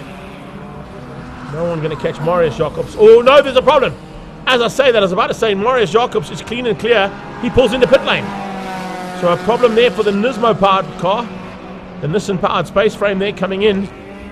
And problems as well for one of our ladies. I think the 217 yard, Chantal's gone off. Chantal Buckers has gone off at turn 4, so it looks like there's a bit of chaos out there on track. Silver Cup. Oh, I think there's oil on the circuit. 101 has gone spinning as well. Van Rooyen with some problems. So the good possibility we got some oil at turn 4. We'll watch for change of surface flags. Bluknoot Senior closing on the back end of Stoltz. Stoltz closing on Pereira. Hatchbacks in the house here. Modern day versions, older versions, all fighting hard here in Silver Cup. Running through into turn 3 now, heading up towards we think there may be a possibility of some slippery stuff. There's definitely some problems there. You can see both of those space frames getting out of shape coming out of turn 4. I think if we see those hatchbacks heading into turn 4, could potentially end up in some tears for some of those drivers. Jacobs has got through into second place again. There's a possibility that there's some oil at turn 4 there, or something wrong at turn 4. There's a lot of debris on the circuit. It might not be the slippery stuff that I was talking about, but definitely a couple of cars have gone off. Maybe just in sympathy there, but I can tell you 3 or 4 cars off at the same corner is always warrant for a COC to be looking at going, is there a problem there, guys?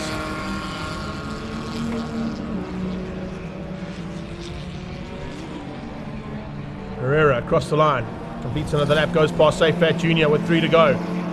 Safe Fat Jr.'s got some problems. There's some big problems there for Safe Fat Jr. He's now dropping into the clutches of the mid-pack of this race.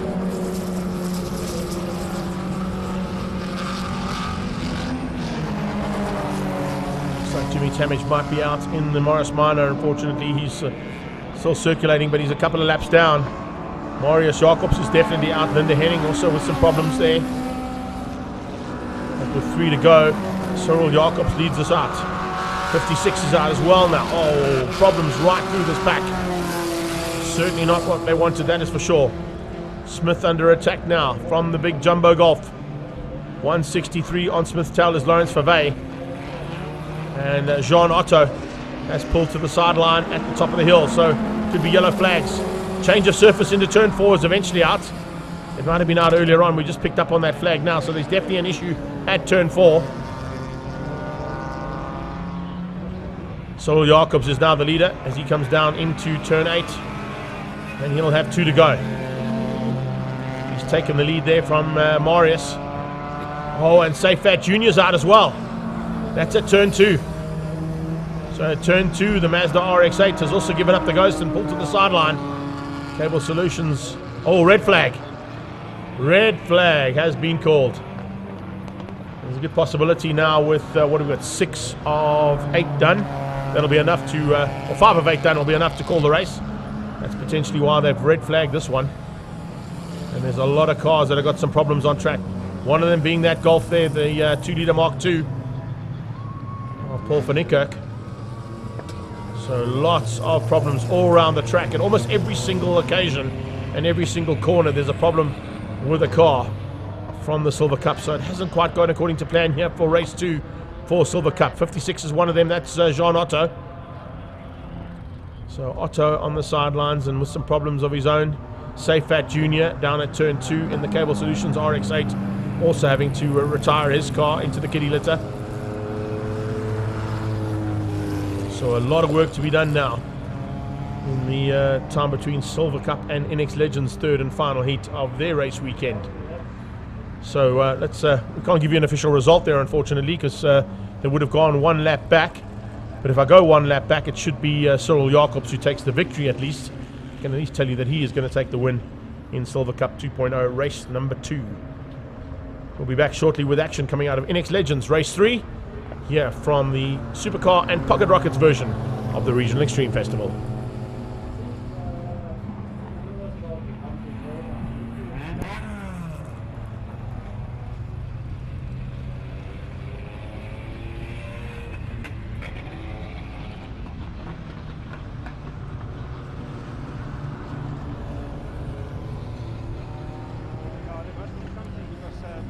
When I was on the red flag, another guy went off.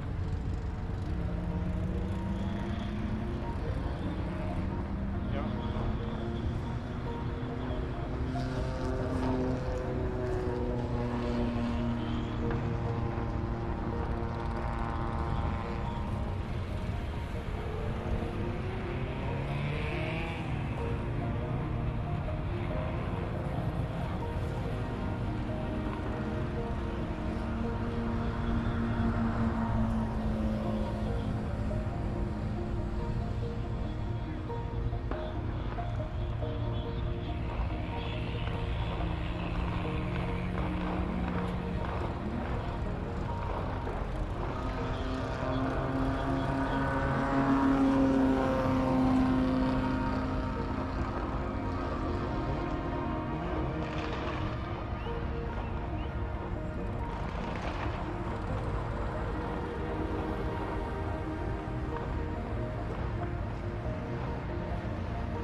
So it looks like we've got all the oil sorted out on track.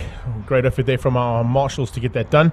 Before we get into NX Legends' third and final heat, let's catch up with their drivers at the pre-race conference.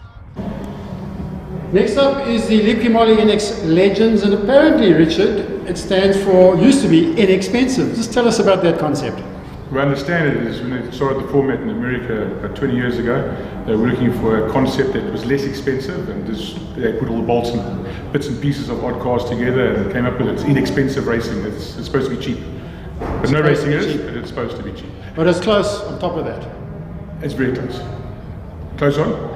Close racing, yeah. I don't race as close as any racing can be. I mean, Jagger Robertson knows all about that. Jagger, I've seen you guys out there mixing it up. Some of your racing is just unbelievable. Tell us about that. Yeah, I mean, the racing's very good in amongst the field. I mean, you've got your faster and your slower, but I mean, wherever you are in the grid, you've definitely got a battle waiting for you. I was going to ask Tyler if she knows anything about that bike engine in there. Do you know anything about that engine at all, or you just drive it? I know it's a Yamaha engine. Oh, well done, that's a good start. Just for our viewers out there, I think it's an FJ 1200 motor, originally an air-cooled Yamaha motorbike engine. How does it go there? How do you handle it? Well, it's very powerful. I mean, compared to coming out of karts, it's something really crazy, and I really enjoy the speed and the adrenaline. I wish you all of the best, and we're looking forward to a fantastic race today. Thank you so much. Cheers, Drake. Over to you. Thanks, Dave. Yes, change of surface flag still out there just to warn the drivers that there is still a bit of the cleanup material that they've used. Hopefully they went with the Dryzer environmental stuff, because that works really well, courtesy of Mr. Parton. But of course we've got NX Legends out there for their third and final heat of this race weekend.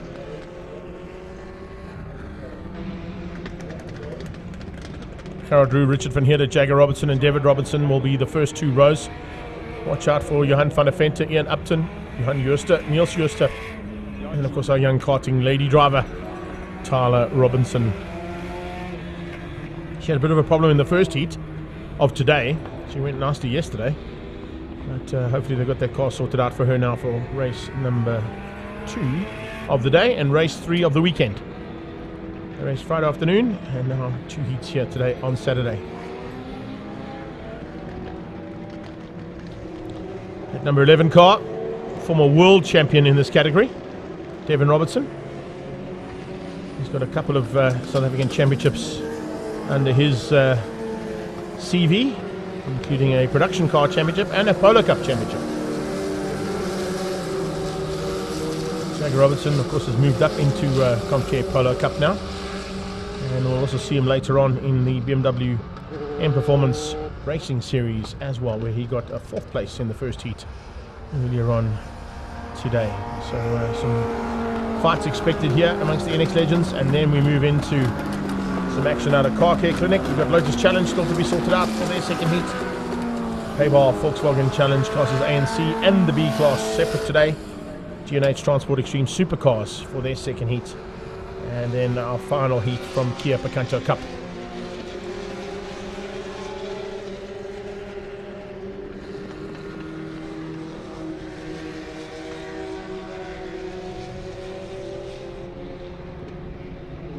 Lots of oil that was dropped during the Silver Cup race, unfortunately, by one of the vehicles.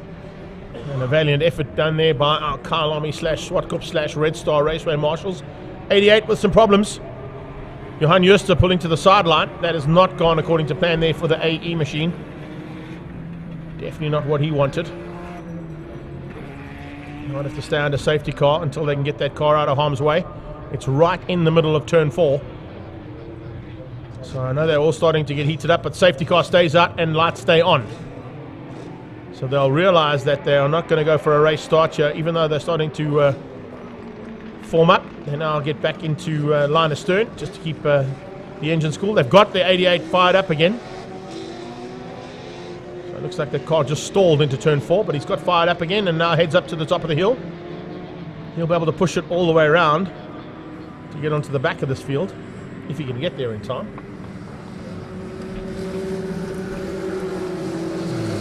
Welcome everybody who's joined us on our live stream. A couple of guys jumping in here. Bruce Meyer, Peter van der Spey is in the house. Belinda Groenewald. Hopefully they've done a good enough job for you guys, and thanks for the heads up on that one. Ronald Federico is also in our live stream, and all those on YouTube. Big welcome to you guys too. I'm sure you're enjoying all the spectacular motorsport action that we've got this weekend here at Zwartkops on the Isle of Man, at Le Mans, in Misano, and non-stop race action, of course, at F1 in Azerbaijan too. So yeah, just some fantastic weekends racing that's about to get underway here. And if you're watching on live streams all around, you need a couple of smart devices, because there's a lot of action that's happening at the moment all around the world. So it looks like we've got everybody through now. Jagger just trying to get maybe some of that dust out of the way. Maybe looking for a line through there that he can just clean up before he goes into the race start. Lights out on the safety car, telling them that they are going to be good for a start this time.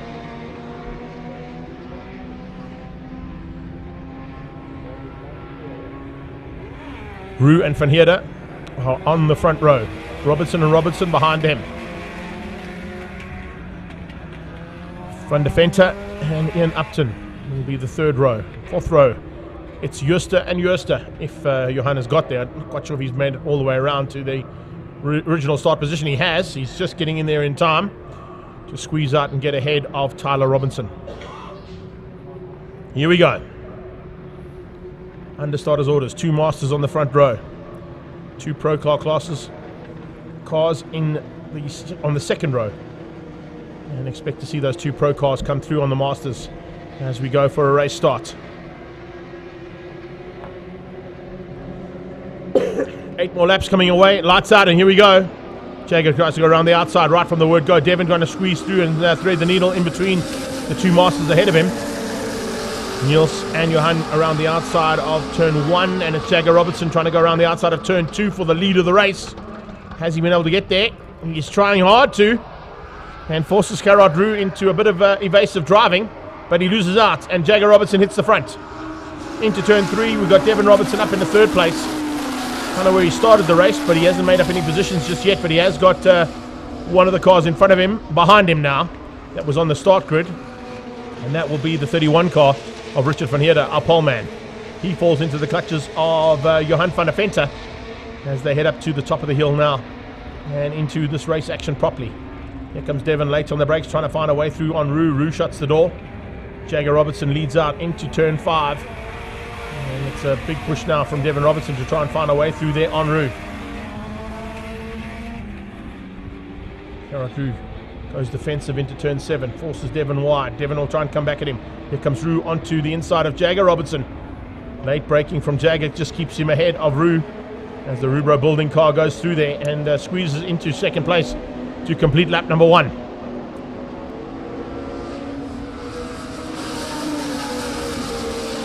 Great run to the line, and for that first lap you can see how tight it could possibly be by the end of this one.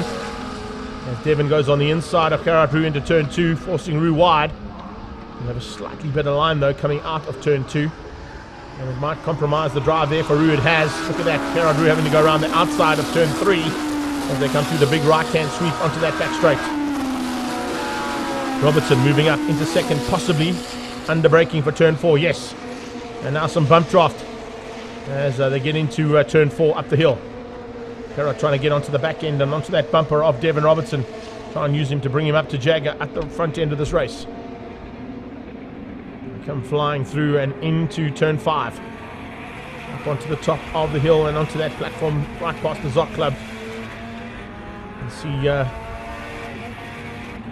Van Heerden trying to close that gap down on Roux now. He wants to win out the Masters side and let the 2 pro category cars get away at the front, but Masters is still up for grabs. Van Heerden tries to close that gap now on Roux. Van der Venter just behind them was right there. Just hasn't been able to bridge the gap as well as what Van Heerden has been able to do.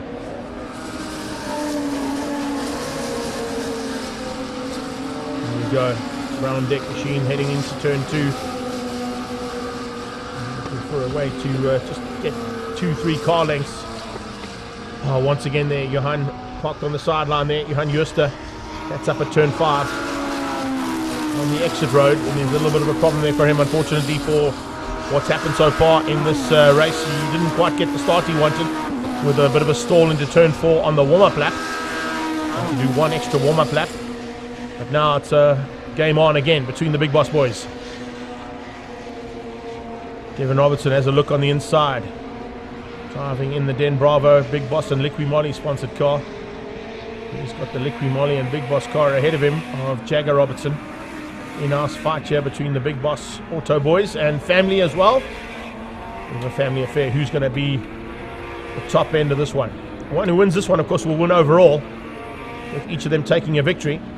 Jagger took the race yesterday. Devin took race 1 today, race 2 of the weekend. And now it's game on for overall honours between these two. Gerard Roux still hanging on for 3rd place ahead of Van Heerden. Not a lot in it there between Van Heerden and Roux either. Even on the inside of turn 2, Jagger opening up a little bit of gap. But he runs wide and gets his power down on that FJ 1200cc Yamaha engine that these cars run.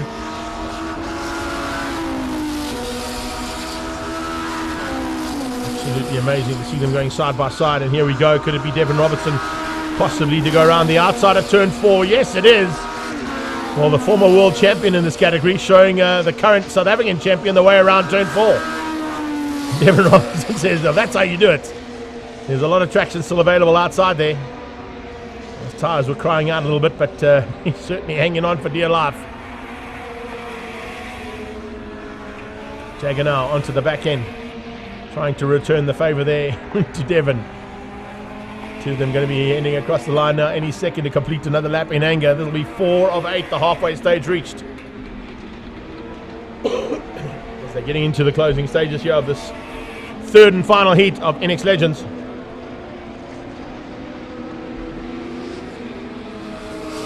And the Big Boss boys are going at it.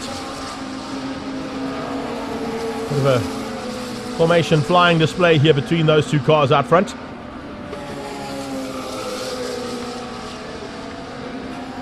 Brilliant stuff between the two of them as they do come across the line. And it's a tight action between the two of them, but it's Devin who has the advantage at the moment with 4 to go. Can he keep out anything from Jagger?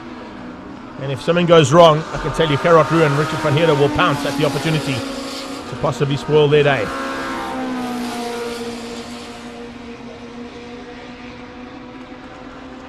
Amazing stuff here from our NX Legends as always. Here comes Van Heerden for a last ditch effort here, possibly on Roux. Late on the brakes and coming up into turn 5, trying to close that gap down on the Rubro car just ahead of him. The Rubro building car taking on the Brown Deck machine. Robertson and Robertson down to turn 8. Here comes Van Heerden. Late on the brakes, going to get up the inside of Roux. But he had a big look. Brown Deck roofing car trying to dive through there on the Rubro building machine. Didn't quite get it right there.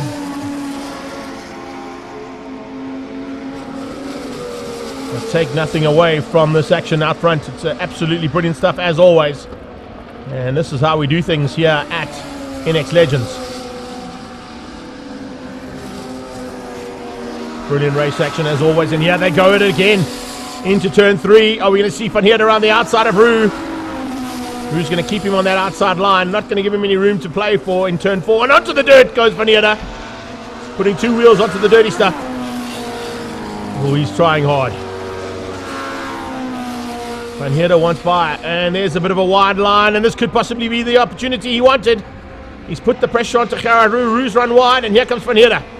Onto the brakes and up into 3rd place. Takes the lead of the Masters. And 3rd place overall. And he slides out of... Oh, there's contact! Big contact there. Van Heerden getting it absolutely lit up and nowhere to go there for Roux. He slams into the side of him. So some big contact there between those two drivers. Devin Robertson with 2 to go crosses the line with Jagger Robertson on his tail. Absolutely awesome action there for the 3rd place. Let's have a look at the replay. You can see they're both a little bit out of shape there. Richard Van Heerden trying to catch it. And up the inside was Roux. He just forced his way past. So it's Gerard Roux into 3rd place, leading the Masters now. Van der Vent has moved up into 2nd in the Masters and 4th overall. And despite that spin and 360-degree turn, it's Richard Van Heerden in 3rd place and 5th on track. That was brilliant stuff. A lap and a half to go now for these guys. As they go at it now for the final couple of meters. It's about 3.5 Ks to go in this circuit when they get to turn 4. 2.1 K circuit and absolutely nothing in it, as you can see, between Devon. And there's Jagger. Jagger Robertson diving up the inside of Devon. Devon coming to go back at him. It's on here between the Robertsons. Here they go.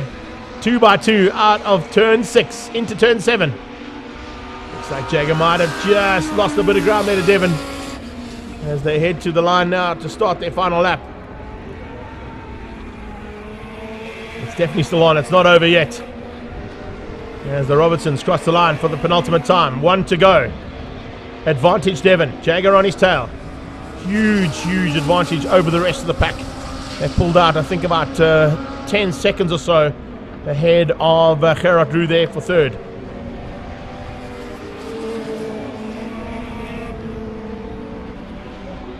Now heading through turn number 3.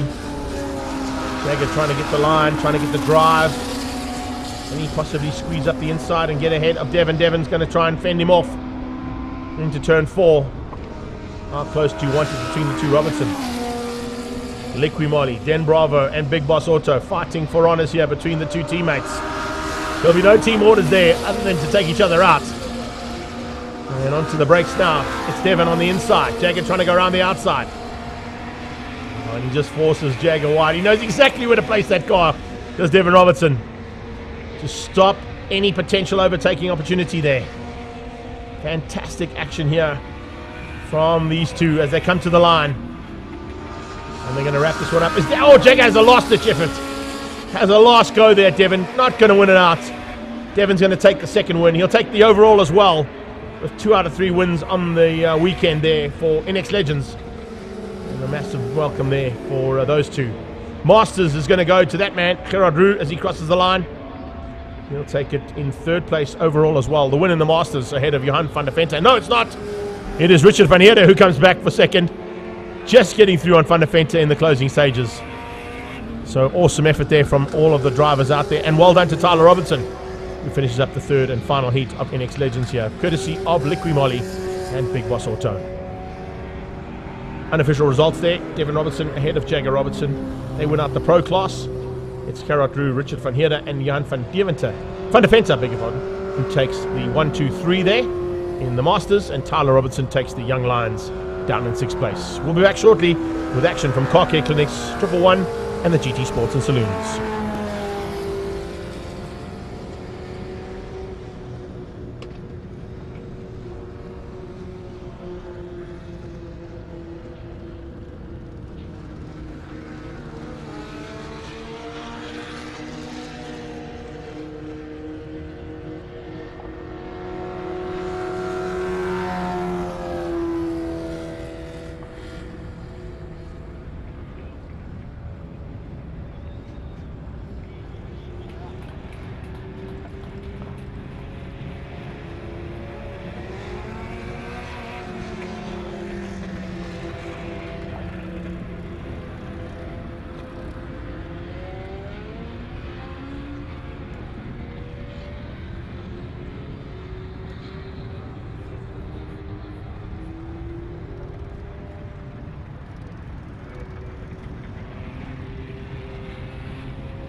Car Care Clinic is a nationwide auto service and repair centre.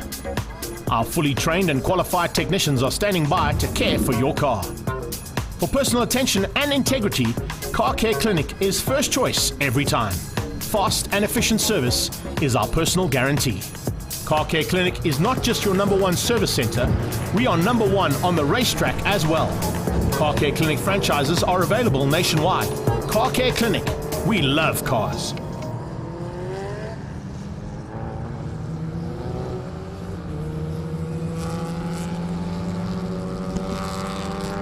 And it's Car Care Clinic service time again as we're getting our Car Care Clinic 111 Sports and GTs and the Sports and Saloons out on track for their second and final heat of the day. As we look forward to some more action here with a relatively bigger field than what we saw the last time out here. But great to see all of these cars going to battle again here at Zwartkops. And everybody on the banking, hope you're enjoying yourselves. We can see you out there. We can see you on the grandstands. We can see you up at turn 7 as well. And we can see you up at the Zoc Club. Anywhere around the track that you are watching, hope you're enjoying all the action that we're bringing you here. And as I said, if you have got your smart devices with you, you can log on to the live stream on Facebook as well as on YouTube and check out all the action that you might not be able to see from the vantage point you've got here on the outside of Zwartkops. Just Google on to Extreme Festival or get onto Facebook, look on Extreme Festival. You can check it out on YouTube as well. On up to 60 seconds in the two-wheel TV, and you'll be able to see all that action here on track as well as what's happening right in front of you.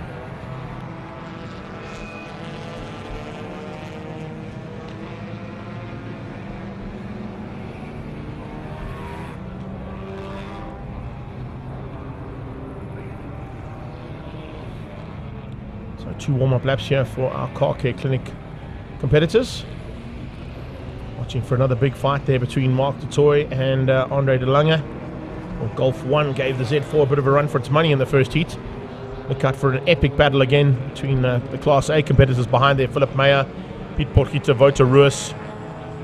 And they'll all be fighting hard for honours in Class A. Hopefully Harry Arangis can bring Johan Hutting up for the drive, as well as Adrian Dalton in the extra clothing and shoes Golf 1.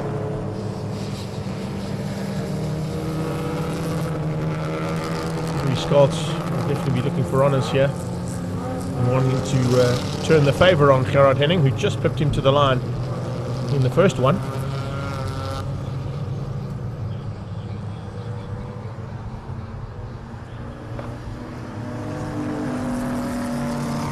They are into it now. See the red mist starting to come down there as well. It'll be interesting to see how these guys go at it for the second one of the day's racing, bringing us to the halfway point of part 2 of the day.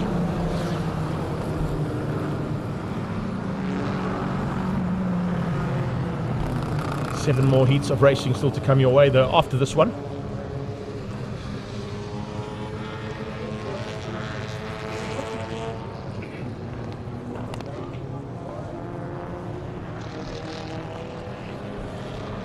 If you just joined us, a big welcome.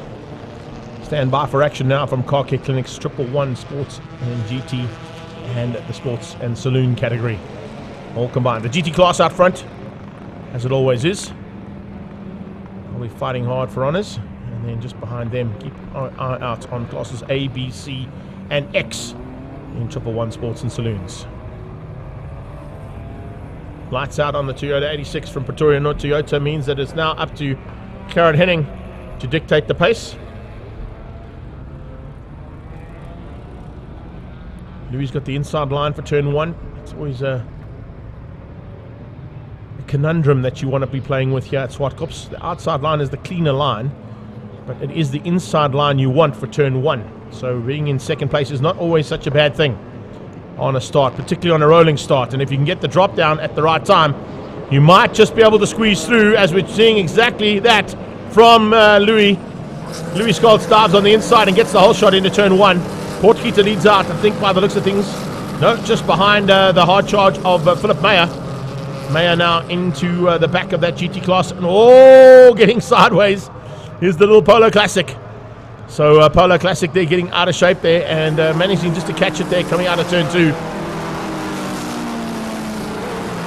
And they're coming through in the background as well, but it's Scholz who leads out over Henning. Henning over De Lange, then Mark de Toy. Philip Meyer putting the pressure on to Van der Pfeiffer. The Devlaw Subaru Works Impressor is out of shape, and that could have been huge. And there's another big one just behind. Absolutely sideways action from the Subaru as he hit a little bit of the dirt. Van der Pfeiffer on the sideline, and it looks like Adrian Dalton got caught out as well. Philip Meyer's gone spinning as well. Dalton has gone out of shape. Not quite sure what's broken on that car, but Dalton is out of the car having a look to see what is wrong with the extra clothing and shoes. Golf 1. Louis Scholz from Henning, from De Lange. It's Golfs 1, 2 and 3. Safety car. Safety car, and you can see the hand coming up there just warning De Lange that the safety car, I think Henning saw it. De Toy slows up. Leading Class A is Voter now, as how he avoided the action in front of him, only he knows. It's Hutting. Have a look at this. Here's the replay. Van der Pfeiffer puts a wheel on the dirty stuff. Philip Meyer, how he missed that spinning Subaru, only he knows. And then right behind that, you've got Dalton crashing out at the exact same corner. Wow, that was huge.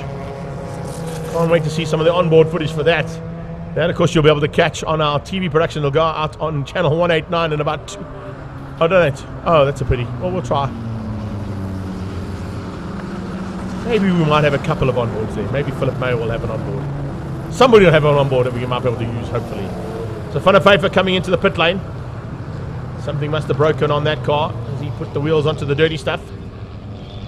He was able to just be avoided by Philip Meyer. How Philip Meyer missed Van der Pfeiffer spinning is just incredible. Porsche 924R of his. Oh man, how he missed him, only he knows. They're all back into formation though, behind the safety car. Dalton was on the outside. You can see them trying to recover Dalton's car there. Something's broken on that car. That's the reason why I think Adrian Dalton got out of shape. There wasn't any other cars involved in that. And there you can see the birthday boy coming to make sure he's okay. Happy birthday, Donovan Cooper, our resident doctor here. And head of the medical team here at Zwartkops. Voterus also lucky to survive there. He, I think, saw the action about to unfold in front and backed out slightly to not get involved in any of the spinners.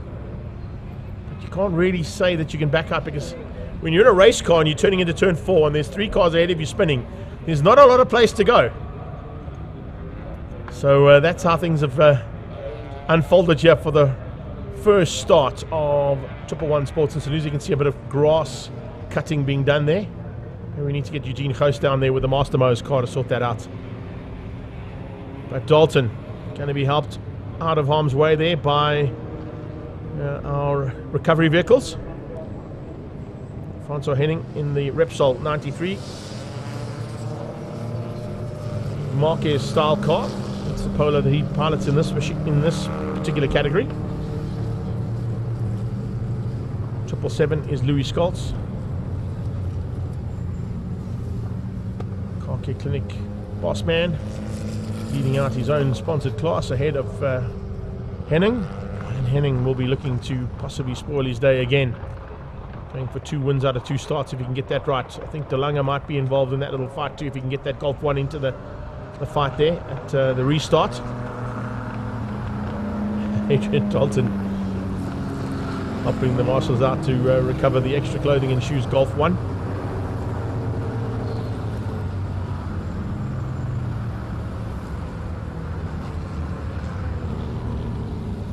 Just trying to get that Golf behind the barriers, and then we'll probably get the go-ahead for the lights to go out and off on the safety car.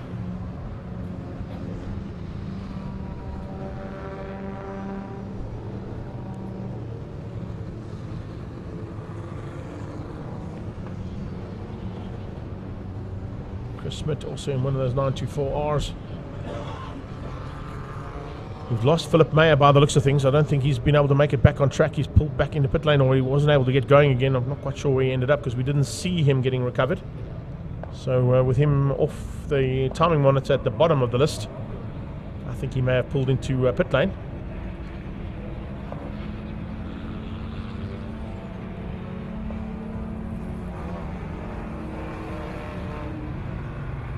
So it's Vota leading out Class A over Johan Hatting.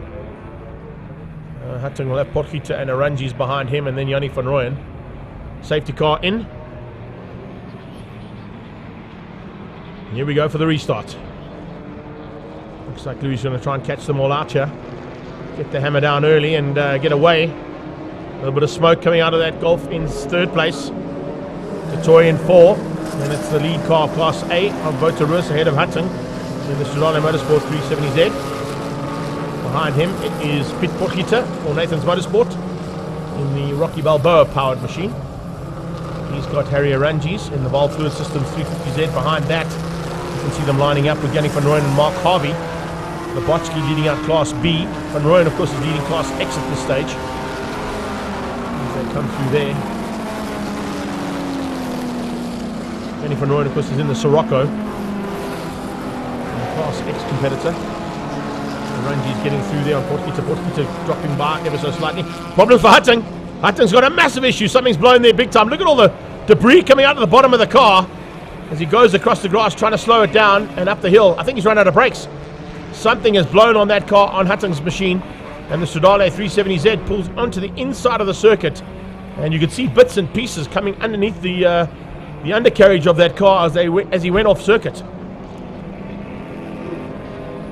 Big moment there for Henning as he came out of turn number 8, G&H Transport corner.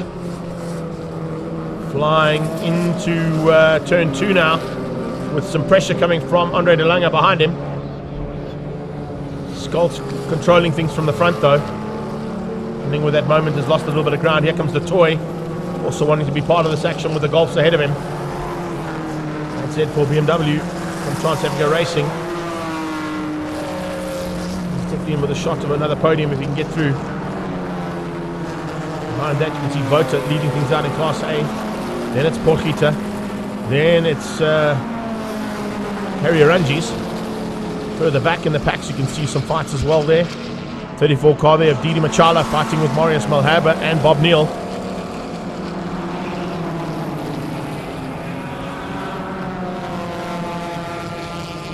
Into the backpack here of these categories, racing hard. There's an Archer out there as well.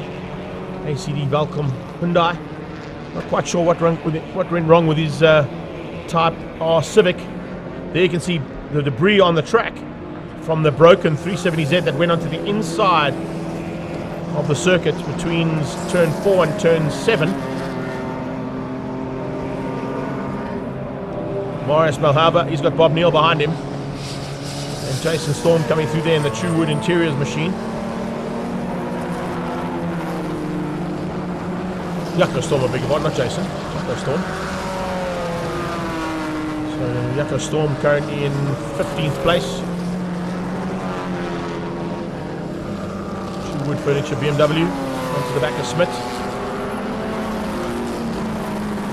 So then Archer breaking the Honda yesterday, thanks Paul. I was wondering why he wasn't in that car. Had to go to the spare car just to get some points in the bag. The last time we saw him at Red Star Raceway, he was untouchable in that little Type R Civic. move on the inside. Smith being demoted down 1 in the Porsche. We'll try and come back at Yako Storm. Labotsky all over the back of Yannick van Rooyen now. Labotsky, of course, fighting for honours in Class D, if I'm not mistaken. And he's now starting to close in on the back end of Harvey as well. So Mark Harvey, Yannick van Rooyen, and Labotsky. That is the battle for 8, 9, and 10 on track with 2 to go. Vota clean and clear in the lead of Class A. His stablemate behind him, Pete Portkita. Both cars, of course, prepped by Nathan's Motorsport. And once again, a shout out there to Big G. All the best for a speedy recovery, big guy. I can't wait to have Grumpy back at the circuit. I hope he's enjoying all the live stream action if he's picking it up there from the hospital bed. You know he's going to be back up and riding and driving as soon as possible. And shout out to him once again from everybody here at the Extreme Festival at Zwartkops. Runji still hanging on for the 7th place and 3rd in Class A. Leader is Louis Scholz at this stage. He continues to lead things out over Henning as they go into turn 1. On the final lap. Henning's just put in the fastest lap of the race though. So possibilities that Henning is going to give Louis a run for his money here to the line. If Louis is going to keep it all together, he's got to just keep it on track.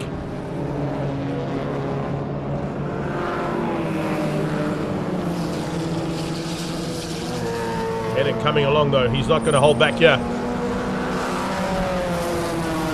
Louis fighting hard, but Henning fighting harder. Trying to get the run to the line here as they get up to the top of the hill once again towards AMG Driving Academy. Turn it into turn 5. Double right hand at 6, sponsored by Kenwood. And now into 7 for the last time. Down the hill, it's plain sailing. Louis could literally roll off here if he wanted to, but Henning is not going to give it to him without a fight as he goes right down into turn 8. And puts the pressure right the way through to the flag onto Scholz, as you should always in motorsport. Hold nothing back until that flag drops. And that's what Detoy is trying to do here on De Lange. So it's De Lange who gets third, Detoy in 4th place for the GT class. Class A coming across the line there was Wouter Roos with Portkita on his tail. Harry Arangis is going to come through for the 3rd place in that Class A battle for Valve Fluid Systems, Padgett Racing and Strudalo Motorsport. Behind him, it's Harvey who wins out the battle there and finishes up just ahead of Francois Henning, Yannick van Rooyen, Wayne Labotsky, and eventually behind Labotsky came Johan van Heerden, Echo Storm, Kubersprits and Roland Hopkins. There is unofficial results there of the Car Care Clinics, GT Sports and Saloons and 111 Sports and Saloons. The top class, of course, there, Louis Scholz, Henning, De Lange and Detoy, all of your GT category competitors. And then it was Mark Detoy just ahead of Wouter Roos. Wouter Roos, who took 5th place overall, also takes the honours in the 111 Sports and Saloon car category. Up next, we're going into race 2 of Lotus Challenge. I'll be out on track shortly. We'll be back with commentary.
see, I can get to the dive. He's playing this one.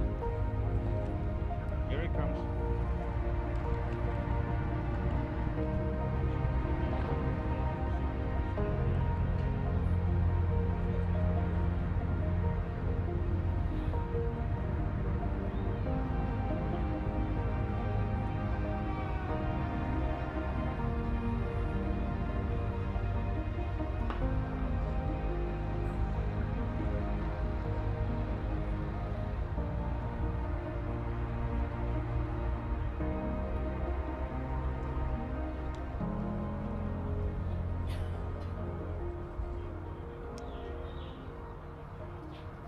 Anything below 500 feet is illegal.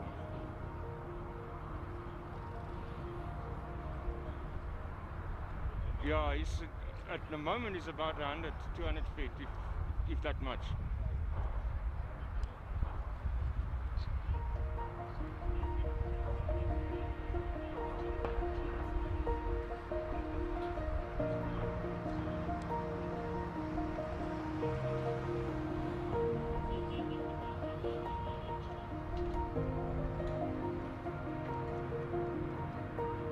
Air Force pilot, he doesn't have to stick to the civil aviation laws.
Up next, we're heading into Lotus Challenge for their second heat of the day's racing here at Supercars and Pocket Rockets. And we are now going to go and check out exactly what the plans are there from our pre-race press conference with Lotus Challenge. Next on track, the JB Systems Lotus Challenge. One of the competitors is celebrating his 100th race. 100 races. Etienne, tell us about that. How come you're celebrating 100 races to start with? Well, for starters, I think I'm celebrating because I still have a roof over my head after 100 races. So that's something to celebrate, definitely. Who counts 100 races, by the way? My wife definitely counts 100 races. Tell us about your weekend here at Zwartkops. Yeah, everything's going very well so far, and I'm glad to have my 100th race where everything started. My first race was actually at Zwartkops, so very privileged and happy to be here for so long. Well, good luck to you, Gavin Ritchie. Beautiful little cars, aren't they? They really look the part and they go so well, don't they? Yes, they're quite fast for the size and they have a good power to weight ratio. I'm part of the JB Systems team. We're going to find Etienne if we're taking a phone call, but that's fine, you can carry on. Anyway, carry on where you were, please. Yeah. No, we're part of the JB Systems team. Myself and Brett, we're rookies this season, so we're really enjoying it. Come off the track a couple of times, had a couple of collisions. The adrenaline's high, but really enjoying great weather for winter. So, thanks. Well, I hope you guys do well. Nick Hodgson, what's the secret of driving these cars? Is it to be smooth? They've got good power to weight ratio, but what is the secret? Yeah, absolutely. So, as Mr. JB Systems over here said, it's all about that power to weight ratio, and with so little kilowatts to start with, really, it's all about carrying that speed through the corner, a little bit of slow and fast out, but you know, you can really lean on the tires with such little weight on the car. So, you know, you're not going 1,000,000 miles an hour down those straights, but you're going 1,000,000 miles an hour through the corners. Well, guys, thanks for that. Good luck. Give it hell out there, and let's enjoy it. Thank you. Thanks all. Over to you, Greg. Thanks, Dave. Yeah, back into action now with green flags all around the circuit for the second heat of Lotus Challenge. And yeah, I think if I'd known about Etienne Stratham, I possibly would have given him a shout out in the first one, but I didn't know about that until that interview came up. So congratulations on the 101st start now.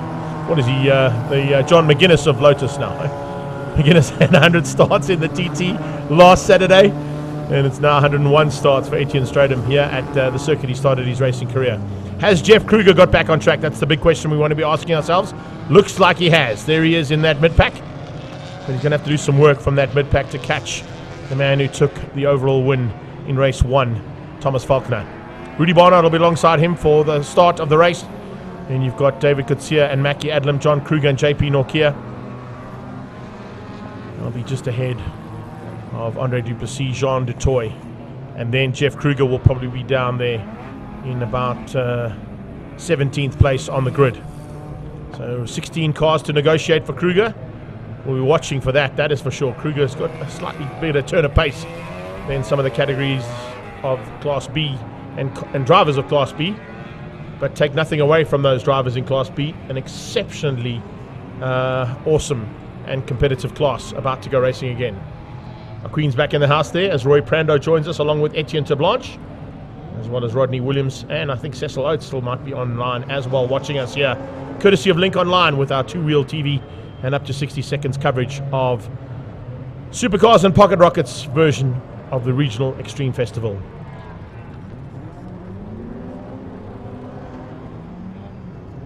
Keeping an eye out on the return there of Jeff Kruger. Man looking to take another title. He's had 5 back-to-back championships in this category. Can you believe that?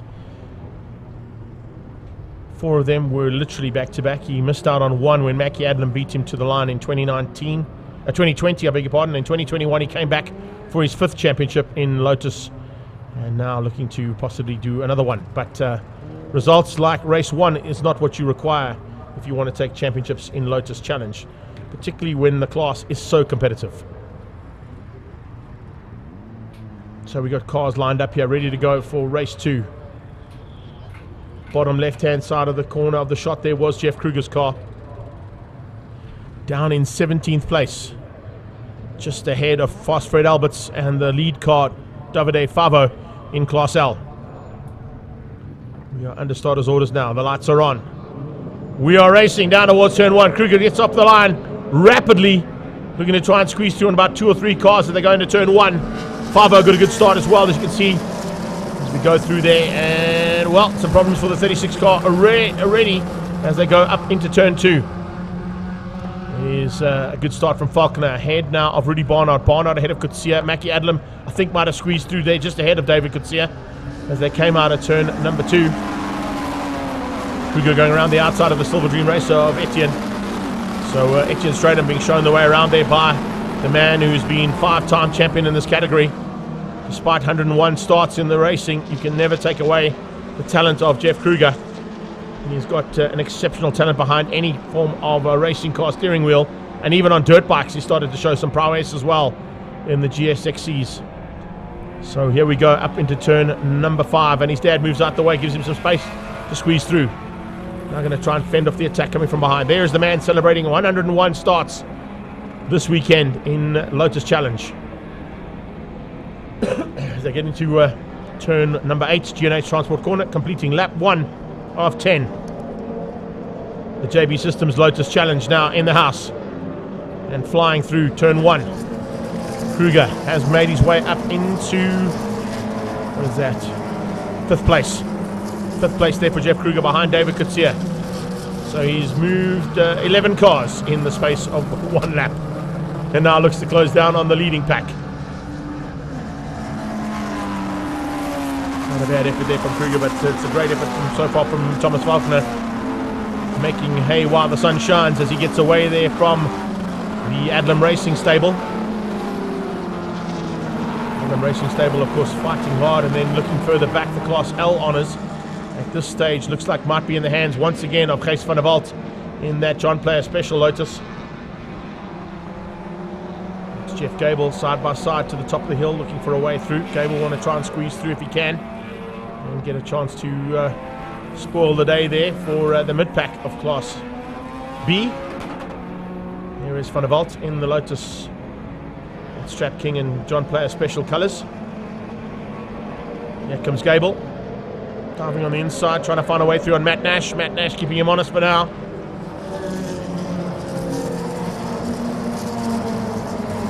Matt Nash only going to be around for a little bit longer here, I believe. Bring some fantastic news about his future and where he's going. It is fantastic to hear that kind of news, and we can't make too much noise about it, but of course, see him on track, it always is fantastic to have him here.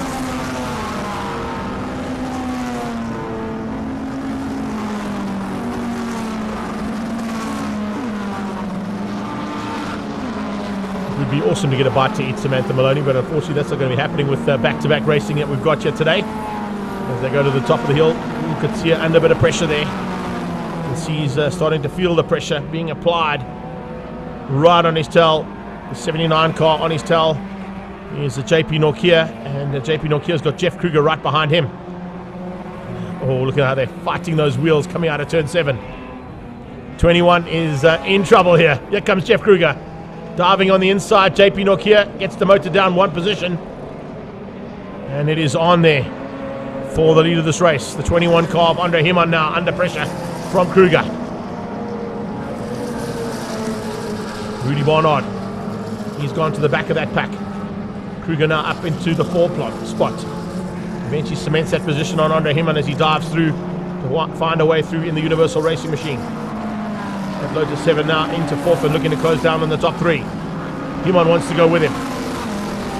Not a bad plan there from Andre Himman to tuck behind Jeff Kruger and let him pull him up to that pack if he can. Same thing applies there to JP Nokia, who's tucked in behind Himman now. 3-way train of Lotus 7s heading up the hill towards turn 5. Looking to close that gap down on the top 3. They won't possibly catch Thomas Faulkner, but Adlam and Kutsia are still well within grasp. And they're about to complete lap number 4, so they've got 6 laps still to do it. Faulkner's up the road, leading things out at this point in time. Virginia Oosthuizen's joined us from Ermelo and Mpumalanga.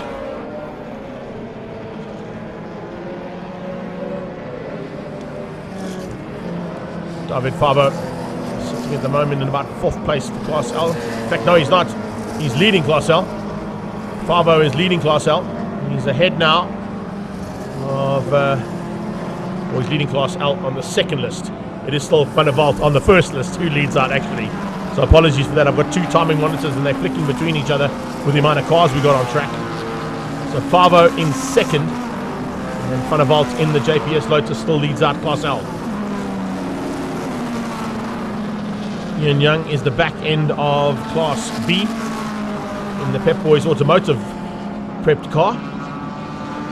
Warren Lombard and his team doing an amazing job on that car, as they did on a couple of other cars I know about. So heads up on that for the 34 machine of Ian Young. There is your leader in Class L, Kees van der Walt. JPS and Strap King on the side of that car. Nice to see John Player's special colours on a Lotus. It's kind of the only colours that should be on a Lotus, I suppose. Synonymous with the famous Lotuses of the past. And Kees van der Walt leading out. All problems there for Ben Knights. Ben Knights on the inside of turn 2, the 93 car, with a little bit of issues. He was in about 4th place in Class L and is now parked on the inside of turn 2. Watch in the background as Farbo's coming under pressure. Farbo being caught by Andre Duplessis and by Sean Hepburn. Hepburn certainly looking for a chance to get back to the front end, and will be looking to possibly get that 2nd place wrapped up if he can. He's a bit far off the back of 2nd place at the moment, is Hepburn, with the 36 car there of Carl Scarp in the mix as well from Class B. Going to make it a bit more difficult for him to catch Van der Walt. See some battle scars on the outside there. I think that might be Ben Knights' wheel shroud, who's on the exit point of turn 2. Might need the marshal to run up there and grab it and get it out of harm's way if possible. Have a look at this. Here we go. Himon going at it with JP Norkia side by side out of turn 6. And oh, JP Norkia nearly lost it. The back end stepped out, he caught it. If it had gone onto the grass, he was gone. John Kruger would have been waiting to pick up pieces of that car. But JP very lucky not to go off track there. Fighting hard here with Andre Himon. And fighting for, of course, just outside of what is the top 5 there. 5th place is Himon. 6 is JP. John Kruger in 7. Barnard is in 8. Those are the 4 cars we can see in picture, 3 of them at the moment, but when you get a long shot, you can just pick up on Rudy Barnard in the background. So it is on here, big time, as they go up into turn 4. Behind that, they line up. And Himon and JP going at it again into turn 4, side by side. Here comes Barnard with Jeff Gable. Rudy Barnard trying to keep out Gable's attack. Gable, a multiple champion in this class in his day as well.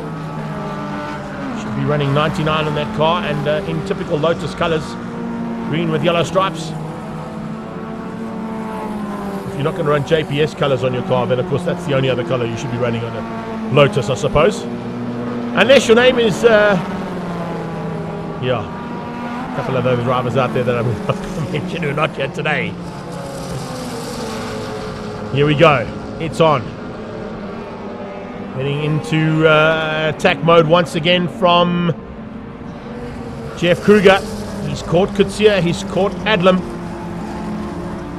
He's putting David Kutsia under a bit more pressure. Kutsia soaking that pressure up. Just demotes him down 1 position again. That is our leader, Thomas Faulkner. 2nd place battle, there it is. Adlam, Kutsia and Kruger. 3 of these Lotus 7s, and any one of these 3 can take that 2nd place away.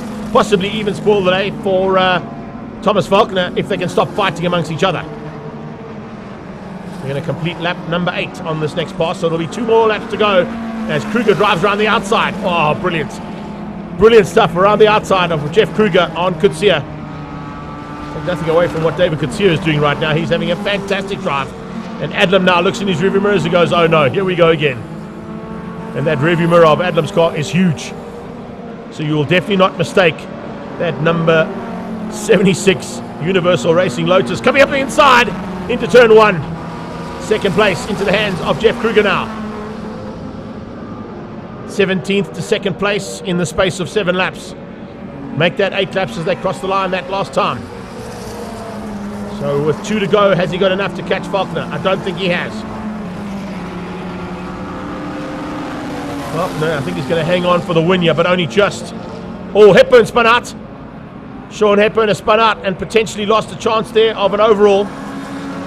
He was looking good for a 3rd place in Class L. That's going to definitely demote him down a couple of positions in that Class L battle. And that may cost him an overall podium for the day. David Kutsia looking for an overall podium for the day here as he dives on the inside of Mackie. Adlam runs a little bit too hot into turn 5. Adlam sees that, tucks back in. Oh, great fight here between these 2 boys. Here comes Faulkner, going to start his final lap. Kruger, I think, doesn't have enough, unless there's a mistake there from Faulkner, to catch him on this last lap.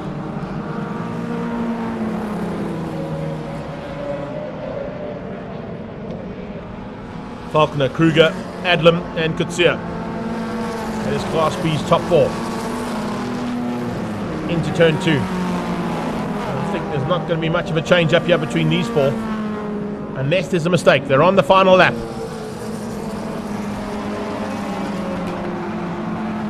Onto that back straight away now. Could there be some back markers to spoil the day here for Falconer? He's going to catch those back markers at a crucial point of the circuit. Possibly heading out of turn 7 and 8. There goes the leader up to the top of the hill and past AMG Driving Academy. Past Jeff Kruger's racing stable. Universal stationary yellow flag up towards turn 5. Somebody's gone off. So just warning those guys that there is a potential there of a car off circuit. But Falcon has done it all right. That's Hepburn trying to make up some ground there on the 120 on the 27 car of Matthijs de Kock. But this is Falconer to the line for a faultless double victory here out of Lotus Challenge. Great recovery from Jeff Kruger to come back for second in race 2 after his car had a bit of a, I think, a side shaft issue there in race number 1. Here's a move from Rudy Barnard on John Kruger right into the final corner. It's another one of the Adlam Auto machines a little higher up as the flag comes out, and he will finish up in 7th place ahead of John Kruger in 8th and Gable in 9.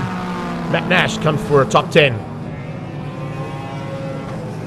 Class L waiting for them to come to the line now. We're going to wait for Andre Duplessis, Kees van der Walt and David Favo. Watching in the background, that's still coming through there for Class B.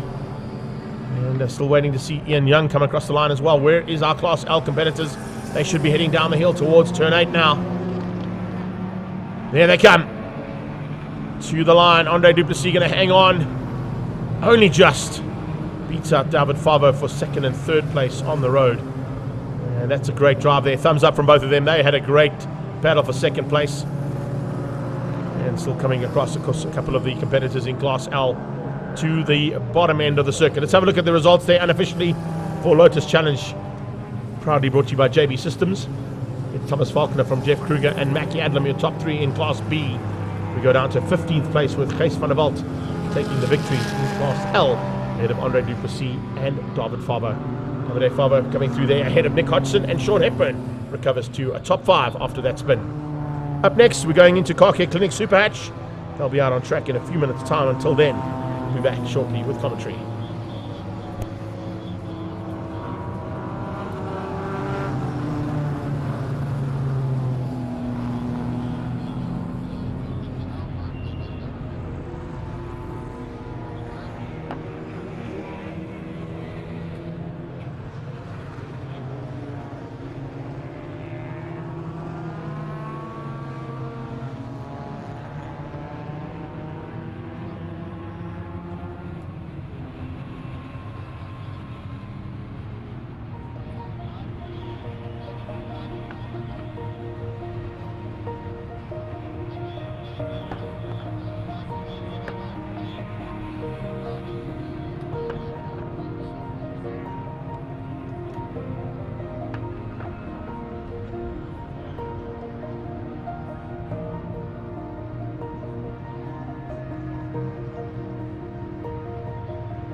Up next is Car Care Clinic Super Hatch, and just before race day yesterday we caught up with a couple of the drivers to find out what their plans were for the weekend. Next up, the ever impressive Car Care Clinic Super Hatch category. It's been up and down. We've got entries, then we got no entries, now we've got entries back. Melspur, tell us what's going on with Car Care Clinic Super Hatch category. So I'm not running the category anymore, so I can't really give you too much info. Car Care Clinic still stands proud behind the category and the brand. Obviously Louis and myself both still race here, our hearts are still in it, and I have all the faith in the world in our committee that it's only going to go from strength to strength. Well, thanks for that. And your personal thing today in the car, how's it all going? I need to brush off the cobwebs a little. I'm rusty, I'm slow, overweight and unfit, but I'm having fun, and that's all that matters. Good advice for Duran. Duran, get that advice from Mel. That's how you do racing cars. Is that an indication that I should lose some weight? I mean, awesome.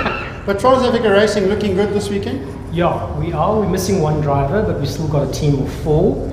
Cars are looking good. We had a little bit of problems on my car with some overheating, but we're looking at it now. And yeah, I think we'll have another strong weekend. Christian van Wyk, you're going to be dicing it up there with all these guys. How's it feel to be amongst this lot? Well, it feels good, you know. It's my first year in main circuit racing. Started karting a few years back. Been out of it for a while, but yeah, I feel good. Got my first win at Red Star, so exciting racing starting at the back tomorrow for the first race. But yeah, I think I'll be able to do it with my starts. Well, good luck to you, Francis Lodrick. In your Corsa, Class C car, but apparently it's performing a little bit like a Class B car at the moment. Is that true? It's good to know. At least it looks like that from the outside. It's doing well. I'm happy with the car. It's sticking well. The Class C is always a nice one to hone the driving skills. There's not a lot of power in that car, so you sort of have to push it through the corners. But I really look forward to dicing with these guys, and Car Care Clinic is always nice to have them on board as our main sponsor. It's great for them in Dunlop with the tyres, and of course my dad is helping me out with some pocket money. Well, good luck to all of you. Nicely put, of course. We'll see you out there in a few moments' time. Cheers, guys. Bye. Over to you, Greg. Thanks, Dave. You're right on time as they make their way down to take up their positions on the grid here for the second heat of Car Care Clinic Super Hatch. It'll be Darren Gunnison, who we've just spoken to, who'll be on pole position alongside Leonard Archer in the ACD Valcom Hyundai. It's Andre Danhauser and Francois Henning that'll make up the second row, with Danhauser in the Pro Auto Robo Corsa and Henning pushing hard from fourth. Carl Stoltz, race 1 winner, will be looking to take another victory here from 5th place on the grid. He's just ahead of the gap in the grid between Class A and B, with Theshan Govender ahead of Ishmael Beloy. Mal Spur in 3rd, ahead of Jonathan DeToy. Nick Martin, race 1 winner for Class B. George Aldrich there as well. And look out for Mal Spur, hopefully going to be getting a slightly better start than what she did in the first one. She went to first, lit up the tyres, went to second, went back to first, and just ended up going right to the back of the field. So, did not work out nicely for her. Charisse van der Merwe on the sideline there. You can see parked, waiting to give Devin Piazzamusa the final check there. Make sure that he is in his grid box correctly. And he'll be looking to come from the back of the field again, with Piazzamusa starting from the back and eventually getting up to 5th place overall there in the Hot 1027 Polo. So a little bit of a chat there from Charisse, and probably going to just turn the GoPro on. Hopefully we can get that GoPro footage from you later on there, Mr. Piazzamusa. Here we go. As we are under starters orders. Lynette's just joined us as well as Kat Pretorius. Thanks so much for the support, guys. We've got a green flag at the back. Our lady with the red flag moves out the way, and the 30-second board goes up. It's Car Care Clinic Super Hatch, classes A, B, and C. And there are 15 cars about to go to battle here at the home of the Extreme Festival, Zwartkops International World of Motoring. Terrible start off the line there for Gunnison, and a fantastic start. Oh, I was about to say, a fantastic start from Danhauser. Danhauser got tagged from the back as Gunnison just hit the back of that car. It is a huge moment there for the Pro Auto Rubber Corsa. As he went into turn 1, he looked like he'd got a fantastic start. As he pitched it into turn 1, he got tagged from the back. And Gunnison and Danhauser coming together. Danhauser not happy about it. He gets out the car, walks away, and heads out of harm's way behind the pit wall, or behind the barrier in the middle of the circuit, actually. It's Archer who leads out. He's got Henning on his tail as they go into turn 4. Here comes Piazza Musso. Malsberg going to try and go with him. She dives on the inside of Freddie Watkins. Watkins going to lose ground there to Malsberg as she heads up to the top of the hill now. Van Wyk on her tail, looking to try and come through for another victory in Class B. Christian Van Wyk having a fantastic debut here in his first season in Super Hatch.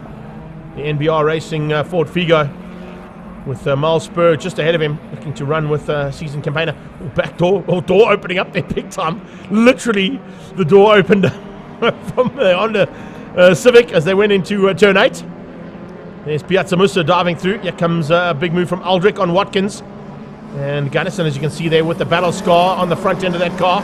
After that first lap incident, yellow flags into turn 1. Just to warn the drivers that there is a car on the outside of turn 1. That is, of course, the retired Pro Auto Rubber Corsa of Andre Danhauser. Let's have a look at that replay as we went in. You can see just a little tag there between himself and Gunnison. But Danhauser, I think, thought he was just clear of the Honda.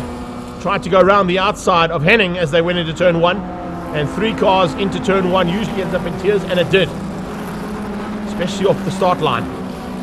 Piazza Musso leading out Class C ahead of Malsberg, who dives on the inside of Ishmael Valoy.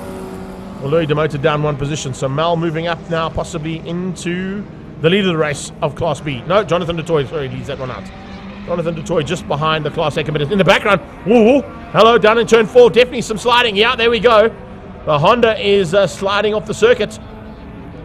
Not what you want to be doing there, Mr. Thiessen Governor. Out of turn 4, big slide for Thiessen Governor's Honda as we come into another lap completed. Yellow flags waving, and safety car. Safety car has been deployed. So safety car board comes out and everybody slows up into turn 1. Toyota going to pick them up into turn 2. So Car Care Clinic Super Hatch with a frantic start to proceedings here for race 2. Alan Green and Henty van der Merwe, you've joined us just in time, bud. This is the kind of action that we can see at Zwartkops. And I'm sure that Henty and Darby are enjoying all this action as they watch some of their fellow Polo Cup drivers and ex-Polo Cup drivers and current Polo Cup drivers go at it in both of the Car Care Clinic categories here today. We've seen great action in Triple Ones and Sports and GTs, and we're seeing more action now as Super Hatch is in the house. So they go behind Pretoria Noord Toyota's 86 once again with Leonard Archer and Carl Stoltz. Stoltz was quickest on that last lap. He was doing a 1:16 as opposed to the 17s coming out of the rest of Class A. They're going to try and get Danhauser's car out of harm's way as well. And that was the reason for Danhauser's car being on the sideline. The battle car on the front end there of Duran Gunnison. Getting the Pro Auto Rubber Corsa just a bit further off the track and closer to that barrier in the middle of the circuit.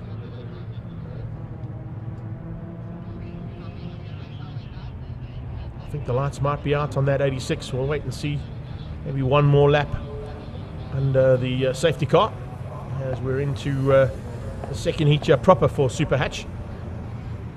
Devin Piazza Musso has got Malsberg right on his tail. That is Class C's leader ahead of Class B's second place car. And a watch to see Malsberg try and get the jump as the Toyota 86 pulls in.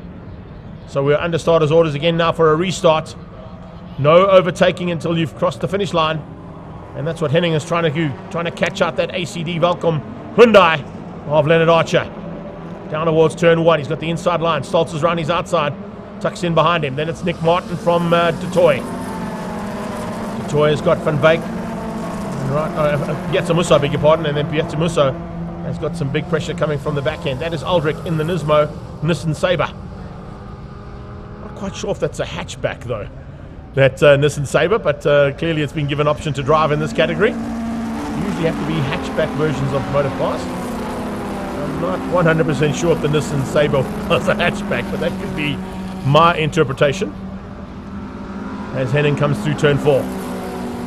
He's got Stoltz on the back, looking for a way through. And it's Nick Martin from DeToy. Battle for Class B there between Martin and DeToy as they head to the top of the hill. Behind them is Devon Piazzamussa and Malspur into third place for Class B. Piazzamussa leads Class C a long way up the road from Francis Aldrich and Freddie Watkins. What an amazing bit of driving there from Devon Piazzamussa again in that hot 1027 FM Polo. Now it comes down into the braking point. Just behind this battle between Martin and DeToy for Class B. Nick Martin in the Total Rex and different gearbox and a NATO coloured Peugeot 207 GTI. The Honda Civic behind it is DeToy. The second Honda Civic is Ishmael Beloy, his teammate from Trans Africa Racing. Currently in fourth place for Class B. He's got Van Wyk all over the back end of him. Christian Van Wyk looking for a way through there, looking for a chance to get a little bit higher up in Class B. Up to fourth place is where he'd like to be if he can get past Beloy.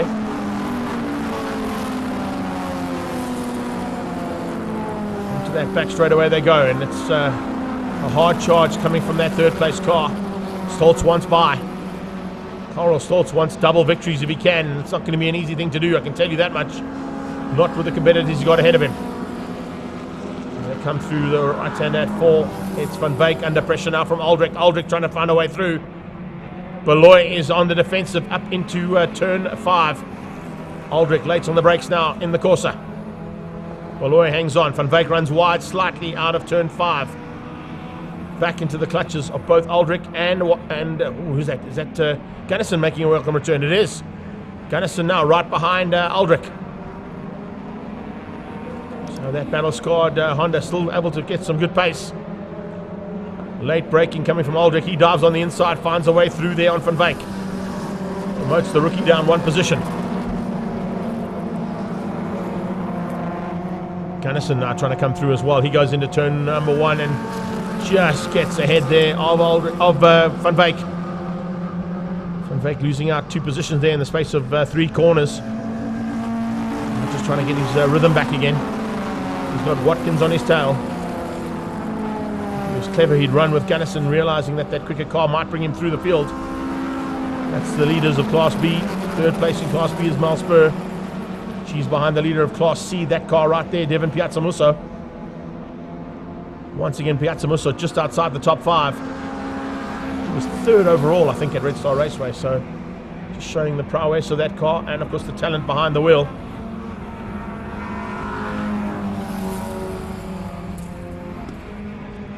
Nick Martin hanging on for Class B honours at this stage.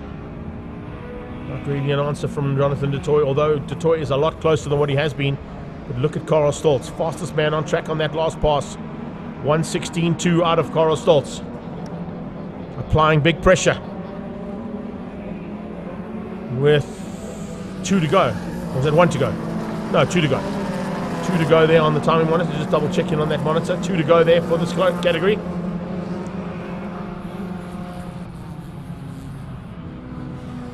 Fantastic race action again here from Super Hatch. Some battles and some battle-scarred cars out there.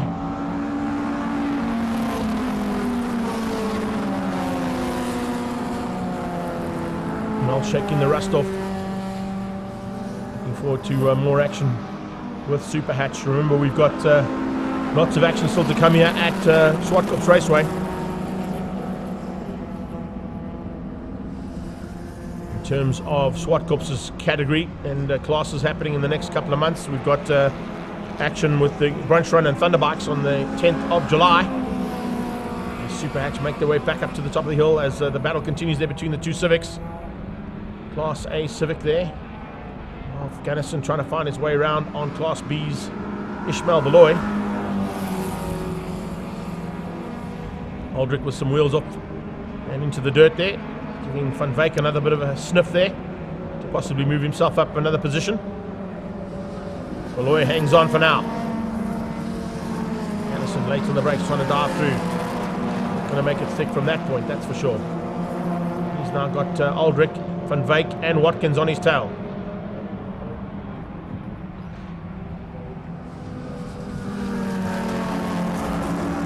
So we're looking to get to the front end of this field now onto this final lap. Car Care Clinic Super Hatch. Carl Stoltz is the man. Once again, he's got to the front and got ahead of Leonard Archer and Francois Henning, and he's going to make it 2 wins out of 2 starts. It'll be 3 wins on the day for him as well. Stoltz, not a bad effort from his point of view. Good day in the saddle there for one of the partners here at Zwartkops International World of Motoring.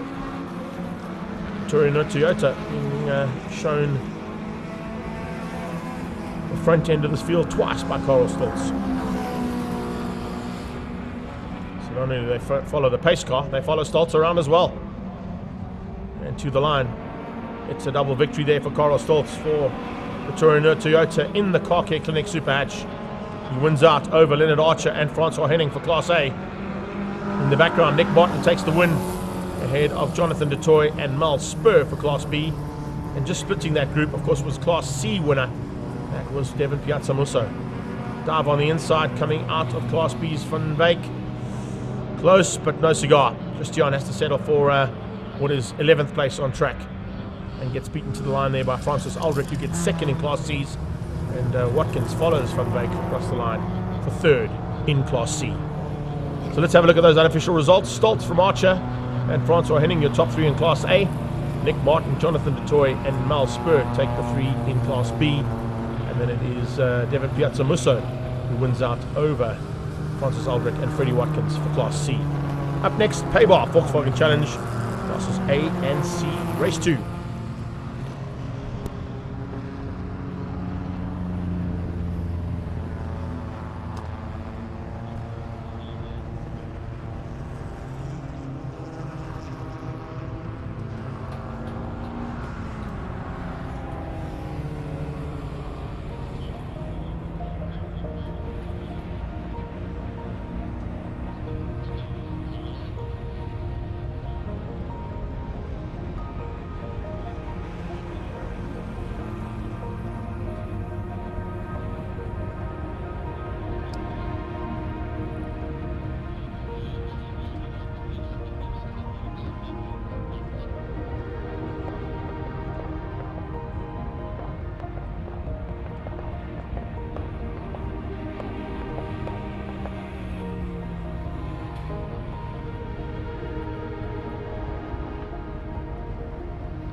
Payball Volkswagen Challenge back on track now for their second and final heat for classes A and C. And looking forward to another big battle at the front end between our Class A competitors. And in that mid-pack as well of Class A, we had some spectacular action in race 1 earlier on in the day. More of the same coming away right now.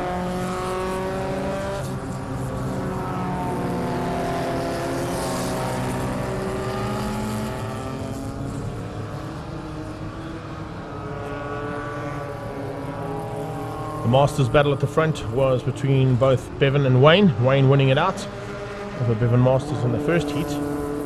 Rory Atkinson in some new livery with a pink-coloured BHIT machine. Looking to try and return the favour now in Class A and C's second race as he starts from pole position alongside Masters Race 1 winner. That's Wayne. Bevan Masters and Nathan Victor will be on the second row, and Nathan Victor, incredible debut there for this man, considering the fact that it's the first time he's ever been to a track other than the Killarney International Raceway. So certainly a man to watch out for in the future, and of course looking forward to the action amongst these competitors when they get down to Cape Town for one of the rounds of their championship. Behind him will be his fellow Cape Townian Marco Busi and Valdi Mikes, Smallberger and Chris Dale, Roland Hopkins and Sam Dale, Volteron with Ndidi Mfana. Looking forward to another big battle in that mid-pack, as I said. So it's Paybar Volkswagen Challenge Classes A making their way to the grid right now. Class C behind that. Looking for another battle expected between Pierluigi Mussolini, Panagotius Nusius there in the second place on the grid ahead of Ian Walker, Race 1 winner, and Mark Castle, Cruiser, Dino Smith and Charles Anderson. As Class C will line up just behind Class A. One start, there's no break in proceedings as there usually would be, but there is a break in the class as we see crowds on the back. You guys enjoying yourselves still? Hope you are. That leopard skin couch looks pretty tasty right now. If there's a spare burry roll or couple left over, let us know. That'll be pretty cool. MSA flag going ahead of the red flag there, just to show them that I think we're going to a flag start as opposed to a light start. It was, of course, the COC there. Aldred Diericks just giving a heads up. It's a flag start. Problem with the lights by the looks of things. So it's going to be a flag start here for the second heat of Paybar Volkswagen Challenge.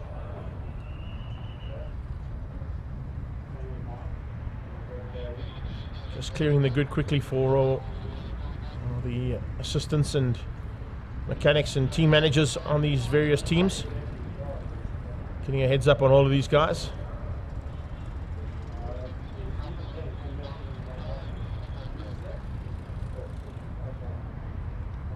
Here we go.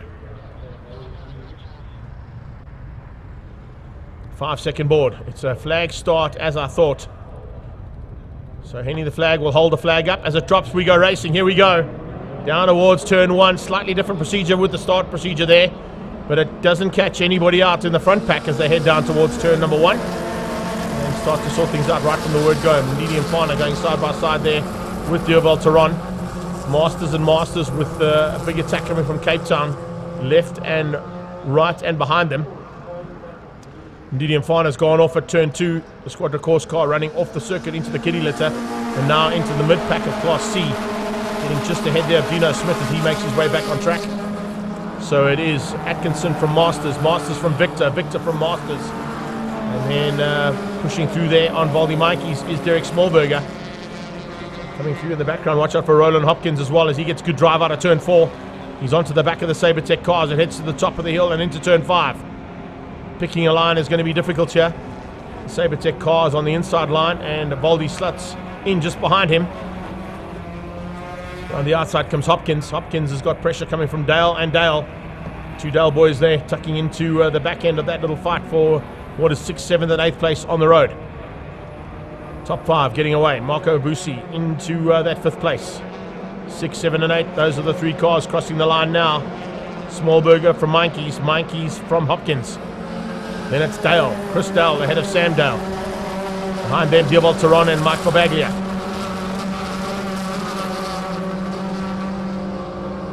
Into turn 2. Smallberger hangs on in the Sabertech car to keep out Mikes. Diavolteron just behind that. Barbaglia with the new bumper on the front end of his car after the damage he did in race 1. Mussolini leads out Class C. He's got the 119 right on his tail there of Haragiatis Nusias. On the back end of him, police machine coming through, and looks like a bit of a dive on the inside here from Mfana. Ndidi Mfana using the little bit of extra power he's got in that Zwartkops car to try and find a way past on the Class C competitors. Trying to make his way back up into Class B. Cycles United car there of Ian Walker is up into third.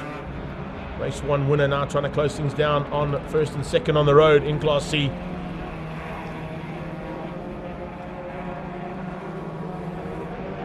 Zwartkops car now has got through. Now can he do anything about trying to close the gap down onto the back end of Class B? Front end of Class B, Class A, I beg your pardon, heads into turn 2. So Class A into turn 2 with Masters on the back end of Rory Atkinson. We've done some tweaking to that BHIT car, definitely for the second heat. As Atkinson now has got a bit of an advantage over Masters.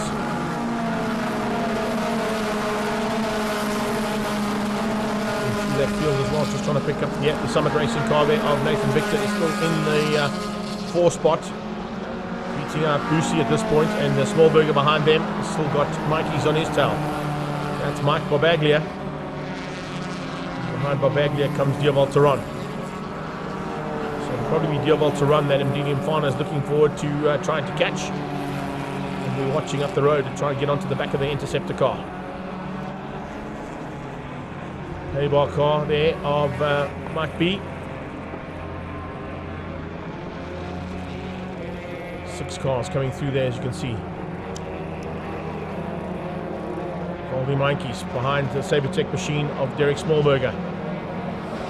That's the battle for 6th and 7th. 8th place still in the hands of Hopkins, and then the Dale boys. Just ahead of Sam. Braking from Baldy to close onto the back end of Smallberger. There's some stuff from these two as they come out of turn 3 onto the double right, a big right-hander. With a triple right-hander at turn 3. And these cars with lights ablaze in case they catch the back end of Class C, just to allow them to get through there if there's going to be any problems. Mussolini still leads C's. Nusias there in the 3 spot. Walker in 3rd. Ian Walker coming along now, looking for a chance to maybe get ahead of that police-sponsored car there. That's close between these top 3 in Class C.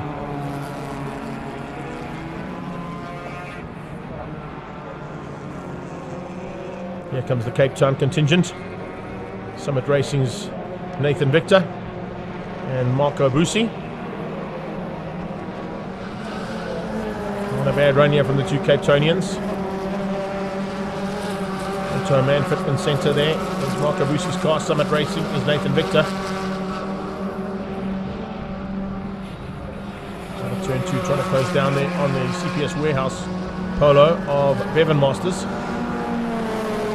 just opened up a little bit of a margin that I don't think they're going to be able to catch. Oh, it's the Paybar car a bit further back that spun out. Charles Anderson, I think it was the car that spun out there. At the back of the pack.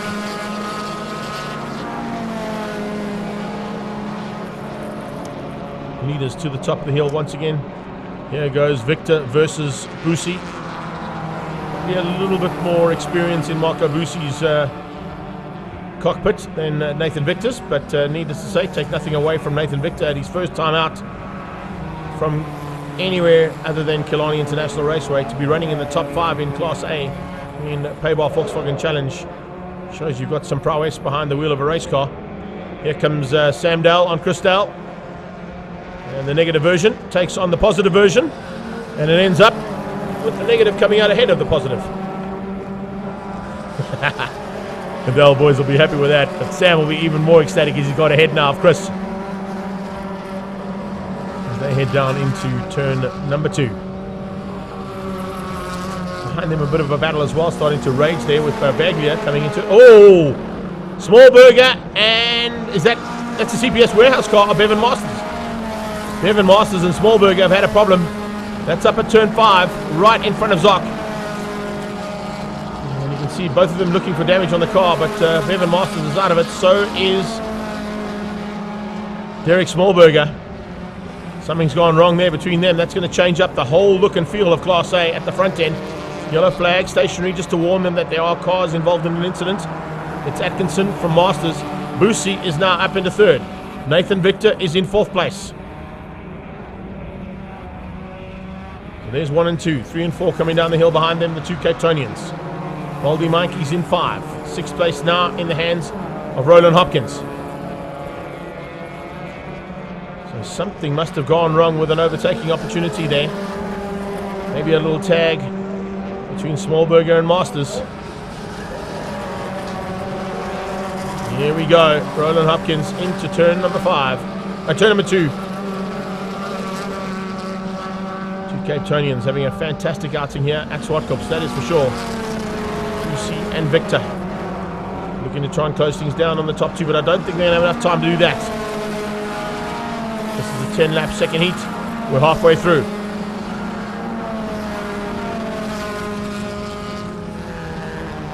Summit Racing and the Automan Centre cars, 3rd and 4th on the road in Class A. Baldy Mikey's in 5. Looking to try and close them down if he can. Behind that, Hopkins.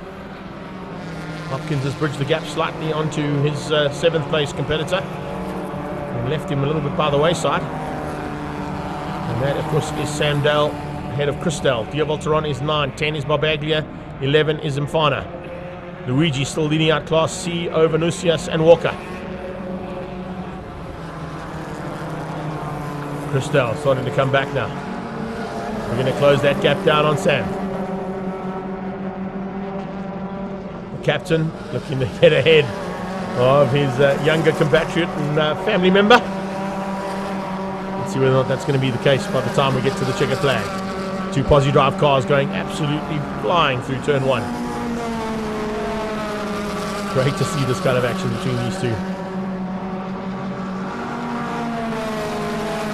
Former sponsors of this class now. Haybar taking it over here for this season. Great to have them on board. Here is the leader of Class C, and it looks like 2nd place has changed up. Yes, it has. So we've got a move up into 2nd there for Ian Walker.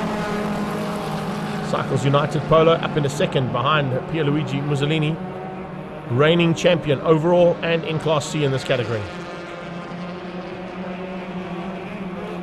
119 is Panagiatis Nusias, sitting in the 3 spot. They've completed 7 laps. We've got 2.5 to go for them. Awesome stuff here from the BHIT Bulk Logistics car of Atkinson, where he usually is. Didn't see him there in race number 1. He was stuck in 3rd place. Whatever they did didn't quite work out in terms of their strategy, but it's definitely working out here. Beg your pardon, for race number 2. Coming past into the back markers now. Charles Anderson going to be into the mix. Lucy has got ahead of Victor. Change up to 3rd. Lucy now ahead of Nathan Victor for the Cape Townian battle. Into turn number 4. Oh, that's nice from Charles Anderson, realising that the Class A's team train was on its way. Giving a little bit of room there to Baldy Mikey's. New flag being shown there. That will be for Charles Anderson to warn them that other faster cars are coming along for the ride. Led out by Hopkins, and then it's Dale and Dale. Waiting for 3rd place to come down the hill. That'll be Marco Busi. Nathan Victor under attack now from Baldy Mikey's.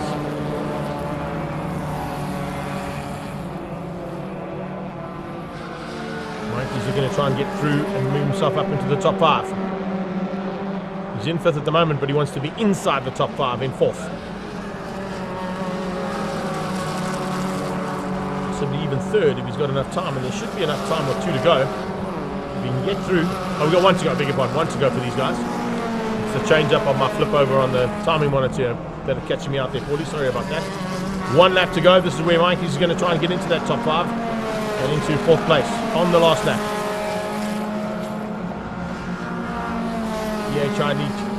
BHIT Logistics Polo taking on the Performance Masters Polo. It is Rory Atkinson looking for the victory. A back marker and negotiate. Might come into play here, or possibly not. I might just get away with it. Coming up on Dino Smith. Dino Smith going to try and hang on. Survive. Or he's going to be passed to the line. No, he's going to survive. He's going to have to continue. He'll do 1 more lap as the checkered flag comes out for the leaders in Class A.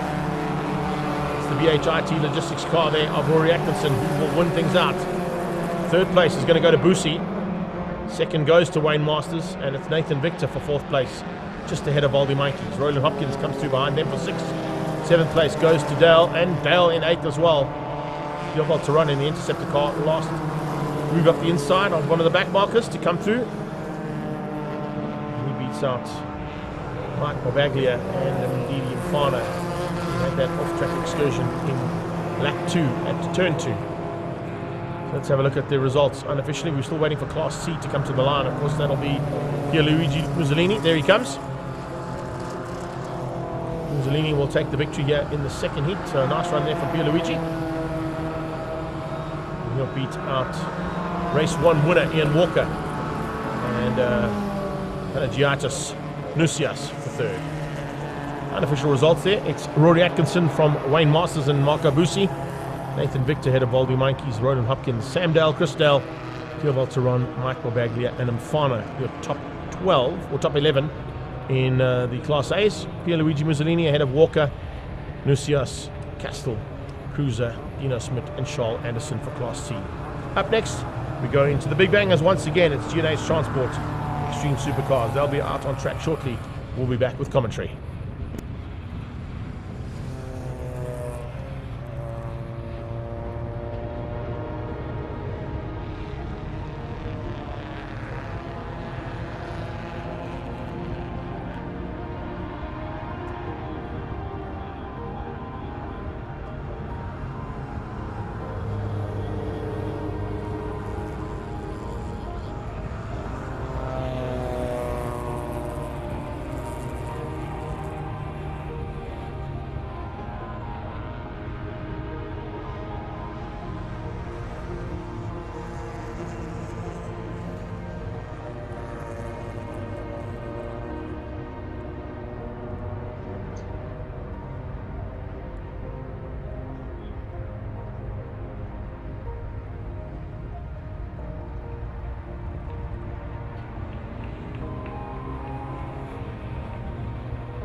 Looks like Record Roots has got that car sorted out here for race number 2 now. Hopefully he will be able to give both Jonathan DeToy and Charles Orangis a bit more of a run for their money in the BB Motorsport Nissan GTR 35.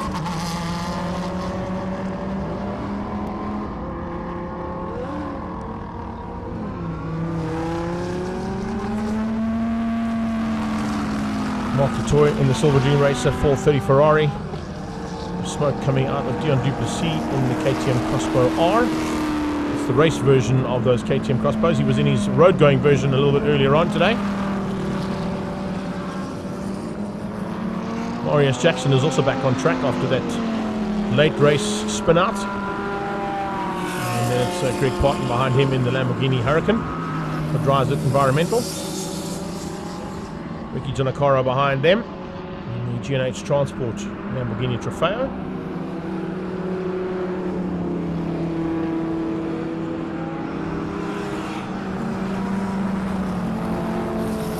So Reggie's looking forward to the challenge. Just keep that Nissan on track. Or any issues on the car, potentially going to be in the mix there with the Toy and Orangis. Ahead of Ben Morganroot, remember, in the Ford-powered Lexus. Ranfantine panel beaters and the Ben Morganroot Auto in Ranfantine.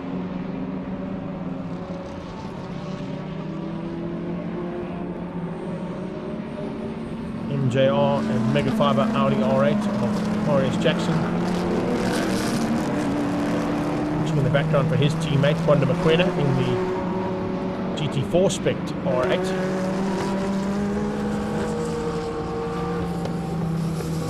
3-1 of Jackson.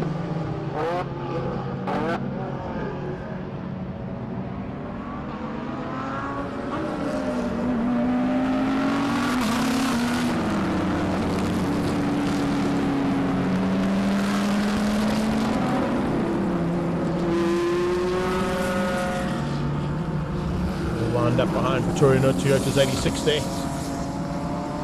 Him to the line for race action once again from G&H Transport Extreme Supercars. 15 laps of action coming your way.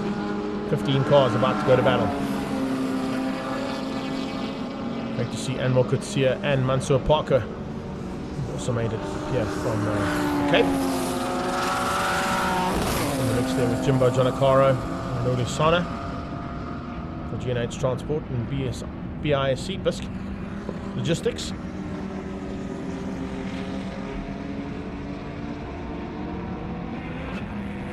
Should be out on the 86 now as they roll round out of turn 6, Kenwood corner. For the drop coming out of the Drives It Environmental Lamborghini Huracan of Greg Parton, trying to catch Marius Jackson out. He's on the inside line, so he's going to definitely use that inside line to his advantage if he can.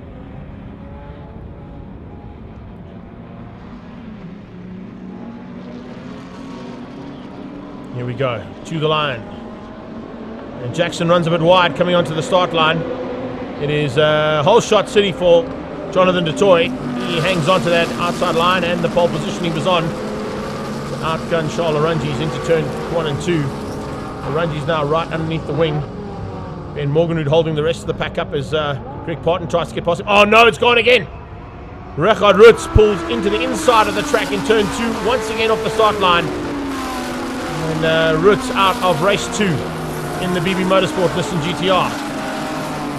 R35 pulling to the sideline. And that's it, done and dusted for Richard Roots. It was not a welcome return for him to circuit racing, that is for sure. And Mark Kutsia onto the back end of Dion Duplessis as they went up to turn 5.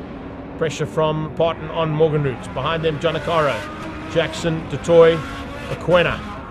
Kutsia ahead now as they start things out here for the second heat of G&H Transport Extreme Supercars.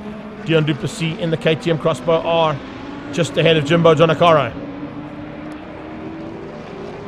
Jimbo's got Ulisana right behind him. They come down under braking for G&H Transport corner in the Extreme Supercars, sponsored by the same company. Jimbo has a look at Dion Duplessis. It's all firmly shut down on him.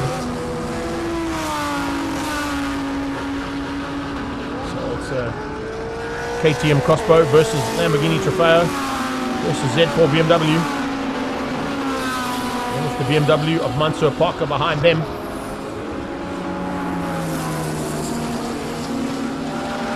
Out front, Detroit. First lap, 103.4, 103.7 from Aranji's behind him in answer. Probably going to see those lap times come down a little bit here. Possibly into the 59 and 58 second bracket. It is slightly warmer than what it was in the first heat for these cars. But is there enough track temperature to get the tyres up to optimum racing temperature? Oh, a little bit of debris on the outside there, nearly caught Charles Aranji's out. We saw the back end step out on the Lamborghini and he took the same line. He had a little bit more of a bigger moment than Detroit had. Detroit's Lambo stepped out slightly, but it was a much bigger step there from Aranji's in the Audi. R8 Paget Racing Stradale Motorsport machine, nearly with a big moment out of turn 1.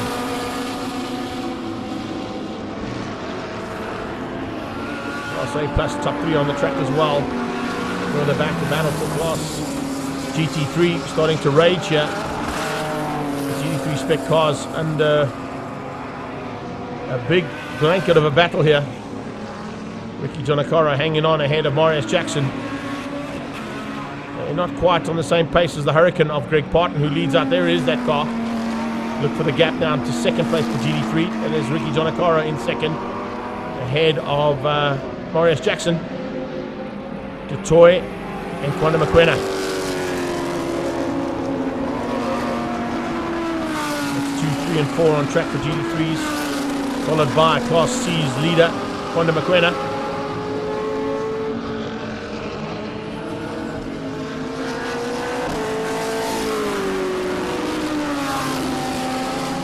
JR Motorsport, into Africa Mining. Big sponsors there for Kwanda Mokoena as he comes onto the back straight again behind Mark Dutoy. There comes Jackson on the inside looking for a way through into second place for the GT3 class. Jonakara demoted down to third into the clutches of Mark Dutoy. F430 Ferrari now looking to maybe catch Jonakara out if he can. Kwanda Mokoena's on their tail looking to pounce if anything goes wrong between the Ferrari and the Lambo ahead of him. Take those positions away from them if necessary. Jackson hangs on as they come down. He's in sixth ahead of Dutoy. Jonakara in the middle of the two of them as they come through. So some big fights expected here as they're going into the next lap of anger here. 15 laps to be done. And they've now completed the first third of this race. Or about to. 4 down, onto the 5th one right now. Parton and Morganry heading into turn 4. Waiting for the battle to come back onto the back straight away now. Jackson pulling away now from Jonakara. Jonakara into the clutches of Kwanda Mokoena. Kwanda Mokoena all over the back end now of Ricky Jonakara. Dutoy losing out one position. Mokoena puts the Audi between himself and the two Italian brands. Lambo leading the Ferrari. But the Audi in the mix.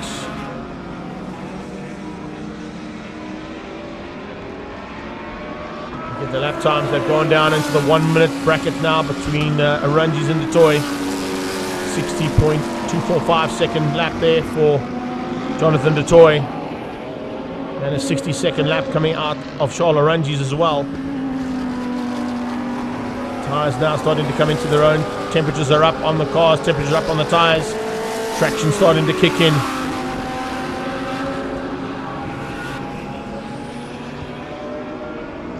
Trans-Africa Racing Lamborghini Hurricane GT3 down into turn 8.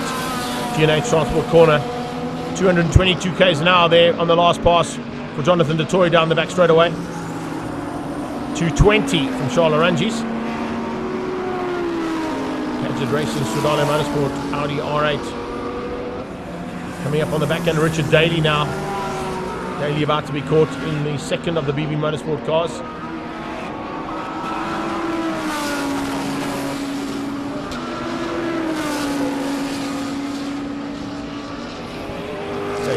past by Rundis as they go into turn 4.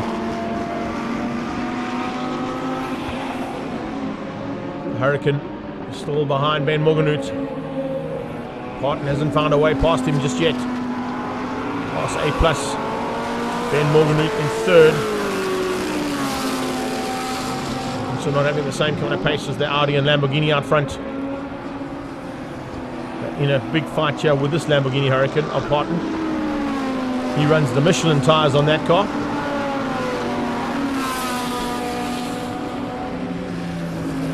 Morganhout under pressure, late braking from Parton. Closes the gap down to about half a car length. Ben Morganhout is a very difficult man to pass. Certainly knows what to do behind the wheel of a race car. 184 km an hour from Morganhout, 203 kilometers an hour from the Hurricane of Greg Parton. The drive car at the back there, Mansour Parker, coming into the clutches of the leader. And the wheel smoke coming out of that car as well under braking. Yeah. Brake disc and pad starting to rub the wrong way.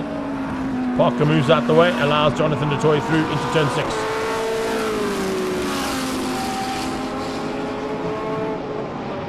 Trans Africa Racing's Jonathan du Toit controlling things here with the collaboration there between themselves and Stradale Motorsport, leading and about to catch Jimbo Jonakara. Jimmy looking for Class B honours, leading out that Class B battle. A comfortable margin now over Class B competitors. Class D, Ulisana leads out Class D. No, in fact, Anmar Kutsia leads out Class B. That's the car there. A&M car there of Anmar Kutsia. Leading out for Class D.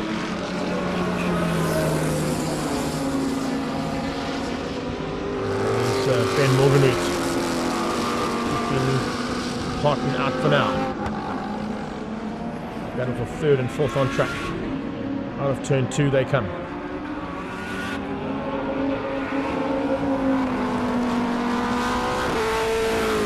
In amongst the back markers that slowed him up ever so slightly. I don't think we're going to get to see an under 60-second run here. We've got 6 more laps to go as the Toy has completed 9 of the 15.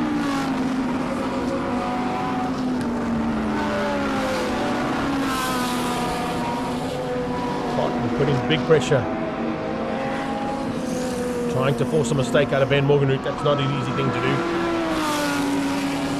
Lots of racing drivers how you do that, and I'll tell you it's not easy. Pinpoint accurate usually from Ben Morganhout in all forms of motorsport he's involved in.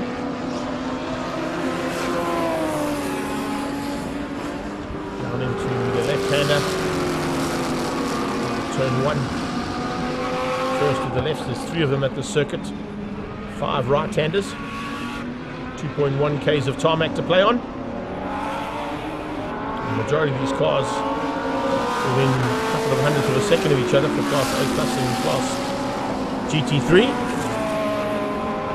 Also to see that it's a spread of about high 58s to 103s in those 2 classes. Jimbo Jonakara back down to G&H Transport corner in the Trofeo. He still maintains his run for honours in Class B.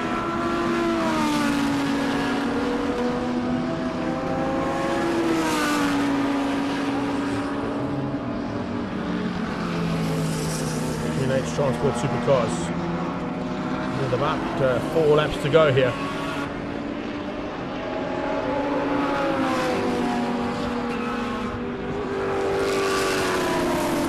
Trans Africa Racing and Stradale Motorsports. Jonathan du Toit coming in amongst the back markers again. This time about to catch the back end of this little battle. His brother Mark, Kwanda Mokoena and Ricky Jonakara.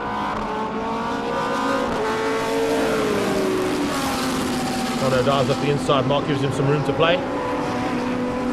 Kwanda Mokoena will probably do the same thing, as you can see a faster Lamborghini coming from behind.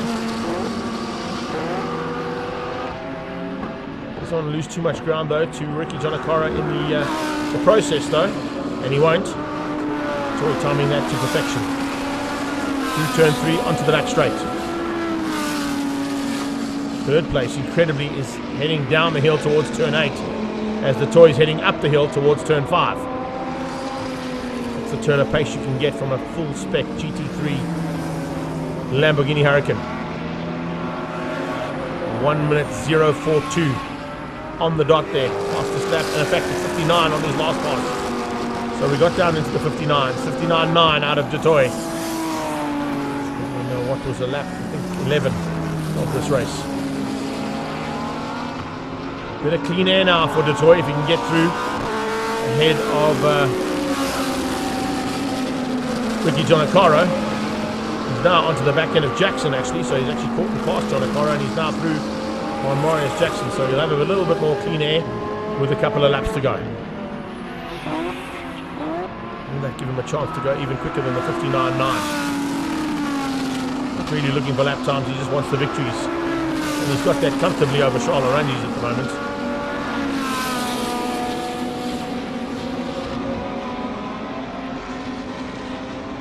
Up towards turn 5 again.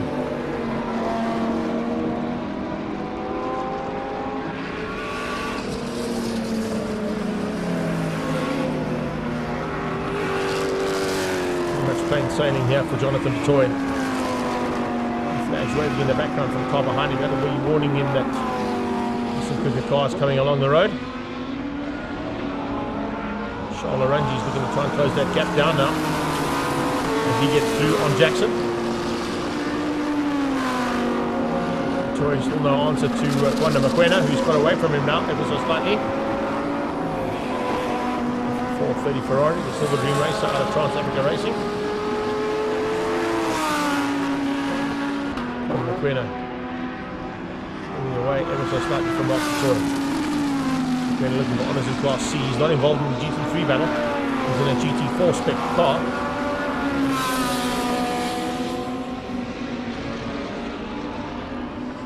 Jonathan Detroit about to come and start his final lap as he comes through the last 3 corners on track. He's not going to catch these guys again. But Parton and Morganwood have been split slightly there as they've come through traffic. Dion Ulisana and about to catch and pass Dion Duplessis in the KTM Crossbow R.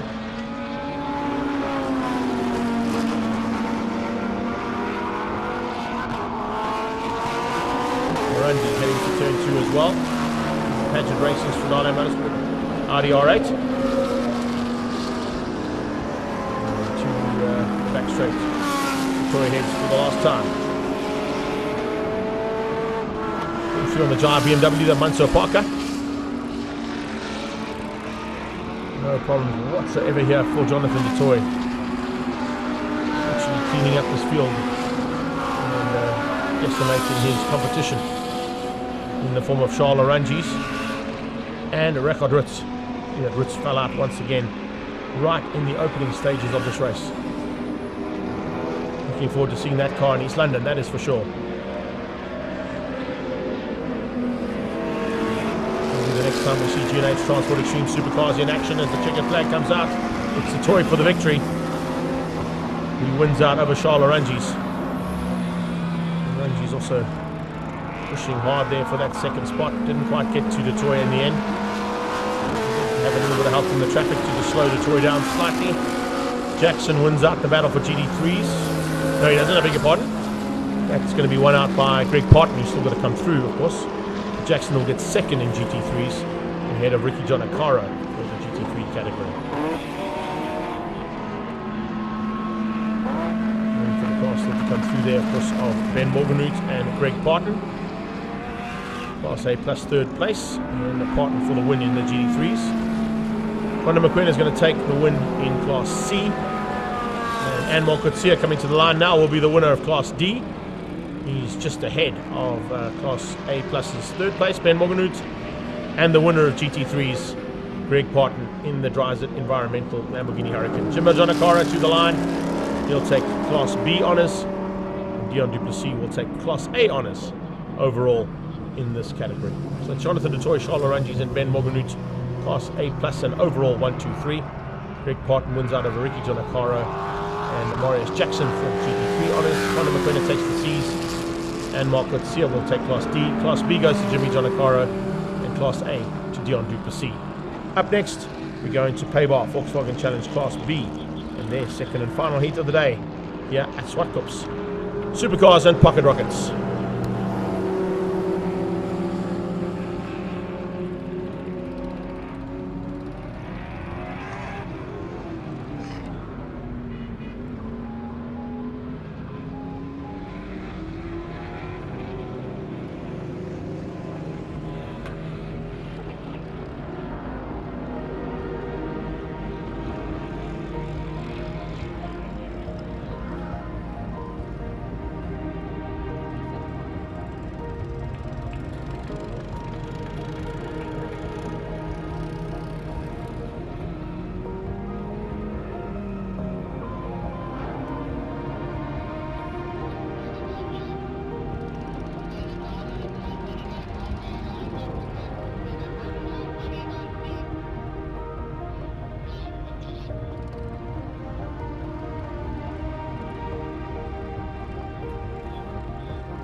It's time once again for Paybar Volkswagen Challenge, and Class B are now out on track for their second and final heat of the day.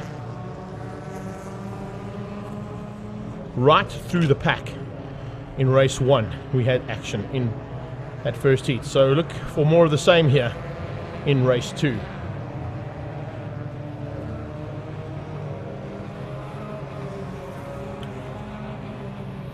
waiting at the grid. All the competitors that'll be going to give some final instructions there. One of them will be Devin Piazzamusa, returning the favour that Charisse showed him in Super Hatch. I see Shah Solomon has joined us earlier on. Apologies for not saying how's it earlier. Sean Victor and Peter Goeieman, Alex de Sogus, and now Debbie Hewitt is into some race action here for Paybar's second heat of Class B.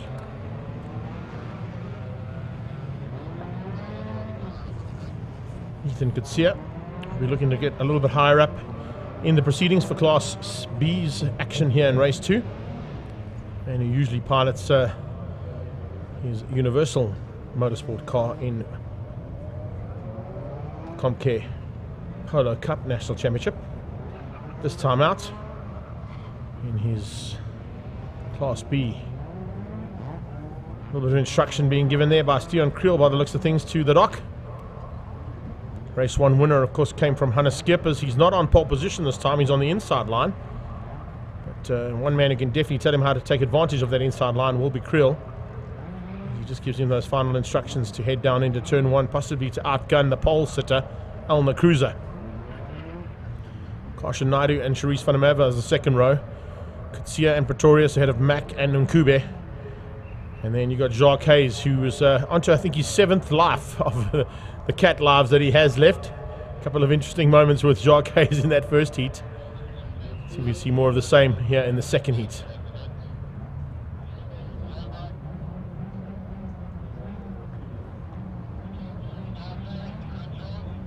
Just waiting for that green flag at the back. Not quite sure what's happening with Robbie Kosani there. He moved forward slightly as the 30-second board is now up. They're under starters orders. 5-second board into lights on and lights off. And race 2 is underway. Kosani trying to get that gap over Mussolini as they head down towards turn 1. It looks like it might be on the inside. Yep, the dock has got through. Hannes Schippers might have got the whole shot there over Cruiser. Well, they're side by side into turn 2. 8 hours there from that Hayes in the background. Yeah, Jacques Hayes going very late on the brakes there. Stay just ahead of Kutsia. Kutsia ahead of Francois Van Zyl. Van Zyl into the mix already. Right from the word go there with Mo Karodia. Now onto that back straight away for the first time out of turn 3. Problems for Kosani. Probably Kosani's start didn't go so well and it's gone even worse. He's dropped right to the back of the pack. The 7-2 car there is Naidu, Karshan Naidu. Ahead of Charisse van der Merwe coming up the inside. Looking for a way to get through there for third place. Under braking at the top of the hill into the AMG Driving Academy corner. He's got the dock on the outside. Cruiser has got the whole shot. So Hannes Schippers drops back into what is 4th place. Big attack coming there from Pretorius as well in the bucketless racing car. He has got 2 cars lined up behind. One of them is Bevan Williams. The other is Stuart Mack. Mack in the Creative Inc car looking for a way to dive through into turn 8 and keep out Bevan Williams. That goes 2 by 2 out of turn 8. 2 silver cars on the outside putting wheels on the dirt. Bucketless Racing and Bevan Williams both putting wheels onto the dirt, compromising their drive ever so slightly as they go into turn 1. Oh, it's getting real into turn 1. It's so close between these Class B competitors. As I said, all of them so evenly matched. Top speeds off that standing start, all between 151 k's an hour and 157 kilometers an hour in this top pack of cars. That's how evenly matched these cars are. So it's Elna Cruiser who leads out. Pulling away now from Mo Karodia. Karodia into that 2nd spot. Charisse van der Merwe under attack there for the 3 spot. And she's got Hannes Schippers all over the back of her looking for a way past. The dock is looking for a way through there. Can he find an on the hot 1027 racing machine of Charisse van der Merwe? Behind her, they line up in the form of Bucketless Racing's Anthony Pretorius, Bevan Williams. Then it's Stuart Mack in the Creative Inc car. He's got trouble of his own as all of a sudden Jacques Hayes has been thrown into the mix there in the Ace Auto Parts car. Good run here from them as they head down towards turn 8 again. Another lap completed. This is a 10 lapper. We've got 2 more 10 lappers to come after this one. Still some action from the BMW Performance Car Club. And still final heat from Picanto Cup. But it is thick and fast in that mid-pack of Class B. Paybar, Volkswagen Challenge, as Francois van Zyl has a look on the inside of Stuart Mack. Forces Mack into a little tap. Ooh, tried to drive through. Francois van Zyl, unfortunately, losing out there. It's Nkubi who's gone through. Tanay Nkubi has gone through along with, by the looks of things in the background, they're just squeezing things out there. Bit of manoeuvre coming from Mo Karodia to get through as well. So Francois van Zyl went for an overtaking manoeuvre, didn't quite work out, and it looks like it's done some damage to that car as well as he pulls to the inside lane off the circuit and just tucks in behind one of the walls in the middle of the circuit. Charisse van der Merwe under huge attack now from Hannes Schippers. The dock is all over the back end of her. Pretorius and Bevan Williams. Then it's Ethan Kutsia. Jacques is behind that, lines up with Mack behind him. We had Van Zyl, but now it's Tanay Nkube, who is up into the 10th spot. Mo Karodia behind him. And a lock up on the brakes there from one of the cars. They went into turn 8. I think it might have been Bevan Williams who was late on the brakes. Just locking that left wheel up as he hit the brakes into turn 8. Williams trying to get through the field. Tanay Nkube trying to get through there on Stuart Mack. Mack in that Creative Ink car. Nkube on his tail. Nkube bringing Mo Karodia along for the ride. He's not too far behind, as you can see. Karodia's closed that gap down. There's a little bit of a gap now down to Miguel Diaz. A little bit of off-track excursion there. Who's gone off? Is that attached between Bevan and Williams? I think Williams might have gone together again with Pretorius. Those two have come together on numerous occasions. And that might have been costly for both of them there as they came out of turn number 2. A little short straight to turn 3. And just before the pitch-in point, the two of them have ended up going off track. Tanay Nkube with some problems as well. Front left wheel absolutely smoking. Something might be caught underneath the car there, but there's definitely an issue on that front left wheel there of Tanay Nkube's car. Heading up towards turn 5. Charisse van der Merwe hangs on for what is third place on track at this stage behind Karshan Naidu. Naidu closing in on Elna Cruiser. Behind that it's Hannes Schippers. Hannes Schippers now ahead of Jacques Hayes. Ace Auto Parts Polo. Hayes pulling a small margin. Enough though just to have some breathing room between himself and Stuart Mack, but that's due to the fact that we've lost Pretorius and Williams. I'm sure those two cars have come together and that's what ended up with that big puff of dust. There is one of them heading into pit lane. Tanay Nkube, in fact. Nkube moving into pit lane there with the damage on the front left of that car. Charisse van der Merwe still in 3. Change of surface into turn 4.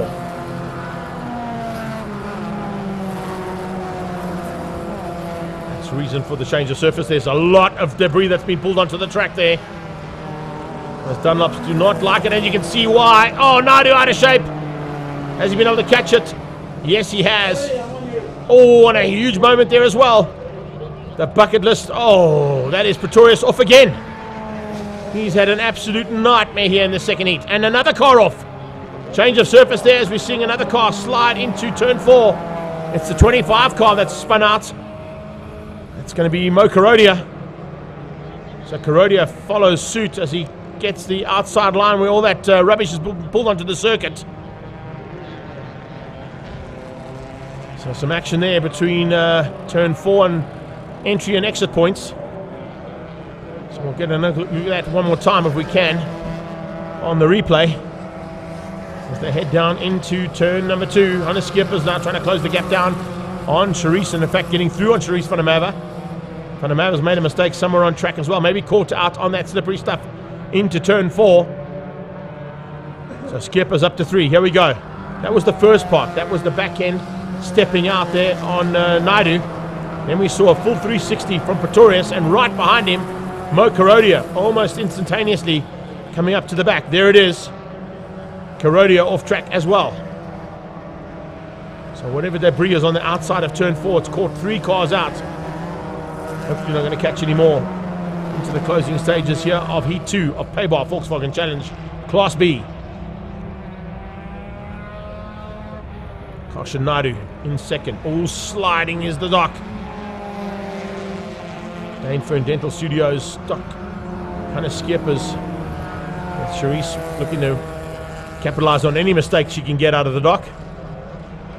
But no worries at all for Elna Cruiser just absolutely eating this field up here in race 2 in the ATE brake car.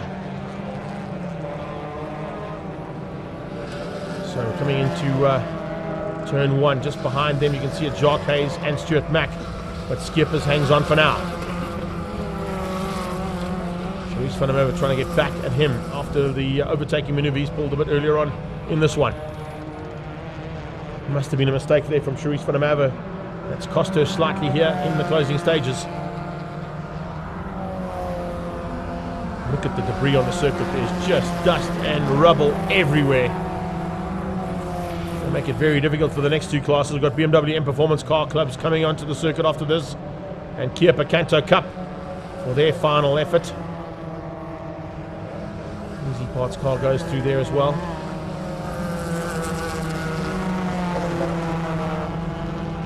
Going through into turn 2, the 56 car there, Mitch Kutsia. Kutsia comes out of turn 2. The road, Miguel Diaz into turn 4. Let's see, we're not going to see any changes here. This is the leader coming across the line. 3 laps to go there for her. Cruiser from Naidu. Naidu from Hannes Skeppers.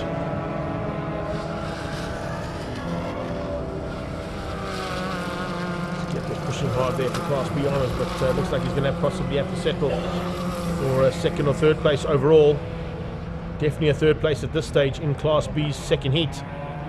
Ahead of Sharice van der Merwe, who's also got Jacques Hayes breathing down her neck, trying to close that gap as well.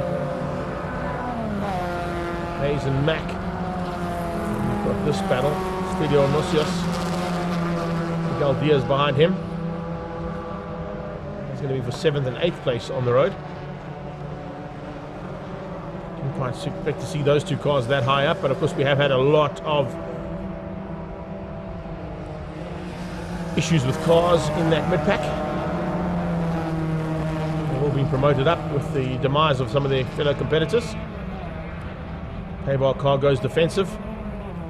Lucius going to try and hang on to that inside line, stay off the dirty line on the outside. Went very early into turn 4 to go defensive. Lucius being caught there, definitely by Diaz. Miguel Diaz a lot quicker up the back straight and towards turn 5. Close in on that Paybar car.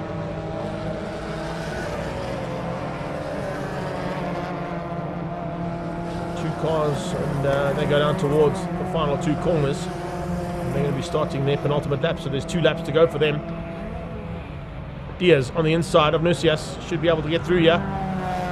No, not quite good enough on the brakes to get up the inside. Nusias was later on the brakes there. Keeps him out with 2 laps to go. On the cruiser, out of turn 4, up towards turn 5, and past Universal Motorsport and AMG Driving Academy with a massive lead now. Pulling out 3.5 seconds, up to 3.8 seconds now.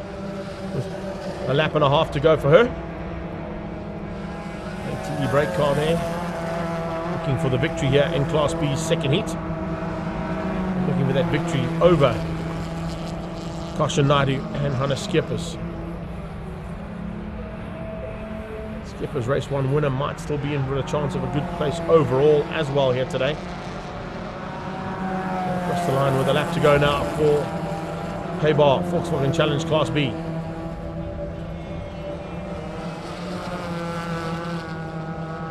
Cruiser's got 4.1 seconds, 5 seconds to Hannes Skepper over Kasha Naidu. So it's pretty evenly matched there for the first 3 cars. Here's Anusia still going at it for 7 and 8 on track.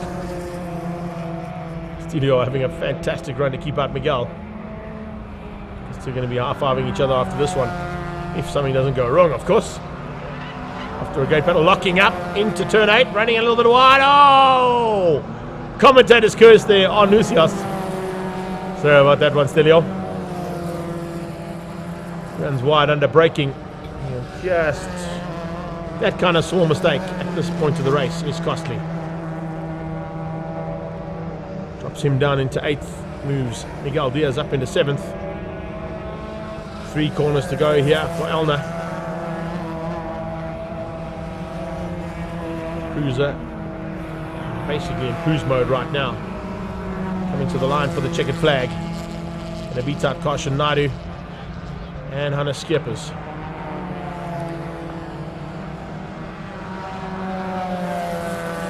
the line we go there for Elna Cruiser to win out over Kasha Naidu. Oh, late ditch and dive up the inside from Charisse van der Merwe.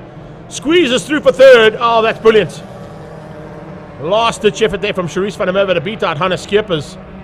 And right on their tail was Jacques Hayes there. In fact, Jacques Hayes getting through on Skeepers as well.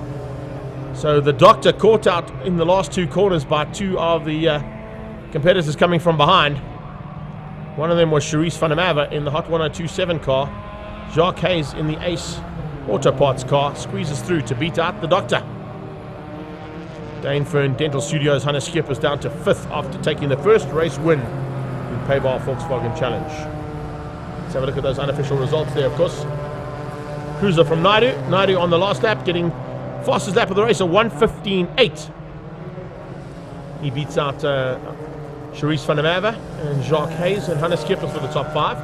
Then it was Stuart Mack ahead of Miguel Diaz, who beat out Stelio in the last 2 laps.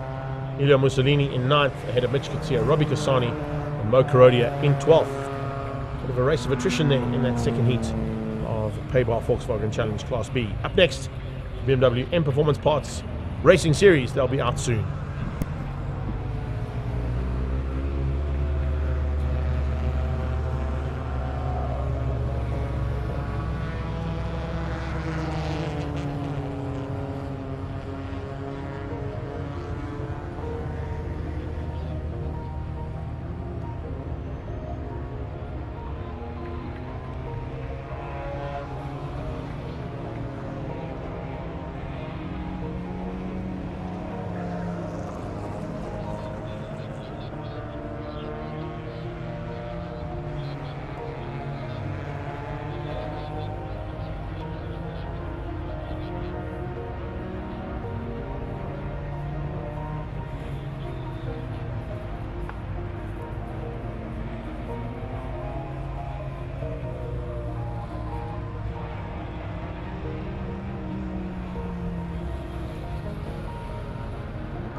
Yeah, it jumps the ground.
So after a little bit of a break in the proceedings there due to some oil being put down in that last heat, we had to get things sorted out, and we've got it all sorted out now for BMW Performance Parts Racing Series for their second heat of the day.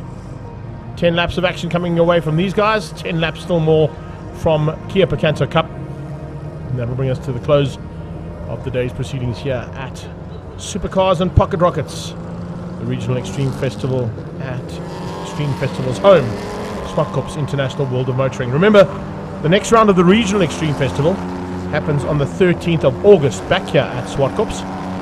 We have got a bit of action still coming away on the 2nd of July. That's National Extreme Festival action at Red Star Raceway. The 10th of July, we've got Thunderbikes and Brunch Run back here. And the 23rd of July, the Zwartkops Annapolis 8-hour event. That'll be happening here at Zwartkops International World of Motoring. So make sure you got those dates in your diaries. Put them onto your smart devices if you've got them in front of you right now. We're looking forward to the 2nd of July at Red Star for National Extreme. The 10th of July here at Zwartkops for Thunderbikes and Brunch Run. The 23rd of July is the Zwartkops Annapolis 8-hour. And then the 13th of August, we come back here for the next round of Regional Extreme Festival action. And that is still to come here for 2022. Dan Hauser's in the house. He's sliding in here like he slid off the track earlier on. But helped out a little bit by little Honda behind him, I think. Huh? He admits it was all himself. We'll catch that action later on, of course, on Ignition. As we're getting into the closing stages here of the day's racing. BMW Performance Car Parts Series out on track. And it's going to be someone who's not used to being on the front row starting things out here.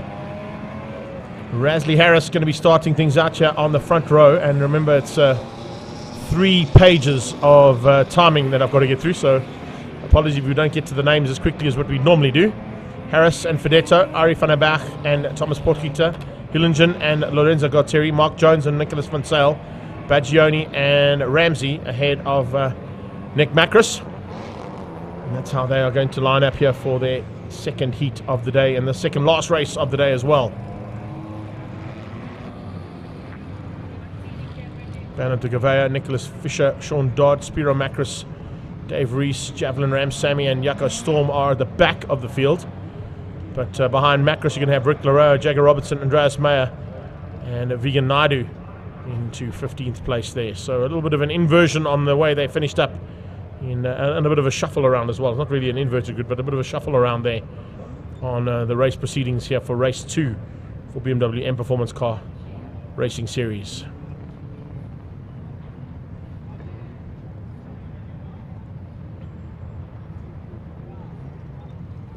.37 cars on the grid, which means they line up literally around the corner.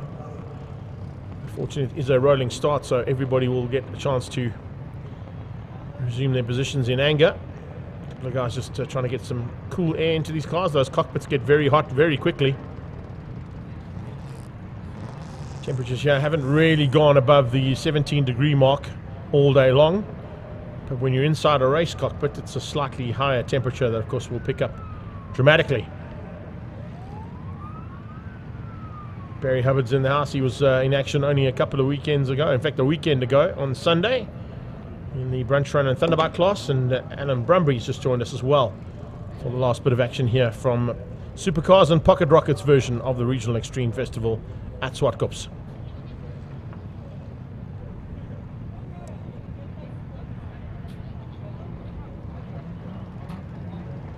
That's the field. Look at it. Just continuing all the way around, down to the back, into turn 8, around turn 8, and then up the hill out of G&H Transport Corner. Look at that, all the way to the back there. Jaco Storm, True Wood Furniture is the last BMW to make its way off the line and into race action here for race 2.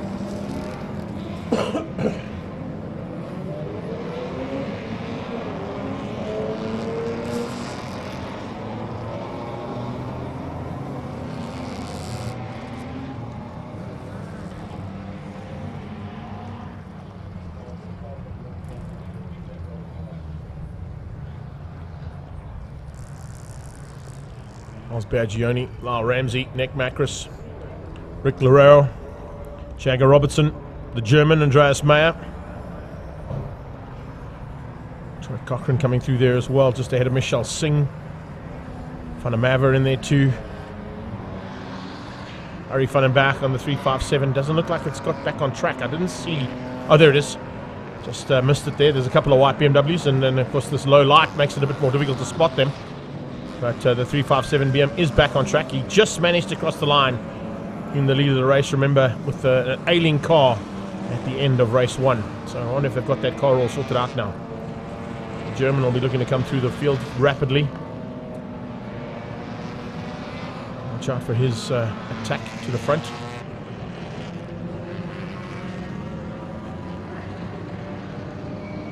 Jagger Robertson will also be looking to do the same thing. He's starting a bit further back than what he'd like to be. David Oosthuizen in the 75 car, further back there. Looks like a bit of a problem for the 89 BMW. Just making a little bit of way there, allowing Dave Reeser and Javelin Ramsamy through. But we're now under starters' orders. You can see them starting to form up in their grid positions.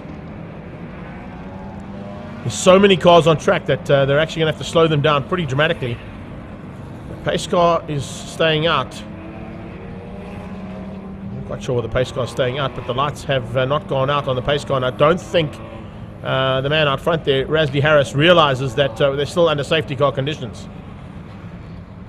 He thinks they're going for a start here, and they are not going to be going for a start if those lights did not go out. So they'll get another chance to go one more lap behind the safety car. Try and stay in race formation. They're looking to go, but you can see the safety car is still there. So no matter what you're going to do on the safety car, it's still going to be red lights, guys. Harris will have to wait for the next chance to come across the line to start this one.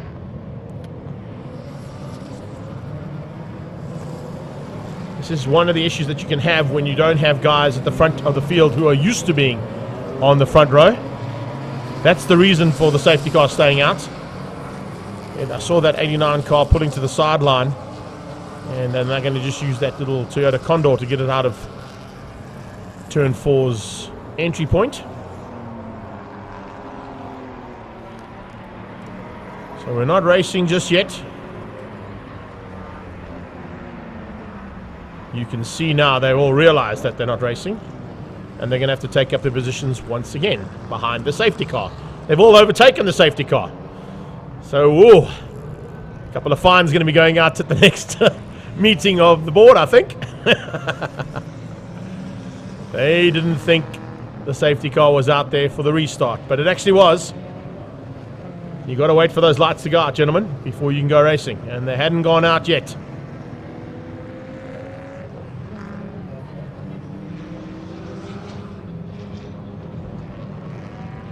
So that safety car is going to have to try and make its way back to the front again to bring them under control. Rasley Harris has got a pole position.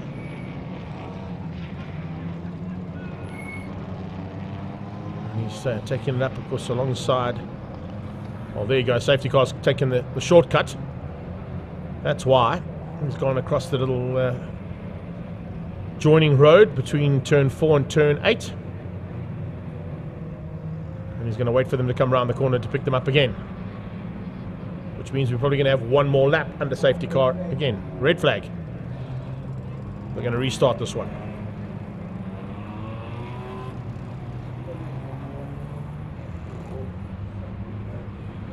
So it's safety car lights that have to go out before we can go racing, and I think that's what caught a lot of these guys out. They didn't see the safety car going down into turn number 1 and all started the race thinking that Rasley missed the start there, but the lights were still on as well. So we'll do it all again. The one thing I was picking up on with the amount of cars that are on track is that, of course, the back markers were not bridging that gap to the back of the cars in front of them. And we had lead cars coming out of turn 7 while we still had the back of the field coming out of turn 4 up the hill. That's a huge margin. It's almost half the track covered by the field on the start. So Mr. Bean's going to have to give them a little bit of a warning here, I think. And tell them they've got to wait for those lights to go out before we can go racing. Going to just double check all the grid positions and make sure that they've taken up their correct positions before we go for the restart. The lights are definitely working.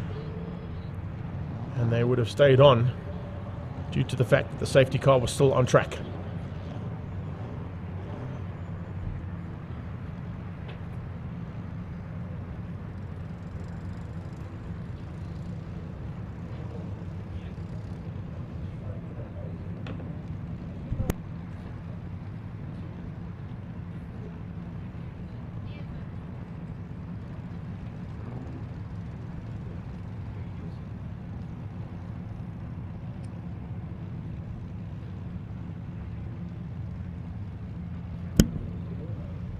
So we're now going to wait for a green flag at the back again. And we'll go for one more warm-up lap behind that safety car to get them ready to go for race 2's restart.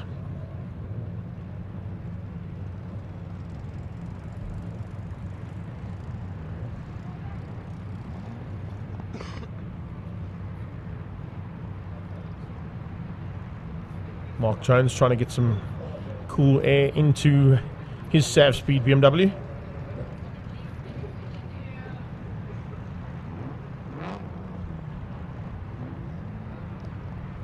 Looks like Oz trying to do the same thing as well. In fact, I think that might be Nick Macros who's getting some cool air into his car too. As I said, the ambient temperature here is still in the teens, possibly even dropping down lower than that, but still hot inside the cockpits of these race cars. Not a lot of ventilation.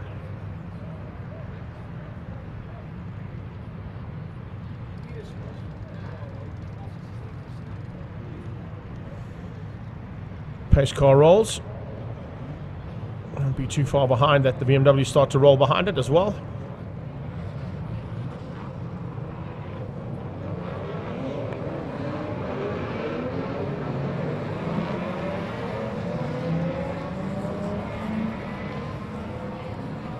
And they come.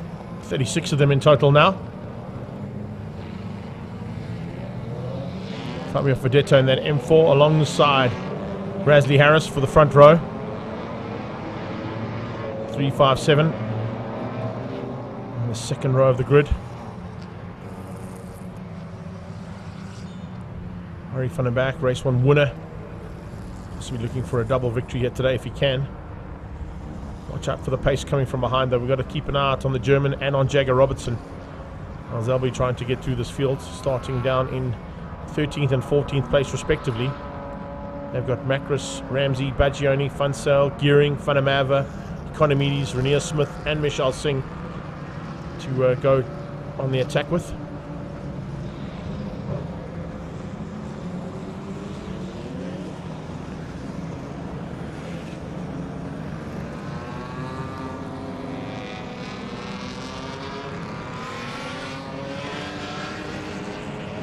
Majority of these cars, as I said, in race number 1 coming out of the 3 Series BMW range. A couple of 2 Series in there as well. They had a 235i and that M4 of Fabio Fedetto.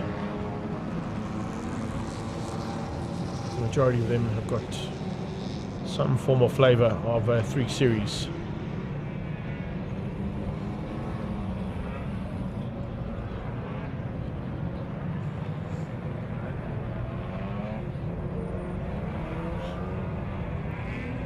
Here we go, this time, let's see if we can get it right. For the start of race 2. Lights are out on the pace car this time and he pulls into pit lane. And it's now up to Rasley Harris to dictate the pace across that line with Fedetto alongside him. Watch for the jump coming from that second row. Harry van den Berg will be trying to catch these guys out if he can. Maintaining the pace until those lights go out there is what Rasley Harris has to do. And the lights do go out and we go racing. Thomas Portkita trying to go along there with Ari van den Berg as they go into turn 1. Tucking in behind them. Got for some big maneuvers happening from that box BMW. Renier Smith at the back end just behind Michelle Singh. Troy Cochran has got through on them. And you got Mark Jones side by side with Bagioni coming out of turn 2. Fights on as Trevor Long, the roof surgeon, has joined us into that mid-pack battle. Coming out of turn 2 and onto the big right-hander at 3. Big move there from Thomas Portkita trying to find a way up into what is first place on the road. As we're getting into the first lap of 10. And M Performance Parts BMW Race Series at it in full flight. Harris out front. Trying to capitalise on the fact that he was on pole position. Glenn Hilligan coming through there in the 27 car. He's up to 5th ahead of Garteri. Jones and Funsell with Bagioni behind that. Lyle Ramsey's into 10th. We've got Macros and Lick Lora in 11 and 12 with on their tail. Oh! Turn 8 action already. Little tag between the top 2 with 9 to go.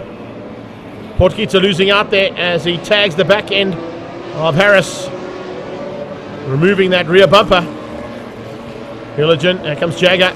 The German diving through on Lyle Ramsey. Michelle Singh just ahead there of the second pack of cars. That second pack, of course, pushing hard. Singh leads it out, and already some action. Oh, and another spinner. Is that the leader? It is. Harris has spun out. Harris spinning out at turn 2. And he's now trying to just get onto the track without causing any more problems for himself. But Rasley Harris, after that tag going into turn 2, went a little bit too hot and loses out as he drops right to that second pack of cars into the middle of them. There's the tag from Potgieter's point of view. Just removes that rear bumper. He carries on though. Might be a little bit of a case of that he went in a bit too hot. Maybe he was just shaken up by that little tag. Hilligen under attack now from Van Zyl as they go into turn 6. Nick Van Zyl brings the German along for the ride as well. Andreas Meyer dives on the inside and finds a way through. So we got Arie van den Berg out front again in the 357. Mark Jones for Sav Speed Racing, just ahead of Jagger Robertson. Jagger's moved himself into the top 10. He's in 9th place. Behind him it's the 2-1-1 of Nicholas Van Zyl and then the German. Van Zyl looking to maintain possibilities of the front end of this championship. Here comes a move from Jagger on Mark Jones. Andreas on Van Zyl. Potgieter hits the front, gets ahead now of the 357. So Thomas Potgieter finding a way through there on Arie van den Berg. Lorenzo Gauteri still in 3. He's ahead of Fedetto and Osbagioni. The German now up into the top 10. Bagioni on the attack, looking for a way to get ahead now. And Nick Macris is keeping him out. Then you've got Lorero. It's Jones under attack from Jagger. Potgieter leads out over Arie van den Berg. 9-1-1 is Lorenzo Gauteri. Behind that, it is the M4 Fedetto. There's a move from Jagger into turn 8. Can't quite get up the inside of that Sav Speed BMW. Problems for Macris. He's dropping by the wayside. The 48 car drops 2 positions into turn 1. So something's gone wrong there from his point of view. Alan Hilligen and the 27 car still doing well. Just outside of that top 15 battle. At the top 12 battle, I should say. He's now in 12th place. Good run here from these front end runners.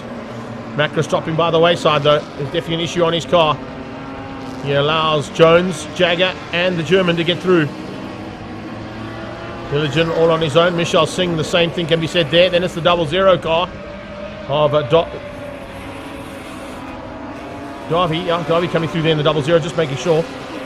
Darby Olivier in that 00 machine. BMW taxi of Ribeiro comes into turn number 4. Back end stepped out there ever so slightly. It caught Manny out. And he's now under attack. Up front, it's Potgieter. Potgieter also running M4. And oh, safety car out of nowhere. That's the reason for it. It's Harris again off. Oh man, has Rasley Harris had a tough time of it sitting at the front of this car in pole position. Got the start ever so slightly wrong, and he's now ended up off track 3 times. Out of turn 8, he put wheels on the dirt. He looped it out in turn number 2, and he's now had a problem in turn 1 as well. Safety car boards are going to be difficult to spot in this very low light. The sun setting here at Zwartkops. And yellow flags and safety car boards that are bright yellow in this low sun are not easy to spot. Harris is out the car, and the reason being is I think that car actually caught a light. That's why we've seen that marshal taking a little bit of extra caution to ensure the car is out and hasn't got any flames inside or in the bonnet. There you can see that low sun here in the closing stages of this incredible race day we've had here. Makes it very difficult to see when you're behind the windscreen of a race car. That is for sure, but that is the reason for the safety car. Car on fire. We went straight past the COC's office. And unfortunately, Rasley Harris's car is stuck in the kiddie litter.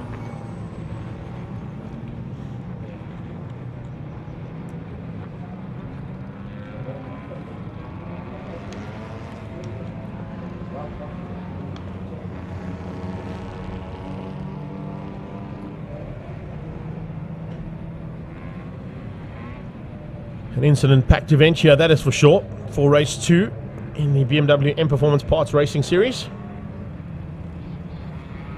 Certainly what we weren't expecting, that is for sure, now, is they're going to complete lap 5 under safety car conditions. Portkita ahead of Arie van den Berg, Lorenzo Garteri, and then they're lining up. And with this concertina effect, it's going to give those cars that were further back on the grid, i.e. the German and Jaguar, a chance to now have a go for a race win. They're currently in 8th and 9th place behind Jones and Baggioni. But we're still under safety car as they go down towards turn 1 where the incident is.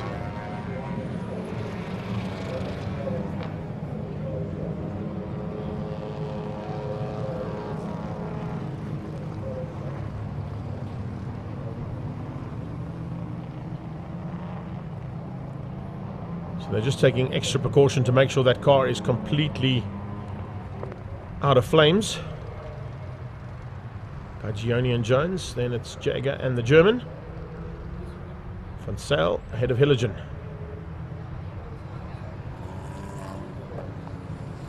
This is certainly not what they were expecting, I think, from race 2's point of view for BMW's M Performance Racing Series. But it is one of the things that can happen.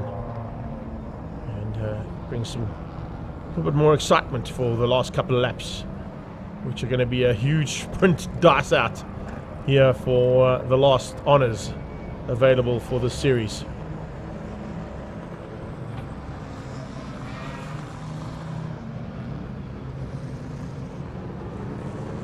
Still trying to keep heat in the rubber. Seeing Olivier Stigwerk's car there just behind them. Then it's Trevor in the roof Surgeon BMW.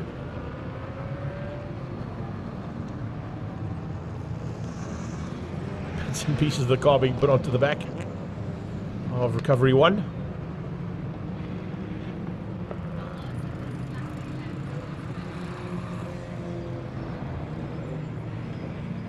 These laps all count towards the race finish. So we've had 2 under safety car now.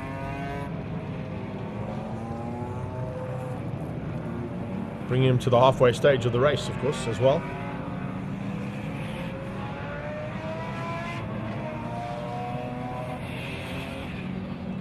Lights remain ablaze on this Pretoria North Toyota 86. Looks like we're going to get probably about 2 or 3 laps of race action once they've cleared that BMW of Rasley Harris, the pole man.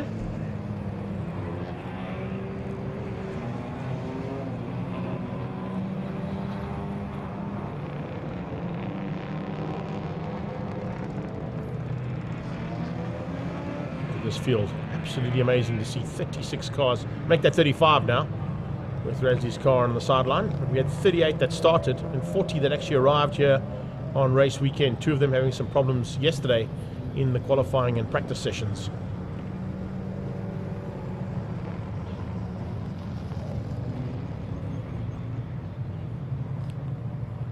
And De Gouveia out there in car number 80 is the man you want to be contacting if you want to be getting hold of this racing club to be part of it. Successful racing series that have seen some nice big sponsors involved, and of course now BMW South Africa behind them as well, with the M Performance Parts being the main sponsor for their 2022 campaign.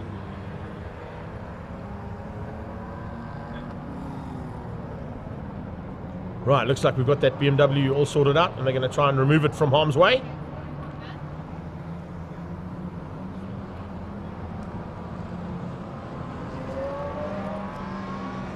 Taking up the strain, and there we go.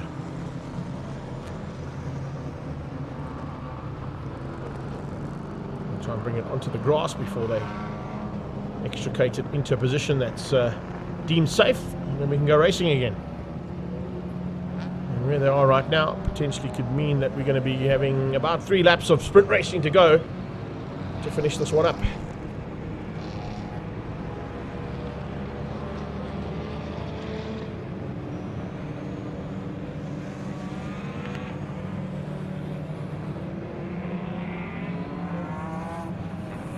for Fabio Fedetto, currently in 4th place, just behind Lorenzo Garteri. Looks like we've still got one more lap under safety car.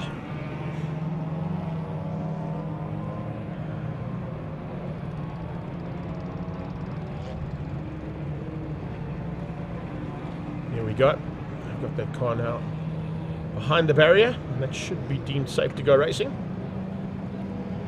Just need to ensure that they can remove that safety tow rope, and they brought them to a stop at the grid. Not quite sure why that's happened.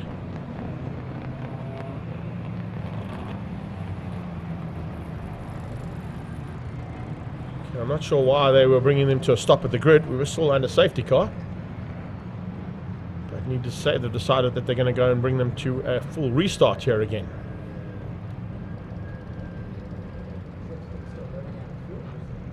I was about to say the same thing there, Paulie, hearing my producer in the background. Fuel could be a problem here. These guys do fuel their cars to within an inch of their lives, realizing that they need to build in to the equation possibilities of stoppages and safety cars, but and with the price of fuel, you get that into account as well. But I think not really too much about the price of fuel, but of course the economy of these cars is not what they would be if they were on the road. They are running slightly higher ratios and compressions, etc., to get them to go faster, which means that they burn fuel a lot quicker, even at slow pace. So we'll wait and see if that's going to be a factor that's brought into account. That's possibly one of the reasons they've decided to stop them from circulating, to ensure that they can actually finish this one up.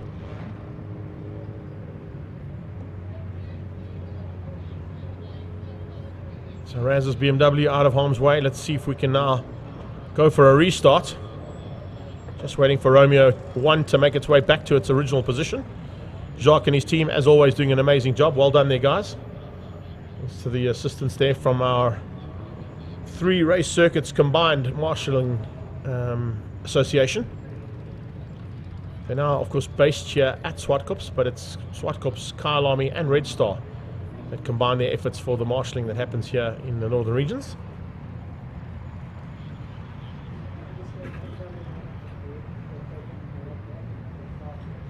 So I'm looking at the timing monitor as well, Paul, and they've decided to take them 1 lap back and give them 5 laps of racing for this second heat. So it is a full restart here of race 2, and this is the 3rd time they're going to attempt it. Maybe we'll get 3rd time lucky.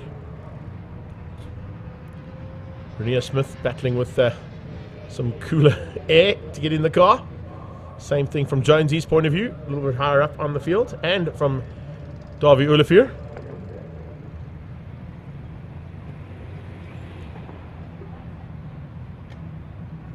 Nothing like a Camel Trophy Land Rover making its way back to its position as well. Helping out with the recovery and also helping to get... Is that another car that has to be recovered, possibly? Yeah, it's Ramsey. Ramsey's car's on the outside of turn 6. So he's going to have to be helped out of the way too. Maybe running into some overheating issues stuck behind the cars at slow pace. These cars are designed to go fast, and with the cool air coming through the radiators, they usually run very small radiators to cut the weight down on the car.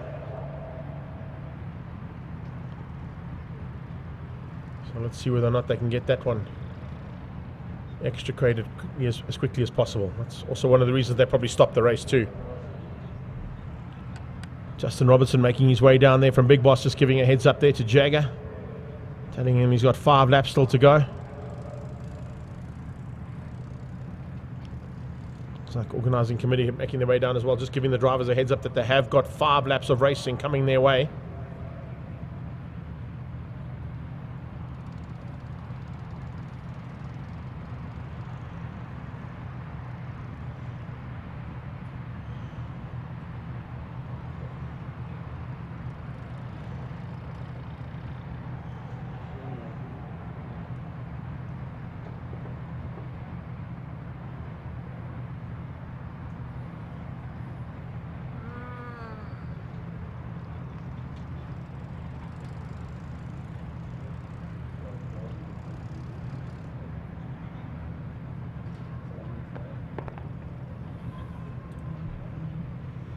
So they're trying to get Lyle Ramsey's car fired up again.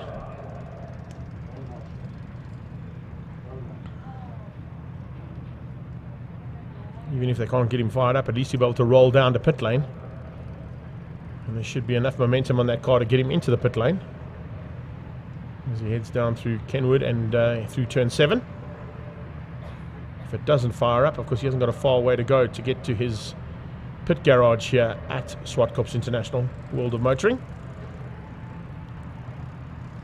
They're telling him to get off the track. I think they might be.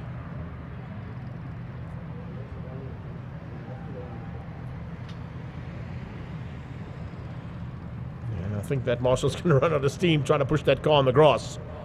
It's a lot heavier than they expected. They should have just let him roll down into pit lane. They're now trying to get him out of harm's way, and they're going to have to tow him out of harm's way.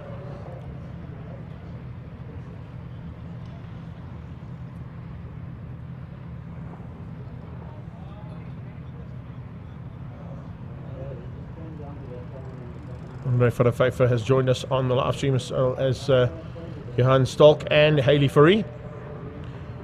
If you have joined us, apologies here. We have got a little break in proceedings due to a couple of incidents that have happened on track. A car bursting into flames. Driver's okay, but had to be taken out of turn 1, and now we're waiting for Lyle Ramsey's car to be pushed and pulled out of turn 5 and 6's danger area.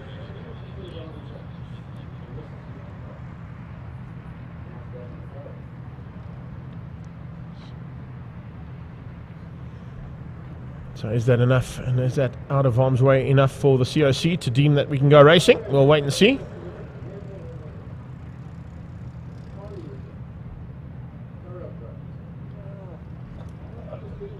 So Ramsey's hopefully going to be out of harm's way there by the looks of things.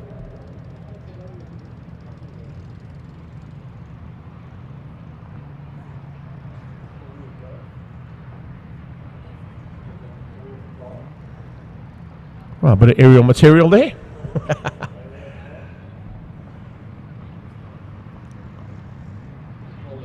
That must be a bit nippy up there, that's for sure. I'm about to say, if you think we're cold down here on the track, up in the air, that might be a little bit colder. Now, he has got a big fan behind him as well, so it's making him even colder. All right, here we go.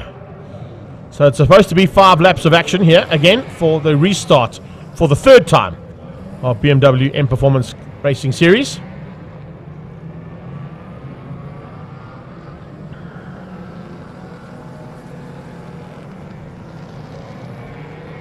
There's a car on the sideline coming out of turn 8. That'll be another concern, I'm sure.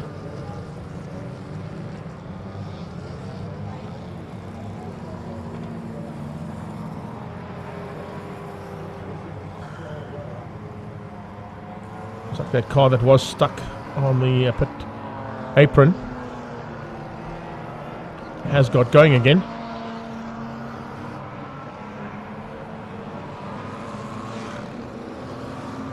They're trying to get some heat into the rubber now. They've been standing on the grid for a while, so that's going to make it a bit more difficult to get the heat into the rubber, particularly when there's no heat in the tarmac.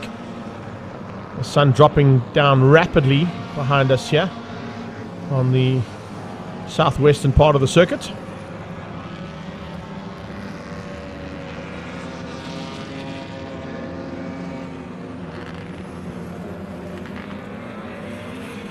See what that man can do about the cars in front of him. Lorenzo Gauteri going to try and catch that 357 of Arie van den Berg. And the lead car, Thomas Potgieter. Well, pace car pulls in. We're going for a restart. And we're going for a restart line astern on this restart as the 91 car starts things out for 5 laps of M Performance Club Racing Series. Now, I'm not quite sure if that was going to be a real start or not. Because on a restart, they're supposed to hold their pace until they get across the line. But it's Potgieter who just dropped the hammer and got away, trying to keep the pace ahead of that 357 machine of Arie van den Berg. The Queen's in the house and joins me just in time to tell you that there's been big action here in the M Performance Racing Series here. These BMWs have had a tough time of it in the second heat. 3 cars falling by the wayside. There's one of them. You just saw a shot of it in the foreground of the shot there. The car that burst into flames into turn 1 of Rasley Harris. I got that car out of the way, and just as we thought we were ready to go, Lyle Ramsey's car broke up at turn 5.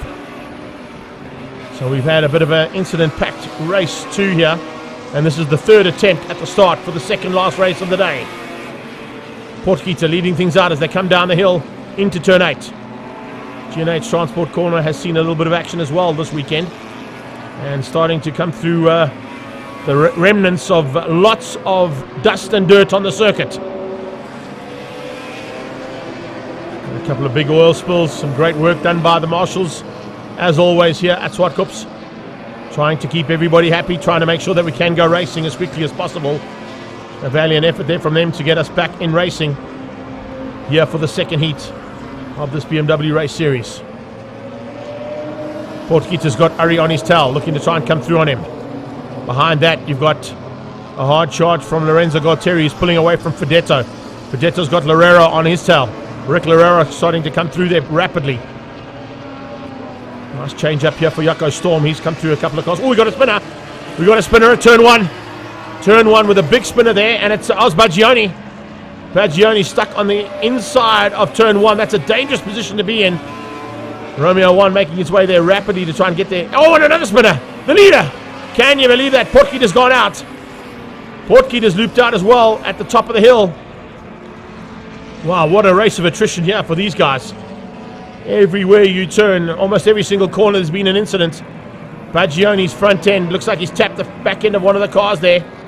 And if I'm not mistaken, it might have even been Thomas Potgieter. Possibly the back end of Rick Lorero as well. Potgieter's got problems. He's trying to get down the hill on the left-hand side on the grass, waiting for the field to go through, and the safety car's been deployed again by the looks of it. Or has it? Just watching, there's lots of debris on the outside of the corners. That's up at turn 5. Another incident possibly up at turn 5 there. I think that might have been between Baggioni and one of the other cars, but as you can see, we have got cars running through there. And has the safety car been deployed? I have to assume it has, because we've got Jacques and his team down there in Romeo 1. So Baggioni's car certainly in harm's way, and I think we're going to be seeing this race finish up under safety car. Trying to tell the drivers to slow it down.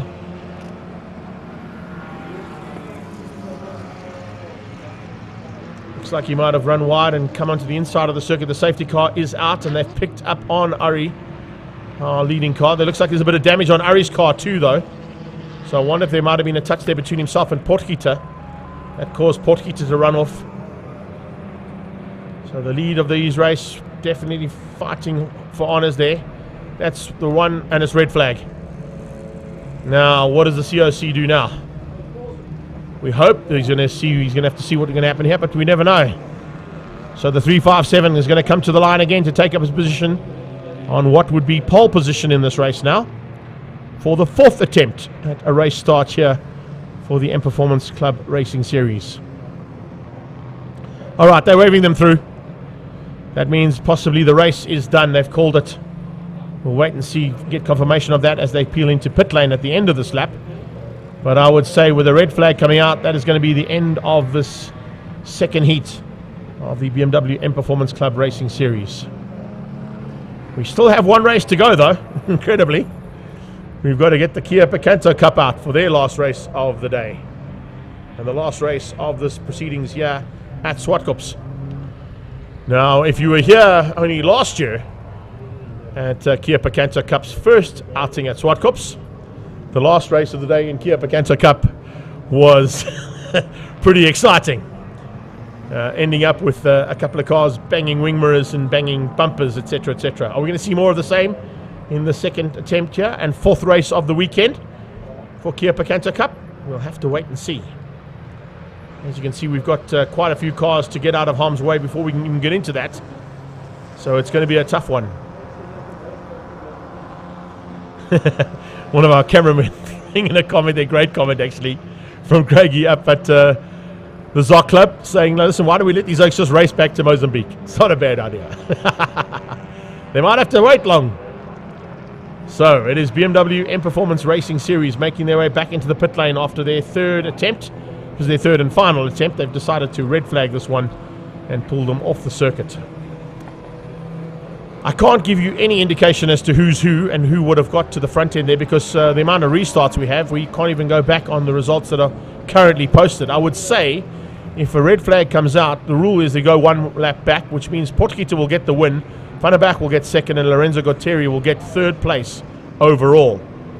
But we won't even make that public knowledge until they decide how this second heat is going to be put together and the results posted later on. You can check that out on, of course, the live timing, with some race action still to happen here for all that. Osbagioni making his way back into the pit lane and back into the pit boxes as well.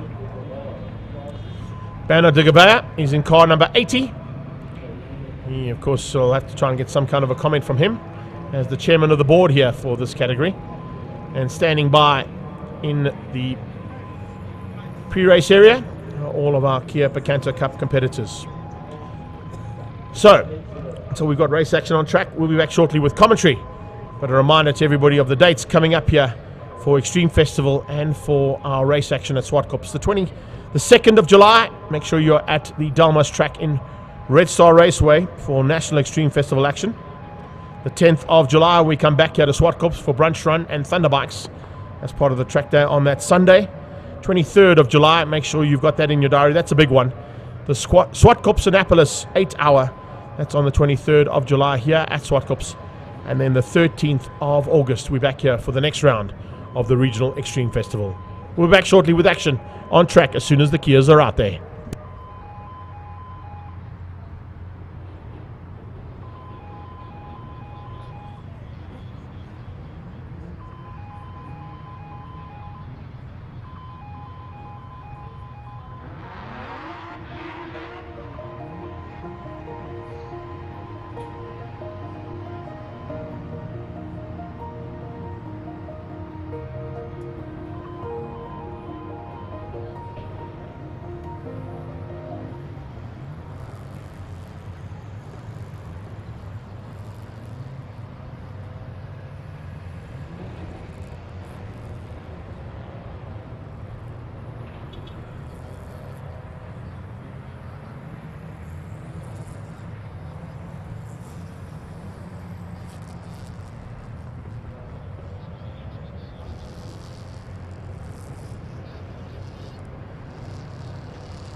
Final heat of the day's racing is back on track now. Hopefully going to stay on track as opposed to the BMWs who were slipping and sliding all over the place. Kia Picanto Cup for the 4th and final time here at Zwartkops. Our international guest from Mozambique, who have joined us again for another spectacular day's racing here at Zwartkops.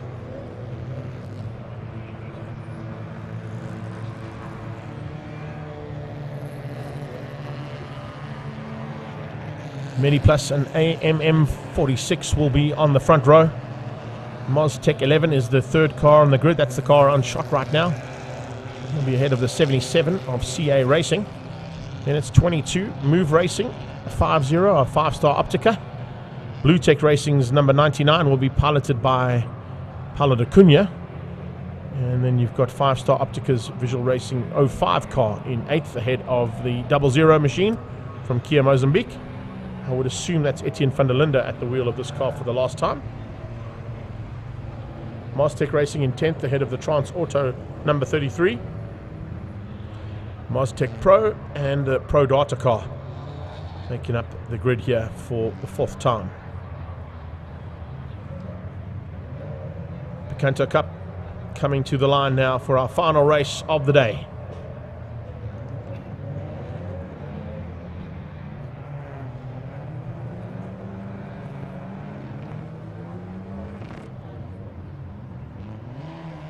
Just giving a heads up to those drivers that have finished, that can hear us on the PA system, even though we are live on Facebook and YouTube. We're hooked up to the PA here as well. And just a reminder to everybody down in pit lane, 15 minutes after this race finishes, we'll be getting prize giving underway at the canteen area. So come and join us for that one if you are here at the circuit.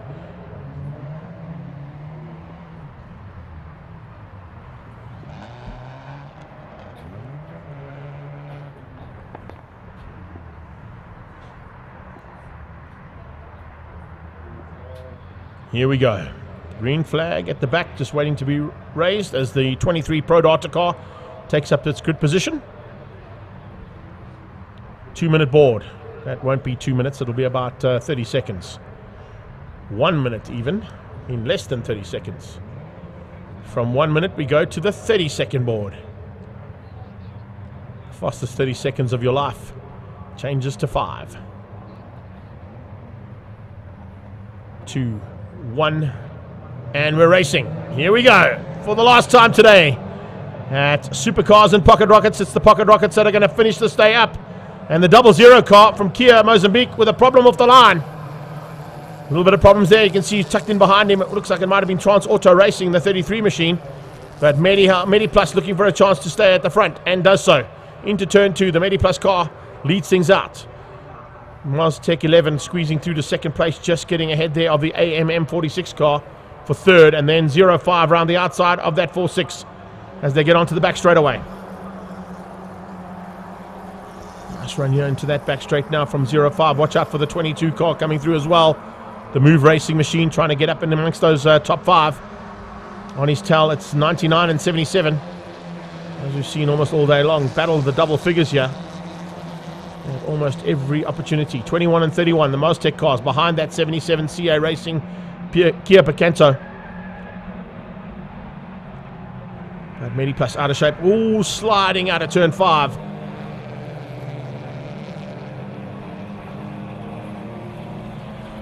And I think the Medi Plus car has just been able to hang on there.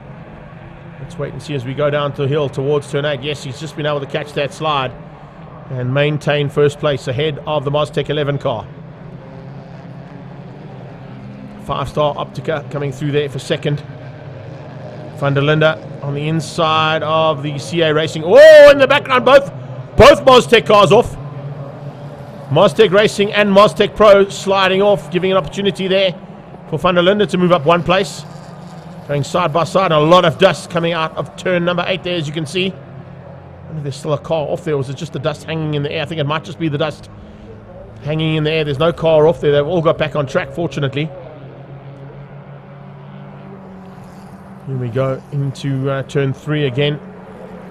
The 22 car that was pushing hard is Move Racing, side by side with the AMM46 machine. And you got Maztec Pro, Kia, CA Racing, Maztec Racing, and Trans Auto behind that. And they come to the top of the hill again, under braking. Move trying to stay just in the hunt there, keeping out the attack from behind for now. 21 car being caught relatively quickly there by the 00. They come down the hill and complete another lap in anger. Here we go. This will be the second or third time of asking as they cross the line. Second time completed.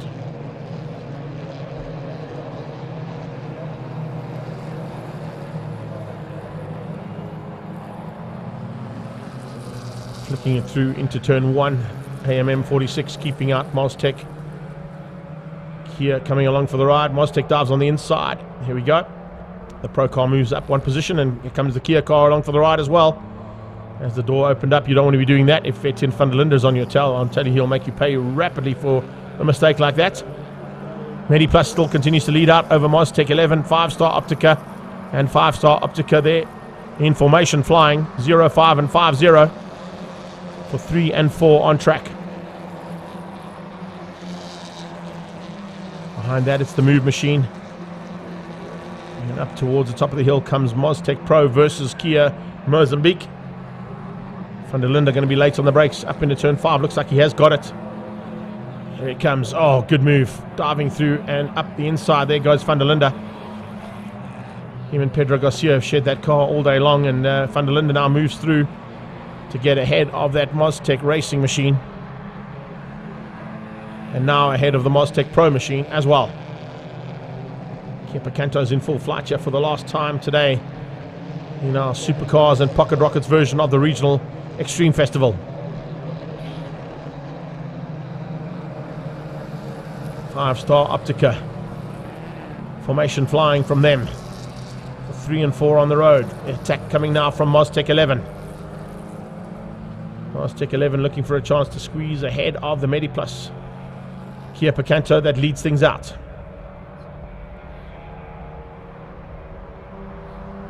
Five-way battle, about to become 6 or possibly even 7-car battle for the lead. As Van der Linde tries to bridge that gap onto the back of the 22 car of Move Racing. And he's bringing along that Mostec Pro car as well. Mostec Racing just behind that. 46 is there as well for AMM. And that's the Trans Auto car. Trans Auto car looking good, as you can see. Lunch came a little bit late there, but Mrs. Van Wyk, I do appreciate the lunch coming in here. As we're getting into the closing stages here, there is lunch served. Well, just a snack anyway. As we're getting into it, much appreciated, Mal. Thank you. As they come down the hill, this is where it's going to end up here. 4 and 5 battle starting to heat up, and the 22 car has squeezed through. So Move has got ahead of the 05 car. Or the 50 car. Let's just get that one right. The two cars with similar numbers. And it looks like a big move on the cards here as well for these final couple of laps. We're getting to the halfway stage almost here of race number 4. Now on to lap 5. Oh, where is that car headed? Something went seriously wrong there on the move, making a completely wrong move out of turn 2. Not quite sure what happened there, but he just went left. And those front wheels just sending him off the track and into the kiddie litter. So MediPlus continues to lead out over the 5-star Optica machine. And it's Mostec 11. Yeah, there's a move. What a good one there from the 00. Moving up into the top 5 ahead of the 31 car of Mostec Pro. Mostec Racing, Mostec Pro and the Kia 00 car. Now almost onto the back end of this first group. 2 or 3 car lengths still to make up there for Van der Linde if he can in these last 5 laps of action. They're going to complete the halfway stage here as they cross the line on this next pass.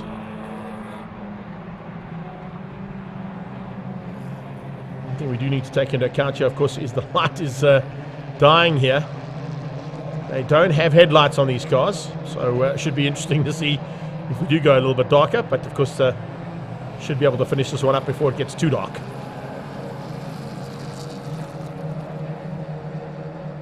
Good run to turn 2 from the lead cars. Ooh, starting to slide a little bit there is the second of the 5-star Optica cars. 5-0 just a little bit out of shape. It's given Van der Linde a bit of a sniff. He's right there as he gets up close and personal onto the back end of that 5-0 machine. New leader, 05 hits the front. 5-star Optica's lead car now takes the lead of the race as well. And up ahead of the MediPlus car. And hear the shots downstairs there from all the supporters for this category. Doing the trip down south into South Africa. It sounds like they're pretty happy with the performance there of the 05 car to get ahead of 08's MediPlus car. Van der Linde having a look into turn 5 and 6. Nearly makes it through into turn 6. Wasn't quite close enough to have a go, but he definitely had a little bit of a whiff there if he wanted to. Now as they come down the hill, you can see he's going to have a go here possibly. Dives out, last bit, and there it is. Van der Linde using the curb and gets up ahead. So it's Kia Mozambique up into the 4 spot with Etienne Van der Linde behind the wheel. Now looking to close down on the 11 car. They've got 4 laps to do it. Van der Linde's pace certainly a lot quicker than anybody else out there at this stage. 23.2's only car that's quicker than him out there at the moment is the lead car. Oh, what a tag! There you go.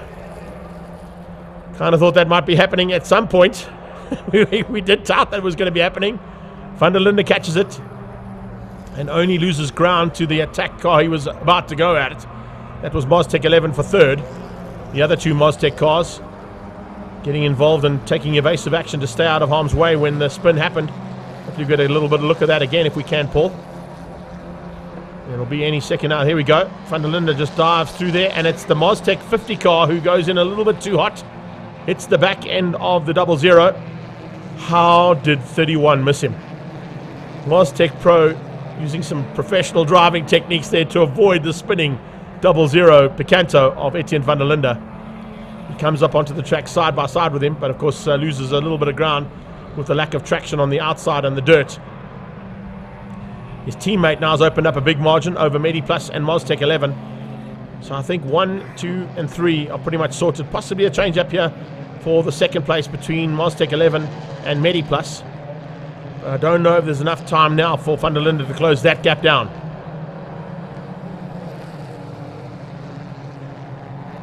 Here we go. In towards turn 3 they come. It's turn 2 to be negotiated first though. Mediplus runs wide. 99 is the good move from Blue Tech Paulo da Cunha up the inside of the 21 car of Mostec Racing, and da Cunha moves up one position. Comes up behind that. Here we go. It's the Trans Auto car of 33 just behind them for top 10 honours. Van der Linde has caught... No, he hasn't. I was going to say, it looks like he caught the Mostec car, but it's the 31 car who's behind him. It's not the Mostec 11 car that he has to catch if he wants to get onto the overall podium here for race number 4. Mostec Racing getting up onto the curbs, trying to get a line through there. Runs off the track onto the dirt, trying to find a way through there on da Cunha. Paulo da Cunha, of course, in the 99 car here for the 4th race of the day. Fending off the attack coming from the 21 car of Mostec Racing as they're about to start their penultimate lap. 8 laps done, 2 to go. And still some race action to happen here for these last 2 races for our Picanto Cup. On the brakes, the 21 car diving through, looking for a chance now. If he can find a way through, it'll be very interesting to see if he gets across there with 2 laps to go. 99 is Blue Tech Racing's machine, and then behind that you can see just how difficult it's going to be for him. The 21 car of Mostec Racing looking for a chance to come back at da Cunha in that Blue Tech Racing machine. Behind that, waiting to pick up the pieces if he can, will be Trans Auto's number 33. Not over yet, that's for sure. They come onto that back straight away. The 22 car, Move Racing. Lost a bit of ground when he went off track now, trying to make it up. 3-way fight here, 99, 21 and 33. Blue Tech, Mostec and Trans Auto.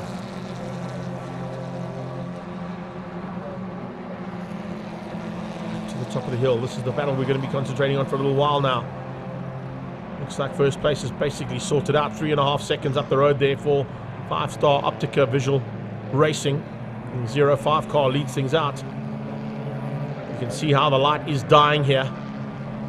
Some of the cameras picking up the little bit of light that's left. But they're definitely in for a exciting run to the line here, these 3. Da Cunha trying to stay ahead of the Mostec Racing machine just behind him. Going defensive across the line.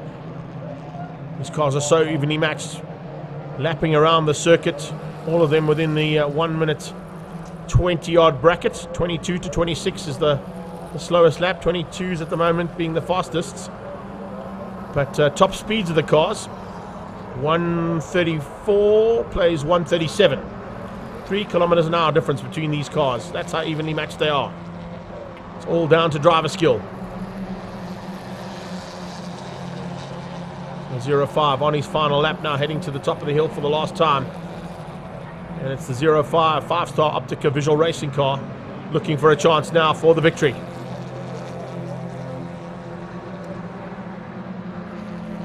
they come. Down the hill for the last time. Mediplus versus Mostec behind there. The Mostec 11 car Are we going to see an opportunity there for him to overtake? I don't think he's close enough. And it's going to be 5-star Optica Visual to take the victory here for the 4th and final heat of the day. And our final bit of race action coming out of Kia Picanto Cup. Mediplus with Kia coming through. Wow, Etienne van der Linde has just got through there in the closing stages to get that 3rd place in the Kia Mozambique machine. Mostec 21 has to settle for a position behind the 50 car, the second of those machines, and then the 99 Blue Tech Racing machine finishes up just behind Mostec Racing. So Move Racing behind 5-star Optica's 2nd car as they come to finish up the 4th and final heat of our day's racing here at Zwartkops.